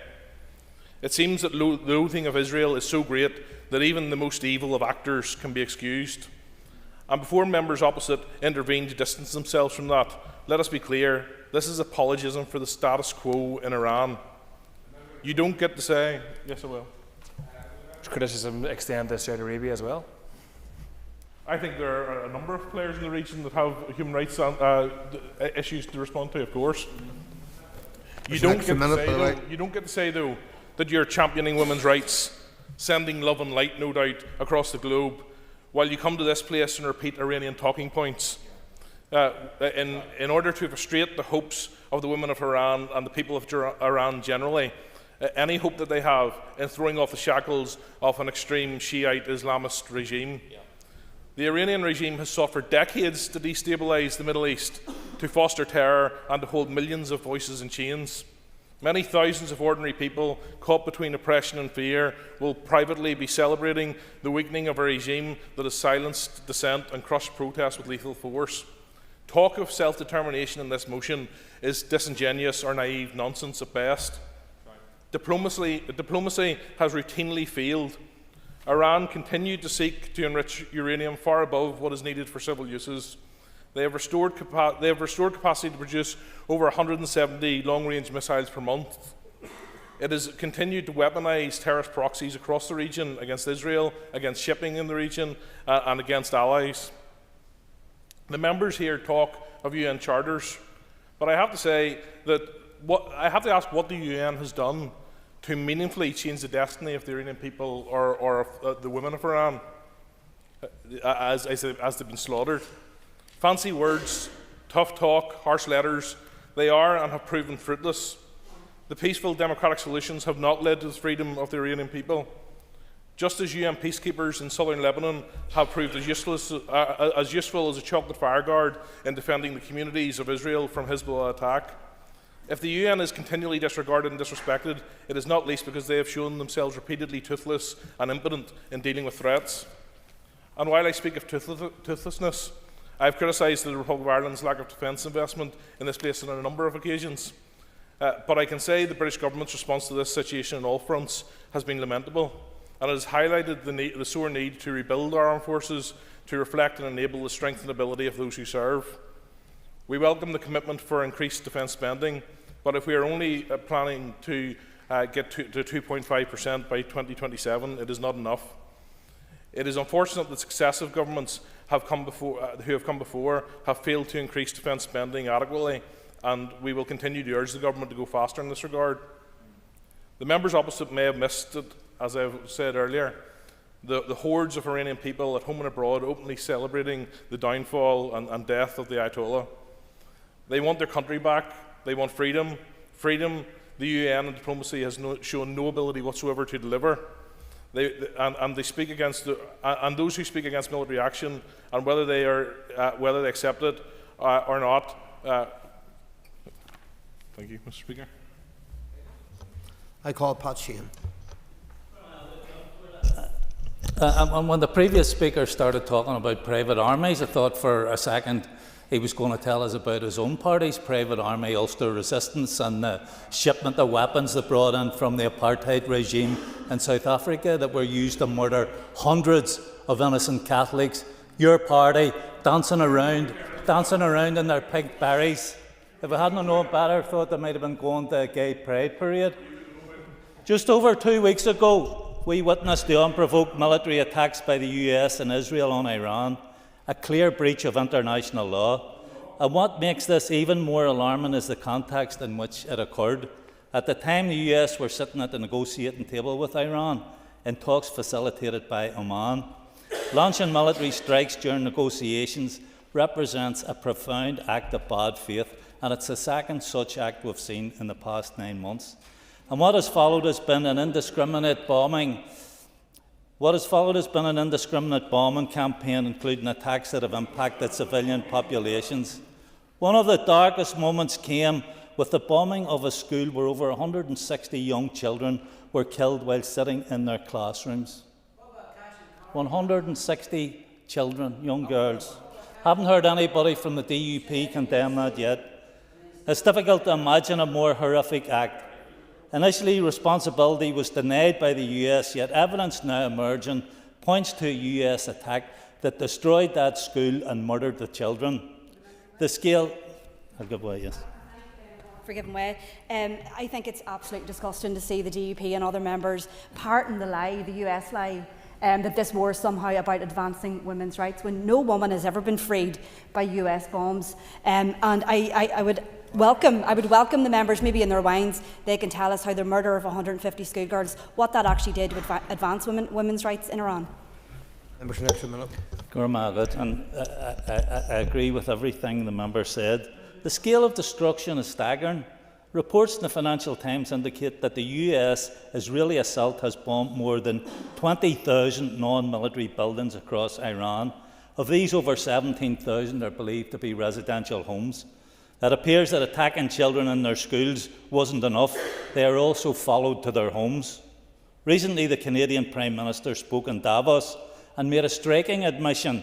He said that the so-called international rules-based order was partially false, that international law is applied with varying levels of rigour, depending on the identity of the accused and the identity of the victim. And when we look at the ongoing genocide in Gaza, and now this illegal attack on Iran, it becomes increasingly difficult to argue otherwise. For Palestinians and for Iranians, this so-called rules-based order does not appear to protect them. And what is perhaps even more shocking is what has happened to those who attempt to uphold international law. Individuals who speak out are being attacked, silenced and sanctioned. From the UN Special Rapporteur for the Occupied Palestinian Territories, who has called out Israel's illegal actions in Palestine, to judges of the International Criminal Court investigating Israeli war crimes, we have seen sanctions placed upon them, clear attempts to silence and intimidate them and stop their work. And those attempting to uphold the law are punished, while those who break it are aided and supported in carrying out further acts of violence, a further demonstration that international law does not apply equally. Meanwhile, the situation in Iran and across the broader region is spiralling with no clear end in sight. There is no plan and no pathway to peace, only the certainty of further death, destruction and instability. And these actions are not without consequences here at home. We are already seeing spiralling fuel costs, particularly for home heating oil. For more than 500,000 homes and struggling families, these rising prices present very real hardship. Home heating oil has more than doubled in price, a direct consequence of this war, compounded by multinational corporations exploiting the situation and profiteering on the backs of ordinary people. If this continues, we know exactly what will follow: higher inflation, rising interest rates and even greater pressure on the daily cost of living. Sinn Féin's focus has remained clear. First, on the human impact of this war on the Iranian people. We have called for a complete cessation of hostilities, a return to negotiations and adherence to international law. Second, on the economic impact here at home, we've called for urgent and meaningful financial support to help struggling families deal with these huge price increases. And I contrast that with the approach taken by others in this chamber. Last Monday, they were cheerleaders for this illegal war. On Tuesday, they suddenly realised the consequences and attempted to backpedal. By Wednesday, we saw a strategy of distraction and misinformation, and by Thursday, these tactics had been exposed. It reminds me of the story of the Emperor's New Clothes, a case of collective delusion and too much pride to admit they got it wrong. Instead of speaking honestly about what this war is doing, the truth is simple. This war is wrong, both legally and morally. We will not be complicit in it. It is hurting people, it's destructive, and it has no end in sight. The people of Ireland understand something that the international community seems to have forgotten. We know the power of dialogue. We know the importance of international law and human rights. And we know the power of peace.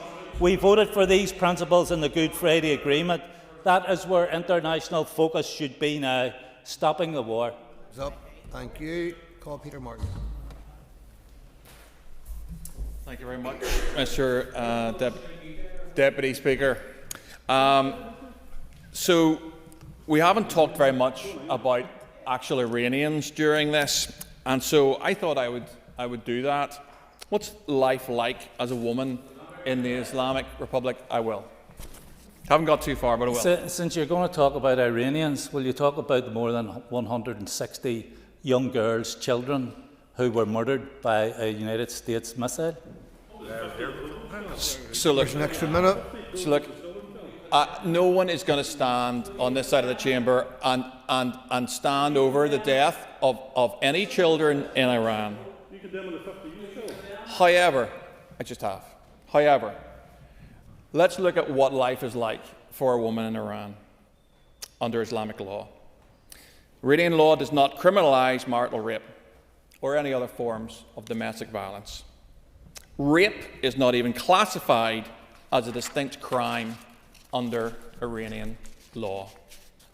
The Centre for Human Rights in Iran said that intimate partner violence and so-called honour killings are so commonplace in Iran that only a small fraction of cases are actually reported. Under Iranian Islamic Sharia law, a girl can be married at 13, but with the permission of the father, can be married at 9. I would like to read into the record, Mr. Speaker, two brave women, Zahara Tabari and Pashan Azizi, both human rights activists who live under a death sentence for simply opposing the regime that we are talking about today. Both remain in prison. I know that neither of them will be shedding any tears over the targeting of those who put them there, and I'm sure they will be praying for the regime to fall. The First Minister said earlier today that this party championed the war and were on the wrong side of the issue. Let me tell you, I am glad that we are on the side of women in Iran like Ms. Tabari and Ms. Azizi, and I wonder what side that leaves her and her party on. No, I want to make some progress. Let me deal with the Sinn Féin contention that this matter should be settled with talks and diplomacy. There's been a 24-year diplomatic history over this issue. Iran has never been serious in its negotiations. Iran has no intent to disarm its ballistic nuclear program. It's a little bit akin to back in 1939, Chamberlain coming back to this country and saying, peace in our time. They have never been serious about it, and they never will. The motion also states that it respects the right of the people of Iran to self-determination. And I'm assuming this is a poor attempt at sarcasm from Sinn Féin, although it's in bad taste. 30,000 people called for self-determination recently in Iran. And what was the regime's response? They were killed on the streets. Absolutely. Just for standing up for self-determination. So please tell me how negotiation is going to free the people of Iran. And don't patronise the people of Iran, even talking about your understanding of what self-determination actually is. I can't. Let's at least be honest here. Most of us understand that Iran poses a clear and present danger to all states in the region with its ballistic missile capabilities. There is a Shabab 3 variant that has a range of almost 2,000 kilometres and is, and I quote, designed to be nuclear capable. If we allowed Iran to develop nuclear ballistic capabilities that my colleague has touched on, that would be within the strike boundaries of Greece, Romania, Bulgaria and Cyprus. There is no mention in the motion of the strikes by Iran against Israel, and I know that Sinn Féin won't particularly care about that, but they also fail to mention the strikes that Iran is currently carrying out against the UAE, Bahrain, Qatar, Kuwait, Saudi Arabia, Iraq, Oman, Jordan, Turkey and Cyprus. I would love to answer you honestly, but I'll not get this finished. In closing, Mr. Speaker, this motion rightly mentions the distress faced by many British and Irish citizens who are or were stranded in the region in recent times. But the full concern of Sinn Féin has rightly been characterised by every other party in this chamber as too little, too late. The First Minister for all couldn't show up at a key briefing, and it was left to our Minister, the Deputy First Minister, to be in the room for all citizens, be they British or Irish, in this country. The DUP will not sanitise the Islamic Republic of Iran like the members opposite. We will call it out for what it is, its human rights abuses, what it's doing to women in that country, the fact that it will not allow self-determination, it will not allow democracy, it will allow ballistic missile capabilities to be improved and refined until it reaches the borders of Europe. But we will call it out for what it is. It is a terror-sponsoring, theocratic state that poses an ongoing threat, not to Israel, but to all countries in the region. And as such, Mr. Deputy Speaker, we will be opposing the motion. Timothy Galston. Very much, Deputy Speaker. And I rise to oppose the motion and support the amendment in the names of Mr. Beattie and Dr. Aiken. The original motion pays lip service to condemning the regime in Iran.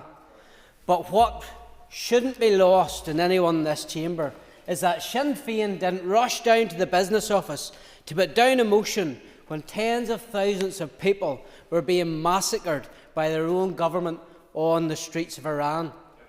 Sinn Féin, the party of selective human rights, strikes again and exposes that once again they support the oppressor.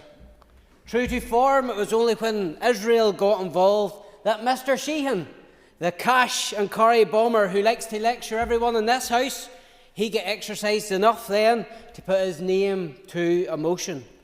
And that, of course, raises the question of why Israel and their allies in the US thought now was the time to strike. That brings us back to the 7th of October 2023, when Iran funded and armed Hamas terrorists to stream over the border from Gaza into Israel, to butcher anyone their paths crossed with. That is the animals Sinn Féin champion and align themselves to. Last week a film was shown in this building of some of the raw footage of what happened that day. Security camera footage showed a girl pleading for her life before being shot in the head. Home CCTV footage showed a father with 2 young boys hiding in their home, only for a grenade to be thrown among them, which killed the father. After that, the young boys sat crying on their mother as armed terrorists casually strolled about their home, drinking from their fridge and eating their food. First responder footage showed women's bodies lying mutilated after being raped and murdered. Hamas body camera footage showed a man being decapitated with a shovel. That was the face of Iran's allies in Hamas. And yet Sinn Féin comes to this chamber to lecture Israel and the US on international law. There isn't one of us present here who, on seeing our family butchered by Iran's mates, would sit around waiting for approval before acting to prevent Iran securing a nuclear weapon. Happy to give way to the cash and carry bomber. I'm just wondering, has the member anything to say about the 25,000 children who were killed in Gaza by the Israelis, or the 165 children who were killed by the US and Iran? Or has he anything to say about his own party leader, who was involved with Ulster resistance also, who brought in the weapons, who killed, that were used to kill hundreds of innocent Catholics here? Hundreds no of longer innocent Mr. Catholics. Shane. Have you anything to say about Mr. that? Shane, Unlike Mr. Shane, now you know that the member is no longer giving way, Mr. Gaston. Unlike you, Mr. You have an extra minute. I can say that any loss of life is regrettable. Can you say that?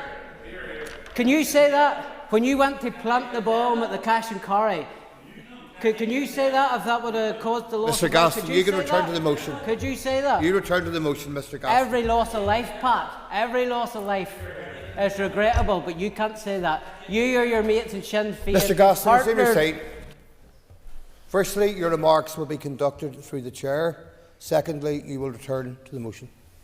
Thank you very much, Deputy Speaker. And the hypocrisy hanging out of Mr. Sheehan, who gets up to his feet to lecture us in this chamber after what he done and his convictions in his past, I think it's you at least relate it to the motion? Absolutely hypocrisy, just like his mates and the terrorist Atola, just like his mates and Hamas. That is the side that Mr. Sheehan likes to be on. But Mr. Sheehan, I would put it to you. Would you like to enlighten the House as to what elements of the UN Charter and international law you concerned yourself about when you went to plant the bomb at the Cash and Carry? Mr. Gaston, resume your seat again. You know, like I know, that you're not speaking to the motion. You're addressing a member across the chamber, mostly not through the chair. Return to the motion or desist completely. Deputy Speaker, when the members sitting across from me profess that they shed tears for the children killed in Iran, my mind turns to events closer to home here in Northern Ireland. Yesterday was the anniversary of the murder of 11-year-old Alan McCrum, who in a no-warning IRA bomb was killed in Banbridge 43 years ago yesterday. You cannot claim outrage over the deaths of children thousands of miles away in Iran and Gaza and tell me that there is no alternative to the murder of an 11-year-old Protestant 45 minutes down the road from this very building. This motion once again shows the hypocrisy of Sinn Féin. This is why businesses such as Cantor Fitzgerald don't want to do business with their minister. You can't claim to be the First Minister of all while you cling to being the First Minister of no alternative. We've heard fancy words like delusion coming from the benches. We've heard about morally wrong and legally. My goodness. Absolutely, the hypocrisy that comes out of that side of the chamber, who to this day support their actions of Sinn Féin, the IRA, they're like that, joined together as one, but they come to this chamber to lecture us. I think hypocrisy knows no bounds, and Mr. Sheehan, you are the prime culprit coming to this chamber, a bomber coming to this chamber to tell anybody about it. Thank you, Mr. Gaston. Resume your seat. Time's up. I think you heard me. Jerry Carroll. Thank you, Deputy Speaker. I want to speak and address the motion and the amendments. To me, the The motion, as is, addresses some of the key issues in the very challenging and disturbing situation we're in globally, and also outlines that the main aggressor in the world today is the United States. And despite all the scaremongering about China and other sort of states across the world, the US is obviously historically weaker as an empire, suffering defeats in Afghanistan and elsewhere, but is still the biggest military power in the world, probably in world history. And to illustrate how big it is, it spends at least $1 trillion a year on what it calls defence, but everybody else calls a military budget. So that puts into context the scale of the US. And despite the focus about the US being a bringer of freedom and democracy, and people kind of part in that stuff in the coming days and this year with the anniversary of the Declaration of Independence, it's worth asking what the US spends this money on. The US is the biggest exporter, Deputy Speaker, of terror across the world, and not to mention terrorising its own black and brown communities with its ICE paramilitary gang. We saw on the first day of this war with Iran what the so-called US defence and support for human rights means. We saw a school in southern Iran, Minab, being blown to bits, and 165 school children killed. They count, they matter, even if they don't matter to some of the parties in this chamber this evening. The motion calls these attacks illegal, which they absolutely are, but they're more than this. They are completely unwarranted, immoral and unprovoked as well. I think it is a bit hypocritical and hard to stomach, Deputy Speaker, for parties in this House to denounce, declare their opposition to terrorism, but go on and sit and exchange shamrocks with Donald Trump tomorrow and go and shake his hand. He is the terrorist-in-chief across the world, and shame on those and shame on that hypocrisy. We have at least 1,440 Iranians killed and almost 20,000 people injured. No mention of those people by the parties to my right. We have around 10 million people affected by poisoned air after the US bombed oil facilities next to the Strait of Hormuz as well.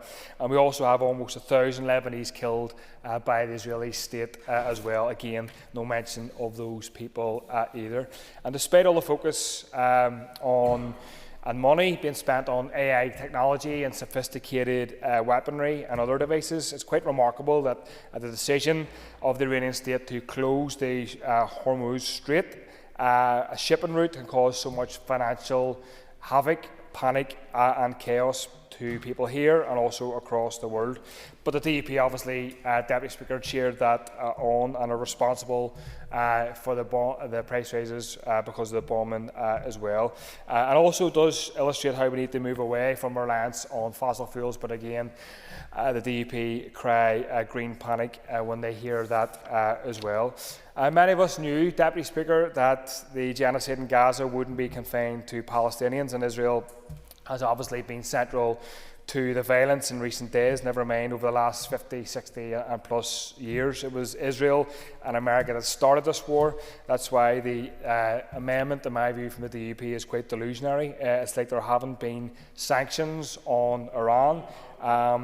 There hasn't been bombs dropped on Iranian cities. And I'd ask the members, when was the last time that the Iranian people or government bombed a city in America? Go ahead. I always thank the member for giving way. Would the member clarify, does he support or oppose the Islamic Republic of Iran? An extra minute. In the short time that I will have, the reason why there's an Islamic Republic in Iran is because the people in Iran were under a brutal Shah backed by the US and Britain, and they created their own state. Would it be my state? Is it a socialist state? I'm answering your question to the Deputy Speaker, but you're shouting at me. So you need a short history lesson that I don't have time to go into. So it's up to the people of Iran to determine their own state and government. And it's a bit rich, Deputy Speaker, here about theocracy and oppression. And this is the party that supports theocracy and biblical interpretations of oppression on women and many other minorities today. So people will find that rich and hypocritical. But I've no time to go into... Yeah, go ahead. member agree with me that Netanyahu, this is the man who's wanted for war crimes and crimes against humanity, has been saying for 30 years, that Iran was within weeks of making a nuclear bomb? This isn't anything new. It's fake news again. The member, and also would point to the Christian fanatics and not fascists in the US government here cheering us on with the support and in agreement with Netanyahu as well. So a few seconds left. I think there's problems, to put it mildly, with the Alliance Amendment. I recognise some of what Kate Nichols said, but the Alliance, alongside other parties, defended Ukrainian people's right to defend themselves against invasion and bombing by Russia, rightly so. However, the amendment equivocates on this point and fails to recognise the key aggressor. Ukrainians are allowed self-defence, but Iranians aren't either. And also, it repeats the myth about nuclear weapons. The IAEA says there's no chance of Iran developing nuclear weapons. Thank you, Mr. Carroll. That concludes the list of speakers. I now call on Colin McGrath to wind on Amendment 3. You have up to 5 minutes. Thank you, Deputy Speaker. And while this debate is concerning events that are taking place far beyond these islands, it's fairly obvious that the consequences are being felt directly by the people that we all represent. What we are seeing in the Middle East is a serious and dangerous escalation. Lives have been lost, including those of children. Civilians have been put in harm's way, and families across the region are living with fear and uncertainty about what comes next. And if we are serious about standing behind international law, then we must also be serious about recognising the human cost when that law is ignored. The SDLP has been clear in condemning the illegal attacks that have taken place, and we have also been clear in condemning the human rights abuses and lack of democracy within Iran. Those positions are not contradictory. International law only has meaning if it is applied consistently, regardless of who is responsible. But this debate cannot end with foreign policy alone, because instability in the Middle East very quickly becomes pressure on households here at home. We have already seen oil prices rise, and in Northern Ireland that matters more than in most places. More than 2/3 of households rely on home heating oil, and when prices move, people feel it immediately. Fuel poverty is already a reality for far too many families. Too many people are trying to keep their homes warm while balancing bills that are rising faster than their incomes. When conflict pushes up energy prices, the impact is felt first, not in markets, but in homes across the north. It is felt by older people living alone, by parents trying to make ends meet, and by workers who have very little room left in their household budgets. That is why this debate is not distant from the responsibilities of this Assembly. It goes directly to the cost of living and to how the Executive responds when people are put under pressure here by events that we cannot control. That is the reason the SDLP tabled our amendment. People expect ministers to be working together in moments like these. They expect a clear plan and not mixed messages, and they expect the Executive to act to protect them from rising costs. There has been engagement between the Minister for the Economy and the British Government, and that is welcome. But engagement alone will not protect families from higher bills. Even if additional funding is required, there is nothing stopping the Executive from preparing a support scheme now and being clear with the public about what will happen if prices continue to rise. Instead, what we have seen in recent days has been confusion, contradiction, and far too much political infighting. Families who rely on oil to heat their homes are worried about costs, yet they are hearing ministers argue with one another rather than setting and seeking solutions. Even the scenes from this morning's Economy Committee are an example of how not to do government here. An emergency meeting called to discuss rising energy prices, but instead of hearing a clear plan to support households, Much of the discussion focused on disagreements within the executive. But instead, the meeting then descended into political exchanges between the chair and members of the Minister's party, with more time spent on point scoring than on solutions.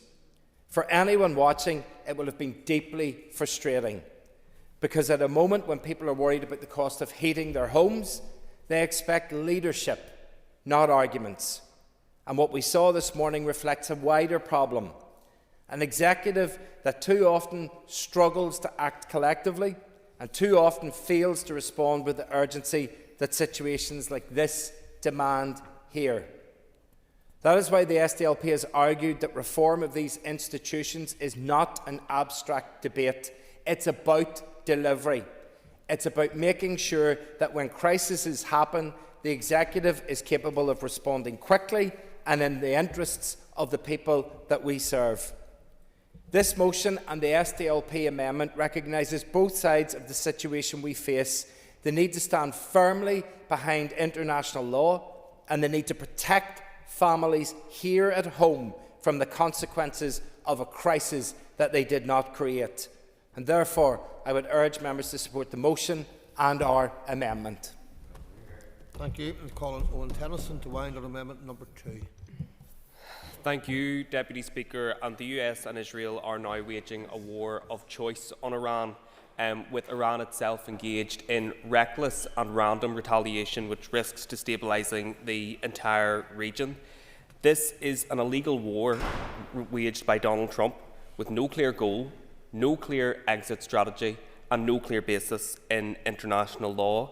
And I am surprised, frankly, that members older than me aren't more reticent about supporting this illegal action, given the eerie resemblance to the war in Iran. But this war is not some distant abstraction. Its consequences ripple far beyond Iran's borders, reaching into homes and communities right across the world, including here, where working families face soaring energy costs as a direct result of this conflict and worry about loved ones who are stranded in the region.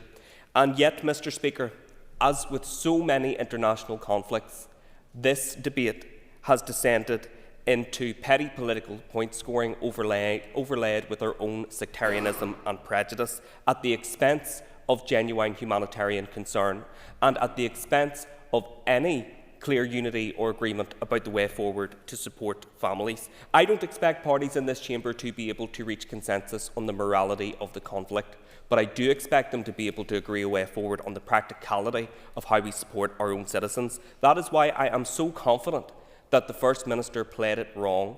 When families were crying out for information about how to get loved ones home, she chose ideology over standing up for them and representing their concerns, and that was a failure of the people that we represent. A local Iranian living in Belfast, Azita Subud, told RTE, "We are being sold this binary idea that we either have to choose between dictatorship or bombardment, destruction or submission. I am clear, Mr. Deputy Speaker, that is a choice that no Iranian should have to face, because beneath those binaries lies something deeper and far more dangerous: the steady erosion of international law, the very framework designed to protect civilians, restrain power and hold the powerful to account. And erosion of those protections often accompany an erosion of civil liberties at home, as we have seen in the United States." I will briefly. Thank the member for giving his time. Is precious. I mean, he talks about binaries. Binaries aren't very much comfort to people in Iranian jails at this point in time, or people who have already been killed by the Islamic Republic of Iran. Well, look, there will be a rush to try and take sides, but it is entirely possible to abhor the human rights abuses, murders and oppression carried out by the Iranian regime, to condemn its support for global terrorism and to demand an end to its nuclear programme, whilst also recognising that the military action taken by the US and Israel is contrary to international law, just as Iran's retaliatory strikes are across the Gulf and Eastern Mediterranean. And I would ask the member, how can the sprouts of peace grow from the rubble of a primary school that has been bombed?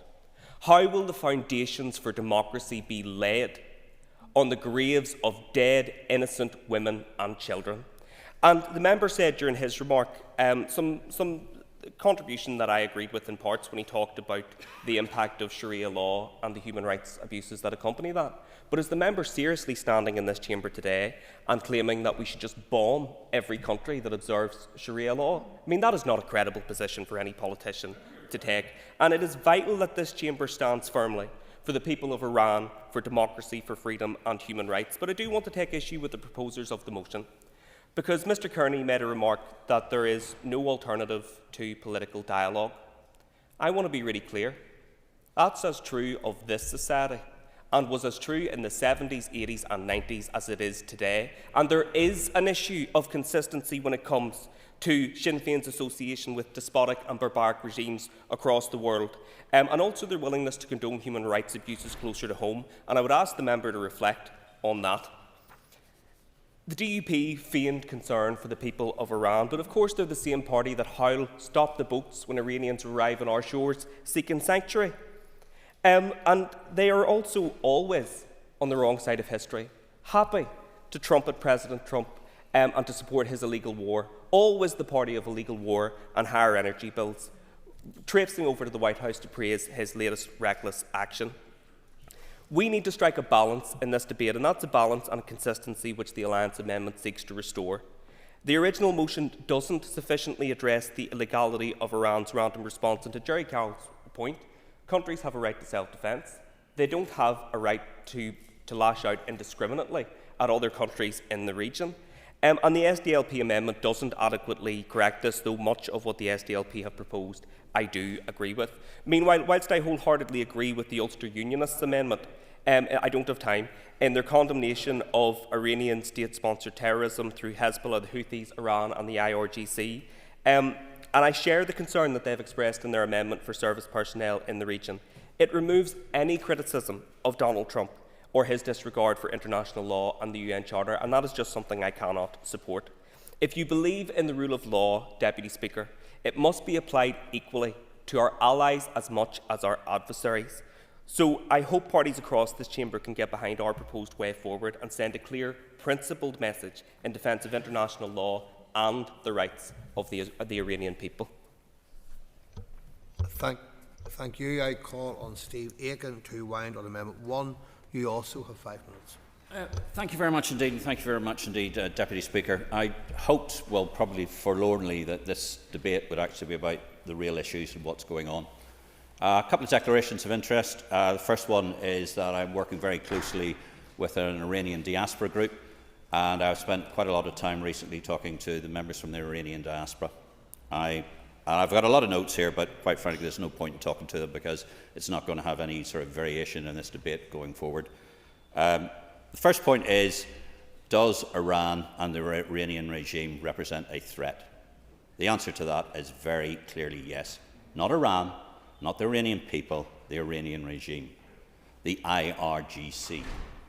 The IRGC is a country within a country. It controls the state. It controls the religious police. It controls the police who go around blinding women.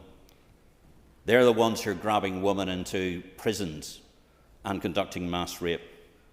That's not my words. That's the words from the Iranians themselves. The other issue that the Iranians have a real issue about is that there seems to have been, how can I put it, and we've seen it today, there seems to be this idea that somehow there's some chicness about the Iranian regime and what the Ayatollahs have been done. I haven't met an Iranian yet who is supportive of the Iranian regime and how it survives. I haven't yet met an Iranian who's actually has told me he's sorry that the Ayatollah was taken out. All of them want to see Iran being a proper country. All of them want to see the ability for Iran to grow and develop. Previously, it had one of the most developed education systems across the region. It educated women. Unlike Afghanistan or whatever, it educated women to a degree that they had many jobs and the rest of it.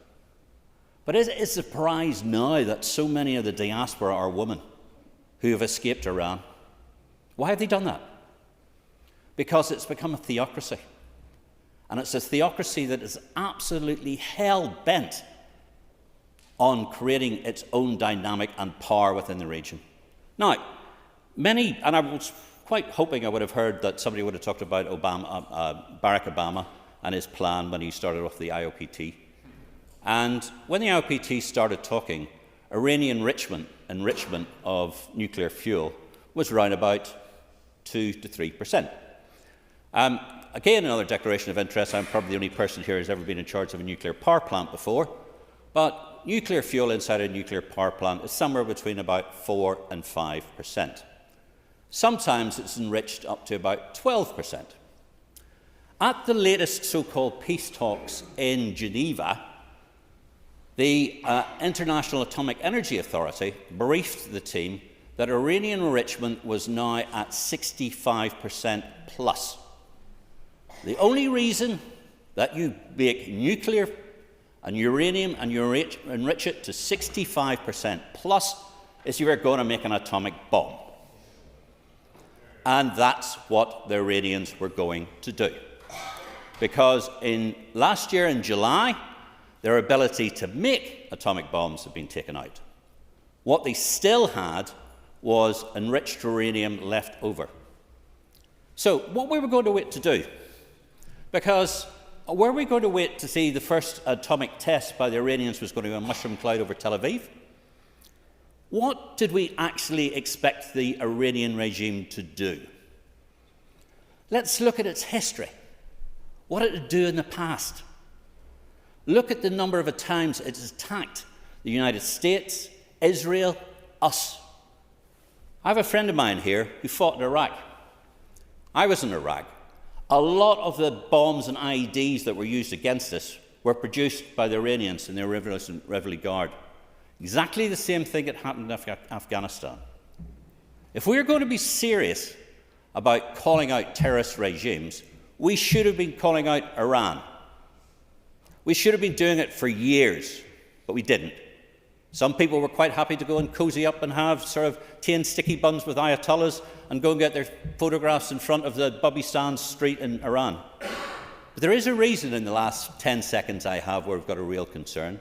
In the middle of Iran, in the middle of Tehran, there's a clock that's a countdown to when Israel was going to be abolished and they were going to be taken out. Mr. Reagan. That's a reason for supporting our amendment. Thank you. Thank you. I call now on Emma Sheeran, who's going to conclude and wind up the debate on the motion. You have up to 10 minutes.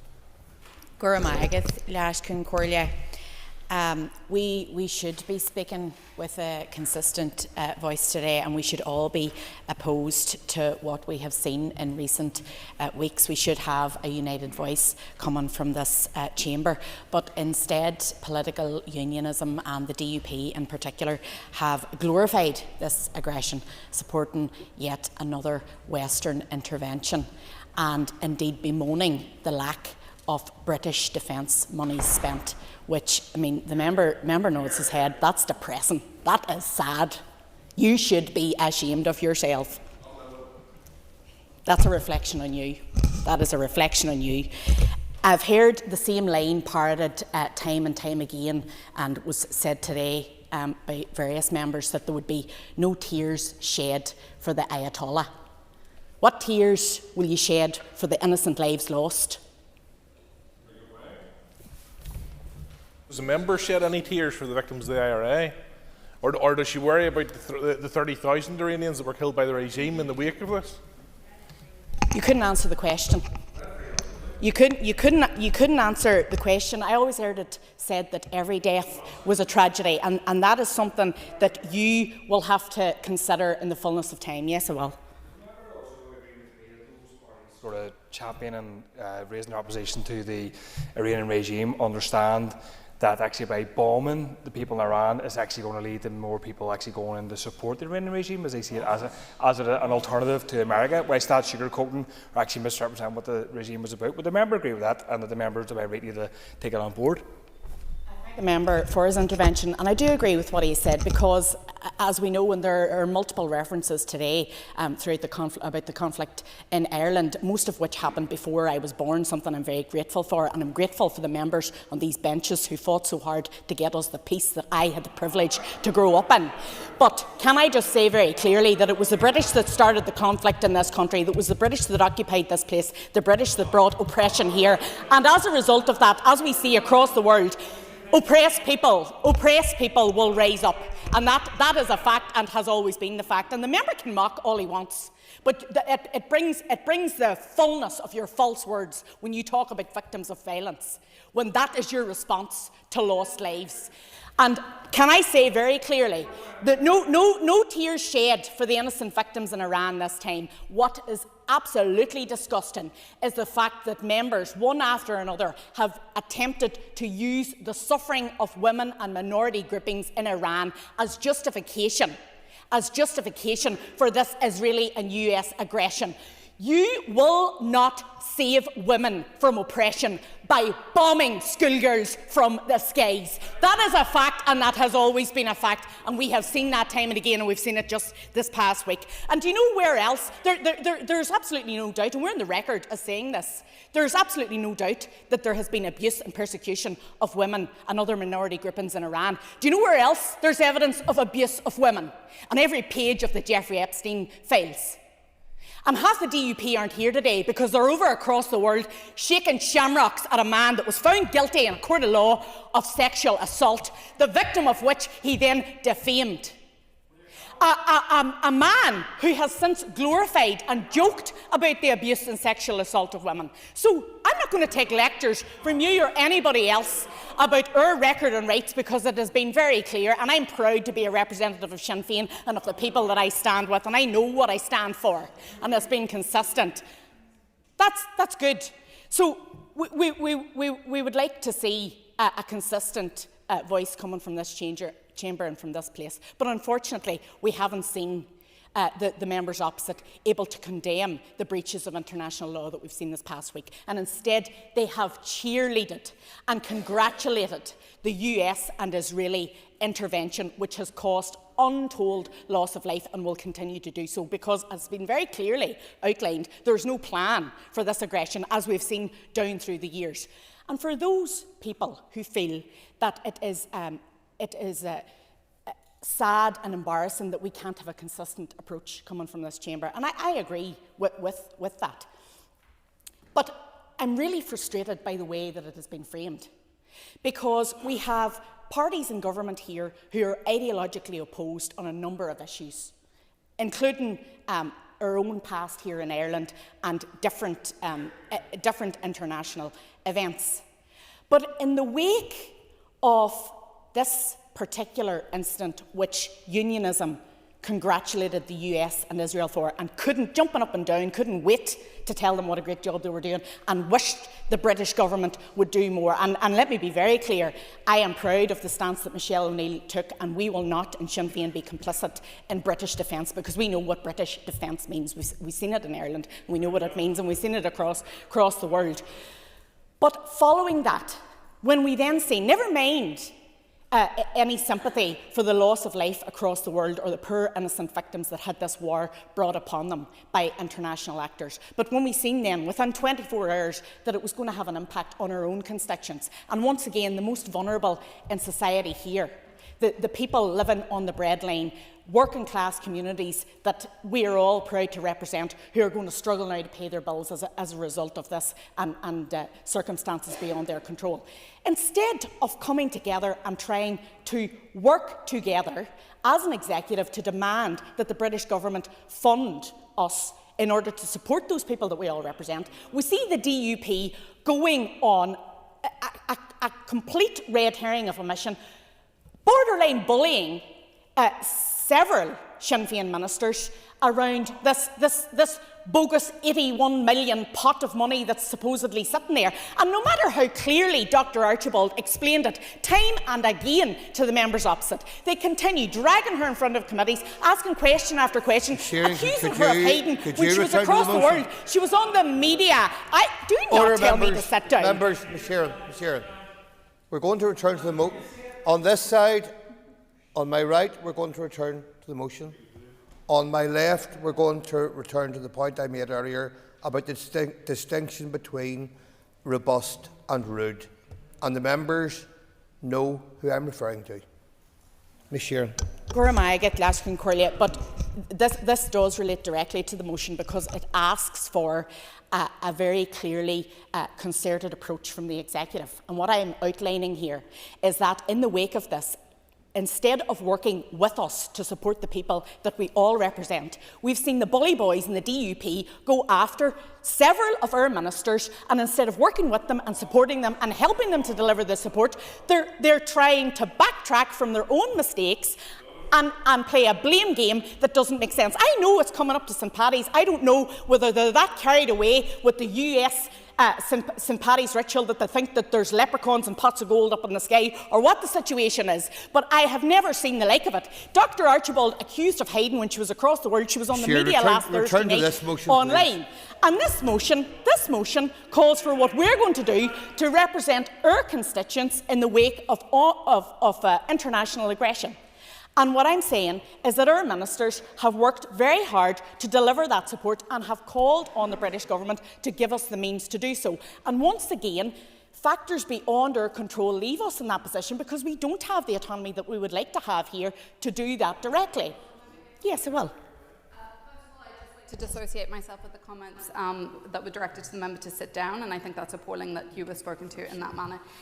When I was talking about the need for the ministers to speak with one voice, I perfectly understand that, and my colleague said that it's not about morality. There are very different opinions on it. It's about how practically we can put positions in place. So our points are really around the need for an international relations strategy, ethical framework, so that we can actually find a way forward. And I think it's appalling the way you have been spoken to while delivering. Thank the member. I appreciate the solidarity, and it's consistent from her. But what I would say is that, in response to what you've just said, I totally understand the point that you're making, but I would urge anybody to reflect upon the coverage over recent days where DUP members were told time and again, and the scheme broken down. I mean, a school child could have understood what Dr Archibald was explaining in terms of how that support is going to be extended to our constituents, and they just refused to listen to it and continue to bully and shout at her in a committee meeting and refuse to let her take advice from her officials.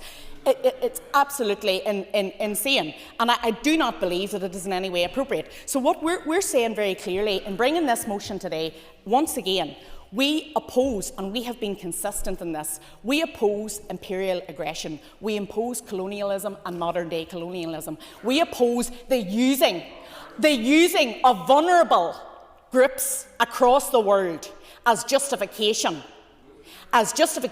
for modern-day imperialist advances, which is what this currently is. And we completely stand against that and once again call on everyone in this chamber to call for international rule and for human rights to be always observed across the world. Members, before I put the question on amendment number 1, I would remind you that if it is made, I will not put the question on amendments 2 or 3. So the question is that amendment 1, standing in the names of Doug Beattie, Steve Aiken, be made. All those in favour say aye. Aye. Contrary, if I no. No. I think the ayes, the noes have it. Clear the lobbies. The question will be put in 3 minutes.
Members, order, members.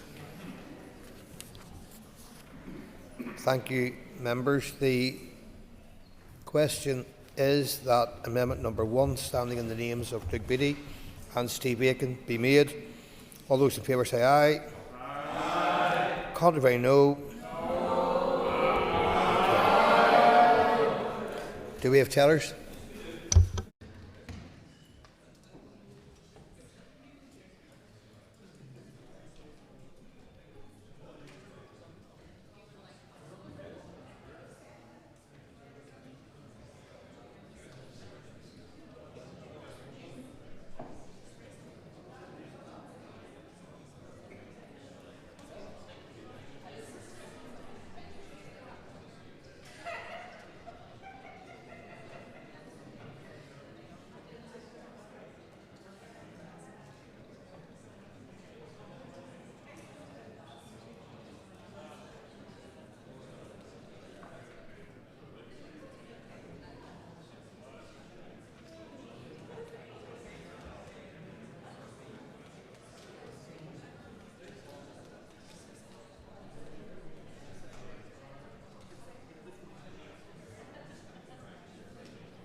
Whenever you're ready. Members, order, members.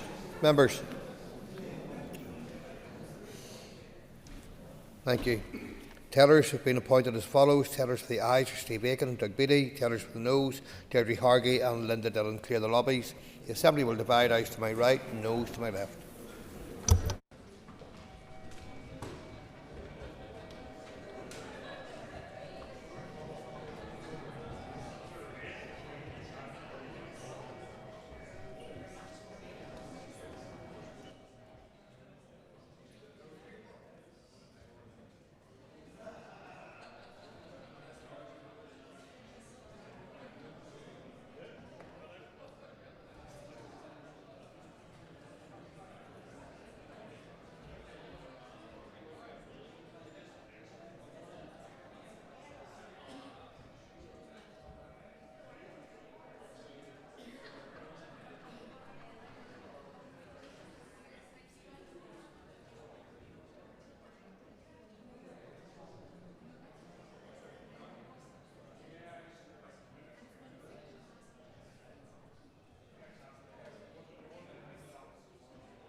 Order, members.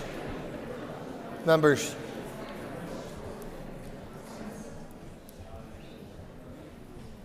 Thank you, members. Members. Clerk, please read the result. 61 members voted, 21 members voted aye, 40 members voted no. The amendment falls. Members, the amendment falls. So we move on to amendment number 2, and before I put the question on amendment 2, I remind members that if made, I will not put the question on amendment 3. So the question is that amendment 2, standing in the names of Kate Nicholl and Owen Tennyson, be made. All those in favour say aye. Aye. Contrary, no.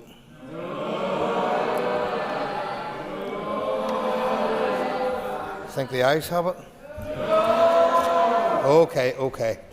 I've been advised by party whips that in accordance with Standing Order 27(1)(ab), that there is agreement we can dispense with the 3 minutes and move straight to the division. So I now call for tellers. Do we have tellers?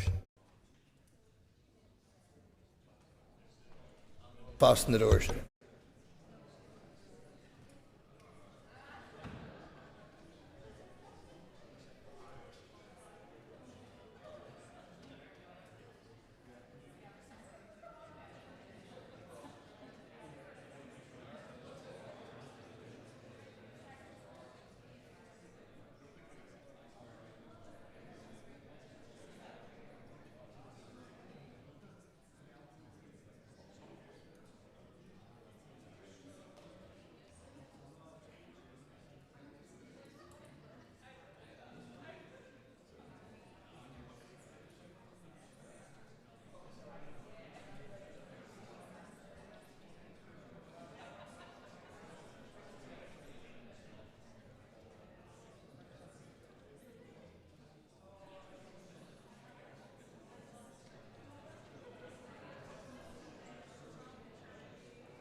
Members, order.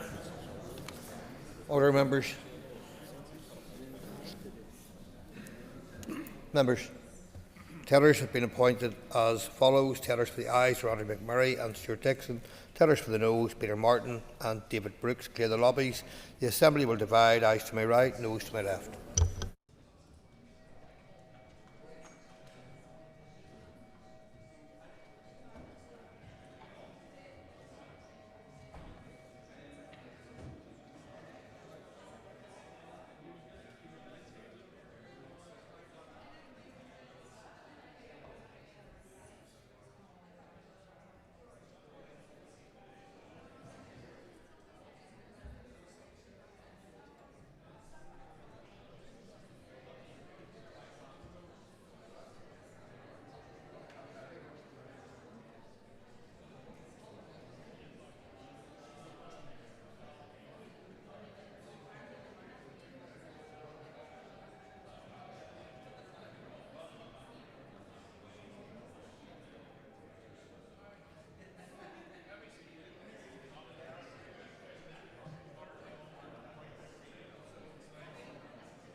The doors.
Okay, members.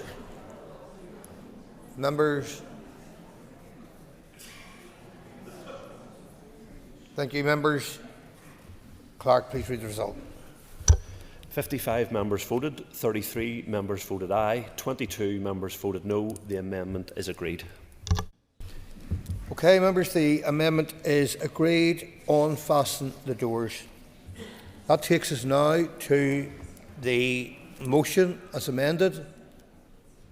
Members, the question is that the motion as amended be agreed. All those in favour say aye. Aye. Contrary, if any, no. I think the ayes have it. Okay, members, been advised by party whips that in accordance with Standing Order 27(1)(ab), members, that there is agreement we can dispense with the 3 minutes and move straight to the division. I now call for tellers. Do we have tellers?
Order, members.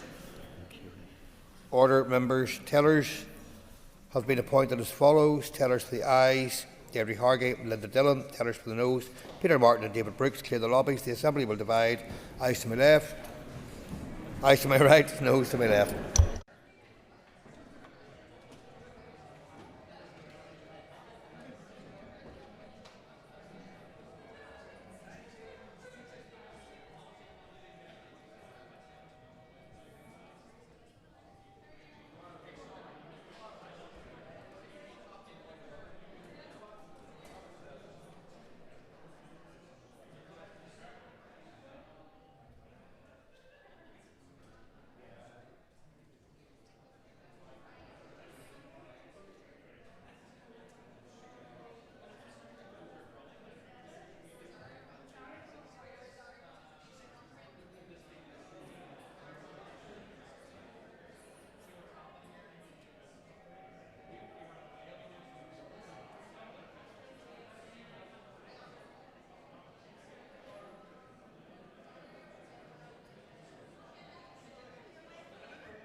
Okay, members.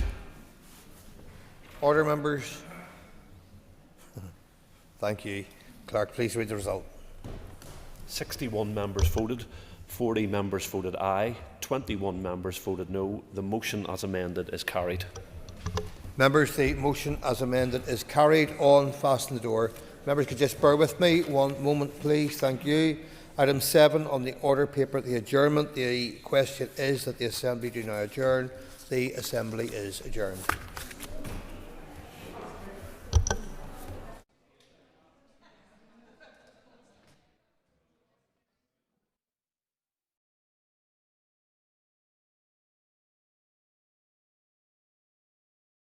Assembly Chamber. Sound.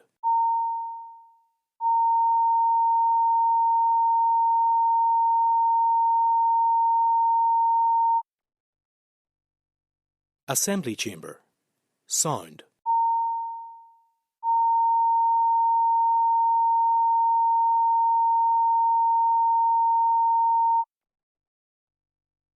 Assembly Chamber. Sound.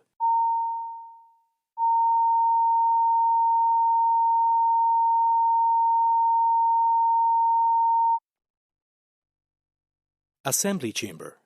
Sound.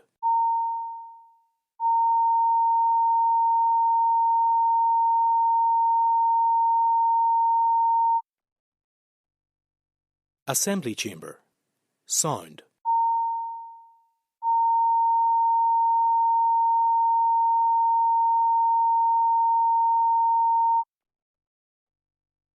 Assembly Chamber. Sound.